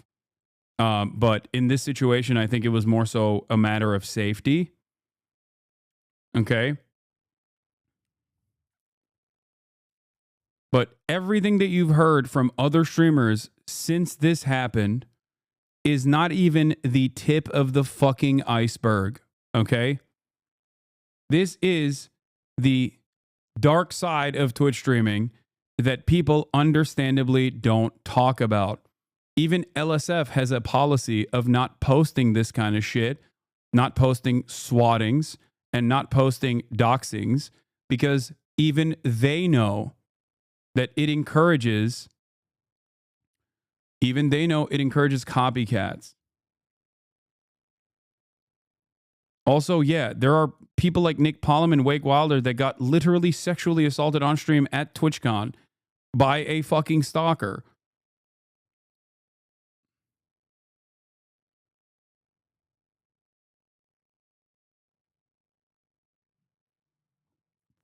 I'm a female and nothing streamer, and my husband's ex joined my community under a fake persona, has been apparently stalking us for 5+ years. It's a bit different, but I hate streaming now. Yeah.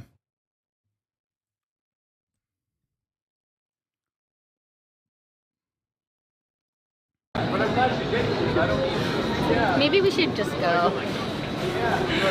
Oh, yeah, maybe we should. Yeah. He's getting a little closer. Oh.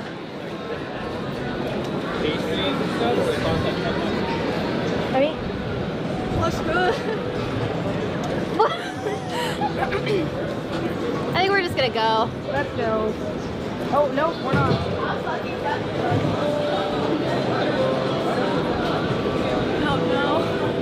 What's up, huh? Hey, excuse me? No! Security? Emily, no! Hey! Stop! At that point, he approaches them, and Emily, faces the stalker and is like actively telling him to fuck off. And they try to get help from security. Whoa! It's fucking fight right now. What? Get away from now. Hey, what's going Security! He's harassing us. What's going on? What's going on, man? He starts banging on trash cans and apparently told them that he was going to kill them. Okay? And kept putting his hands in his pockets. No, not extra Emily. Emily is Ray's assistant. I'll kill you right now. I'll kill you right now.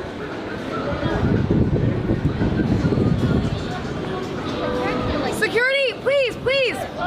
Yeah, right there he said, I'll kill you right now. Security!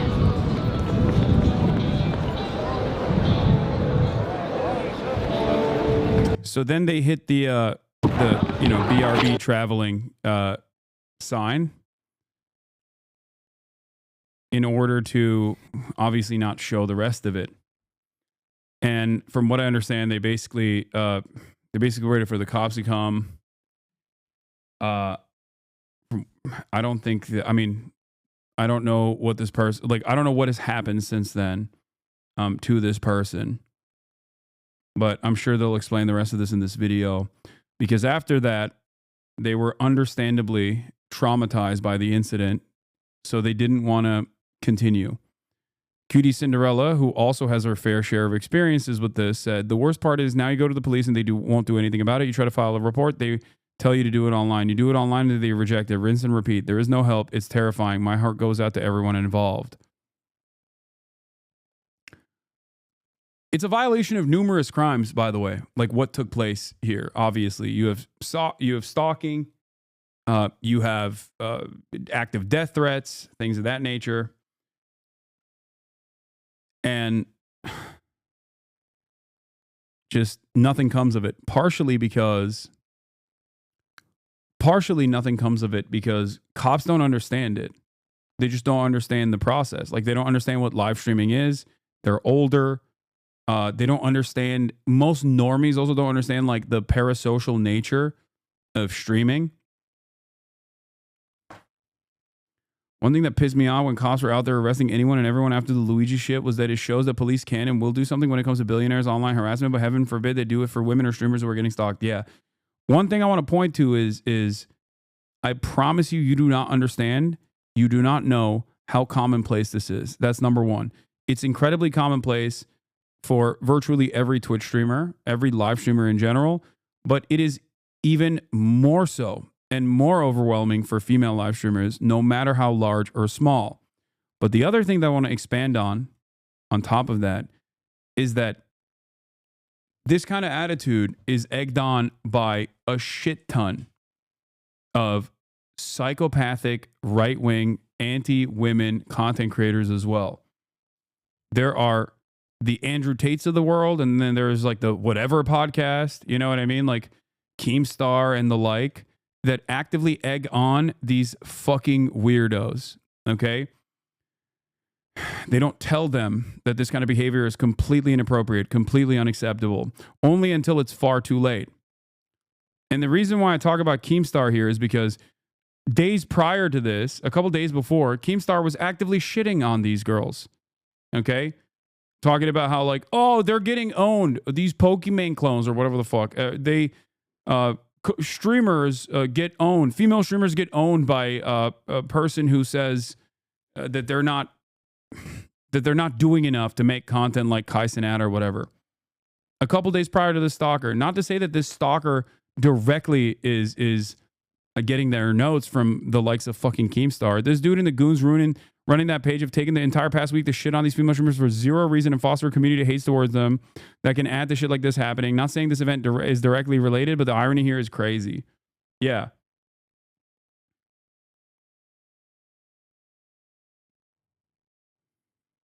Not saying this is your fault, but you and other clip accounts are certainly not innocent when it comes to inciting misogyny and harassment against these women. Yeah. Cena complaining about doing basic work while also trying to downplay Kaisen-ass success. Clown. Pokemon and her clones are starting to get called out for their behavior.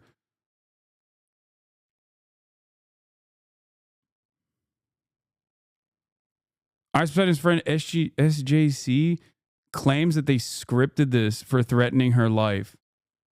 Like, these guys are disgusting. Yeah, they do it to Frogan all the fucking time, too. I know Sean the Black had a really good take on this. This happening right after a campaign to paint these streamers as untalented and low-effort creators is not a coincidence.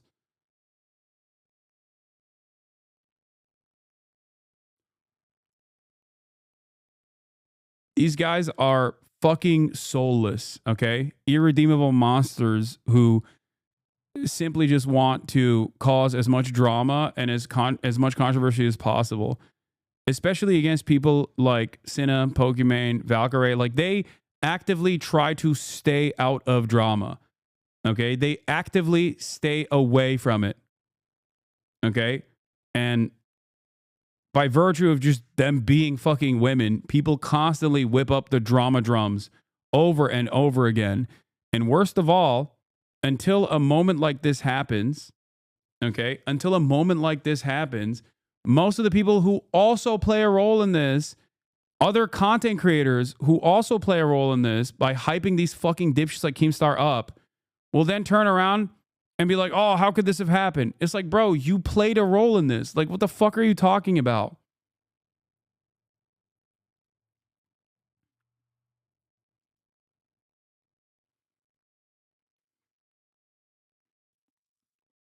That's what's like unique about this. Back in the day, this kind of stuff was just simply relegated to like weird online forums. Nowadays, it's moved beyond simply online forums and are actively hyped up by literal right-wing content creators, all the way from Keemstar to the Andrew Tates of the fucking world, the whatever podcast, the Fresh and Fit podcast. Like, this is how they make money. They have entire Twitter communities now, especially with the insane way that Twitter has become this like right-wing shithole. They have entire fucking Twitter communities that are dedicated to doing stuff like this. The 4chanification of the rest of the internet is here.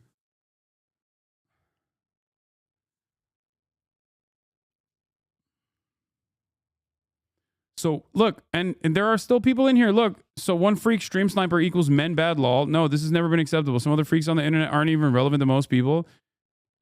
Dog, why are you self-reporting? I'm a man. What the fuck are you talking about? I'm not even just talking about men in general. Okay? I have female stalkers too, bitch. Shut the fuck up.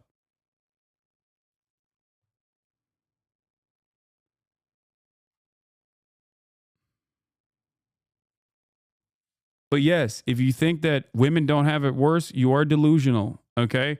That's number one. Number two, the reason why women have it worse, and the reason why, like, everyday average women that aren't content creators or aren't fucking famous are also going through this too, with very little repercussions. How do you not understand? Go talk to a woman in your life. Go talk to your mom. Tell her to recount an experience that she's had like this. I promise you she probably has had an experience like this. Okay? Where she didn't entertain the advances of some fucking loser, and then that loser took it in a very weird way and got incredibly aggressive. If you see someone say men are creeps and you feel offended, you are self-reporting. Exactly.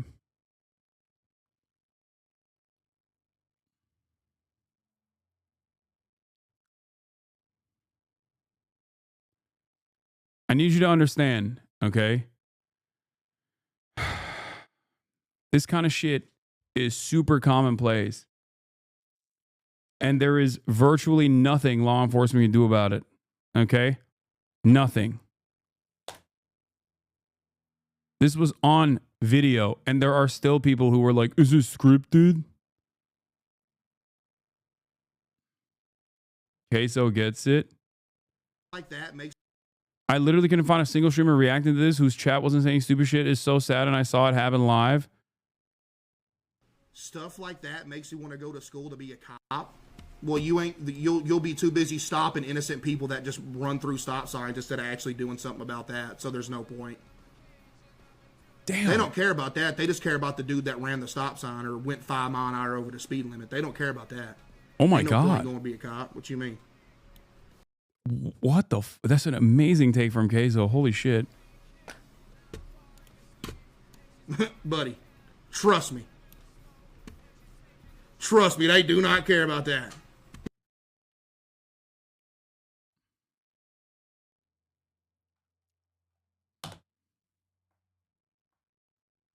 Okay, beef squashed.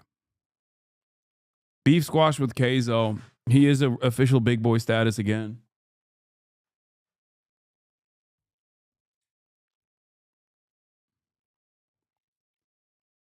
They don't have to be streamers, just a female with a mic or opinion. No, they don't even have to have a microphone. Bro, female accountants go through this shit at their workplace or at a fucking bar. You just have to be a woman. The reason why this is so goddamn commonplace with seemingly no fix to it is because people just take it as the norm, okay? There's really, really horrible education surrounding this, and it's accelerated for the worse in the past couple of years with like a lot of right-wing content creators who actively take on this issue from the most right-wing slant that they possibly can. Okay?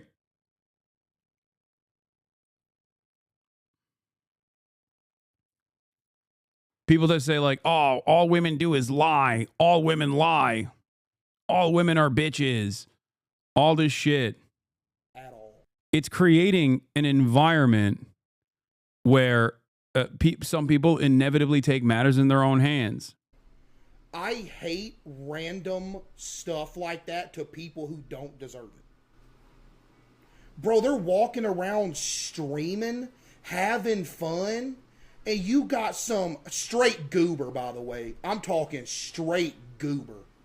I seen that dude. You want to talk about a goober.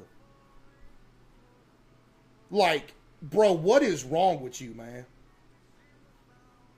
Bro, don't be weird, bro. It ain't hard to not be. Bro, you know what blows me away on top of that even more?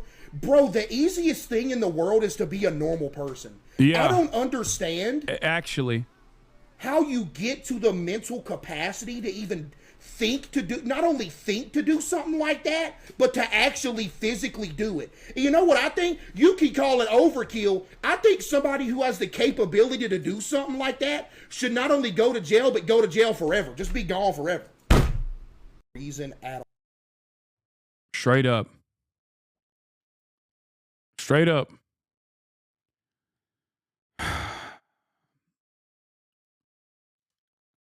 If you're a young man, okay, who simply doesn't understand how commonplace this is, I urge you to talk to your sister, if you have one, or your mother, just any woman that you are friends with.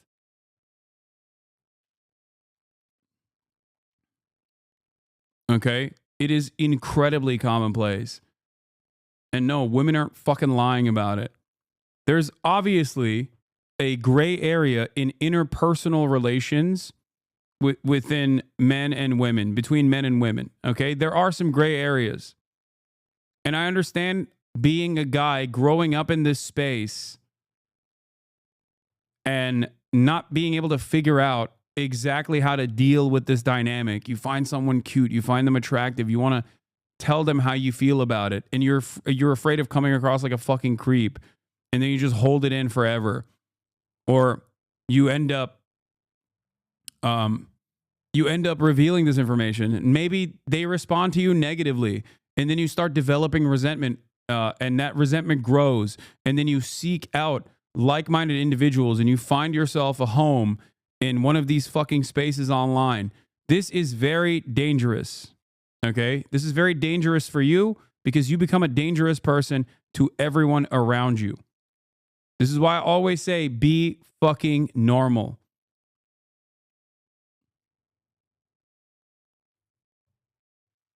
Like, I understand how this kind of resentment towards women across the board fester and grow. Okay? I was a fat dude growing up. I get it. I understand. But guess what? You can't make it other people's problems. You have to seek within yourself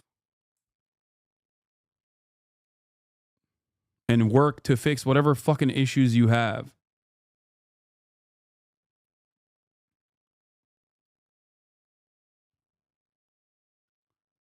And I do get very upset, very frustrated with people that don't try to break this cycle. So I'm very appreciative of people like Keizo who are just like not leaving any room for this kind of thing. Okay.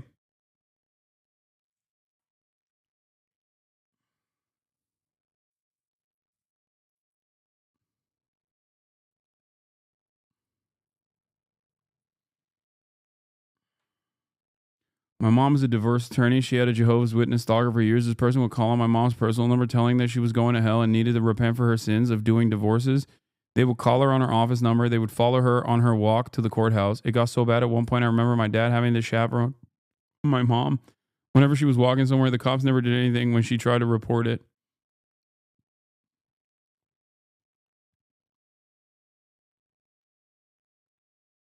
So fat shame yourself and you'll be fine. Is that what I said? Why are you so fucking... Dude, I love that I'm talking about mental illness and you just came up with the most mentally ill response to what I was saying. And you're spamming it too. You thought you had a banger in the tank. You were like, this is my banger. He needs to see this. Like, shut the fuck up. That's not what I'm saying, okay?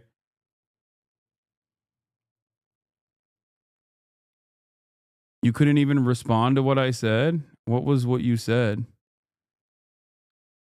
If people say women won't stop lying and you get offended, you're self-reporting. It's the same argument you just made a few minutes ago, but flipped around.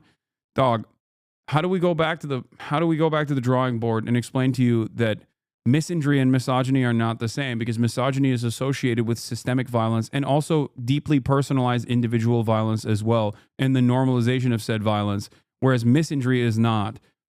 Okay?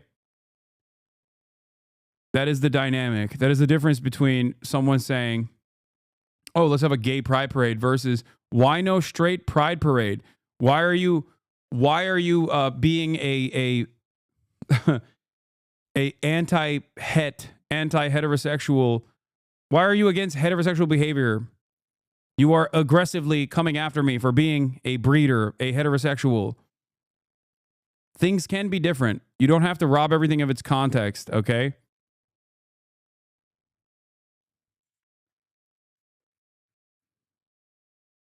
Why is it that everybody always hits the reverse racism shit? Oh, it's of course the 2013 account too.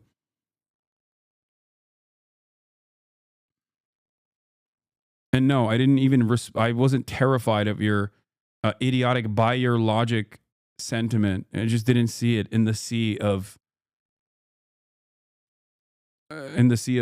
other comments.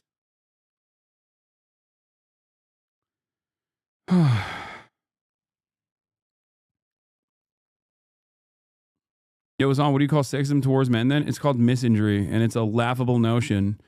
Okay, do you want to know why it's a laughable notion?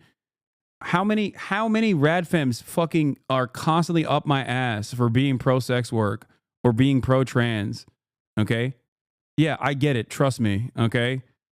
If it was in any case or form a real thing, I would have probably been killed by now 1,000,000 times over by a fucking radfem.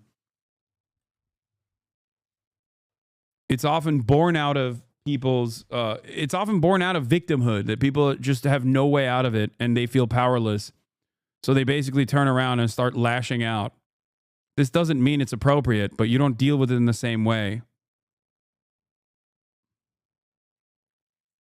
I can't believe this. Like, I cannot believe that you are trying to flip this on men being the victim. Jesus Christ, dude.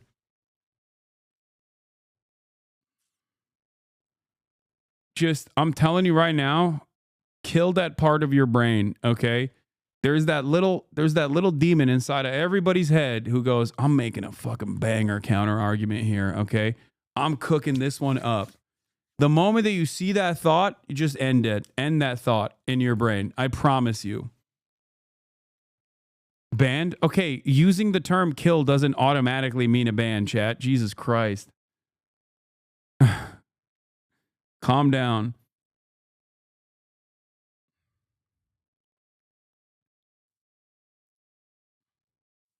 Everybody's got a little reactionary dog in them, okay? Everybody has it. It's understandable. We are a product of our material conditions. We are not above propaganda. We are not above social conditioning. You feel me? So I get it. I understand having those thoughts creep in. You just got to actively work against them, though, because if you let those thoughts seep in before you know it, kill that part for every argument, because it's not critical thinking, okay? It's reactionary thinking. That is what I'm trying to explain to you. But you think it's critical thinking. It's not. It's reactionary thinking.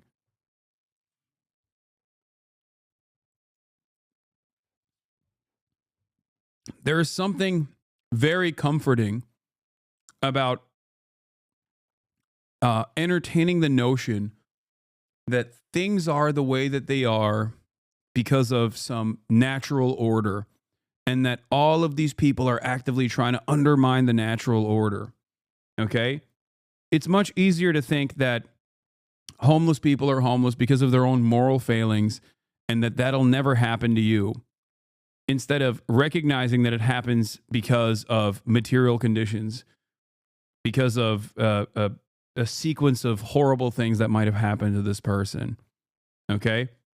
It's much easier to think it's much easier to think the former rather than the latter, because when you think the former, then it's like, oh yeah, it'll never happen to me. What? Remember, lol, he's right about everything. Kill that part for every argument. Okay. The dumbasses are talking to one of them. The dumbasses are talking to each other in the chat. Wait, what did Queso do? Nothing. He's just being awesome.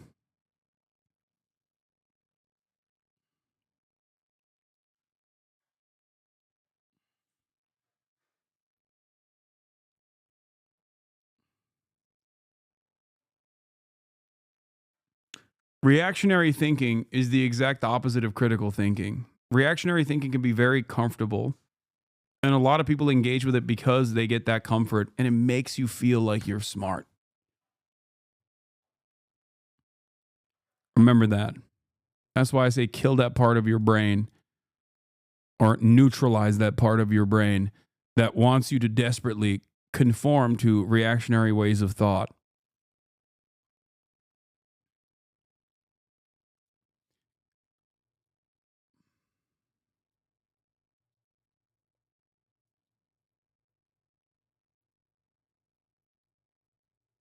Yeah, idiot gets that a man hates women because some women hurt him, but when a woman hates men because she got sexually assaulted by one, it's much harder for them to understand the end of capitalism. But yeah.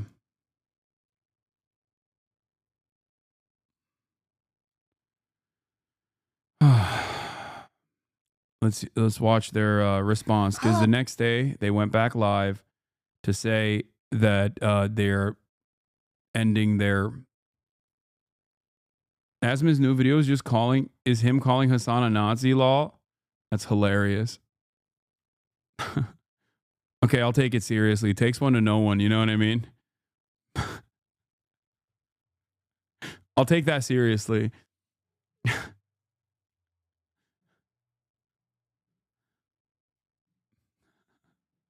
Let's continue. So, we wanted to officially end the marathon, have some closure, talk about the situation a bit, and just end it properly, because it didn't feel right ending it the way that it ended yesterday. So, and we do kind of need to like say what happened, because I think a lot of women, a lot of times in this industry, cannot talk about the stalkers they have, because it will only make them worse. And unfortunately, this one was very, very public. Yes. And I feel like none of us can really move on. And we just want to get it out of the way while I am still here, and Ray is here, and also Emmy is safe. Yes. She just, she needs time to process it and stuff. And we are all very much still in shock. So please forgive us if we are emotional. But we are not. We literally were like, let's try to like keep it together. we are very much in shock, and we need you guys to know like that clip does not do it justice for how scary it was. It was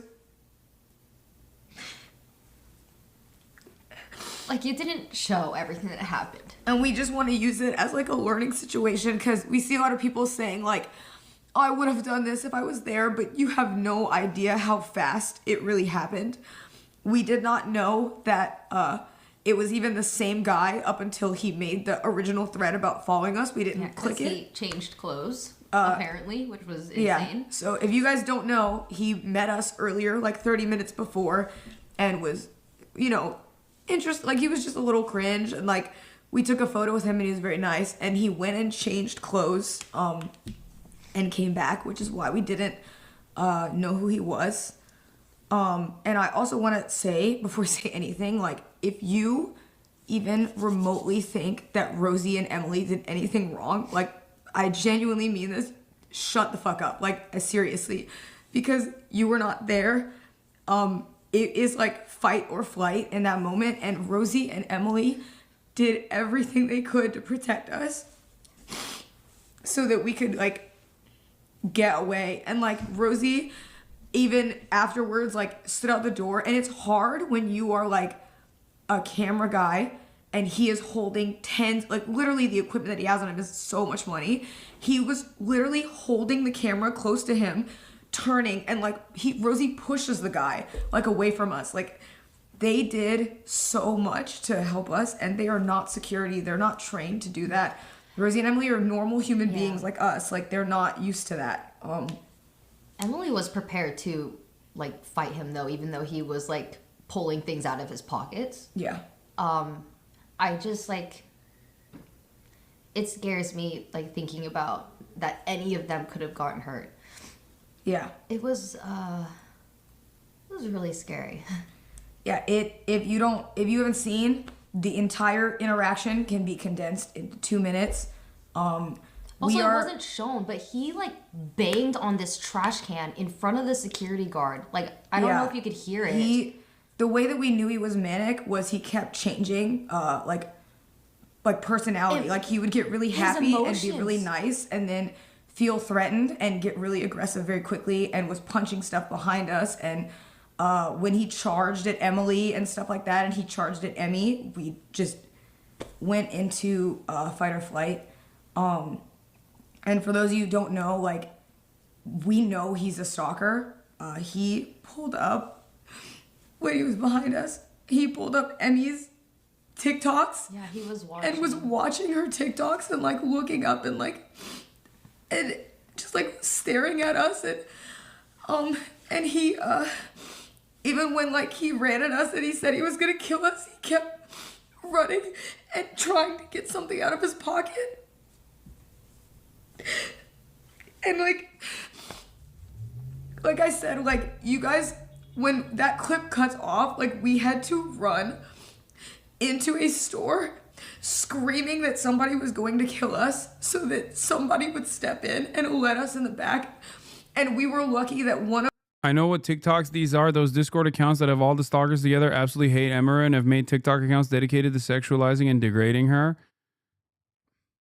Yeah, there's a network of stalkers. There is a network of stalkers that actively engage in predatory behavior against Twitch streamers. So, of course, my mods are very familiar with all of them. We actively try to monitor, to the best of our ability, all of these fucking communities. Like I said, every streamer knows this reality. Okay? Every streamer knows this reality, which is why I entertain 0 seconds. Which is why I entertain, not even for a moment, this much, whenever fucking content creators actively go along with those fucking stalkers, because they themselves are always attacked by these people.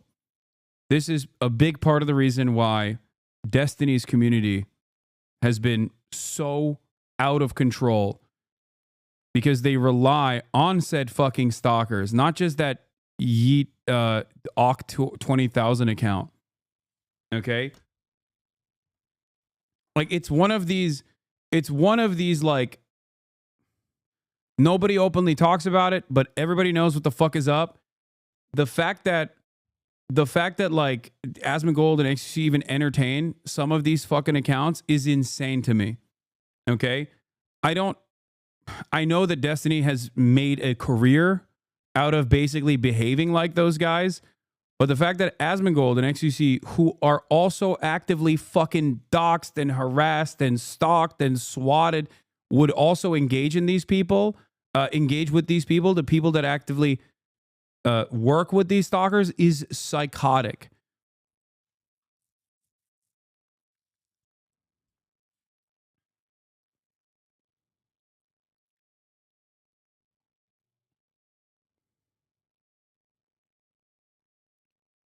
These are people who, if you're a large content creator, these are people who you have genuinely been harmed by. People exactly like this.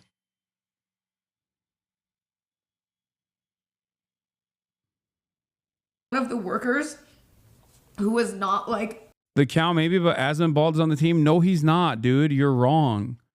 You're fucking wrong. I don't think you understand. No. Okay? No, you're absolutely wrong. If you think Asmongold does not get harmed by these fucking people, you are delusional. There is not a single content creator, Destiny himself too. There's not a single fucking content creator that does not actively get stalked. Okay, there is not a single one. This is behind closed doors, a known reality. The worst part about it is there are some streamers who also entertain it or engage with it, okay? And people know who those streamers are and who those communities are. That's why they don't talk about those communities and those streamers. Do you think other streamers are oblivious to this fucking reality? Do you think that other streamers are just completely oblivious? No, they know who the fuck these people are. Yeah, they just don't talk about them for this reason. They don't want an endless sea of hatred and brigading and active stalking to come in their direction.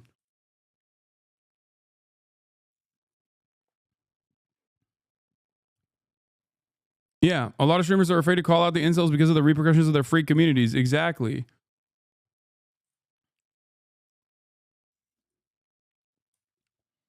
And it doesn't matter how big you are. That's why I was so mad at Twitch, at TwitchCon, when they just like let in a bunch of fucking weirdos, like kick streamers and shit. Okay? A lot of those guys went to kick. A lot of their fan bases also went to kick. And these communities, if left unchecked, have become deadly as well. I mean, think about Christina Grimmie. Like, there have been content creators who've been killed by these fucking stalkers in the past. And in the United States of America, there's virtually no repercussions whatsoever. Yes, Ice Poseidon style communities, exactly.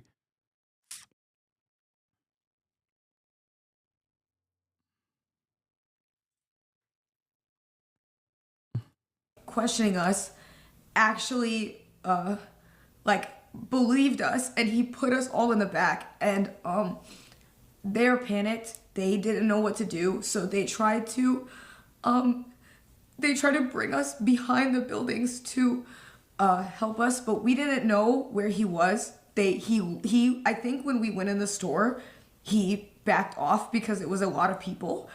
And so we don't know where he was.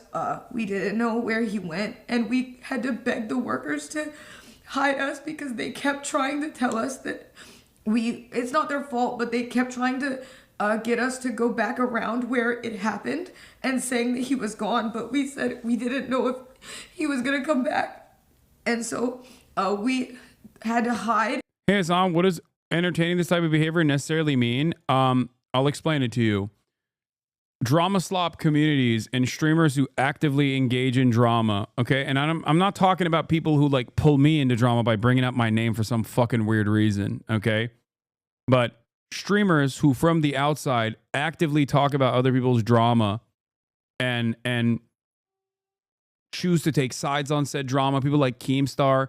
These are people who thrive off of the toxicity and the negative energy brought about to whoever they have in their crosshairs.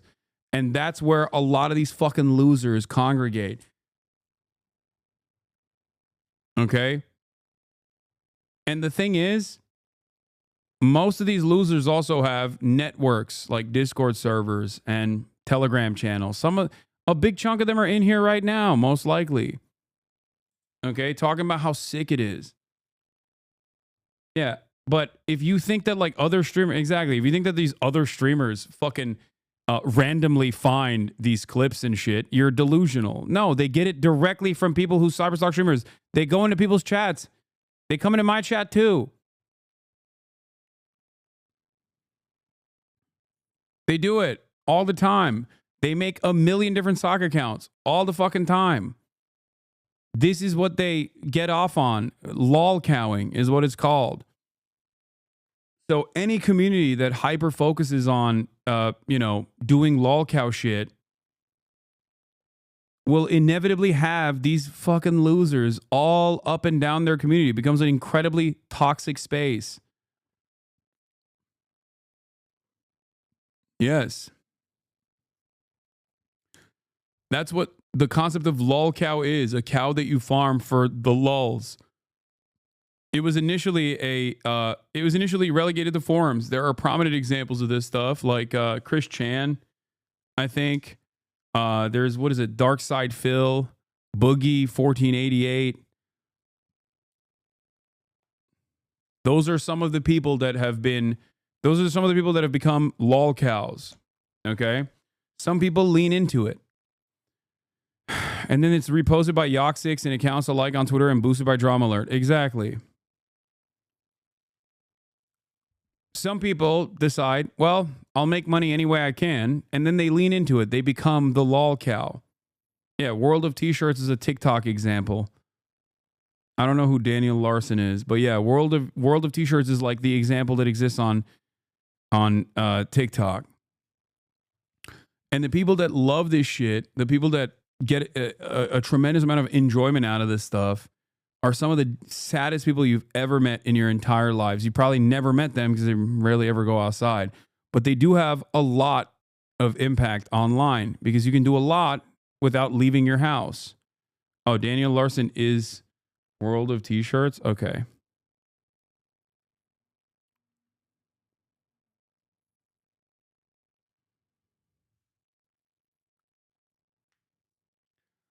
Sometimes people who have made... Oh, no, he's not. Okay, it's a different person. All right, I don't know. I don't care about this stuff.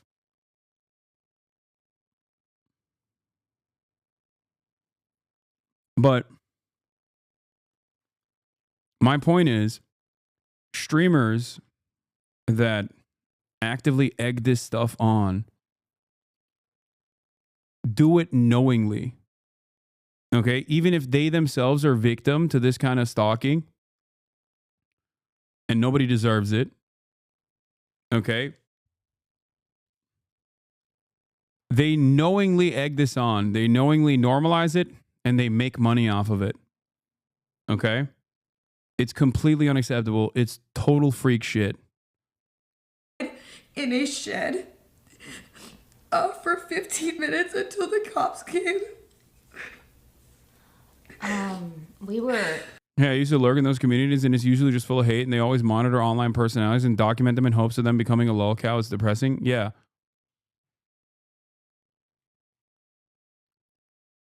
Straight up. And Twitter has certainly made it worse. It's people who are very sad. People who are incredibly sad themselves, who never really go outside. So they actively try to make other people's lives worse in order to feel like they have a sense of control over their own. It's a failure, but I think that is the reason why people do it. It was terrifying leaving because we didn't know if he was still around or if he changed. We didn't know where he was. He's still out there, but I am investing as much as I can to find this guy. If you have any information on this man, I would like it. We're going to find him, and I'm going to do everything I can to get this guy. So yeah, we are trying to do everything so we can get him. Mhm. We have evidence that he knew who we Yes. were. We have everything. We just need to find him. So if any of you have any information and you've seen him before or anything, if you can please tell us so we will know, because it's hard sometimes, like when the cops have to go off stuff like that, and I know that it's a lot, but it would help us a lot if anybody has anything. We are right after this. We're gonna go to the police station. Yeah. And we are going to file reports and take it from there. So.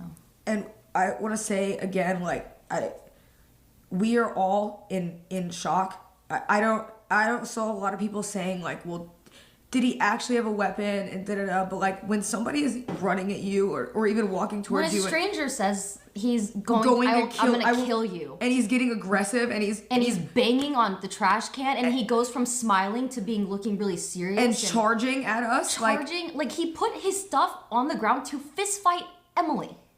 I'm not joking when I say like it was so escalated fast. so quickly. There is nothing that anybody could have done. It happened so fast, and like you guys did not see all of it. It is like, I am in hindsight very thankful that we were in the area that we were and that we were able to go into the store, because I think if we had been anywhere else on the pier, it would have been a very different situation.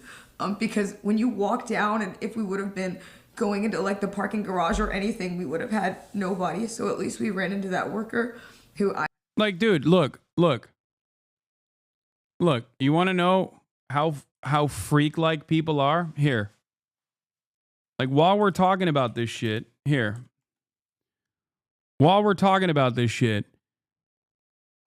King Rob the God. If we want Hamas Piker to disappear, we must lure him to an alley and turn his light out forever.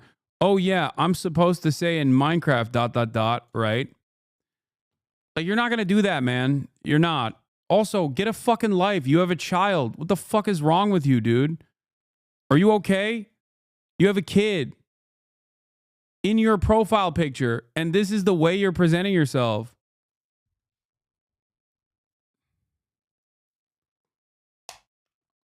Like, do you know how many times, like, every streamer deals with this every fucking day, okay? Every streamer.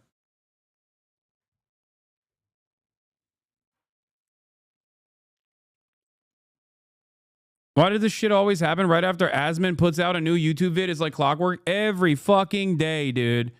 Every day, Asmongold makes a YouTube video, turns around and says, like, Hasan is a Nazi or Hasan is a bad guy, he's a radical. The fucking rest of the day, we ban hundreds of accounts coming in and being like, Hamas Piker, I'm going to find you and kill your ass or whatever the fuck. Like, apparently the Discords are already talking about you, talking about them now. I know. One of the biggest mistakes I've ever done in my career was actively reaching out to, I think it's the Yeet account, many, many years prior. Okay? A real psychopath. And I tried to talk to him and I was like, listen, man, you know, what you're saying is incorrect.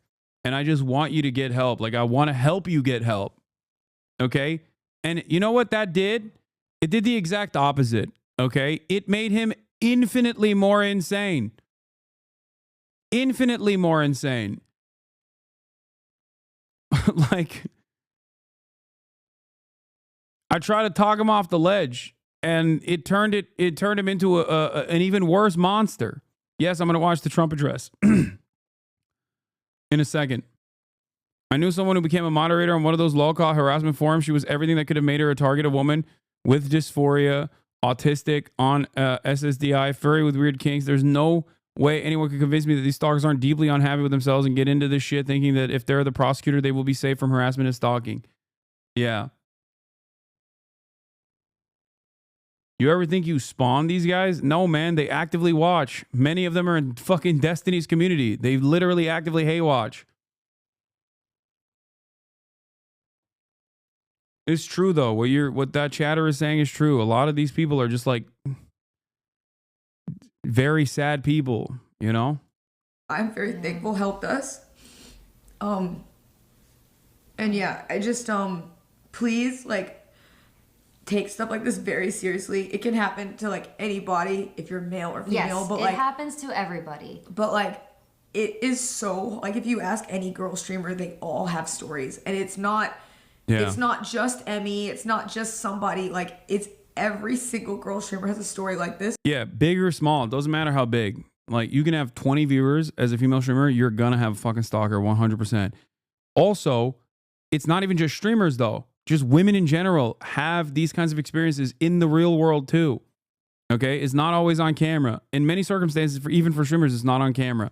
But we get to use this to talk about it because this one happened public. It felt important to talk about. So, moving forward, we will be. We got tissues.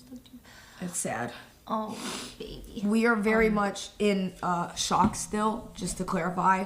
And I know people. Hey, Hasan, while I obviously recognize this is a horrific and terrible event to go through and can acknowledge it is scary, how do I suppress the reactionary part of my brain thinks that, well, these two women ultimately came out physically unscathed while emotionally traumatic is a massive nothing burger because the situation did not bear fruit? Bro, because they have PTSD. Like, what do you mean? Why do you think she's rocking back and forth? They're obviously traumatized by this. You have to understand that it's not just about like the physical harm in the immediate, okay? It's not just about like being actively hit in the head. Think about it this way. When you get your car broken into, right? Someone comes in and breaks the window of your car to steal your shit. That has a financial repercussion. That has a financial impact on your life. And that's bad. But one might think that the actual impact is that the safety barrier that you thought you had around your life has been penetrated in a way that actually is emotionally traumatic. This is something that I've talked about quite a bit in terms of how people become so right-wing and so reactionary. The invisible scars of trauma are oftentimes infinitely more impactful than the immediate physical harm. Okay? Okay, but that's a situation you are imagining is a scenario in which violence involved. Violence against a car? What do you mean? Not violence against you directly. Let's say they broke into your car, didn't steal anything. You'll go, oh, thank God they didn't steal anything. But you obviously are still traumatized by it. No? Are you not? Maybe you live in a different planet.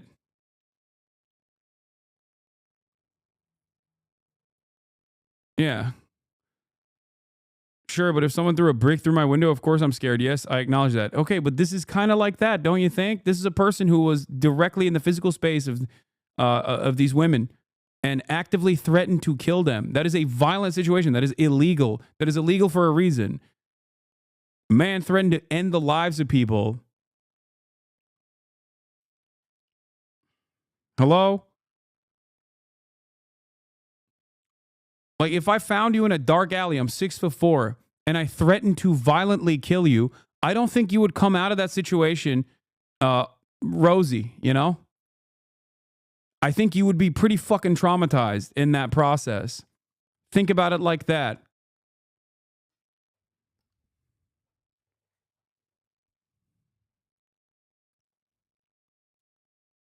K-word banned again? Okay, guys, stop. Come on. People are like probably gonna see us display a lot of emotions when we go live next time or whatever, but I think none of us really know how to process this. That was very, very real. Like, look, this is this is coping mechanisms right here. Like rocking back and forth like this. Okay? That right there is trauma. And for the people that are like trying to psychoanalyze and like say that it was fake, fuck you. Like yeah. Also, people when you're okay. Yeah, I know. Yeah, I know. Yeah. The other thing is those people are just gonna do that. Yeah. But you know, it is what it is. Sometimes people laugh when they're nervous. Sometimes people laugh when it's awkward. I definitely get that way, especially in an uncomfortable situation live on stream. Yes. It happens. People process things differently, and we're gonna get through this, and we will be much safer. It's self-soothing behavior. for Sorry. next time.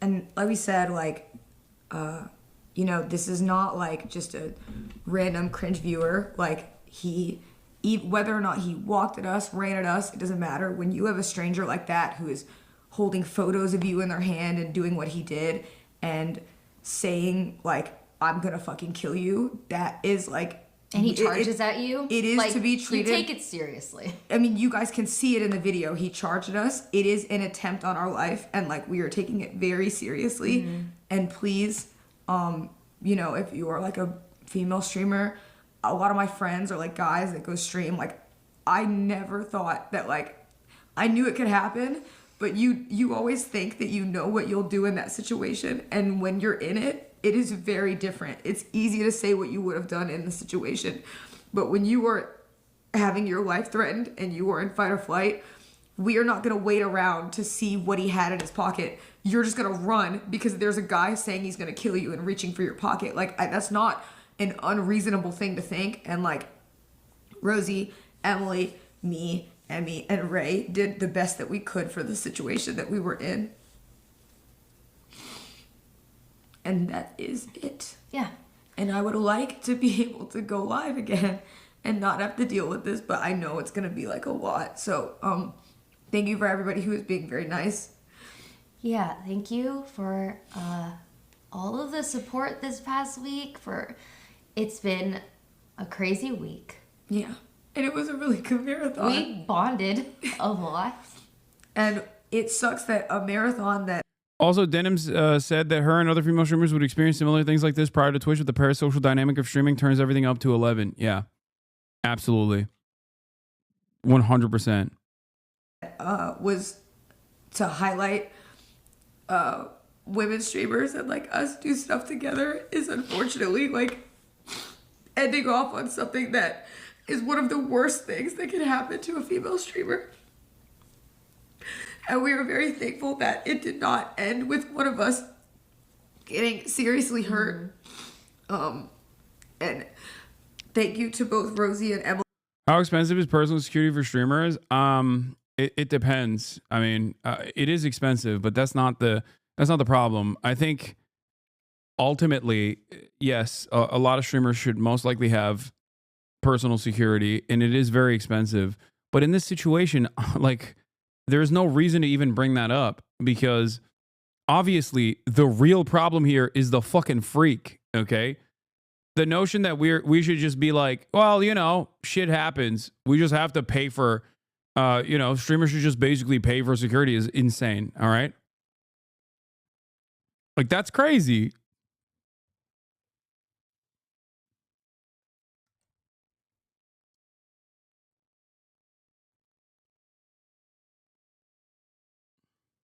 For all that they do. Yeah, but it's also very American, to be fair.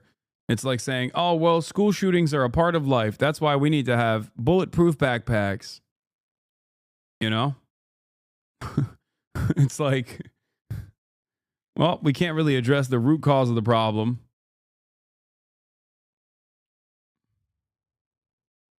Did during the marathon because they helped so much and they've been not sleeping. Also, Fizz is right. Even if you consider that a solution for streamers, what about the women who aren't streamers that have this happen to them? Exactly. What are they supposed to do, you know? We've been doing so much to make it as fun as we could, and it's unfortunate that it has to end like this. It is crazy though, because America is a PvP unlock server at all times. And it's wild because, like, even a place like the Santa Monica Pier, where you are surrounded by other people, where you're surrounded by, you know, security guards in general, and it can still happen. Even if it's on camera, it can still happen. It's insane. But we said that we bonded a lot because I don't think you can not bond over trauma. So, you know, we will get through this. Yeah. I think that's enough. I'm going to move on to the address in a second. All right. There was many good moments this past week. Last night was not one of them, but I hope it was a learning experience For other streamers, whether you're a male streamer or whatever, it is very dangerous, okay? Yeah. It only takes one person, okay? Yeah. So be careful, learn from this, and that's it. And we love you guys very much, and thank you for everything and watching, because we had a lot of fun through all the bullshit and the scrutiny and the shitty people on Twitter. It was fucking fun, and It was fun, wish and we're gonna do it again. in a different world we would be having lunch on the balcony right now. I know, we would be having mimosas right Getting now. drunk with our friends 10 and- other friends with Jason the chef making Yeah. us sushi. That was our plan for today. And ending the first duo girl marathon. I know, and the first one. I can't believe some people are like, yeah, they faked this so they can end the marathon. Like, this is the best part. Today was supposed to be the best part. We were on day 7. Like, It literally was. Look, the other part of this is like, listen, if you know people that engage in this kind of stalking behavior, you kind of know there's some people that maybe find themselves in these communities. If you yourself are in these communities, get out. Okay, get your friends out. Get out. Don't go to these places. Try to cut yourself off from these places. I know that there is probably a lot of stalkers who are currently watching right now as well. Okay, at any given moment, I got a shit ton of them. That's why I always try to tell people to also, actively leave these cult-like echo chambers, like DDG being one of them, okay?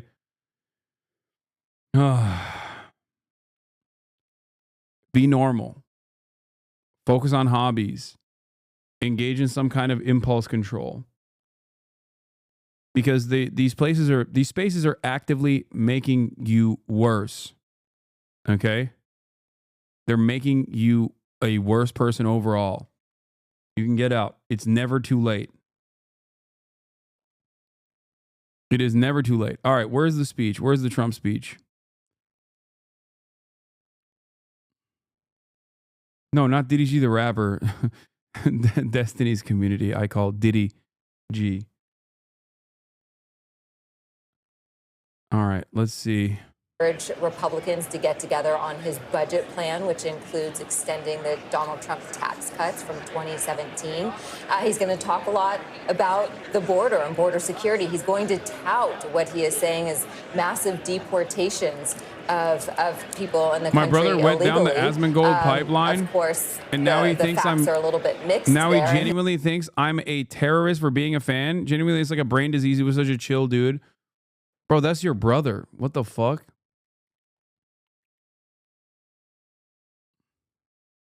That's crazy.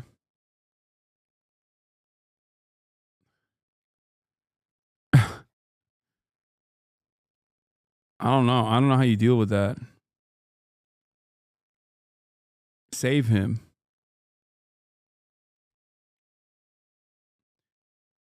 You don't know how American families work? I just don't think that these people genuinely think that you're a terrorist.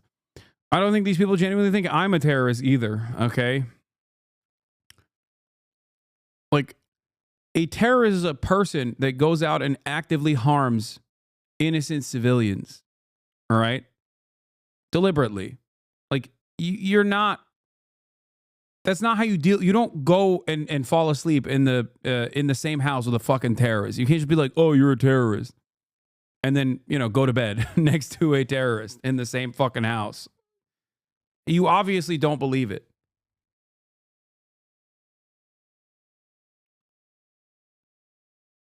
They think you create terrorists, bud. I know they think that, bud. I know. But I don't think they genuinely believe that either. You're still too charitable to these freaks. Because I understand that there's a shit ton of them, okay? And there's two different methods of dealing with it. You either basically say they're insane and shut them off completely, or you try to talk to them and pull them off the ledge. We don't wait, by the way, we want to watch. Okay, but it hasn't started yet, chatters. What the hell?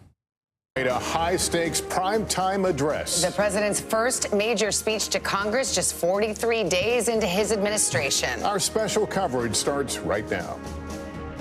Tonight on Capitol Hill, a critical moment for President Trump. The president set to lay out his priorities to lawmakers, coming at a turbulent moment at home and abroad. President Trump ramping up efforts to reshape the federal government as he signals a shift from decades of U.S. foreign policy. From NBC News, President Trump's address to a joint session of Congress. Live from Washington, here are Lester Holt and Savannah Guthrie. And hi, everybody. Good evening. Welcome to our special coverage of President Trump's address. Why are you saying watch C-SPAN, please? C-SPAN's freaking boring. Since his second term began. Here's the scene on the House floor right now where the president is expected to speak just minutes from now. He'll lay out his priorities, both foreign and domestic. A senior administration official telling NBC News tonight his theme will be the renewal of the American dream. Of course, the Speaker of the House, Vice President J.D. Vance, waiting there at the dais. It comes, of course, at a critical moment for President Trump and for the country as he ramps up his efforts to fundamentally reshape the federal government.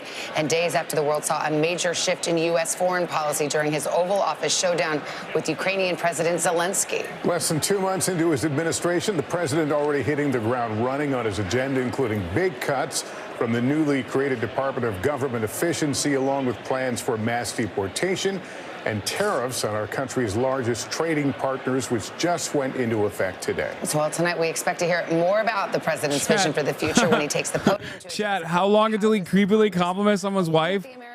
First 30 seconds. Immediately. I was with J.D. Vance's wife, Ayusha. She's Indian, but I like her. 2 minutes in. I have noticed that too. That's his favorite thing to do. His favorite thing to do is constantly talk about people's wives. It's very weird. Tell us what you expect to hear from the Lovely lady. I would have chosen a white lady, but it's okay. JD got a good one. About his mass deportation plans. He's going to defend the Elon Musk-led efforts to really carve out large swaths of the federal government. It comes at a time when his approval rate... Someone in the chat said, is this going to be tighter or is he going to ramble on? My man, if you think he's not going to ramble on, you have not been paying attention. Donald Trump has never been tight, okay? Did you remember a Biden speech, dude? Hasanabi hypocrite, haha. I love that. Thank God we got some hogs in here. Oh, I miss the hogs so much. Thank you for being in here with us, chatter. I will give you delicious lib tears that you are looking for. You obviously weren't in here when I was covering Biden and shitting on him relentlessly, but it's okay. It makes me happy that the liberals are in here to be like, you just hate Trump. You loved it when Biden gave State of the Union. Those close to the president Steve Gokoff in the building. My and goat. in fact, a senior administration official tells me that's what we can expect to hear in the first part of the president's speech tonight, him laying out his accomplishments. I also spoke with one Democratic member who said to me just today, listen, Democrats have gotten off to a lackluster start as far as responding in a cohesive way strategically to the first 6 weeks of the Trump administration here, but they do feel like there is some hope that they are finding their footing by focusing very sharply on issues like the economy. Oh, don't worry. I'm going to pull up Asmongold's chat, too, to see what they're saying as well. Trust. Many of these cabinet picks were controversial. Trust me. With the exception of Matt Gaetz, who was briefly that makes it more fun. It's like live reacting alongside Asmongold. Often along party lines. As I turn to Peter Alexander, I mean, this is the president's choice to lead some of these changes. We are going to also see Elon Musk not entering with the cabinet, but arguably as important, if not more important, in terms of what he's been doing with the federal government. Well, we wait to see where Elon Musk is going to be sitting. Is he there side by side with the cabinet? He appeared in the cabinet meeting a few days ago. We saw him riding with the motorcade, dressed in a suit this go around, joining Donald Trump on this night. I'm struck by a couple things. How much has changed since the last time we saw Donald Trump in this position? 5 years ago, his last State of the Union.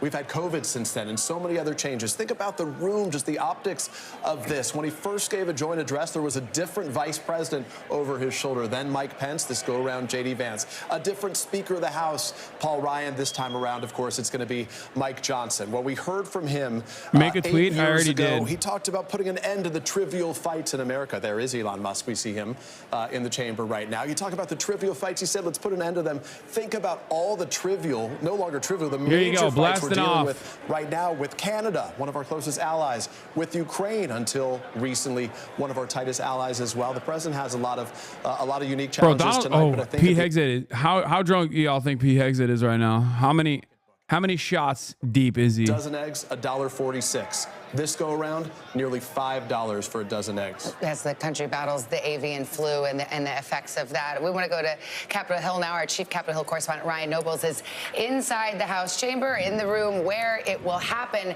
And he has a Republican Senate, a Republican House, but these are very narrow majorities. And the political clock is ticking, Ryan, for him to get his agenda through. Yeah, that's exactly right, Savannah. And it is pretty stark when you look out at the chamber from my vantage point, which is right behind where the president will be speaking. If you see like a little carrier in Pete Hegseth's hand, you know what's up. You know the game. Game recognized game. He's gonna get the shakes. 30 minutes in, he's going to need to take a little sippy out of a sippy cup. Which is a representation of how this speech will likely be received here in the next few minutes. I mean, it's important to keep in mind when Donald Trump first came into this chamber back in 2017, it was a very different environment than what he's going to deal with here tonight. His own party wasn't necessarily 100% Jeffries behind wants him, them to be 8 submissive years and ago, breedable. And he won the presidency Jeffries told House despite even Democrats some express open unity opposition and attempt from his counter fellow to Republicans. Trump's And he address even had some tonight. Democrats Nice. that were hoping that he would be the deal maker in chief. Oh, shit.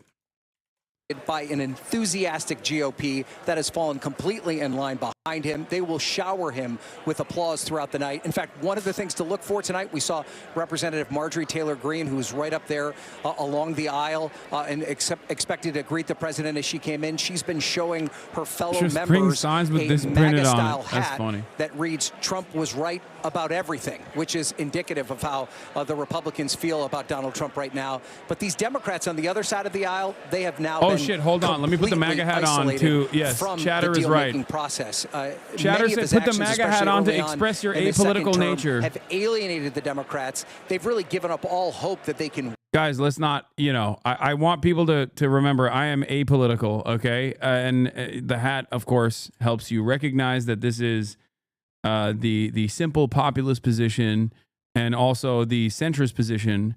As a centrist, I would like to wear my centrist shield. No politics here, obviously. Terrorist confirmed. Excuse me, Chatter must be on a delay. I'm wearing a hat that shows my loyalties to centrism, to the dressed fence. in very bright pink. That will be something that Donald Trump will have to see as he's given this address to this chamber here tonight. And then we've also spotted a number of Democratic men sporting ties with yellow and blue in support of Ukraine and, of course, the ongoing controversy as it relates to Ukraine. Now, some of these members, they've been waiting here since as early as 3 o'clock this afternoon to get those spots along the aisle, those coveted spots where they will get FaceTime with the president, be able to shake his hand on national television, and also have the opportunity to get an autograph of the speech after he leaves. Everything along those lines. You can see them showing their phones and talking to each other already about this experience that they have and the prime position that they've gotten here tonight. Now, it's also interesting to point out, as we wonder, will Democrats have any sort of vocal disapproval of this speech? Will they heckle or catcall? Will any of them walk out of the chamber tonight? We've been told by Democratic leadership that they've asked their members not to forcefully do any sort of demonstration like that, but they've already been warned by members of the House Freedom Caucus that any Democrat that attempts to disrupt the proceedings here tonight could potentially face a censure resolution. Now, that's right, we'll censor you. There are members of the House Freedom Caucus, both past and Are present. you going to pull up Asmin's chat as well? I already did, but Trump hasn't started speaking yet, so it doesn't matter. Called President Joe Biden during his speeches. So those are just some of the things that we'll be They're watching saying here in the chamber tonight, guys. All right, Ryan, thanks. As we mentioned, tonight's address comes as President Trump slapped tariffs on some of our country's largest trading partners, including Canada, Mexico, and China. It's raising fears of an all-out trade war. For more, let's bring in our senior business correspondent, Christine Romans. Christine. Hi there, good evening. And yes, you've got companies across the economy scrambling to figure out how to absorb these higher prices. 25% tariffs on Canada and Mexico, another 10% on China. And in fact, many companies are saying there will be higher prices ahead for American consumers, which is interesting because President Trump has acknowledged that in part he was elected because Americans were tired of higher grocery prices. We heard today from the CEO of Target, the big discount retailer, that in fact, fruits and vegetables from Mexico this winter and spring, because of those tariffs, they will cost more. And in a matter of days, consumers will start to pay higher prices. Now, we expect to hear the president talk about egg prices and blame President Biden and the prior administration. He's gonna blame. About his trade Wait, war. don't Will ban he everyone say that says that fuck he is you, going to have dude. to- Come will on. have to endure some Come near-term on, pain mods. on We prices gotta for a we gotta have some longer-term fun goal with these losers, of, please. Sort of reorienting the global economy. We'll have to wait and If see. you ban all the Howard Lutnick, losers, his then we Commerce can't have Secretary, fun. late today No seemed to hog say time. that there was a softening potentially. Where did he go? I of missed this, it. What was his trade war name? Position from the U.S. government saying that potentially the president He tomorrow probably could has try some to really meet sick Canada thoughts. and Mexico in the middle.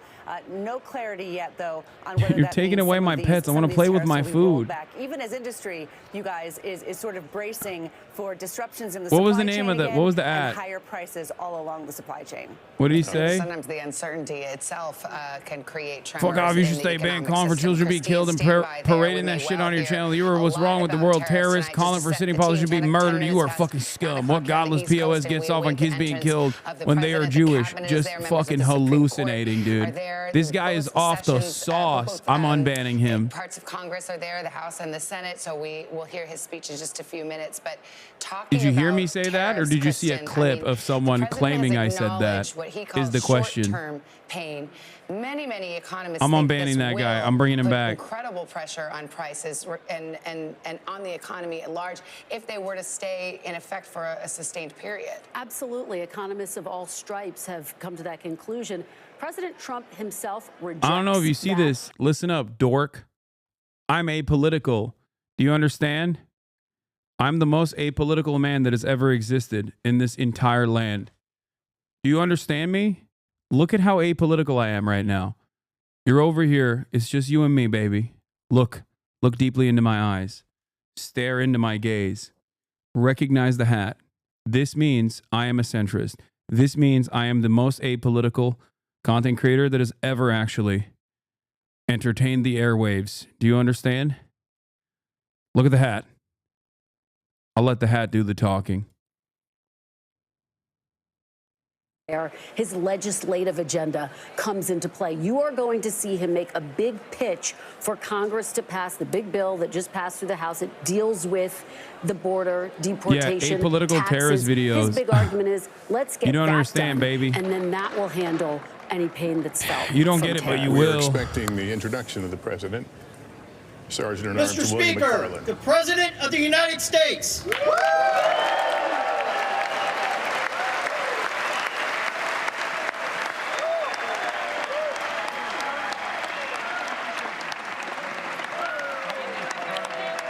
And we should note as you watch this, you would be forgiven if you thought you were about to watch the State of the Union address. Technically, this is a speech before a joint session of Congress. The difference being, in this case, it's a new president who will be looking forward, presumably, about his agenda versus a president who's going to review some of his accomplishments. And now we see the long walk in.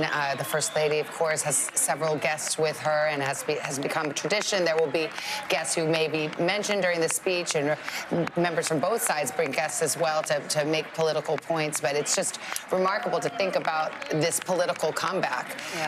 President Trump now, this first address to a joint session after This is losing not in normal. 2020. Oh, God. Something that's only happened in American Oh my God. God, Democrats, man. I mean, look, Republicans are obviously insane and really lame, but goddamn, dude. I guess we can add that to the bipartisan consensus, okay? What do we have? We got pedophilic elite, okay? Bipartisanship definitely is right there, all right? When you talk about pedophilic elite and defending pedophilic elite, you got both sides that do a good deal of that, right? American foreign policy, of course, is bipartisan. Support for Israel, which is, American foreign policy, obviously, also bipartisan.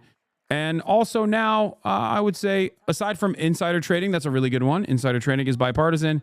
And last but not least, being unimaginably corny in different directions. Weeks in, because remember, for some of these voters, this is still a kind of second honeymoon period for the president. He's only been in office 43 days. I heard that again and again. Give him a chance when it comes to prices, which matters so much to these voters, to all voters. Give him a chance to try to bring those prices down. I will tell you what I did here, and it was fascinating. One late 30s mom who backed President Trump in November, she said, you know what I don't like, though? She said, I wish we could vote Elon Musk out of office. She was concerned about what she saw as somebody who she viewed as out of touch, having so much influence at the White House. Now, again, Elon Musk was there on the campaign trail. It is not a surprise that he has become so close to President Trump. We have seen that over the course of the last nearly a year as he is in the room now in this chamber. That's my the president. face of those Doge cuts Good as kiss. President Trump here is walking in and shaking hands. But the optics here are different, and they are fascinating because of that political comeback. Content because time. of the fact that, remember, Republicans control the House, the Senate, and the White House as well. And this is something that some members of Congress have been hearing about from constituents as they went back to their districts after this first period in Congress, and they're hearing about it, Peter. Wait, Hasanabi, you like Donald Trump? No, I'm a centrist. With how this is unfolding. I need you to understand. There is no better sign that someone is a centrist than wearing this hat. Okay. I will respond to every single chatter that says I'm a fan of Donald Trump. I'm just simply a centrist. You might see me agreeing with virtually all of Donald Trump's policies and say he's based and he's pure content, but I'm actually an independent centrist. Okay? Just so you understand, I don't want you to make a mistake. It's okay to make the mistake one time, but I will not entertain it a second time. Okay? Just know that I am a centrist. Yeah, I'm based. I'm a based centrist with build. military leaders, he went in, of course, it was a You're purge missing of it? You're not military missing leaders, including shit. the chairman He's not- of the Joint Chiefs of Staff recently. He's doing the You were rounds. talking He's about, barely though, what getting we've up there. seen in some of these town halls around the country right now as the president shows up. There has been real dissatisfaction. Critics say these are Democratic opponents, but a lot of Americans are starting to feel the impacts as it hits their own community. 80% of American federal workers work outside Washington, D.C. Well, let's listen to the president.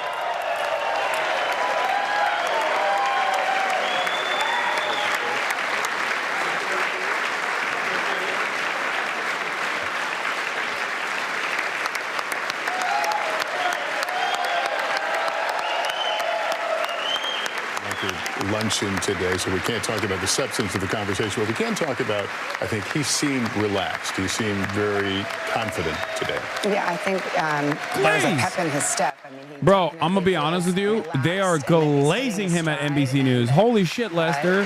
Take it out of your mouth. Take it out of your mouth. this mandate and is looking forward to this speech tonight and wants to, as he says, tell it like it is.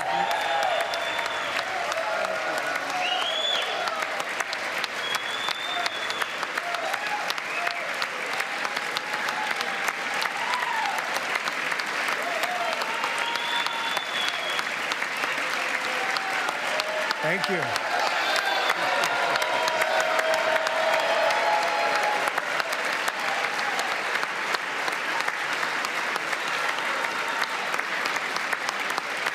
Also remember, because I was banned yesterday, if you didn't resubscribe, your resubscription might have been canceled. You can subscribe now for $6 or for free with a Twitch Prime or get gifted a Great honor. sub. Thank you very much. Speaker Subscribe Johnson, now. Vice President Vance. Was that Ben Shapiro? Ew. The First Lady of the United States.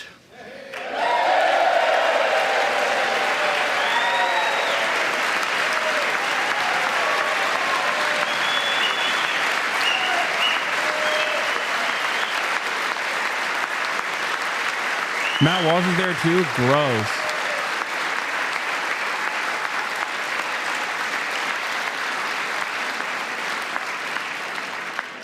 Members of the United States Congress, thank you very much.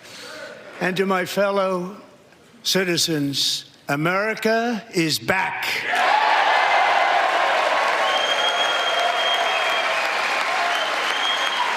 Yeah. Oh, definitely. Certainly. Certainly back, baby.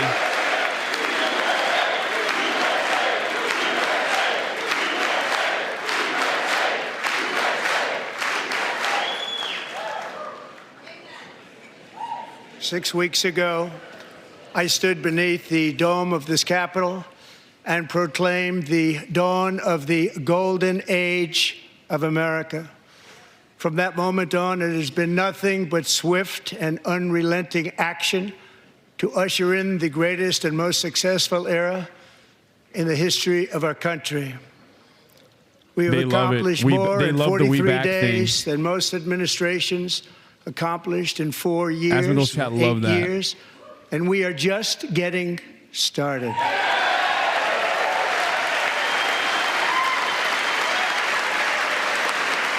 I'm dropping all planes going forward. No plane shall fly. It's an affront to God. It's disrespectful. Yeah, Trump brought big titties back into video games. That's why they're excited. That America's momentum is back. Our spirit is back. Our pride is back. Our confidence is back. And the American dream is surging bigger and better than ever before.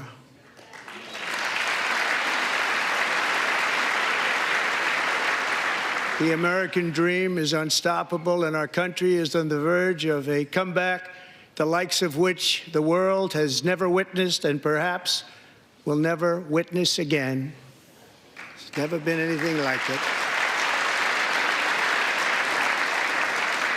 The presidential election of November 5th was a mandate like has not been seen in many decades. We won all 7 swing states, giving us an electoral college victory of 312 votes.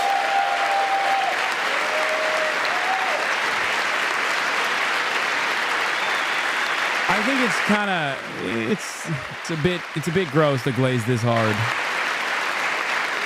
I mean, come on. We won the popular vote by big numbers and won counties in our country. Whoa, what's going on?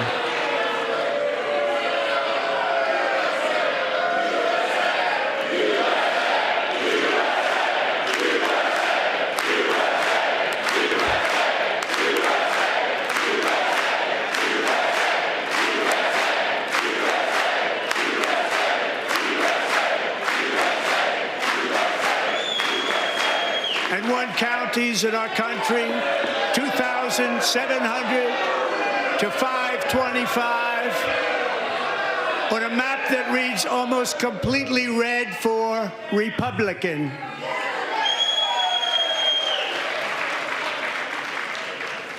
Now, for the first time in modern history, more Americans believe that our country is headed in the right direction than the wrong direction. In fact, it's an astonishing record, 27-point swing, the most ever. The most ever. Okay, I like that. I like the Democrats getting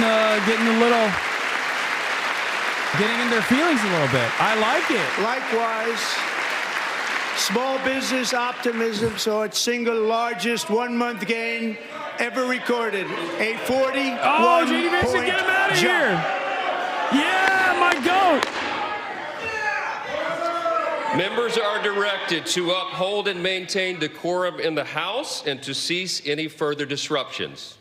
That's your warning.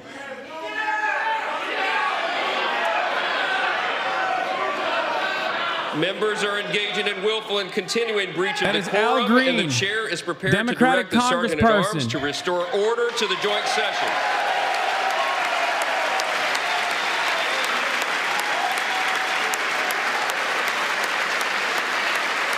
Yeah, he's got a cane. Yeah, he needs it.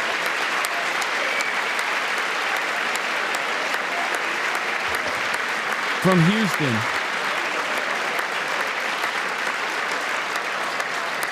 Mr. Green, take your seat. Take your seat, sir. Take your seat. Finding that members continue to engage in willful and concerted disruption of property. Have you said thank you Sergeant at arms once? to restore order. Remove this gentleman from the chamber.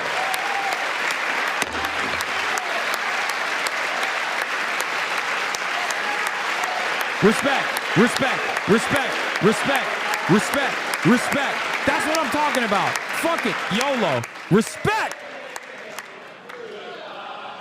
him with the K now, Green.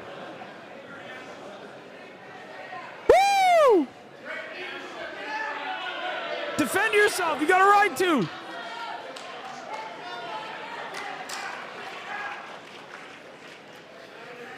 Bro, I thought you were a centrist. Yeah, but I like the drama. In the House. Mr. President, you continue. Thank you. Over the past 6 weeks, I have signed nearly 100 executive orders and taken more than 400 executive actions, a record to restore common sense, safety, optimism, and wealth all across our wonderful land. The people elected me to do the job, and I'm doing it.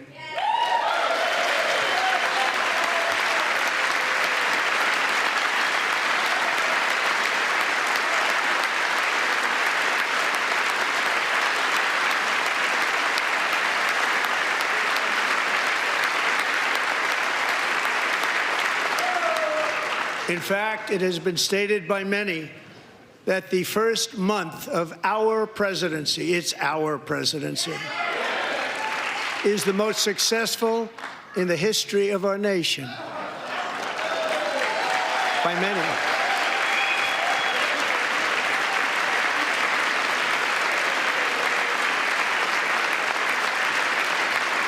And what makes it even more impressive is that, do you know who number 2 is? George Washington. How about that? How about that? I don't know about that list, but we'll take it. Within hours of taking the oath of office, I declared a national emergency on our southern border, and I deployed the U.S. military and Border Patrol to repel the invasion of our country. And what a job they've done. As a result, illegal border crossings last month were by far the lowest ever recorded, ever.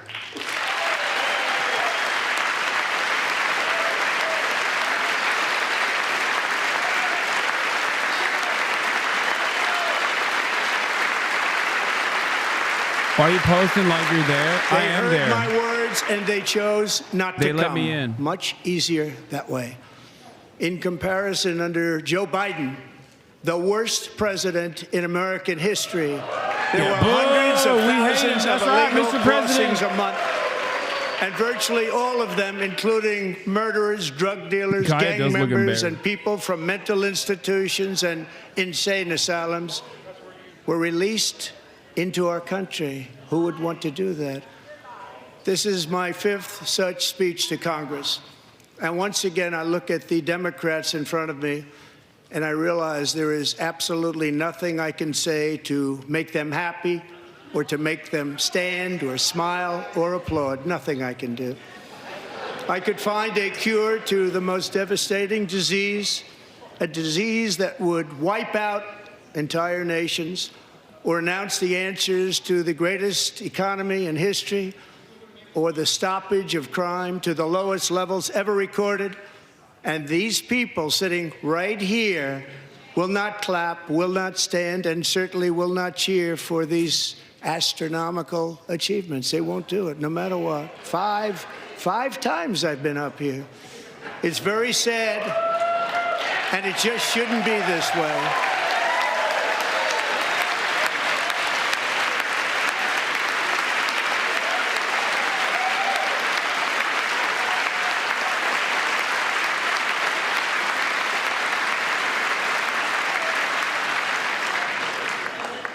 So Democrats sitting before me, for just this one night, why not join us in celebrating so many incredible wins for America?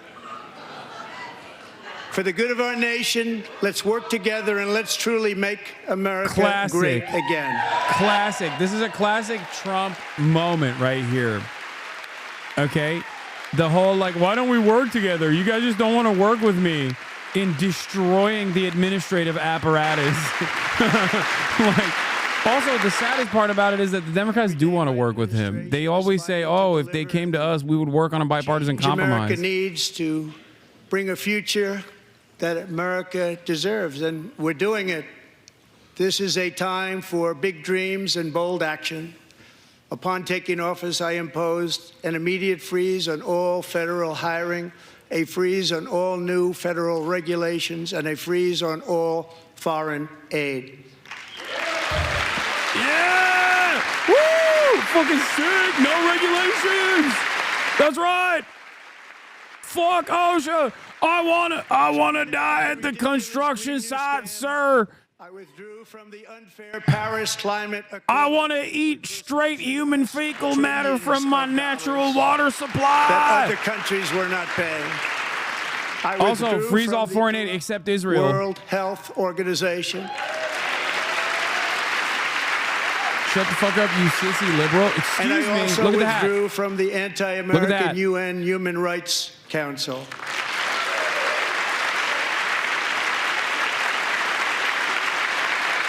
We ended all of Biden's environmental restrictions that were making our country far less safe and totally unaffordable. And importantly, we ended the last administration's insane electric vehicle mandate, saving our auto workers and companies from economic destruction.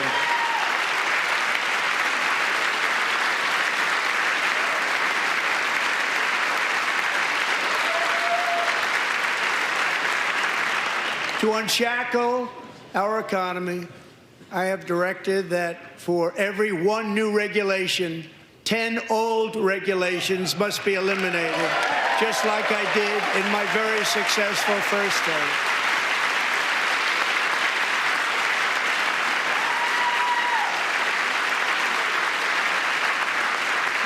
And in that first term, we set records on ending unnecessary rules and regulations like no other president had done before. We ordered all federal workers to return to the office. They will either show up for work in person or be removed from their job.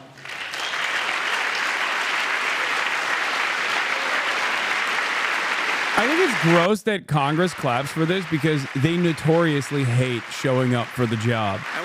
Partially because they're all like 800 years old, but A still. sitting president is allowed to viciously prosecute his political opponent, like me. How did that work out? Not too good. Not too good.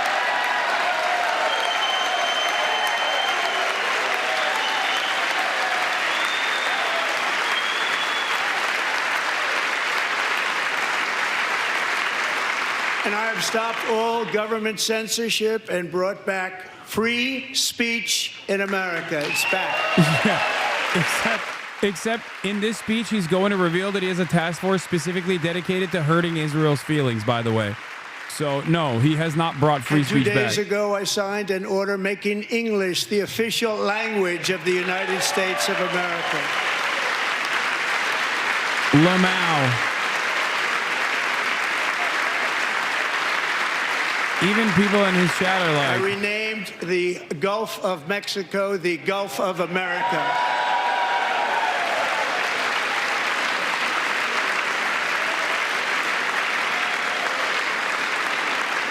And likewise, I renamed, for a great president, William McKinley, Mount McKinley again.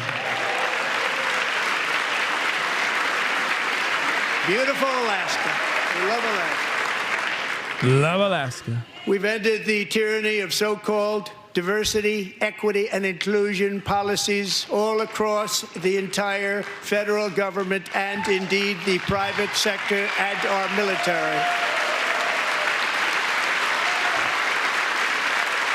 And our country will be woke no longer. Yeah! Fucking hell! No more woke! I guess they're playing bingo. We believe that whether you are a doctor, an accountant, a lawyer, or an air traffic controller, you should be hired and promoted based on skill and competence, not race or gender. Very important.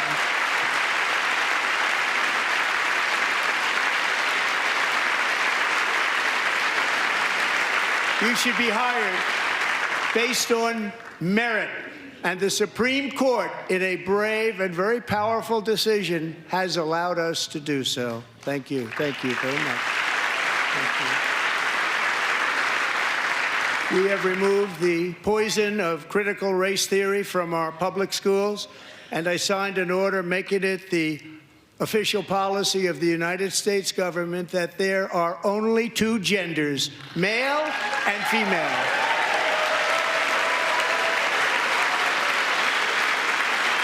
I'm clapping IRL. Meritocracy, baby. Common sense. Just basic shit. I also signed an executive order to ban men from playing in women's sports. Based! Oh my God.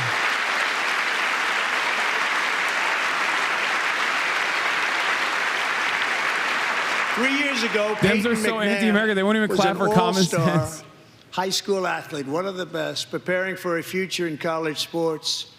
But when her girls' volleyball match was invaded by a male, he smashed the ball so hard in Peyton's face, causing traumatic brain injury. Wait, what the partially fuck? Why are you dunking paralyzing on this her right random side girl? That's kind of fucked up. and ending her athletic career. It was a shot like she's never seen before. She's never That's seen anything crazy, like bro. it. Chill. Peyton is here tonight in the gallery, and Peyton, from now on, schools will kick the men off the girls' team, or they will lose all federal funding. She's clapping.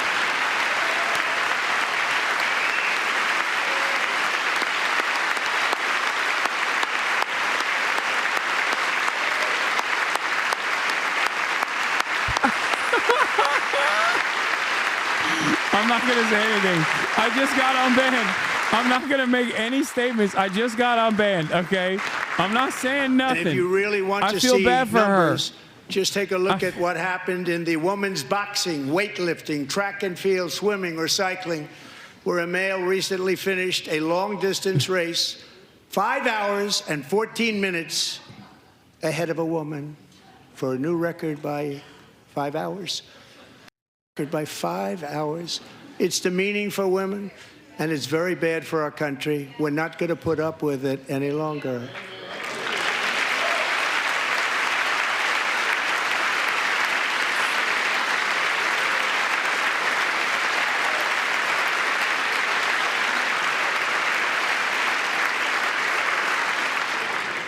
What I have just described is only a small fraction of the common sense revolution that is now, because of us, sweeping the entire world.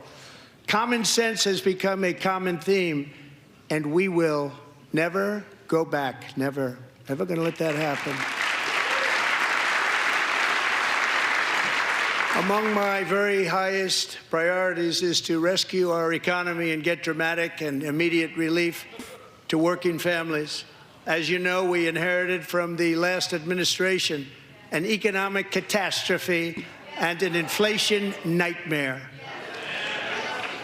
Their policies drove up energy prices, pushed up grocery costs, and drove the necessities of life out of reach for millions and millions of Americans. They've never had anything like it. We suffered the worst inflation in 48 years, but perhaps even in the history of our country. They're not sure. As president, I'm fighting every day to reverse this damage and make America affordable again.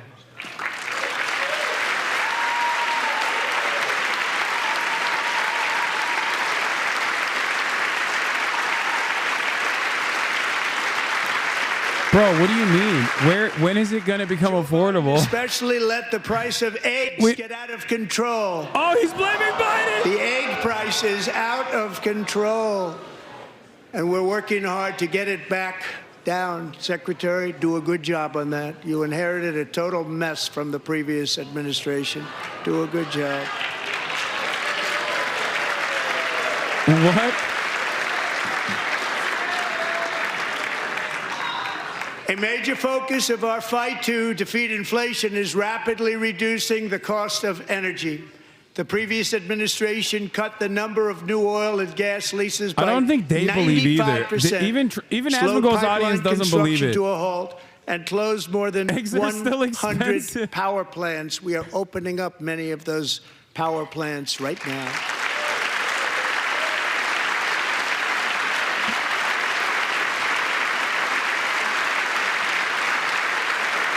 And frankly, we have never seen anything like it. That's why on my first day in office, I declared a national energy emergency. As you've heard me say many times, we have more liquid gold under our feet than any nation on earth, and by far. And now I fully authorize the most talented team ever assembled to go and get it. It's called Drill, Baby, Drill.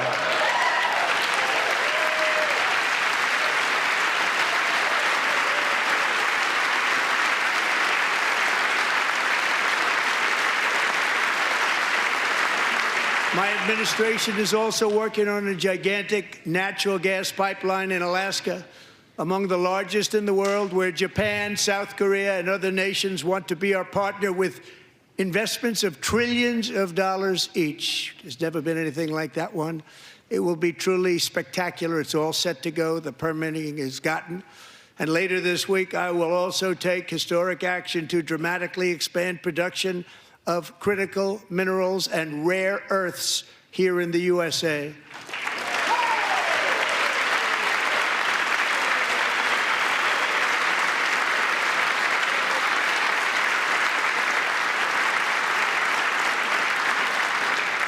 To further combat inflation, we will not only be reducing the cost of energy, but will be ending the flagrant waste of taxpayer dollars.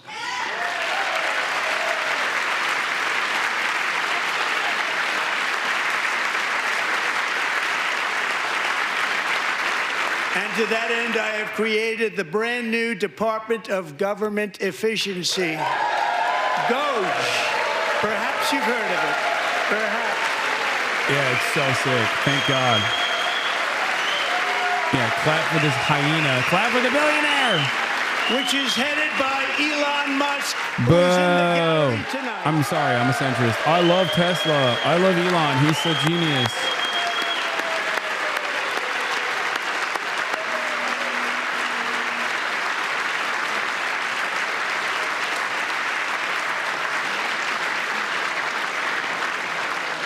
Thank you, Elon. He's working very hard. He didn't need this. He didn't need this. Thank you very much. Yeah, he's doing We us a appreciate favor it. by Everybody gutting the here, administrative even this side state. appreciates it, I believe. They just don't want to admit that.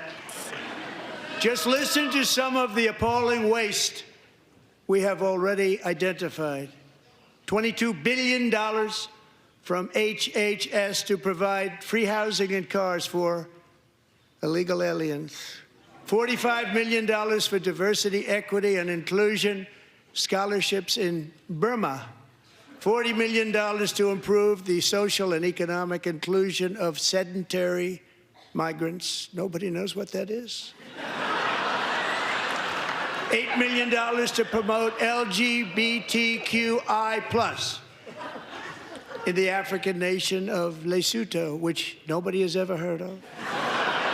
$60 million for indigenous peoples and Afro-Colombian empowerment in Central America. $60 million. $8 million for making mice transgender. This is real. Yeah, no, $32 definitely. million for a left-wing propaganda operation in Moldova. $10 million for male Moldovan Mama Liga, stand behind me. in Mozambique.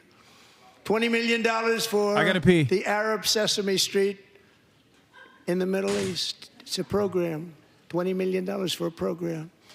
$1.9 billion to recently created Decarbonization of Homes Committee, headed up, and we know she's involved. Just at the last moment, the money was passed over by a woman named Stacey Abrams. Have you ever heard of her?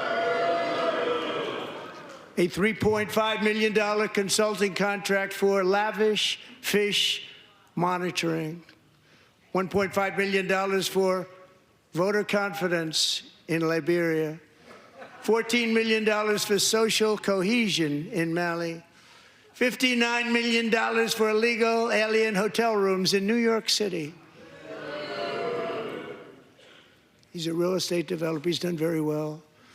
$250,000 to increase vegan local climate action innovation in Zambia.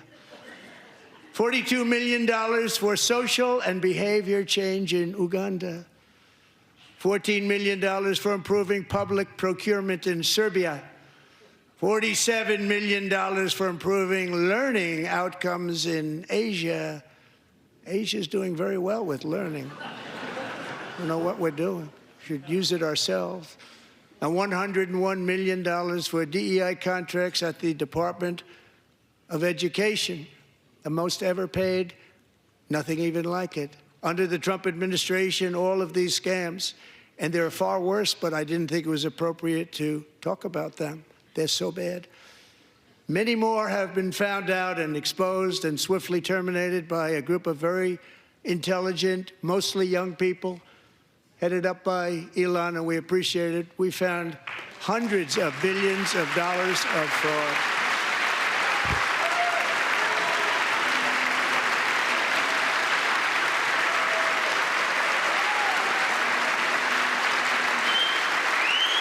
Trump can't read. He's reading right now, baby. He's reading.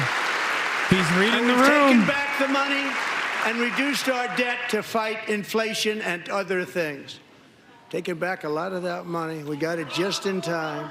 This is just the beginning. Get him. Yell. Who's the yelling? Government Accountability Office, a federal government office, has estimated annual fraud of over $500 billion in our nation, and we are working very hard to stop it. We're going to.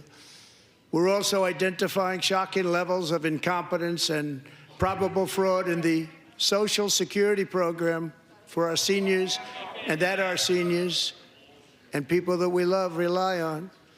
Believe it or not, government databases list 4.7 million Social Security members from people aged 100 to 109 years old. It lists 3.6 million people from ages 110 to 119. I don't know any of them. I know some people that are rather elderly, but not quite that elderly. 3.47 million people from ages 120 to 129. 3.9 million people from ages 130 to 139. 3.5 million people from ages 140 to 149. And money is being paid to many of them, and we're searching right now. In fact, Pam, good luck. Good luck. You're going to find it. But a lot of money is paid out to people because it just keeps getting paid, and nobody does, and it really hurts Social Security and hurts our country. 1.3 million people from ages 150 to 159, and over 130,000 people, according to the Social Security databases, are age over 160 years old. We have a healthier country than I thought, Bobby.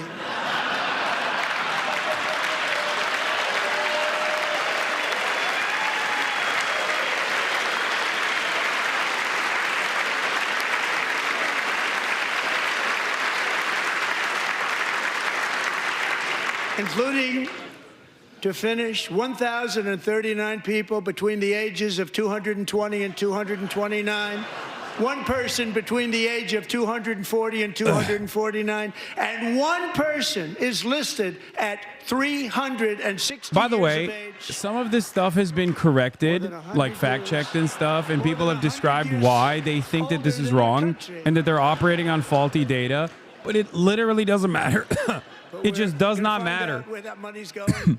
I think, and it's not going to be pretty. I think it's just basically the goal now is basically just keep repeating it over and over again because lying is so OP, and they've realized that like the dumbasses in the cult will absolutely eat it up. In the pockets of American families. We officially do not have any interest in the truth at all. Ain't nobody is going to recognize that these people are just straight up lying. And it sucks because I always talk about when the Democrats lie. Always. But you will never, I will never expect a single fucking Republican, a commentator, independent, centrist, okay, to ever turn around and be like, he's lying. Like, this is just straightforwardly not true. 4 years, balance the federal budget. We're going to balance it.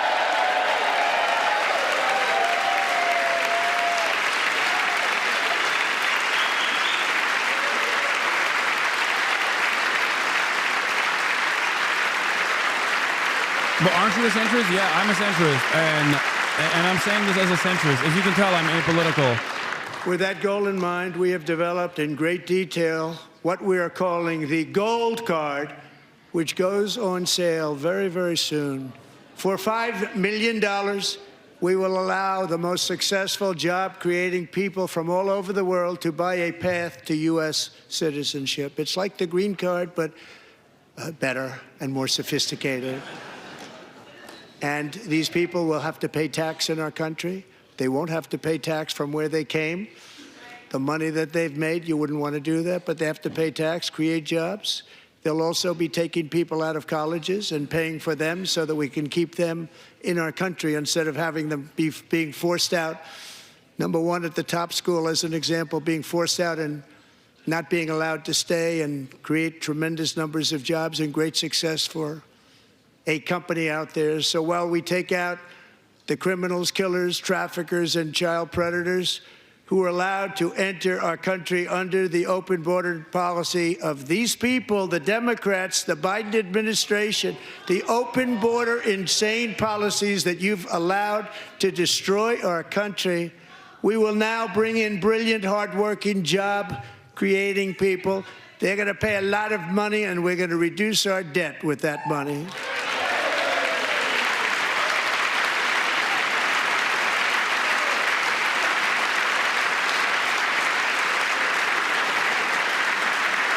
Americans have given us a mandate for bold and profound change. For nearly 100 years, the federal bureaucracy has grown until it has crushed our freedoms, ballooned our deficits, and held back America's potential in every possible way. The nation founded by pioneers and risk-takers now drowns under millions and millions of pages of regulations and debt. Approvals that should take 10 days to get instead take 10 years, 15 years, and even 20 years before you're rejected. Meanwhile, we have hundreds of thousands of federal workers who have not been showing up to work. My administration will reclaim power from this unaccountable bureaucracy, and we will restore true democracy to America again.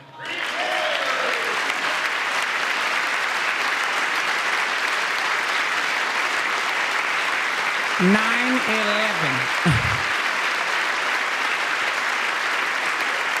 And any federal bureaucrat who resists this change will be removed from office immediately. Because we are draining the swamp. It's very simple.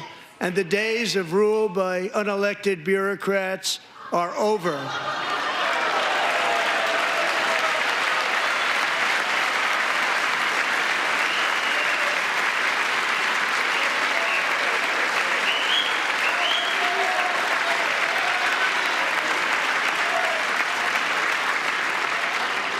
And the next phase of our plan to deliver the greatest economy in history What do you call is Elon? for this Congress. You call him a genius. That's what you call him. Everybody, I'm a they're in centrist. there. They're waiting for you to vote. I'm a centrist, by the way. You call Elon a genius, an unelectable, unelected I don't mean genius. the Republican right, but my right here. I'm sure you're going to vote for those tax cuts because otherwise, I don't believe the people will ever vote you into office. So I'm doing you a big favor by telling you that. But I know this group is going to be voting for the tax.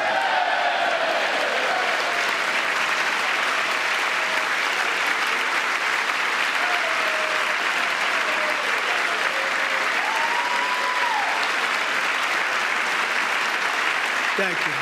It's a very, very big part of our plan. We had tremendous success in our first term with it. A very big part of our plan. We're seeking permanent income tax cuts all across the board. And to get urgently needed relief to Americans hit especially hard by inflation, I'm calling for no tax on tips, no tax on overtime, and no tax on Social Security benefits for our great seniors.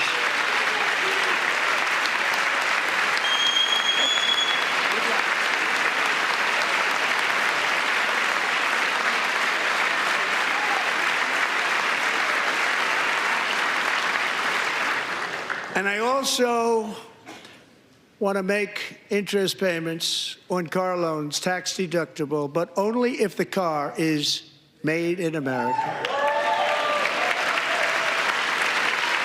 Yeah, chat, don't write anything stupid in the chat. You will get banned. You will get insta-clapped, okay?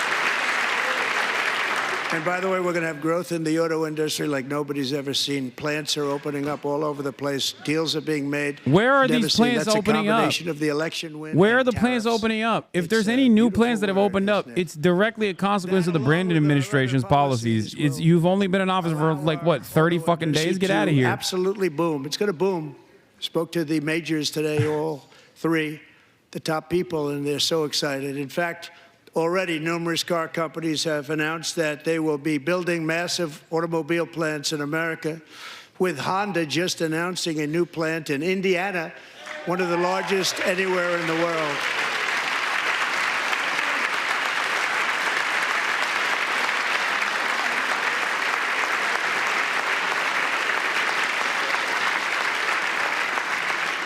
And this has taken place since our great victory on November 5th, a date which will hopefully go down as one of the most important in the history of our country.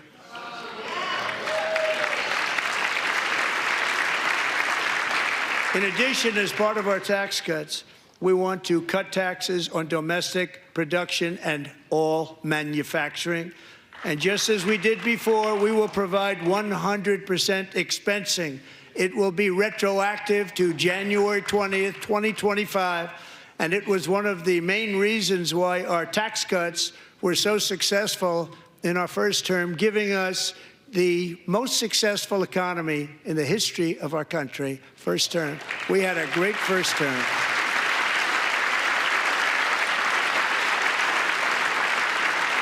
If you don't make your product in America, however, under the Trump administration, you will pay a tariff, and in some cases, a rather large one. Other countries have used tariffs against us for decades, and now it's our turn to start using them against those other countries. On average, the European Union, China, Brazil, India, Mexico, and Canada, have you heard of them? And countless other nations charge us tremendously I hate Trump, but I love when he says, have you heard of them? About some of the most like everyone's heard of it things. Like, yes, we've heard about China and Mexico and Canada. On our products is twice what we charge them. And South Korea's Have you average heard of tariff them? is 4 times higher. That's Think right. of that, I love the 4 rhetorical times question higher. joke. I know that's And the we give joke. so I much love when he help makes that militarily joke. in so many other ways to I love South it. Korea, but that's what happens. It's such a This such is a happening childish by thing. It's friend such a and foe. grandpa joke to make. This system is not fair to the United States and never was. And so on April 2nd, I wanted to make it April 1st, but I didn't want to be accused of April Fool's Day. That's not just one day was cost us a lot of money. But we're going to do it in April. I'm a very superstitious person.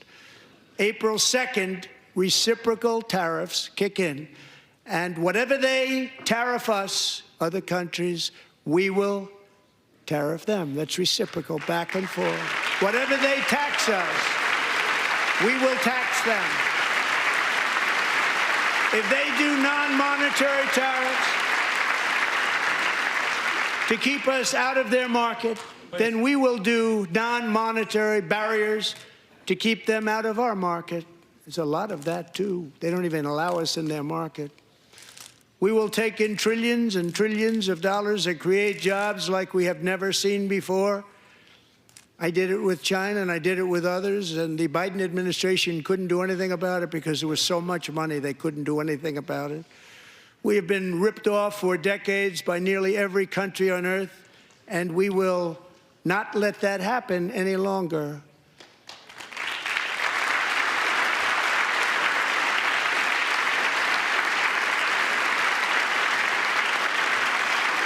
Much has been said over the last 3 months about Mexico and Canada, but we have very large deficits with both of them. But even more importantly, they've allowed fentanyl to come into our country at levels never seen before, killing hundreds of thousands of our citizens and many very young, beautiful people, destroying families.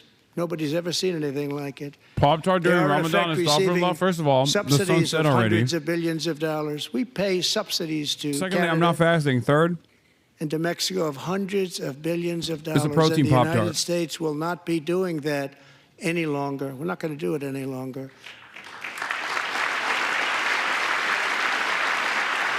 Thanks to our America First policies we're putting into place, we have had $1.7 trillion of new investment in America in just the past few weeks. The combination of the election and our economic policies that people of SoftBank, one of the most brilliant anywhere in the world, announced a $200 billion investment. OpenAI and Oracle, Larry Ellison, announced $500 billion investment, which they wouldn't have done if Kamala had won. Apple announced $500 billion investment. Tim Cook called me. He said, I cannot spend it fast enough. It's going to be much higher than that, I believe. They'll be building their plants here instead of in China. And just yesterday, Taiwan Semiconductor, the biggest in the world, most powerful in the world, has a tremendous amount, 97% of the market, announced a $165 billion investment to build the most powerful chips on earth right here in the USA.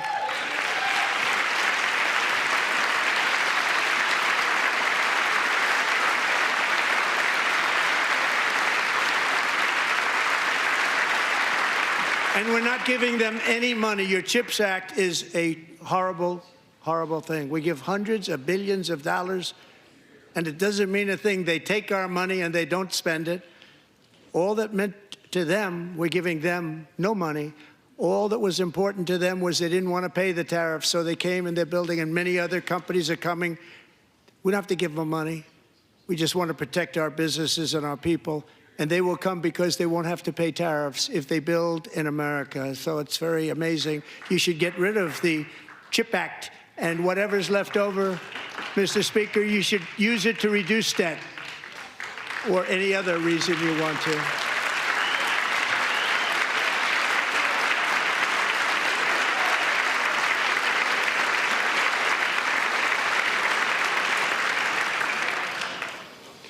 Our new trade policy will also be great for the American farmer. I love the farmer.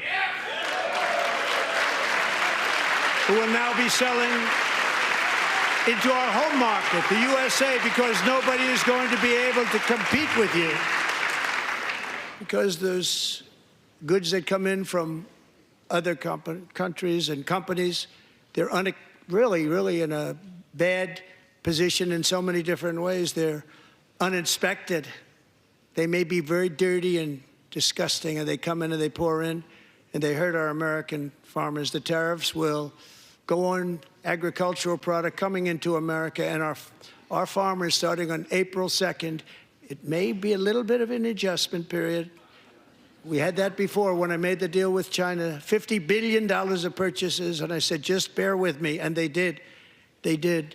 Probably have to bear with me again, and this will be even better. That was great. The problem with it was that Biden didn't enforce it. He didn't enforce it. $50 billion of purchases, and we were doing great, but Biden did not enforce it, and it hurt our farmers. But our farmers are going to have a field day right now. So to our farmers, have a lot of fun. I love you too. I love you too. It's all going to happen. I love you. You're all gonna lose so much revenue, farmers. My big, beautiful farmers, just a period of adjustment. Aluminum, copper, lumber, and steel. Your families are gonna We don't have, starve. as an example, steel and lots of other things. We don't have a military, and frankly, we just won't have a country very long. Here today is a proud American steelworker, fantastic person from Decatur, Alabama. Jeff Denard has been working Nobody at the clap same for you, steel big dog. plant for 27 years in a job that is Ain't allowed nobody him clap to for you, serve as Jeff. the captain of his local volunteer fire department, raised 7 children with his beautiful wife, Nicole, and over the years provide a loving home for more than 40 foster children. So great, Jeff. Big dog clap for himself. Thank you, Jeff. Thank you, Jeff.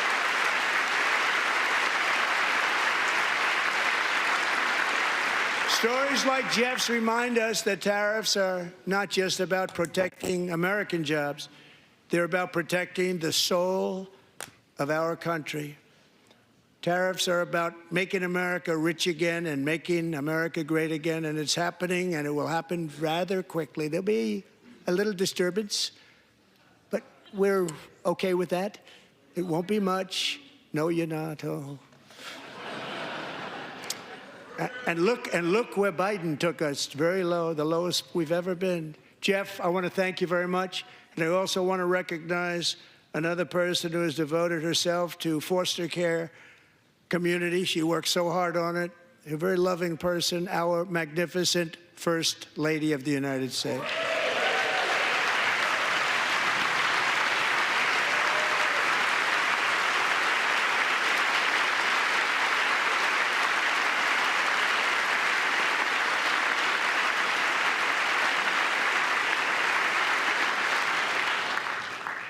Melania's work has yielded incredible results, helping prepare our nation's future leaders as they enter the workforce.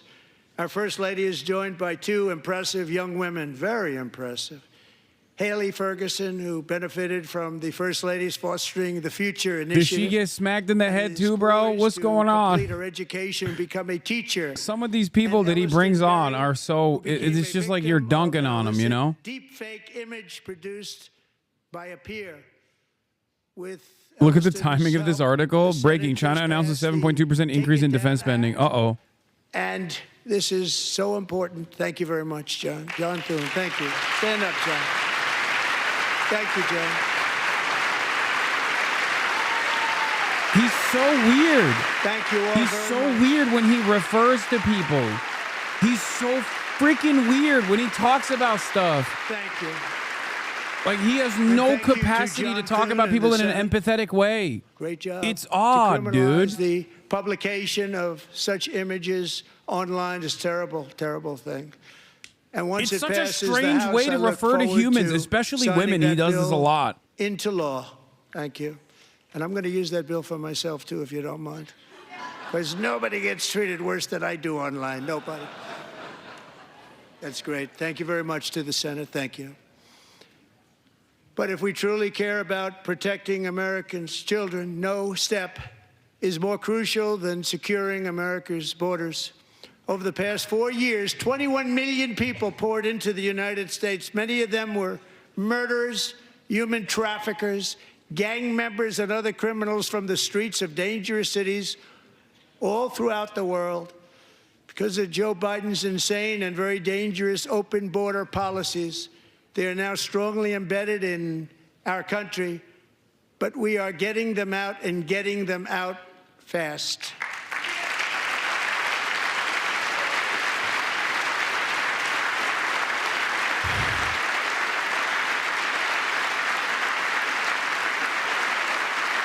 And I want to thank Tom Homan and Christy. I want to thank you and Paul of Border Patrol. I want to thank you. What a job they've all done. Everybody, Border Patrol, ICE, law enforcement in general is incredible. We have to take care of our law enforcement. Have to.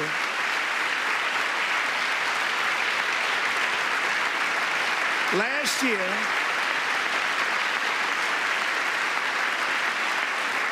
a brilliant 22-year-old nursing student named Laken Riley, the best in her class, admired by everybody, went out for a jog on the campus of the University of Georgia. That morning, Laken was viciously attacked, assaulted, beaten, brutalized, and horrifically murdered. Laken was stolen from us by a savage illegal alien gang member who was arrested while trespassing across Biden's open southern border and then set loose into the United States under the heartless policies of that failed administration. It was indeed a failed administration. He had then been arrested and released in a Democrat-run sanctuary city, a disaster, before ending the life of this beautiful young angel. With us this evening are Laken's beloved mother, Allison, and her sister, Lauren.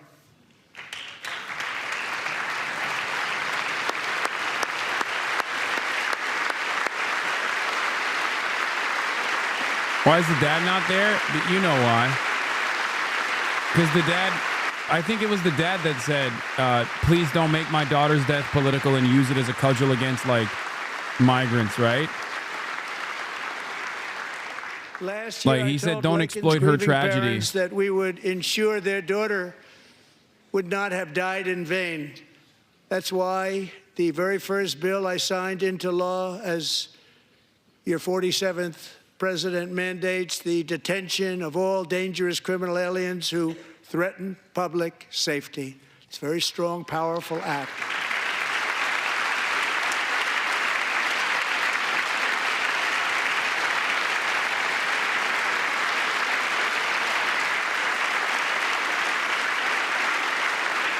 It's called the Laken-Riley Act. So Allison and Lauren, America will never, ever forget our This beautiful political Laken. instrumentalization of something like this is simply disgusting. Yeah, it's super commonplace now. Trump definitely accelerated it. It used to happen. Back in the day, there was like some repercussions for it. There was some backlash to it. But, I mean, one of the more famous instances is the Willie Horton incident. Like, Republicans have always done this, though. They always use, like, humans as props. My administration has launched the most sweeping border and immigration crackdown in American history, and we quickly achieved the lowest numbers of illegal border crossers ever recorded. Thank you.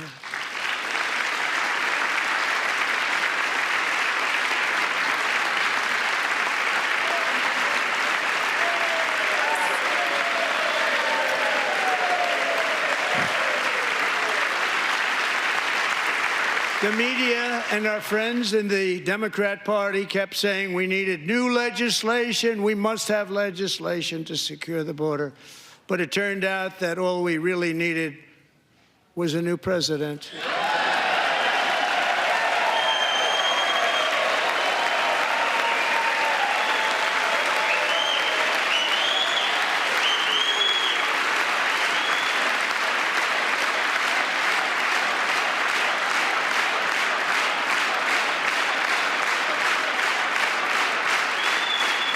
Thank you. Joe Biden didn't just open our borders, he flew illegal aliens over them to overwhelm our schools, hospitals, and communities throughout the country.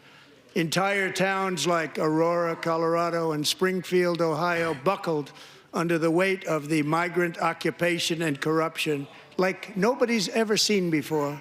Beautiful towns destroyed.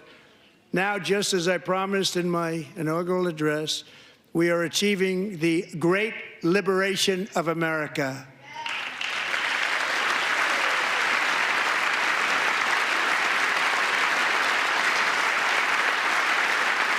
But there still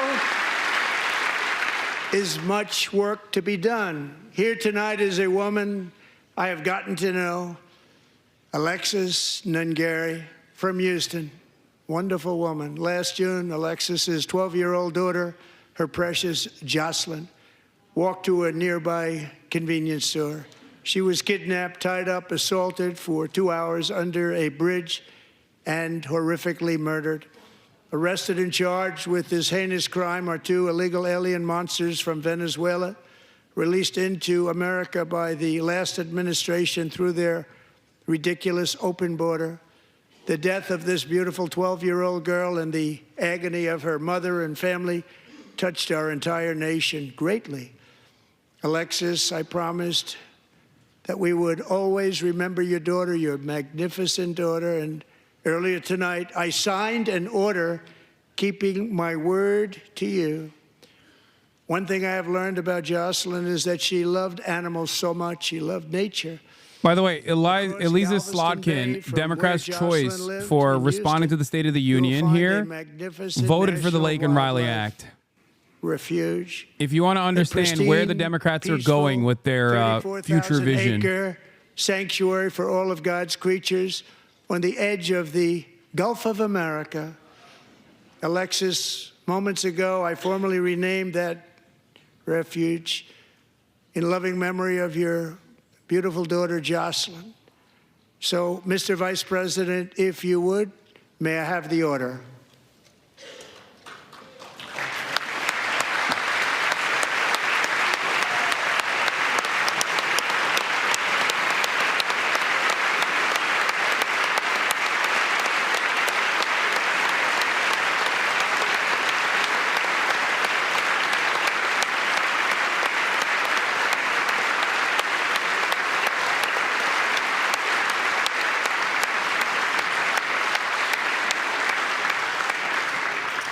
Thank you very much.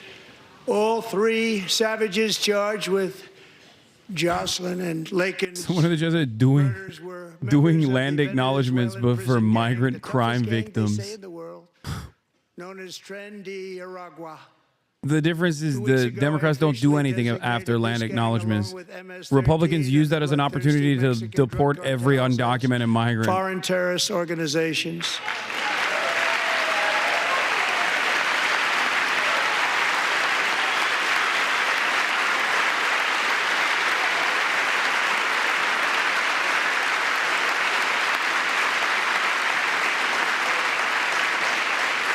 They are now officially in the same category as ISIS, and that's not good for them. Countless thousands of these terrorists were welcomed into the U.S. by the Biden administration. Oh, yeah, we're getting to every last one will Hamas be in a rounded second. up and forcibly removed from our country, or, if they're too dangerous, put in jails, standing trial in this country, because we don't want them to come back ever. With us this evening is a warrior on the front lines of that battle, Border Patrol Agent Roberto Ortiz. Great guy.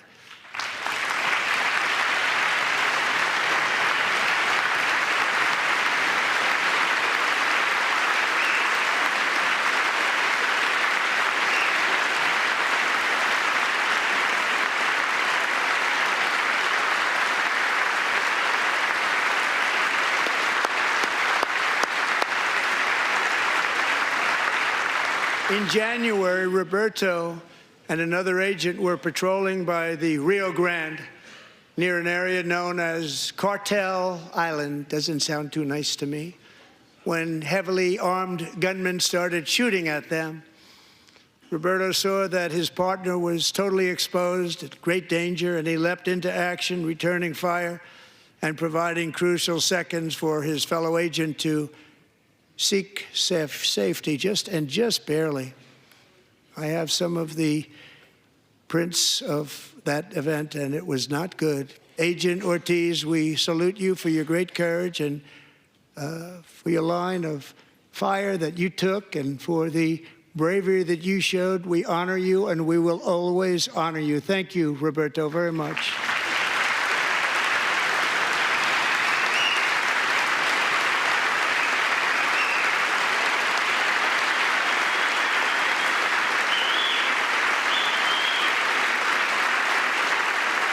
Thank you, Roberto. And I actually got to know him on my many calls to the border. He's a great gentleman. The territory to the immediate south of our border is now dominated entirely by criminal cartels that murder, rape, torture, and exercise total control. They have total control. Chatters, 52% of Customs and Border Patrol is Hispanic. At least, last time I checked, it was just like in 2022 or something. America, and it's time for America So no, to wage he's war not. on the cartels, which we are doing.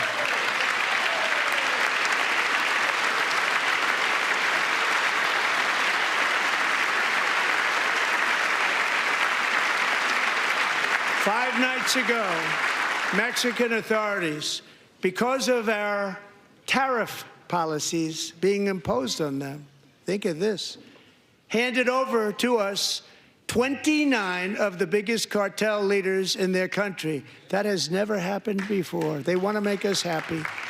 First time ever. That's literally not true. They always. But we need Mexico and Canada. They always send to do much more than they've done, and they have cartel to stop bosses. What the are you, what? fentanyl and drugs pouring into the USA. They're going to stop it. I have sent Congress a detailed funding request laying out exactly how we will eliminate these threats to protect our homeland and complete the largest deportation operation in American history, larger even than current record holder President Dwight D. Eisenhower, a moderate man, but someone who believed very strongly in borders. Americans expect Congress to send me this funding No, they without don't. delay, Yes, they so do. I can sign You're it saying into that law. they So usually don't because of capital punishment. But there are plenty of big cartel bosses that have been you're gonna sent be to able do America. that, Mr. Speaker, thank you. Mr. Leader, thank you. Thank you very much. And let's get it to me. I'll sign it so fast, you won't even believe it.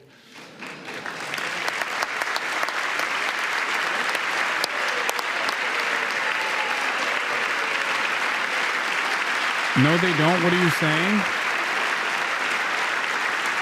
And as we reclaim our sovereignty, we must also bring back law and order to our cities and towns.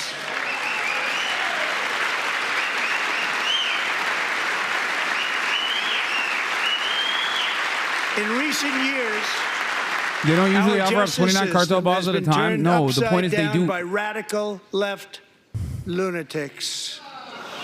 Many jurisdictions virtually ceased enforcing the law against dangerous repeat offenders while weaponizing I'll law respond to you enforcement guys in a against little bit. political opponents like me. My administration has acted swiftly and decisively to restore fair, equal, and impartial justice under the constitutional rule of law, starting at the FBI and the DOJ. Pam, good luck. Cash, wherever you may be, good luck. Good luck. Pam Bondi, good luck. So important. Going to do a great job. Cash, thank you. Thank you, Cash.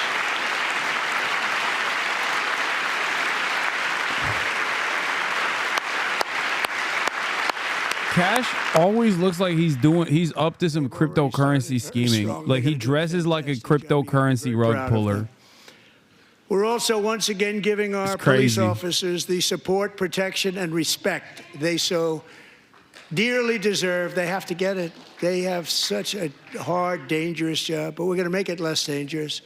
The problem is the bad guys don't respect the law, but they're starting to respect it, and they soon will respect it. This also includes our great fire departments throughout the country. Our firemen and women are unbelievable people, and we'll never forget them. And besides that, they voted for me in record numbers, so I have no choice.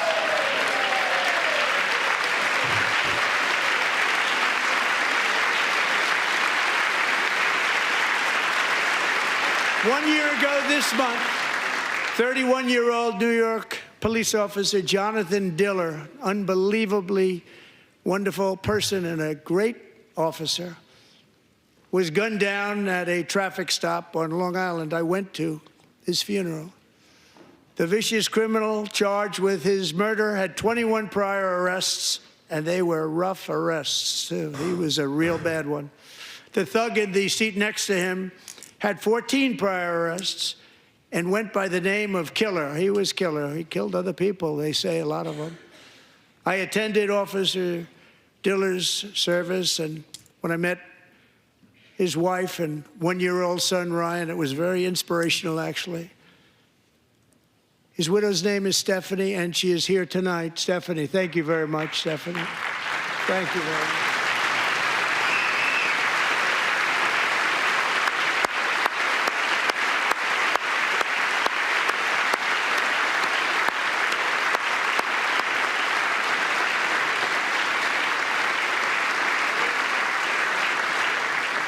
Stephanie, we're going to make sure that Ryan knows his dad was a true hero New York's finest. And we're going to get these cold-blooded killers and repeat offenders off our streets, and we're going to do it fast. Got to stop it. They get out with 28 arrests. They push people into subway trains. They hit people over the head, back of the head with baseball bats. We got to get them out of here. I've already signed an executive order requiring a mandatory death penalty for anyone who murders a police officer. And tonight I'm asking Congress to pass that policy into permanent law.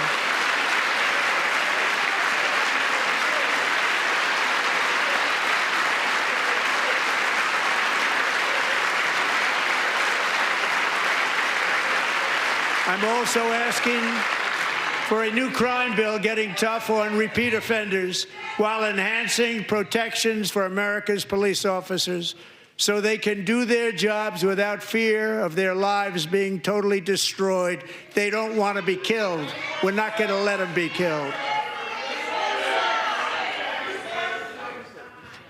Joining us in the gallery tonight is a young man who truly loves our police. His name is DJ Daniel. He is 13 years old, and he has always dreamed of becoming a police officer.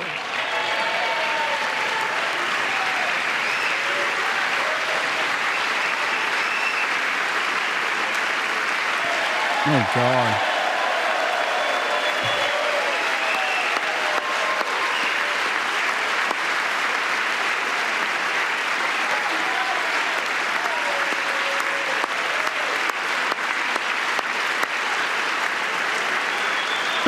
Jordan just said, be a YouTuber, bro.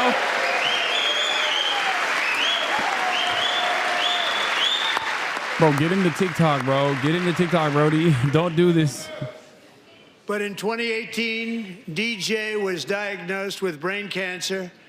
The doctors gave him 5 months at most to live. That was more than 6 years ago.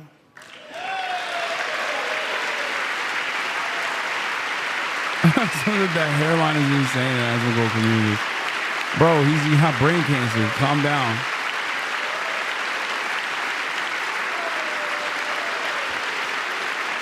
By the way, I have the same shirt his dad has. Since that time, DJ and his dad have been on a quest to make his dream come true, and DJ has been sworn in as an honorary law enforcement officer. Actually, a number of times. The police love him. The police departments love him. And tonight, DJ, we're going to do... It's crazy he's using a little kid with brain cancer as a kid who wants to be a cop. Meanwhile, he cut funding the cancer research. Officially make you an agent of the United States Secret Service.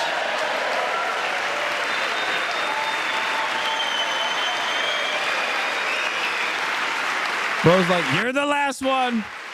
No one else is getting brain cancer treatment. We've cut the funding.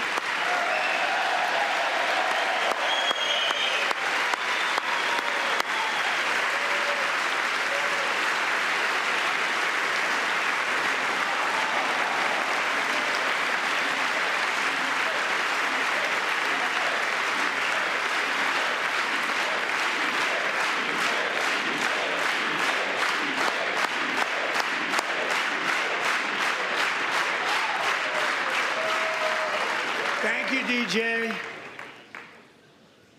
DJ's doctors believe his cancer likely came from a chemical he was exposed to when he was younger. From the vaccine. Since 1975, rates of child cancer have increased by more than 40%. Good thing we're deregulating. Reversing this trend is one of the top priorities for our new presidential commission to make America healthy again. Bro cut cancer research, and he cut the regulatory agency budgets so that more children can get cancer, and we can't find a cure for them. Hey, yo! He's actively pointing to him. He's like, every child is going to be like DJ. But unlike DJ, they will not get a cure because we cut it. With the name Kennedy, you would have thought everybody over here would have been cheering. How quickly they forget. Our goal is to get toxins out of our environment, poisons out of our food supply and keep our children healthy and strong. As an example, not long ago, and you can't even believe these numbers, 1 in 10,000 children had autism, 1 in 10,000, and now it's 1 in 36. There's something wrong, 1 in 36, think of that. So we're going to find out what it is, and there's nobody better than Bobby and all of the people that are working with you. You have the best to figure out what is going on. Okay, Bobby, good luck. It's a very important job. Thank you.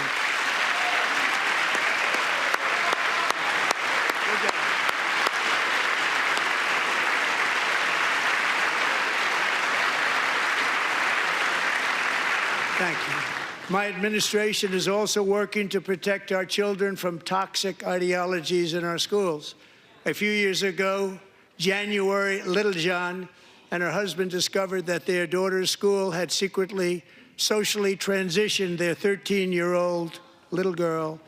Teachers and administrators conspired to deceive January and her husband while encouraging her daughter to use a new name and pronouns. They, them pronoun, actually, all without telling January, who is here tonight and is now a courageous advocate against this form of child abuse. January, thank you. Thank you. Thank you very much. Classic.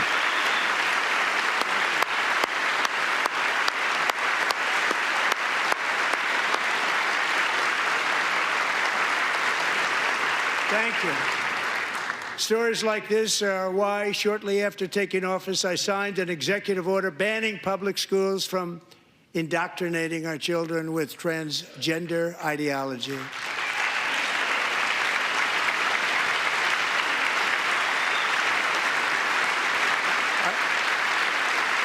I also signed an order to cut off all taxpayer funding to any institution that engages in the sexual mutilation of our youth.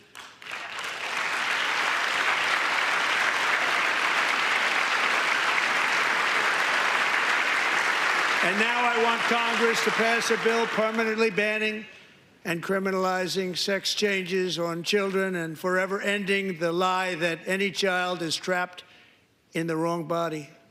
This is a big lie.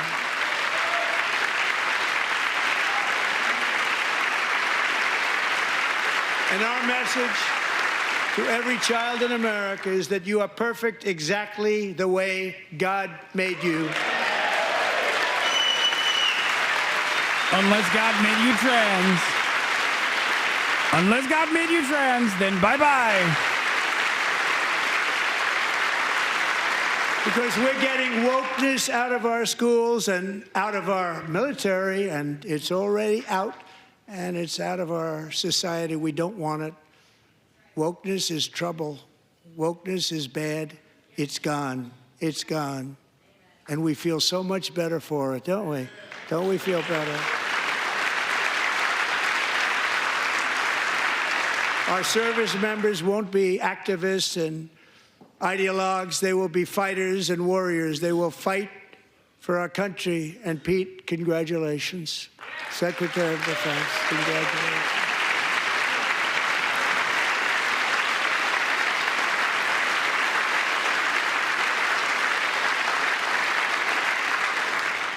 And he's not big into the woke movement, I can tell you. I know him well.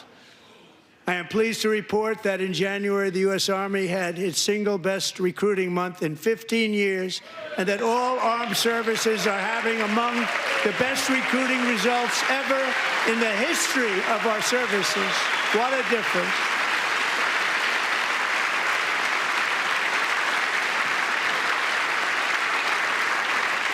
And you know, it was just a few months ago where the results were exactly the opposite. We couldn't recruit anywhere. We couldn't recruit. Now we're having the best results just about that we've ever had. What a tremendous turnaround. It's really a beautiful thing to see. People love our country again. It's very simple. They love our country, and they love being in our military again. So it's a great thing, and thank you very much. Great job. Thank you.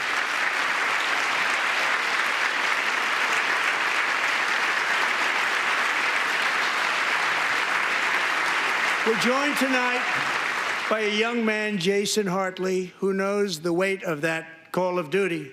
Jason's father, grandfather, and great-grandfather all wore the uniform. Jason tragically lost his dad, who was also a Los Angeles County Sheriff's deputy when he was just a boy, and now he wants to carry on the family legacy of service. Jason is a senior in high school, a 6-letter varsity athlete, a really good athlete, they say, a brilliant student with a 4.46, that's good, GPA. And his greatest dream is to attend the U.S. Military Academy at West Point.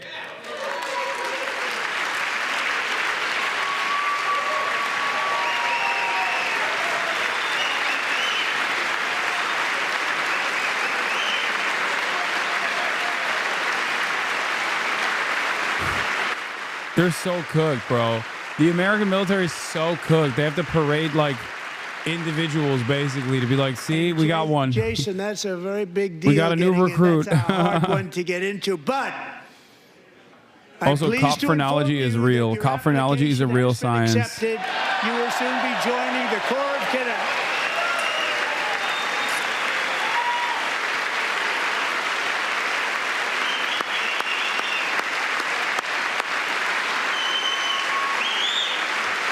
Someone in the chat said the only public service celebrated is violence, and that was a banger, chatter. Respect. You're right. Every other aspect of public service is gutted, and the only thing that they stand and salute is like military or cops. They're like, yeah, we love the cops, we love the military. No other. Every other public servant is like watching this being like, am I going to lose my fucking job? Jason, as Commander-in-Chief, my focus is on building the most powerful military of the future. As a first step, I'm asking Congress to fund a state-of-the-art Golden Dome missile defense shield to protect our homeland, all made in the USA.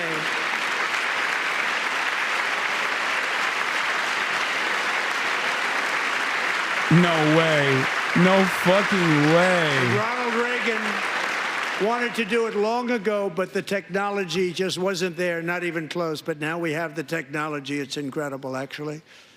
And other places, they have it. Israel has it. Other places have it. Who else? And the United States should have it too, right, Tim, right?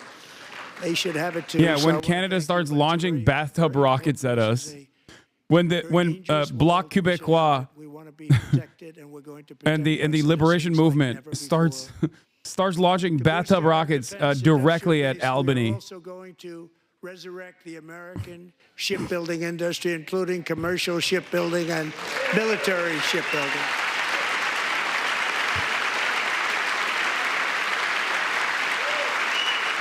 And for that purpose, I am announcing tonight that we will create a new Office of Shipbuilding in the White House. Does Trump not realize that America has defense systems? Home to America, where it belongs. We used to make so many ships. We don't make them anymore very much, but we're going to make them very fast, very soon. It will have a huge impact. To further enhance our national security, my administration will be reclaiming the Panama Canal, and we've already started doing it. Wait, what? He's going to rename the Panama Canal? Wait, what?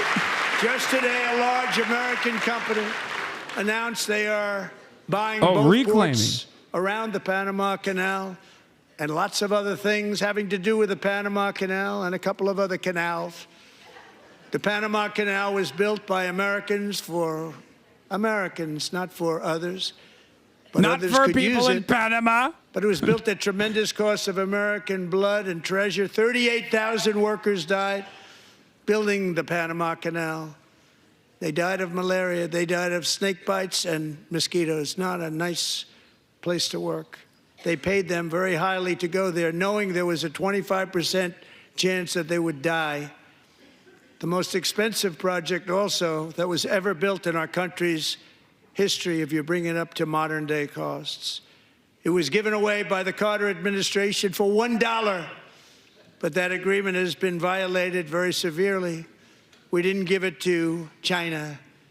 We gave it to Panama, and we're taking it back.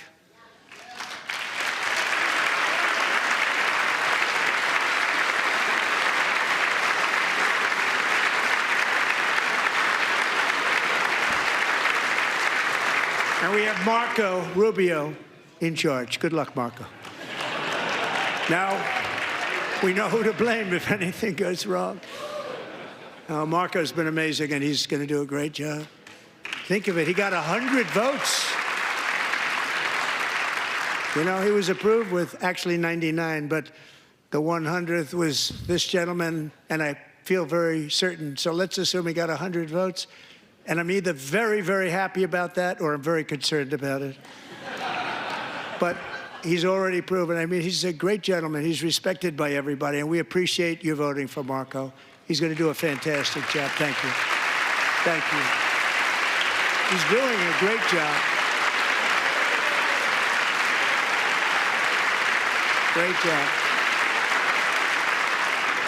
And I also have a message tonight for the incredible people of Greenland. We strongly support your right to determine your own future. And if you choose, we welcome you into the United States of America. Oh, they're doing. Are they going to do a psyop? National security and even international security. Wait, maybe working with everybody. Maybe they are going to do manufactured consent. We need consent. it really for international world security. Talk about how like the indigenous population of Greenland actually wants decolonialization by joining America or some shit. We will keep you safe. We will make you rich, and together. Color revolution in Greenland. To heights like you have. How is he going to do it though? He cut U.S. aid. It's a very small population, but very, very large piece of land and very, very important for military security. America is once again standing strong against the forces of radical Islamic terrorism. 3.5 years ago, ISIS terrorists killed 13 American service members and countless others in the Abbey Gate bombing during the disastrous and incompetent withdrawal from Afghanistan. Not that they were withdrawing, it was the way they withdrew. Perhaps the most embarrassing moment in the history of our country. Tonight, I am pleased to announce that we have just apprehended the top terrorist responsible for that atrocity, and he is right now on his way here to face the swift sword of American justice.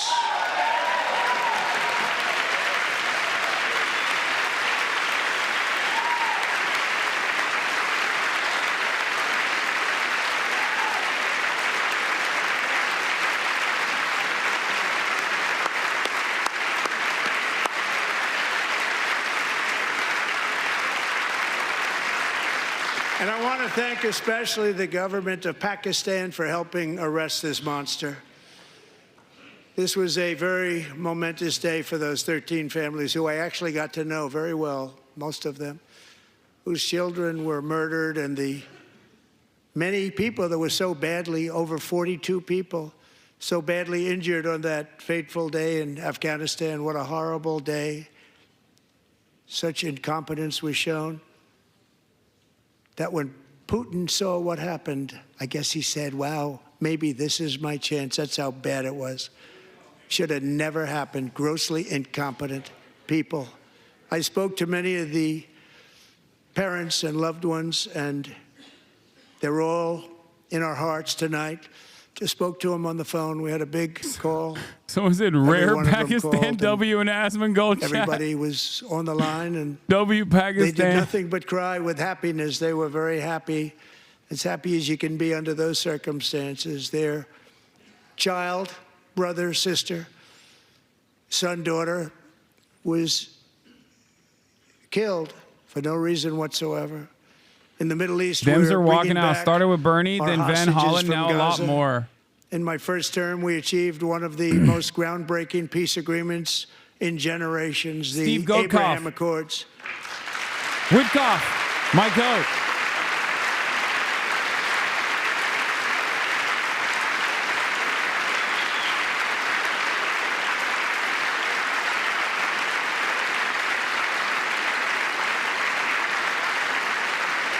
And now we're going to build on that foundation to create a more peaceful and prosperous future for the entire region. A lot of things are happening in the Middle East. People have been talking about that so much lately with everything going on with Ukraine and Russia.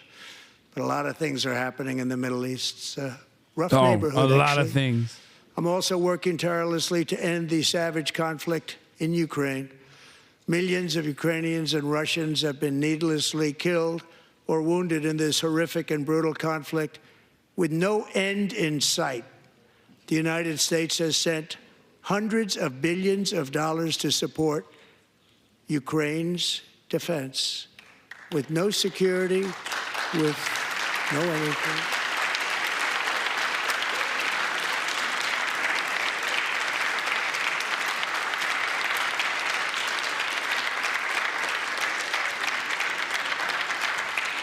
Do you want to keep it going for another 5 years? Yeah, you would say Pocahontas says yes. What the fuck?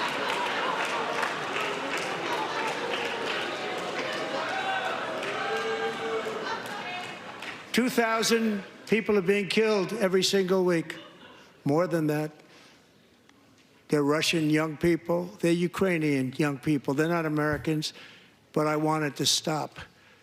Meanwhile, Europe has sadly spent more money buying Russian oil and gas than they have spent on defending Ukraine, by far. Think of that.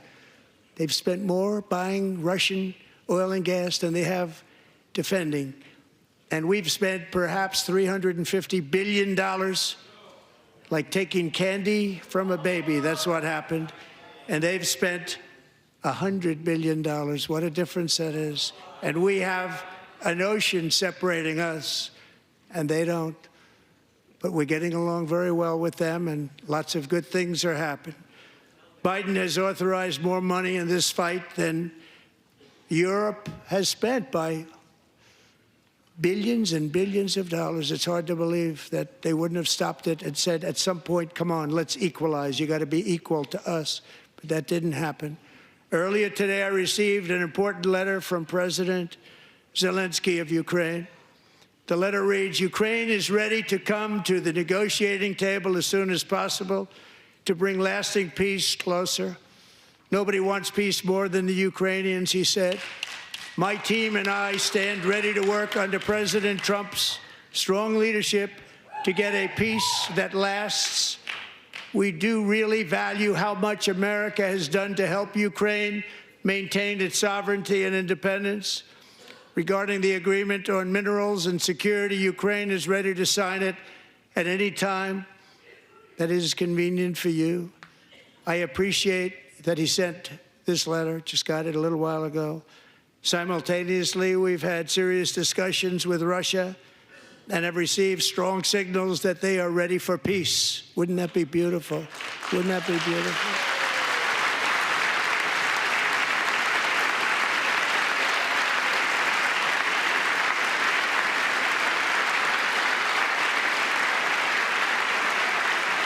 Wouldn't that be beautiful?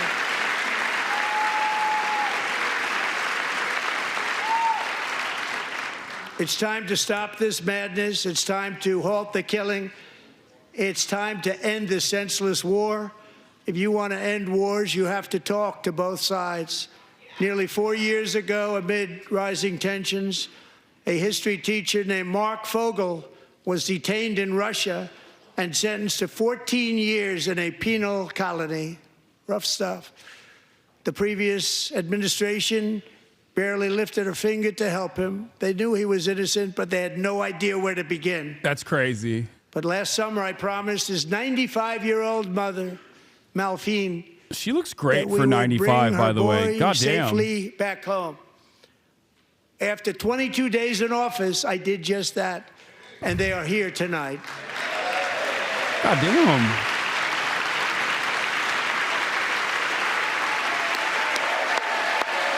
Bro, get her a job in Congress. What do you mean? She looks sprier than half of Congress, dude, at 95. Gam gam. Social Security fraudster in 5 years.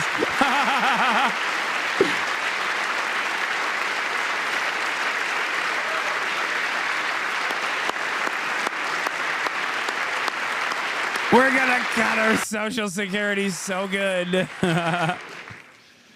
To Mark and his great mom, we are delighted to have you safe and sound and with us.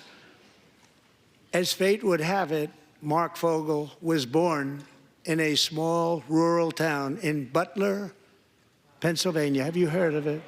Where his mother has lived for the past 78 years. I just happened to go there last July 13th for a rally. That was not pleasant. And that is where I met his beautiful mom right before I walked onto that stage. And I told her I would not forget what she said about her son. And I never did I? Never forgot.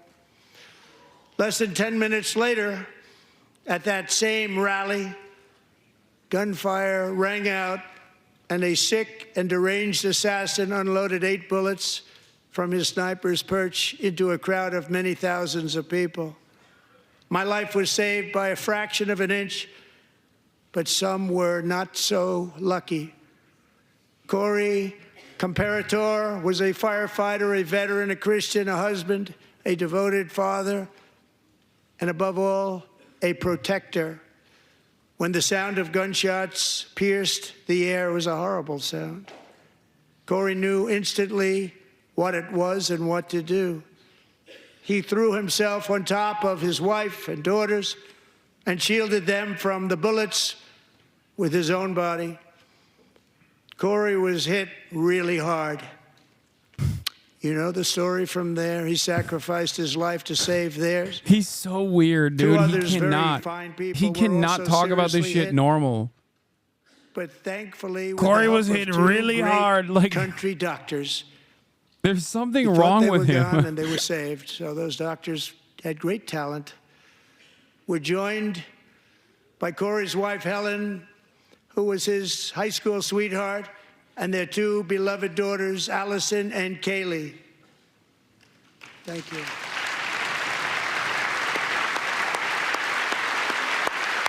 Butler, Pennsylvania is so flat, like Ukraine. The only thing that can stop a bullet is a person's body. The beautiful domes of Butler will shine again when I call for a ceasefire in Butler, Pennsylvania, just like Ukraine. The weird guy. To Helen, Allison, and Kaylee, Corey is looking down on his 3 beautiful ladies right now, and he is cheering you on. He loves you. He is cheering you on. Corey was taken from us much too soon, but his destiny was to leave us all with a shining example of the selfless devotion of a true American patriot. It was love like Corey's Is that the girl in built the middle our libbed country, up? and it's Nah. love like Corey's that is going to make our country more majestic I than don't think ever so. before. I don't think I believe that my life you was can't tell saved that any day in longer. Butler. The only thing you For a can tell very is good when reason. Trump supporters have I a was specific saved type of by makeup. God to make America great again. I believe that. Thank you. Thank you.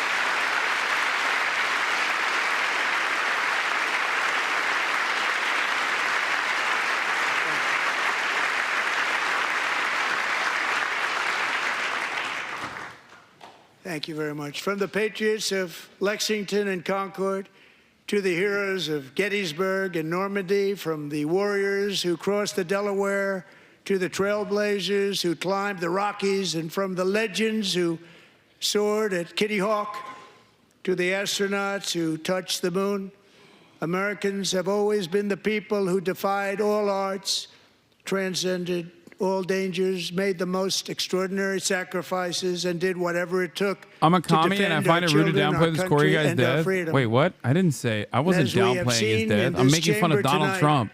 That same strength And the faith, way he love, talks and about it. spirit is still alive and thriving in the hearts of the American He's so people. fucking rude and Despite disrespectful, the even best when he's efforts supposed to of be those showing who would try support. to censor us, silence us, break us, destroy us, Americans are today a proud, free, sovereign, and independent nation that will always be free, and we will fight for it till death. We will never let anything happen to our beloved country, because we are a country of doers, dreamers, fighters, and survivors.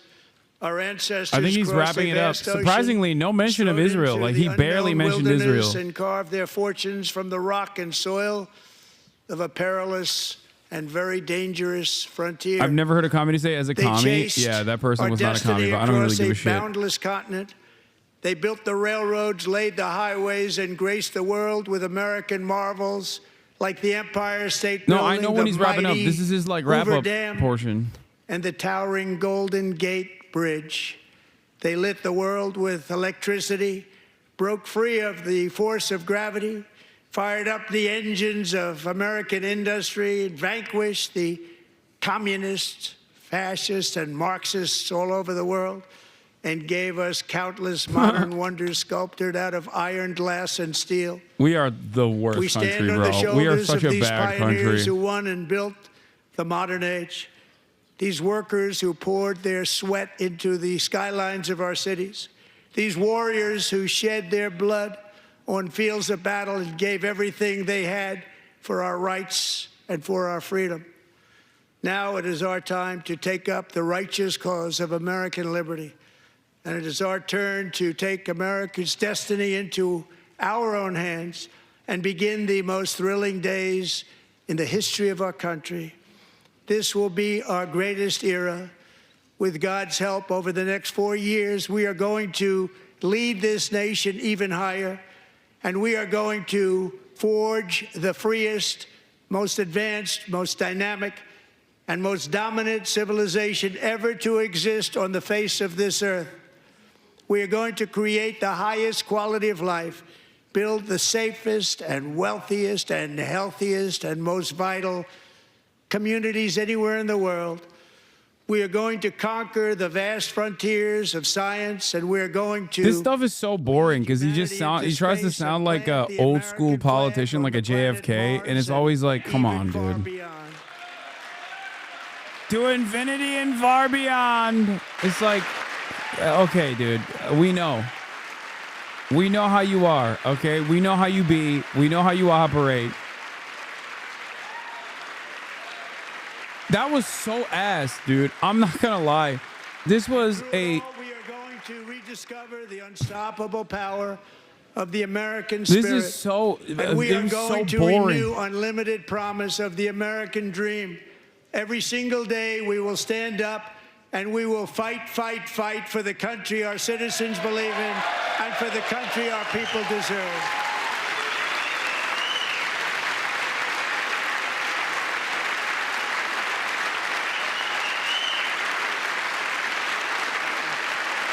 God, I hate Lauren Boebert so much.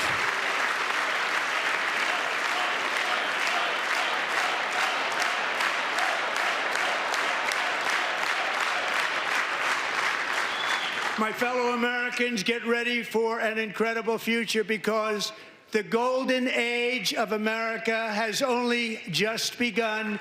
It will be like nothing that has ever been seen before. Bitch. Thank you, God bless you, and God bless America. I told you he was wrapping it up, dude.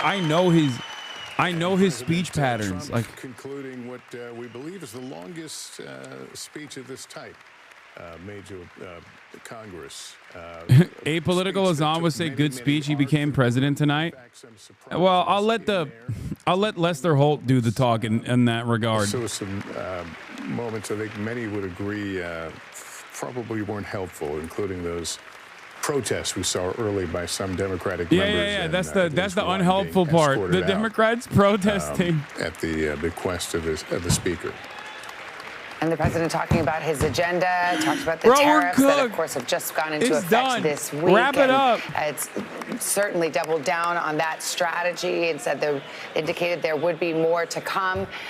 Talked about foreign policy, and it appeared that he is ready to move forward with Ukraine, but talked a lot about Ukraine and Russia and getting a peace deal, something that is very much at the top of mind. And then a lot of the cultural issues, a lot of time spent on on some of the more controversial federal programs that he says his Department of Government Efficiency is cutting. So a wide-ranging and, as mentioned, the longest speech ever in the State of the Union or a joint address. So he now holds the top spot there. Just go to Kristen Welker for your thoughts. Savannah, I was struck by the fact that after that rocky start, when Congressman Al Green was removed for jeering at him, this really became a speech about cultural issues, a culture war speech, if you will. And he spent about 20 minutes on it. It took him 20 minutes to talk about the top issue for voters, which is, by the way, the economy. He also talked about immigration, the environment, government censorship, all of those things. A couple of headlines. You talked about tariffs. That's obviously a huge issue because there's a lot of concern among some Republicans that the tariffs that he's imposed against Mexico and Canada and China could drive up prices. He acknowledged, quote, there will be a little disturbance and it will require a little adjustment. That is significant. That's the furthest that he's ever leaned into that. On foreign policy, he announced that the top terrorist responsible for the Abbey Gate bombing is being flown to the U.S., is going to face justice. And notably on Ukraine, I thought that was one of the biggest headlines of the night after that explosive Oval Office meeting. The president seeming to indicate some progress has been made. President Zelensky sending him a note indicating he Bernie wants Sanders to make is going to respond on that in a little deal, bit which is seen to Trump's as address. The first step, and saying that he'd had some significant Look at how beautiful conversations Vermont with the looks. Russians as well. He said it would be beautiful to get a deal. So I think those are some of the significant headlines.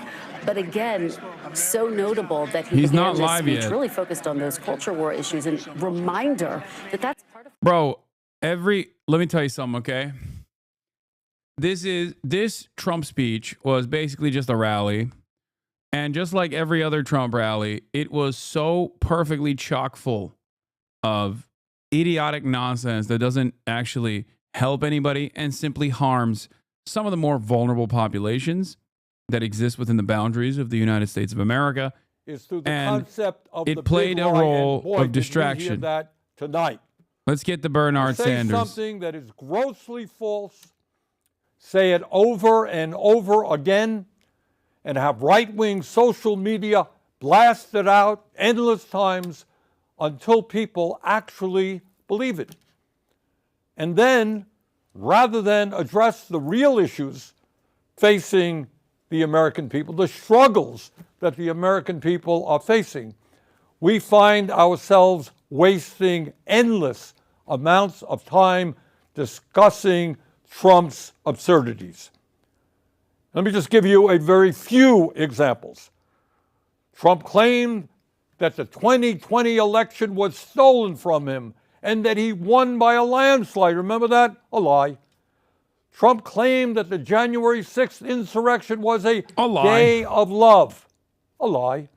Trump has claimed that millions of undocumented people It's bedtime, voted bro. and do vote in American elections.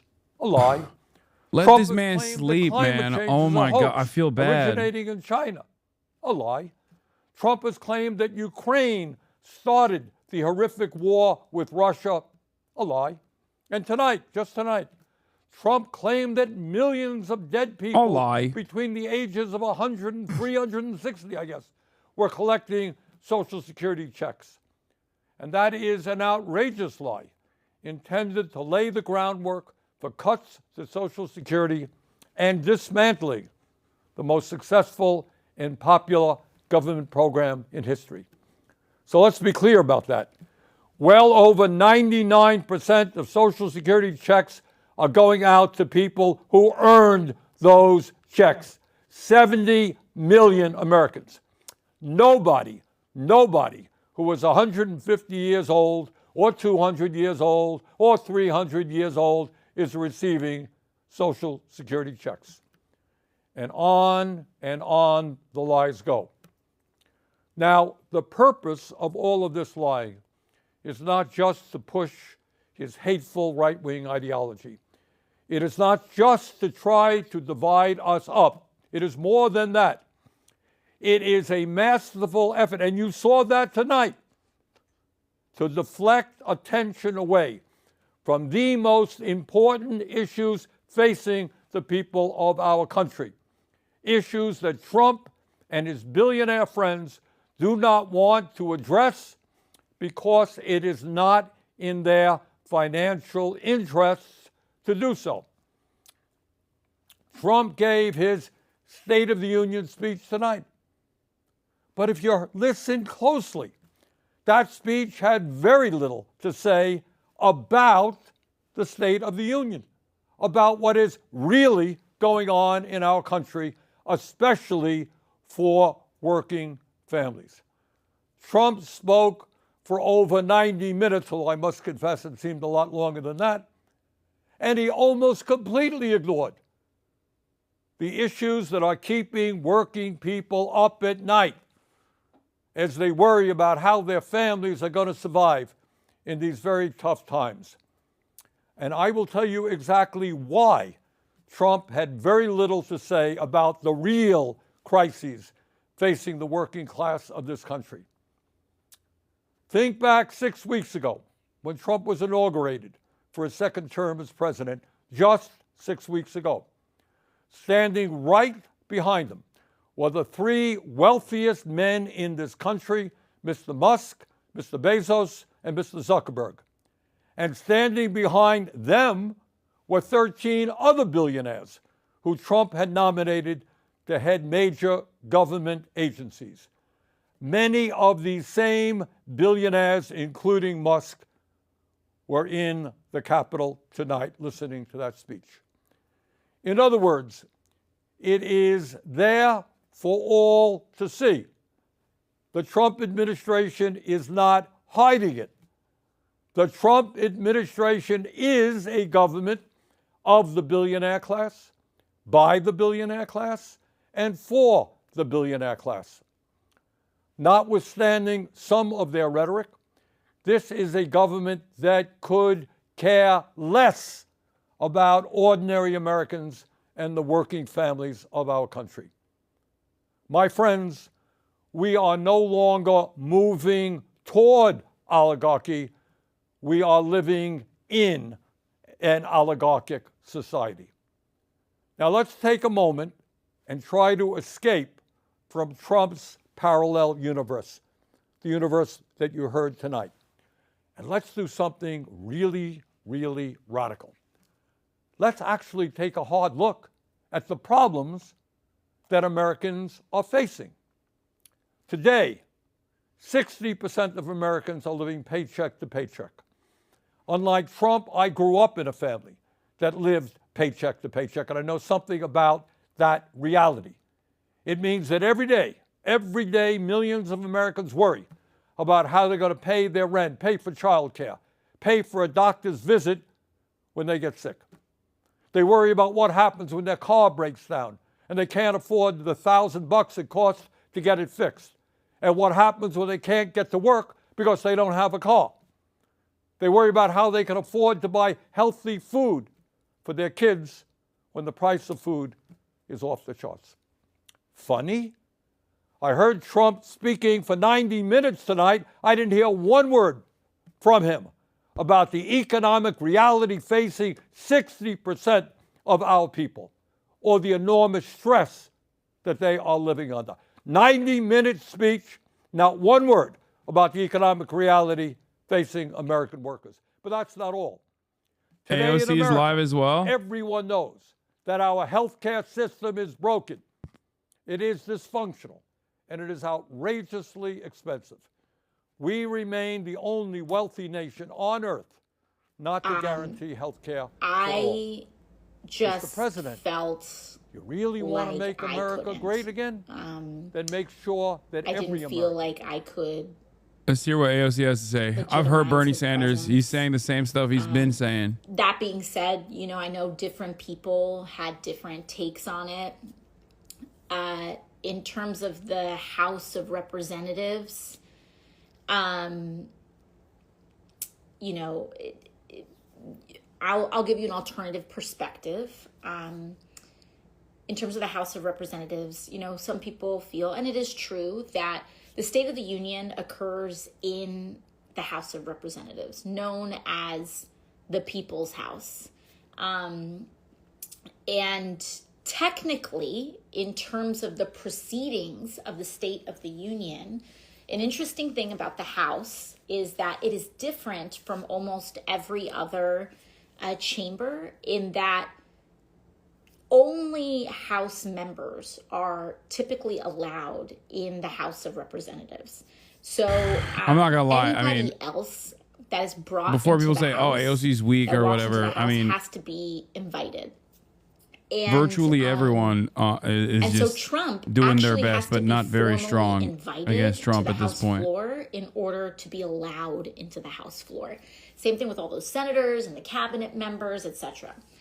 So, you know, I think other people had a certain logic, which is that this is the people's house, and Trump showing up should not kind of force the duly elected representatives of that chamber, especially those who disagree with him, out. So, you know, that was that's some of the perspective there. Anyways, I watched from home, and if you did, if you didn't, honestly, and I listen to Trump. I do, because he has won 2 presidential elections. Now, the first one was not by popular vote, and the second vote, he has not won more than 50% of the U.S. electorate, but he has won these elections nevertheless. So I listen to him. I listen to what he says. Then they should. As an observer. During his speech tonight, Trump did not have one word to say about how we are going to address the planetary crisis of climate change.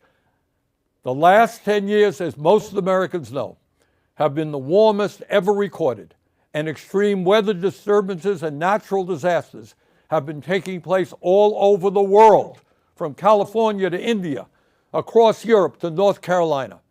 And yet, not surprisingly, Trump had nothing to say about climate change except, I guess, drill, baby, drill. Well, that's going to help a whole lot. And let's be clear. Not only did Trump fail to talk about some of the most important issues facing the working class of America, but the solutions, in quote, he proposed would only make a bad situation even worse.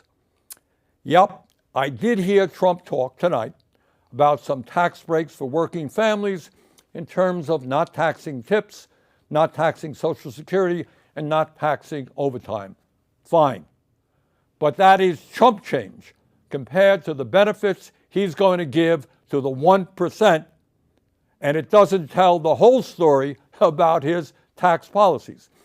According to a recent study by the Institute on Taxation and Economic Policy, if all of Trump's so-called America We can't have the top people that are resisting Donald Trump and the Democratic Party be people like Bernie Sanders. No disrespect to Bernard, but he's so old. While the richest 5% in our country will see their taxes go down, way down. Tonight, in so many words, Trump urged Congress to pass his big, beautiful budget. Do you know what's really in it? This budget would cut Medicaid by $880 billion. Oh, I guess Trump forgot to talk about that. $880 billion cut in Medicaid. According to one estimate, it means that up to 36 million Americans, including millions of children, would be thrown off the health insurance they have. Hey, a 90-minute speech tonight, not one word about throwing millions of kids off of the health insurance they have. When you cut Medicaid drastically, it means that nursing homes that receive 2/3 of their funding from Medicaid will either have to shut down, lay off workers, or significantly scale back the services they provide. I do want to hear Elisa Slotkin's retort here. This is what the Democratic response is. No oversight, no protections Just against for a brief cyber attack, moment. no guardrails on what they do with your private data. We need a more efficient government. You want to cut waste? I'll help you do it.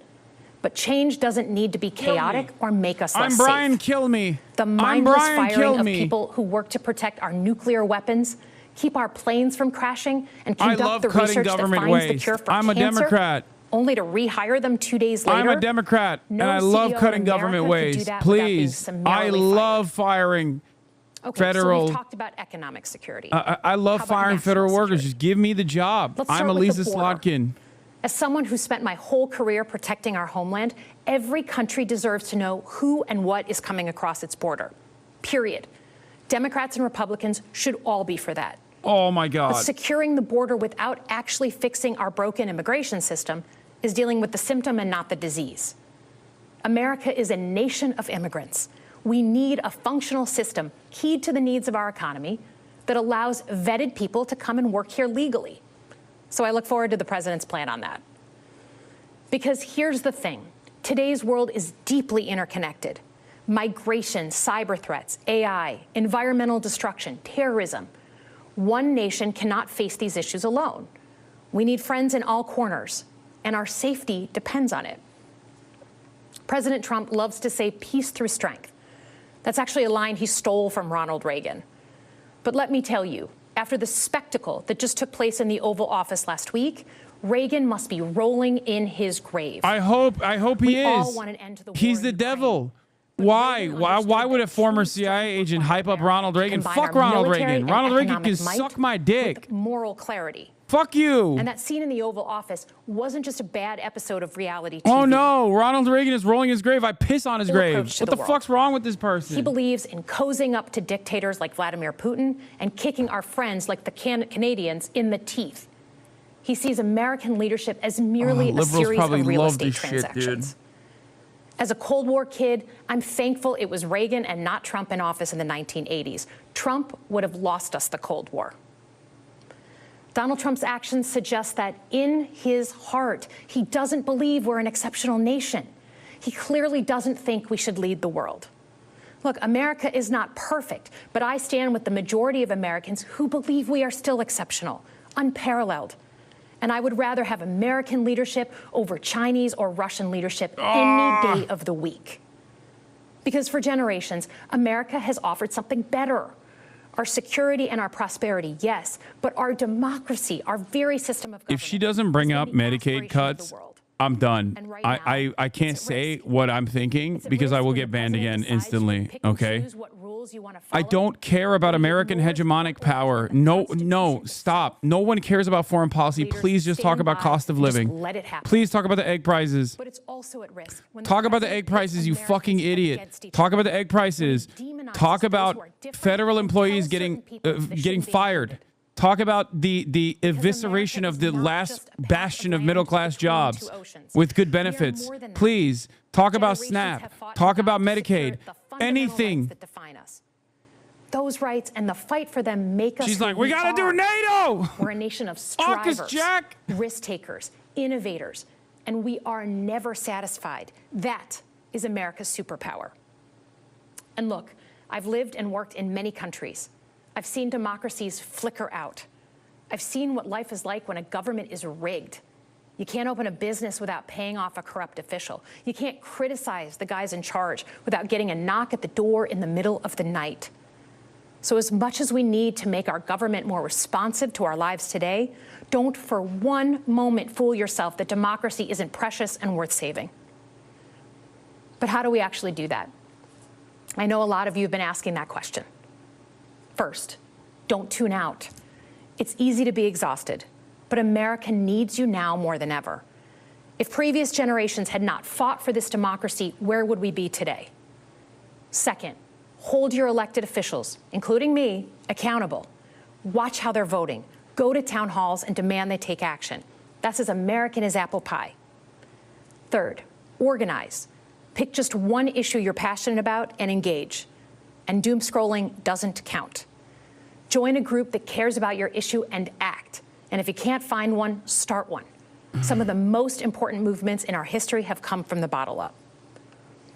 In closing, Bottle we up. all know that our country is going through something right now. We're not sure what the next day is going to Yeah, hold. organize so we can fucking yell at you when you demand we do The stuff. first time we've experienced significant Organize and like the Black tumultuous Lives change Matter as a country. movement. so that we can I'm a fucking student of history. humiliate you every periods step of of the political way and tell you instability you are before. not getting any of your And demands. ultimately, we've chosen to keep changing this country for the better. But every single time, we've only gotten through those moments because of two things. Engaged citizens and Organize. principled So leaders. I, former CIA agent, can infiltrate your movement and and put you in jail.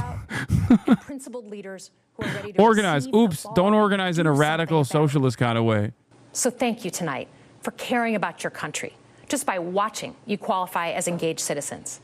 And I promise that I and my Organize, fellow like the student protesters in my state that went to jail. to be the principled leaders that you deserve. Good night, everyone. Bro, okay, here's the thing, okay? This was a classic, well-spoken, boring ass, I want to do homework ass Democratic speech, okay? Donald Trump is over there juggling on stage, okay? He's doing tricks. He's like pulling up flashcards. He's got pizzazz. He's like, we're going to kill every transgender Guatemalan migrant. And here is a victim of transgender Guatemalan migrant crime. Okay. He's dumbing down the rhetoric. One, because he's dumb. And two, because, I mean, he's a television guy. Okay. Meanwhile, Democrats are like, I want to cut government. I hate wasteful spending in the federal government. Do not concede on your opponent's framing, okay? Do not do that. Do not do that. Do not ever do that. Why are you doing that? Why are you handing it to the Republicans? What's wrong with you? It's like, I just don't understand it. Of hiding under the covers. The stakes are just too high. Let us never forget, real change only occurs when ordinary people stand up by the millions against oppression and injustice and fight back. That is the history of the founding of our nation, when brave men and women took on the mighty, invincible British Empire. It is the history of the abolitionist movement, the history of the labor movement, the history of the civil rights movement, the women's movement, the environmental movement, and the gay rights movement. Yes. Bernie's woke and gay. The oligarchs are enormously powerful. I deal with them every day. I know that. Yes, they have endless amounts of money. Yes, they control our economy, and they own much of the media. They have enormous influence over our political system. But from the bottom of my heart, I am convinced Bernie was that there when the American Revolution happened. Put some respect on it. If we stand together and not let them divide us up by the color of our skin or where we were born or our religion or the language we speak or our sexual orientation. If we bring our people together around an agenda that works for the many and not just the few, there is nothing in the world that can stop us. We can win. We will win. Let us go forward together. Thank you all very much.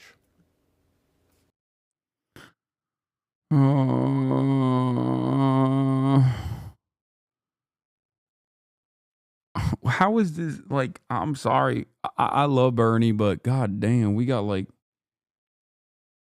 the only coherent response is coming from an 800-year-old man. Like, lost and defeated by Donald Trump. It's Today, just- it looks to me like they're even more lost and even more defeated than when this speech started. Well, there was a clear juxtaposition. So I thought I hate this asshole. I hate that CNN just brings him on to just gloat about how sick the Republicans are over and over again. We saw the theatrics tonight in the chamber are not being well received. And as we saw recently at the DNC candidate forum, it didn't sound like that. It didn't sound like pocketbook issues. It didn't sound like saying, you know, my neighbors might support Trump, but that doesn't mean you're a bad person. They continually elevate people who are leaning, as Republicans have, but into the name calling, into the demonizing and filing articles of impeachment a few weeks in. If Democrats talk like Alyssa Slotkin, they're going to win the midterm. Maybe they'll save that. I don't know. Certainly, I think that people don't. And so, just 1 second. Certainly, people who don't like name calling would have gravitated to the president's speech tonight. Yeah, I guess like it I on just either think that They're talking about the optics. like Donald Trump just gave a campaign speech in the joint address. It was not a unifying speech, and I don't really think that a lot of people want that version of what Alyssa Slotkin just gave. I think we're past that. Damn, they're ripping into Alyssa Slotkin. Okay. Maybe we could. She started her telling her personal story working for a Democrat and a Republican, growing up in a household, Democrat and a Republican, winning a district, Democrat and Republican. But that you wouldn't know that from Donald Trump's speech tonight. He's not talking Democrat and Republicans.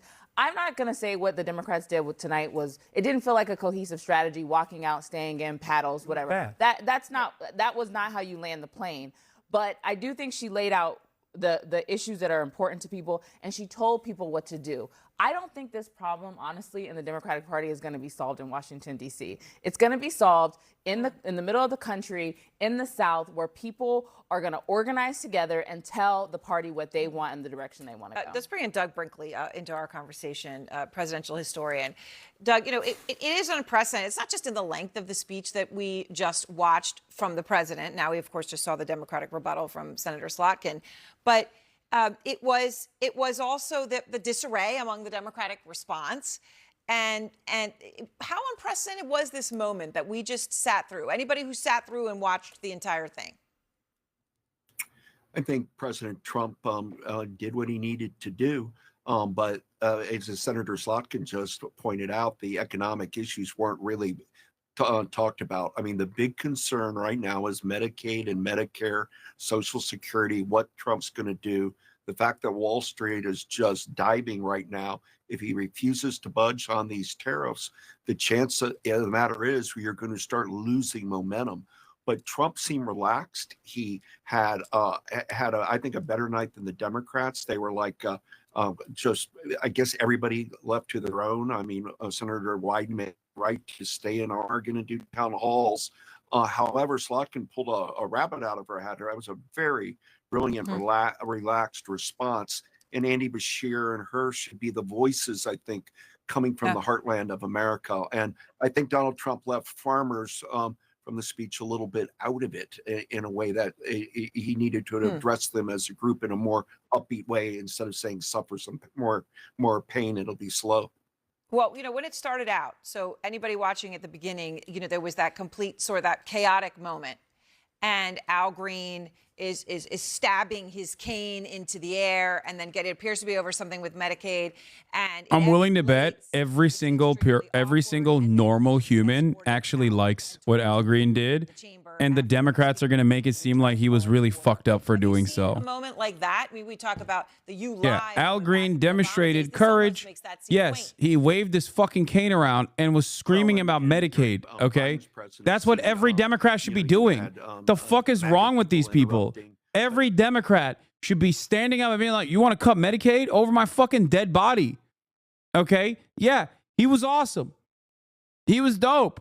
That's my expectation. Why the fuck is it an 800-year-old man from Houston that is leading the charge here and virtually alone? Not the I'm back and apolitical now. Okay, no longer am I apolitical, okay?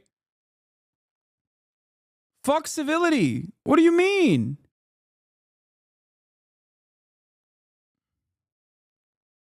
It's bullshit. It's bullshit. Democrats can score points on. All right.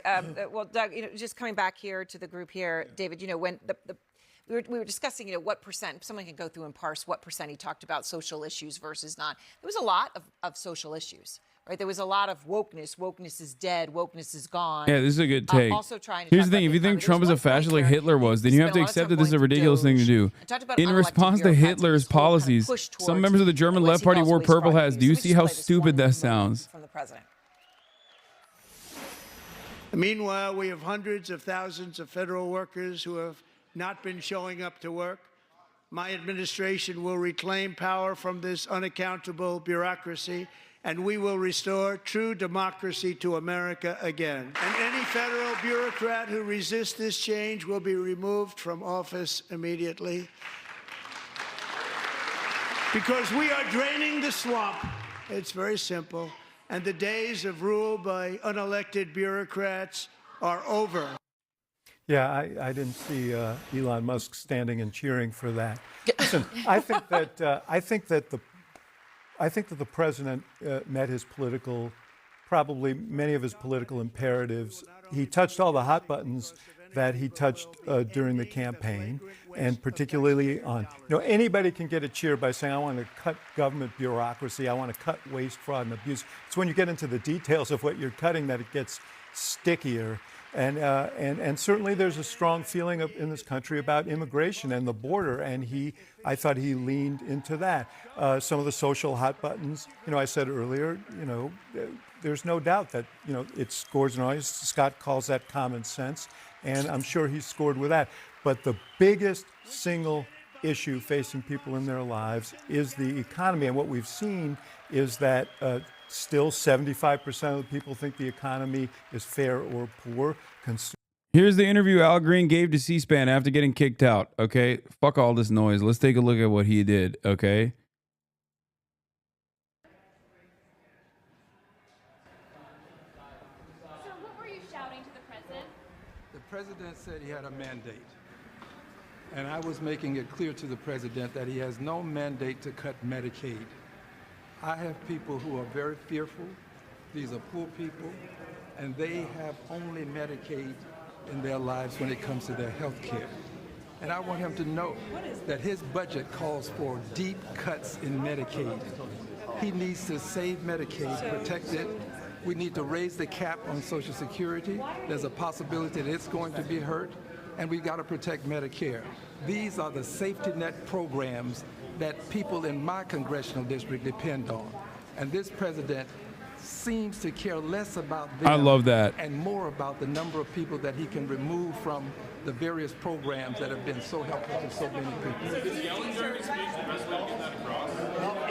is the best way to get it across to a person who uses his incivility, against our civility. He is a person who has consistently been used incivility against civility. Do you have no mandate? Is that what you said? Well, look, I'm willing to suffer whatever punishment is available to me. I didn't say to anyone, don't punish me. Dude, Democrats are so desperate. But it's worth. Look, you see that? Dude, I'm telling you, the Democratic voter base, like liberals are so desperate for someone to just be like, fuck this shit. Okay, look at that. It has 40,000 likes in 2 hours. I'm telling you right now, they need elected representatives to actually do elected representative shit. Okay? And sometimes, yes, that involves being a little disruptive. The base is so desperate for any sort of motion in the direction of actually resisting against Donald Trump, actually speaking out about the cruel nature of his policies, his administration's idiotic actions. What? Did Pop Save DM you again for another analysis? What? I have no idea what you're talking about. To let people know that there are some of us who are going to stand up against this president's desire to cut Medicaid, Medicare, and Social Security. So were you saying you have no mandate? Is that what you just said? That's what he has no mandate to cut Medicaid. None. Is the only punishment that you were kicked out, sir? Is there something? I don't know. Whatever the punishment is, I'm not fighting the punishment. This is about the people who are being punished by virtue of losing their health care. This is the richest country in the world, and we have people who don't have good health care. We've got to do better. And now we're about to cut Medicaid, which is for poor people. Health care has become wealth care for many people, and we can't afford to let that happen. Is that the only thing that you're protesting? No, I have other things I'm protesting. And I'm also working on my articles of impeachment. This president is unfit. He should not hold the office. 34 felony convictions, 2 times impeached. Sir, tell me one more time what you were shouting in the chamber. That he has no mandate to cut Medicaid. That's what you were. That's my goat. That was great. That was great.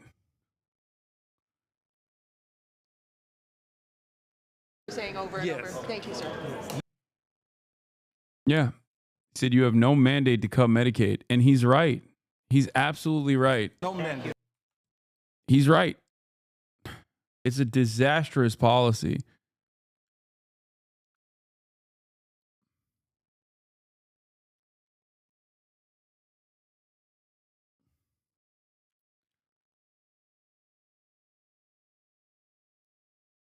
Yeah, I saw this.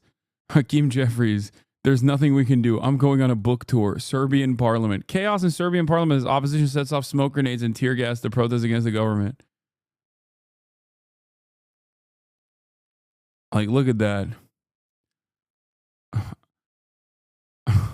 Look at how good things could be. Just anything, dude. Literally anything. Just give me anything. Okay, maybe don't deploy smoke grenades because I feel like America can't deal with that, but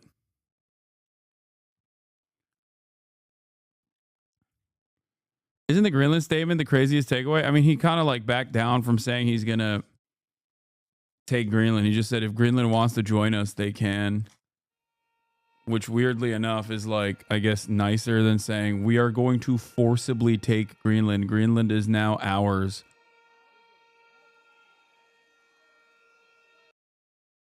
You know? Also, this would probably kill half of the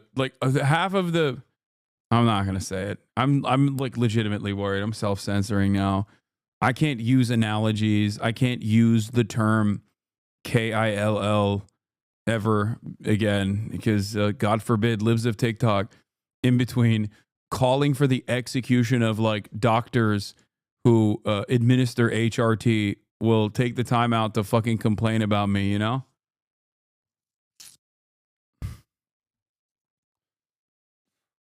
And then XQC and Asmongold will make 8 YouTube videos being like, I can't believe Hasan would use such radical language again. So glad we legalized comedy.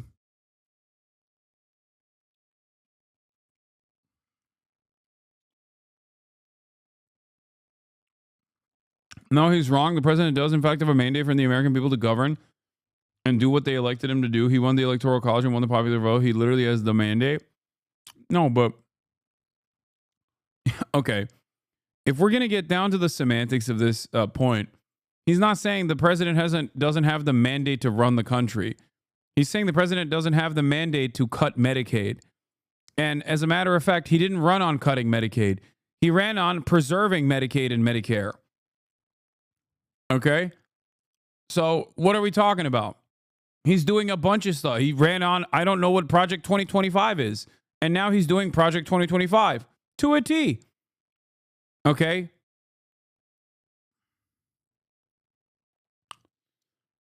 Yeah. The video almost hit 1 million views in 24 hours. Probably been banned. I got canceled video.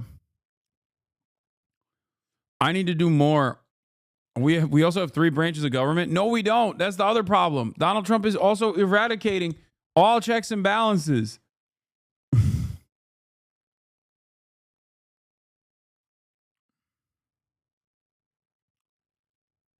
You should run for office to ensure you don't get held to such high standards. What?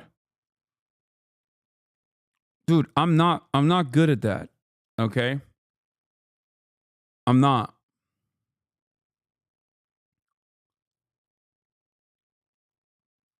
I'm not good at that. I'm good at this. And it seems like I'm also kind of good at this as well. Apparently. I didn't realize I was good at this, but people really like it. So fucking stupid that Twitch bans people in response to complaining YouTube never does and no one cares. YouTubers cry about Twitch moderation while their platform does nothing about literal criminals. Yes, I know. That's why virtually everyone that complains about this stuff usually are like kick streamers, which is ironic.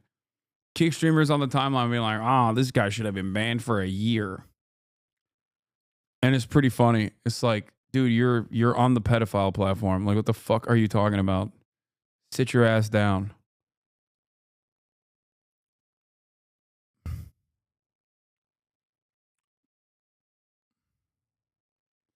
I look, you want to see your face more instead of this head on the SM7B angle, but good vid.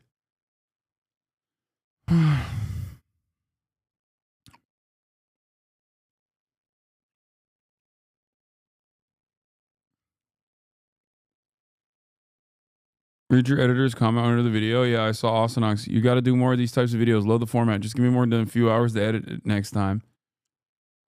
What's the problem, though?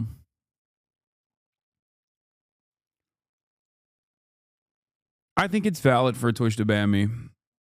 I'll say it. I mean, I have said it. Like, I got. It's very obvious that I wasn't calling for the assassination of a elected representative, and I think that the backlash is mostly inorganic for the most part, specifically due to the fact that everyone understood what I was saying. But, you know, I got clipped. I got clipped in a way where I think if I had used better language, if I didn't say kill, if I said like punished, you know, everyone would understand it. Or rather, people would have a harder time massaging this narrative. Respond to XCC? Why? The fuck would I respond to him for? Like, on what, dude? On what? What? What are you saying? Respond to XQC. XQC has a lot of takes on the fake State of the Union, on the joint congressional address that just took place. Can you please respond to him? XQC has a lot of takes on the tariffs. Please, just respond.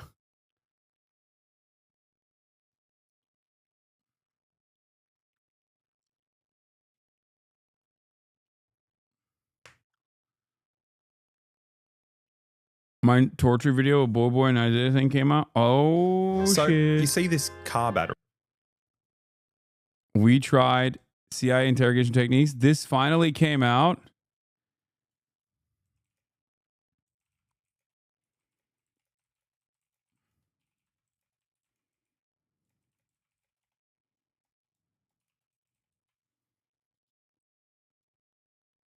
I see the known politics guy. Please respond to the known politics guy. I mean, wait, did they cut my part out because it was TOS too much? Oh, nope, they didn't. Oh, they did not cut my part out. Okay.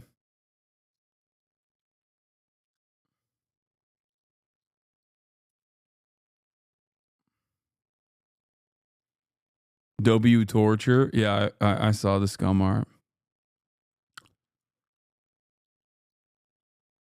Juicer has takes on tort reform. Please respond. The real ban reason? What?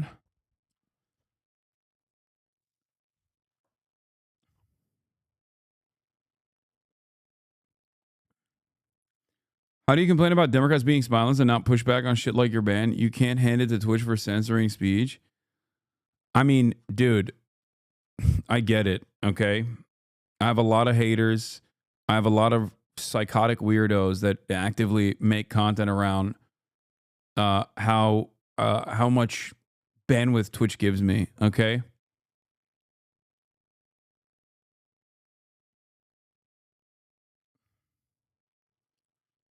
They Patreon baited the waterboarding? Oh my god.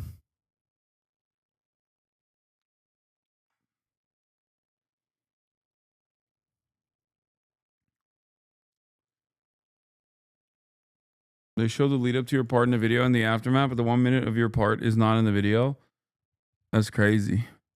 Pork Boy called out Musk and Trump again. Gotta admit, this one didn't land quite, since Elon's basically co-president.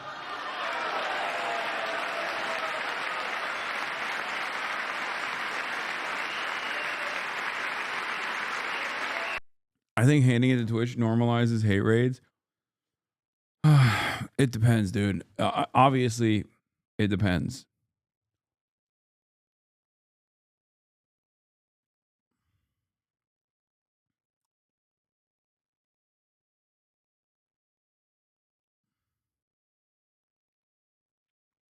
Are you a left wing or right wing?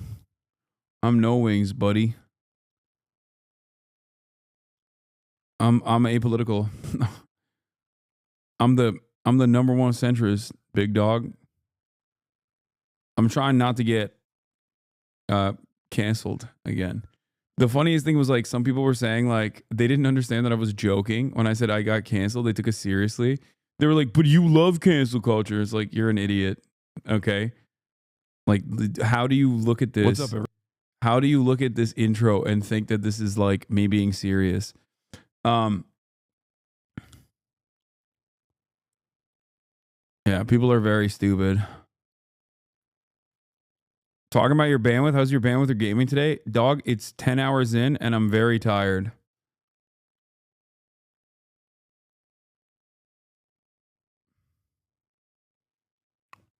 What is this? Lamau? Oh, this is exactly what I did, by the way. No, it is straight up. This was the method. Like, respect to Asmongold for showing me the way. The meta is I got canceled. And just like whine and moan about being canceled because people are yelling at you on Twitter. Of course, the difference is, like, if I did this, I would do it way more than Asmongold because I've been canceled way more than Asmongold. Okay.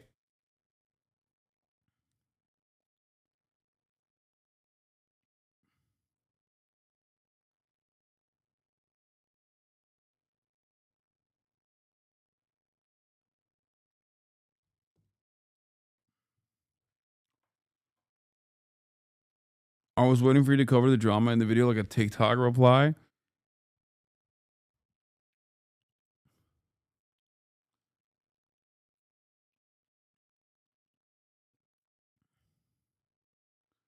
Did you watch the Asmon Nazi video yet? No. Asmongold calls me a Nazi. Asmongold calling me a Nazi is pretty funny. I don't know if, like, that was a deliberate attempt at humor or what, but I do like that. I personally, Hasan, or no, he crossed the line. Asmon is a Nazi. It's obvious that Twitch has. I've legit never seen someone so pressed about viewership. 90% of Hasan's vitriol and criticism of Asmongold is coming from a place of pure, unfiltered jealousy. The only person calling Asmongold the number one political streamer is Hasan because he's the only one who cares. Dog, what are you talking about? Look at his videos. He only does. Trump announces massive investments, 28 minutes long. Zelensky's ready for Trump's mineral deal. 1 million views. Okay. I'm going to do this one more time. Hopefully people will understand. If I do this one more time, people will understand. Okay. Let's go to Ben Shapiro's channel. Now that we looked at, also, only 12K watching. Lame. Felled off. Okay. Ben Shapiro, what does Zelensky think he's doing? 32,000 views. Trump's State of the Union pledge, 174,000 views. Like, Asmon is absolutely cumpstering and dumpstering Ben Shapiro. Ben Shapiro used to be the most prominent right-wing broadcaster, 7.2 million subscribers. Look at his view counts, and then look at Asmongold's view counts covering the same exact shit. That's it. Asmongold is 50 times larger than Ben Shapiro as a right-wing commentator. Why do people get so mad at this? Like, why? I truly don't understand how you don't recognize what I'm saying here.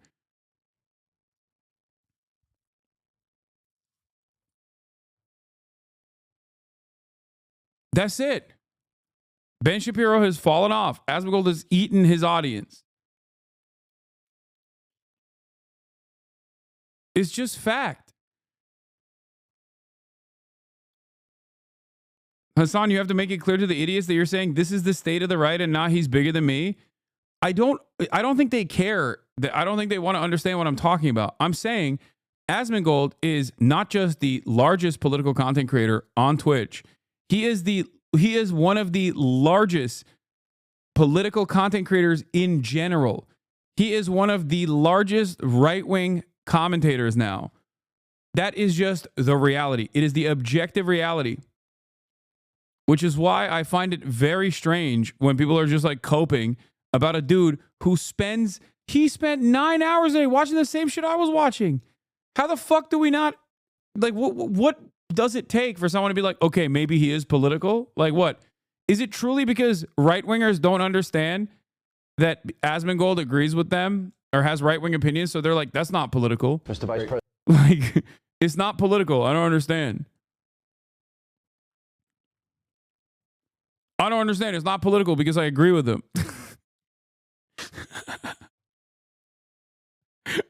Like what? Nah, he's not political, dude. It's just doing common sense. It's like, yeah, he is. He is doing politics, which is fine. I mean, that's what he's doing. He's so salty that Asmon dethroned him as a top political streamer. I'm not. I think it's a state of affairs. It shows the state of affairs are dire because unlike Asmongold, I do care about politics, okay? And as someone who does care about politics, as someone who has a well-defined worldview and is not just simply leaning on right-wing shit because it garners a lot of attention, I do care when a lot of people are like, oh, fuck yeah, finally, there's a right-wing content creator. I love that. Okay? Yeah, that makes me kind of salty. It has nothing to do with the fact that Asmongold is massive. If there was another socialist content creator who was larger than me, I would be excited at the prospect. Okay? When I first started my career, there were plenty of left-wing content creators who were much larger than me. All right? I don't think people understand that. I don't think people can comprehend that. I care about a political movement. Okay? I care about people not being reactionary weirdos. That's it. Yeah, also, Asmongold has always been bigger than me as a content creator in general on Twitch. This is not new. The problem now is not only is he bigger, but he's also, pumping a lot of right-wing content. Part of why they deny it is because they want to have the shield of he's not a real political commentator, but he is. And that is the reality. You don't have to be a real political commentator to do political commentary. As a matter of fact, that's my point, especially for the right wing, you unironically get a benefit when you're mostly talking about video game titties. Okay? Because that's also politics for a lot of the right-wing losers. But that's it. That's it. That is the thing. You can just kind of put out right-wing vibes and go, yeah, that's based over and over again over Donald Trump saying he's going to kill every Guatemalan transgender or whatever the fuck, right? And then people go, he's not a political commentator, but he's doing common sense. If I was Ben Shapiro, oh my God, I'd be so devastated. Okay? I would be so devastated. Ben Shapiro worked so long and so hard to basically get to the point that he got to. Okay? He worked so long and so hard to be the top right-wing content creator. Asmon just reacts to political stuff and gives his opinions on things. Okay. Asmongold and I spent the exact same amount of hours covering the exact same issues today. 9 hours. That's it.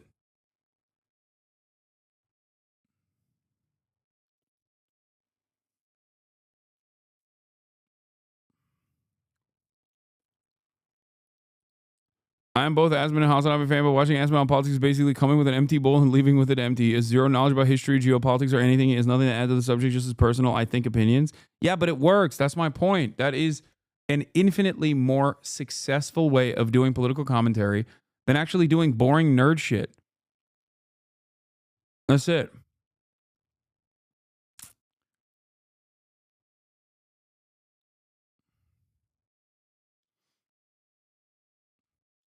Asmongold fans are saying what Jon Stewart fans said 20 years ago. Oh my God. Using the same, using Jon Stewart and Asmongold. Asmongold is this generation's Jon Stewart.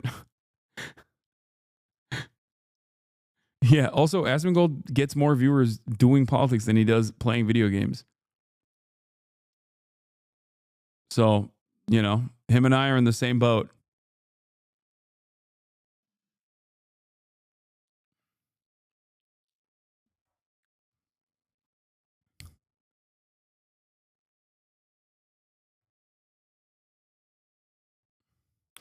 But you can be doing political commentary right now versus ranting about Asmongold.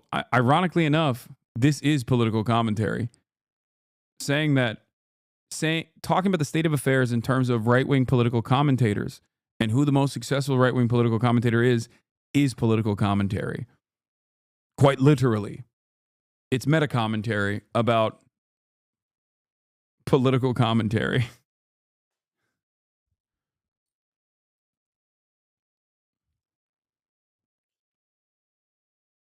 But for me,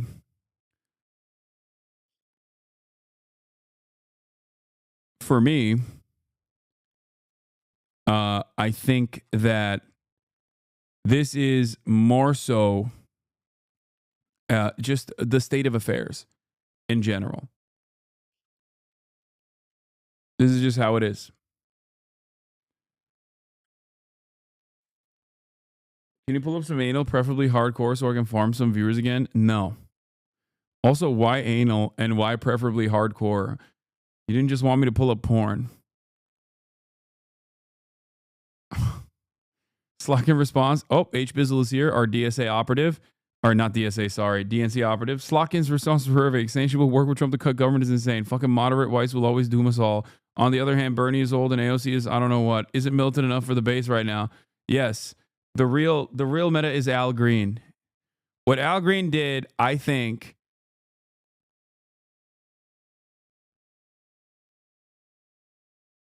Asman really hates being labeled as a right-wing commentator because he loves presenting his ideas as the normative perspective, which is ironically a very effective political strategy. Yes, this is not my fucking first rodeo with right-wing content creators claiming that they're fucking centrist and it's simply common sense. Oh, lo and behold, that's what every right-wing commentator does. That's why I keep repeating over and over again to these fucking idiots who refuse to understand. Who do you think, what do you think Tim Pool is? That's how Tim Pool started. That's how Dave Rubin started. It is the fucking blueprint of right-wing political commentary. That's how Joe Rogan started. That's how it works. No right-wing content creator will start off by being like, I'm a right-wing. If they do, they're just not going to be that good. They're not going to be that successful. Right-wing content creators like Jordan Peterson, like Dave Rubin, are unironically more effective when they say that they're not right-wing, okay? Look at Jordan Peterson. The moment that they drop that and openly and actively say that they're right-wing content creators and right-wing commentators, they lose it. They lose the interest of a lot of people because, lo and behold, Americans, and just many people in general, are really fucking stupid, okay? They're dumb.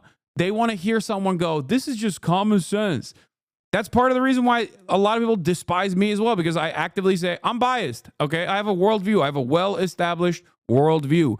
I think it is disingenuous to lie to you about maintaining a well-established worldview and then sheltering you from that and then claiming that I'm just simply seeking out the objective truth and also stating that this is just common sense over and over again. It's a very effective way to do propaganda. That's what they do. Okay? That's what a lot of right-wing content creators do. They do it very effectively. It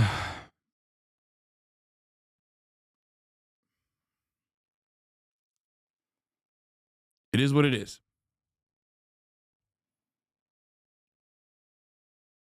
Yeah, my brother was never right-wing, and he was sucked into the right-wing pipeline by people like Jordan Peterson and Tim Pool. That's precisely what is happening. Asman is the top of the funnel, okay? And the people that he watches, and I'm the top of the funnel for leftists. Like, that is the reality. And when you're at the top of the funnel, okay, you reach as broad of an audience as possible, and then you funnel them into people that are more interested in reading, learning about different perspectives. The problem is when you're at the top of the fucking funnel for right-wing content, you're going to be watching a lot of right-wing content creators like that fucking Lolly guy that Asmongold watches all the time, or Tyler Oliveira, all these things. And then you're effectively taking this massive audience of people who are like, well, this is a centrist guy with normal opinions. He's just speaking truth about how everybody feels. And then you're funneling them into more and more right-wing reactionary bullshit. Do you think Asman is aware of this? I don't think he gives a shit. I don't think he gives a shit. I think he just likes the attention that he gets. That's why he's doing it. That's why I keep repeating. And I promise you, if tomorrow Asmongold got 100,000 live viewers saying socialism is awesome, he would do it. And it's not like he is lying about it. I mean, it's not like he's hiding it. He is very honest about it. He says it all the time. He says it all the time. You are not on the edge of a funnel. It's the rim of a toilet. Yeah, exactly. Well, that's a lot of people feel this way in the United States of America. That's why we will never get fucking healthcare, okay? Because of dummies like you. Do you understand?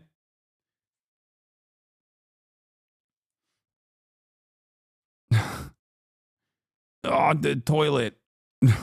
You got toilet opinions.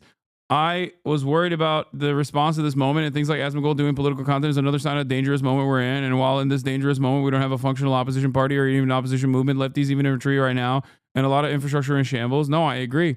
We're fucked. Shit is fucked. We'll figure it out.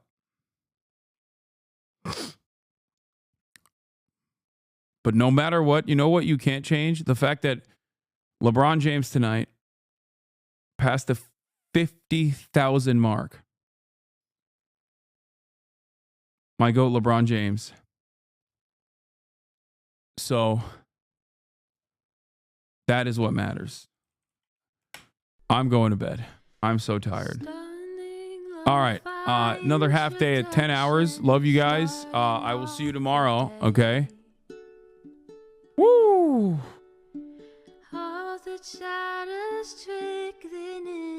Yeah, in these dark times, in these trying times, remember that LeBron James got 50,000 points.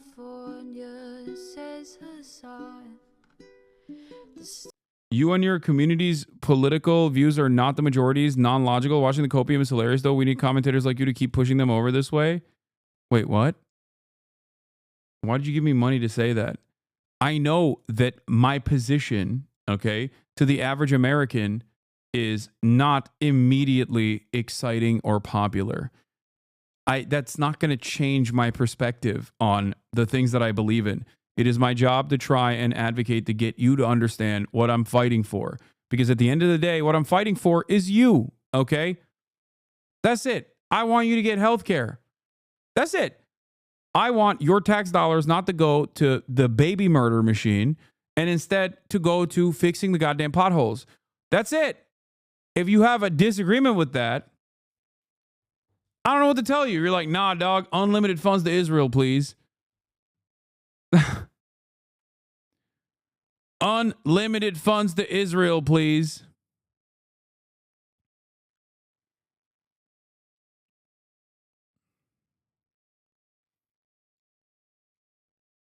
That was good bait. Yeah.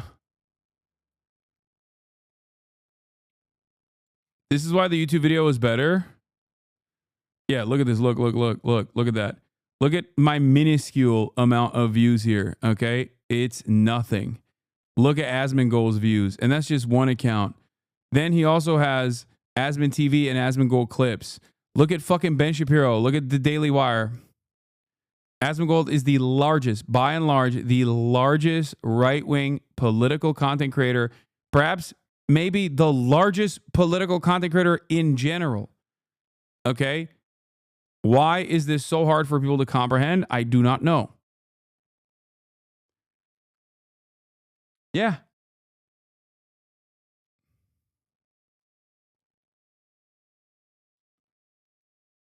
Now, he doesn't like that. He has multiple channels on this list. All of them are larger.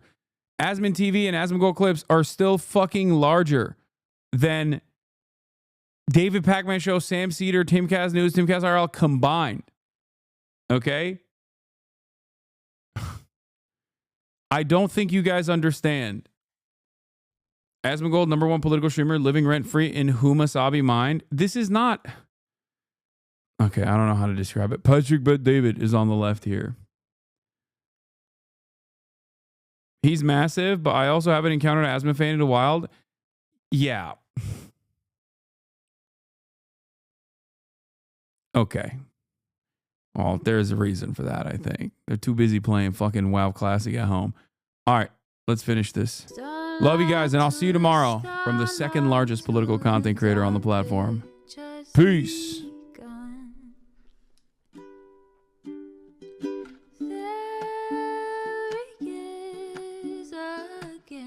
Hasan is streaming. Hasan is streaming. There he is again. Hasan is streaming.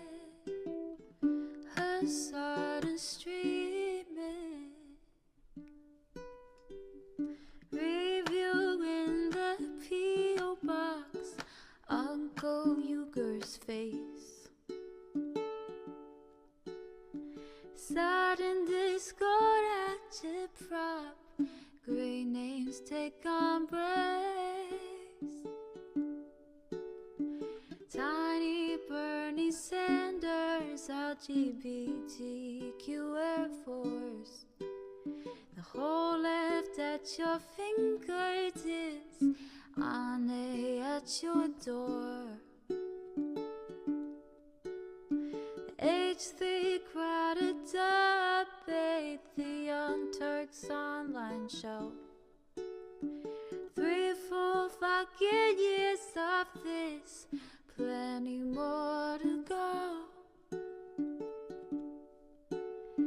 90-day fiance talks of champagne bourgeoisie.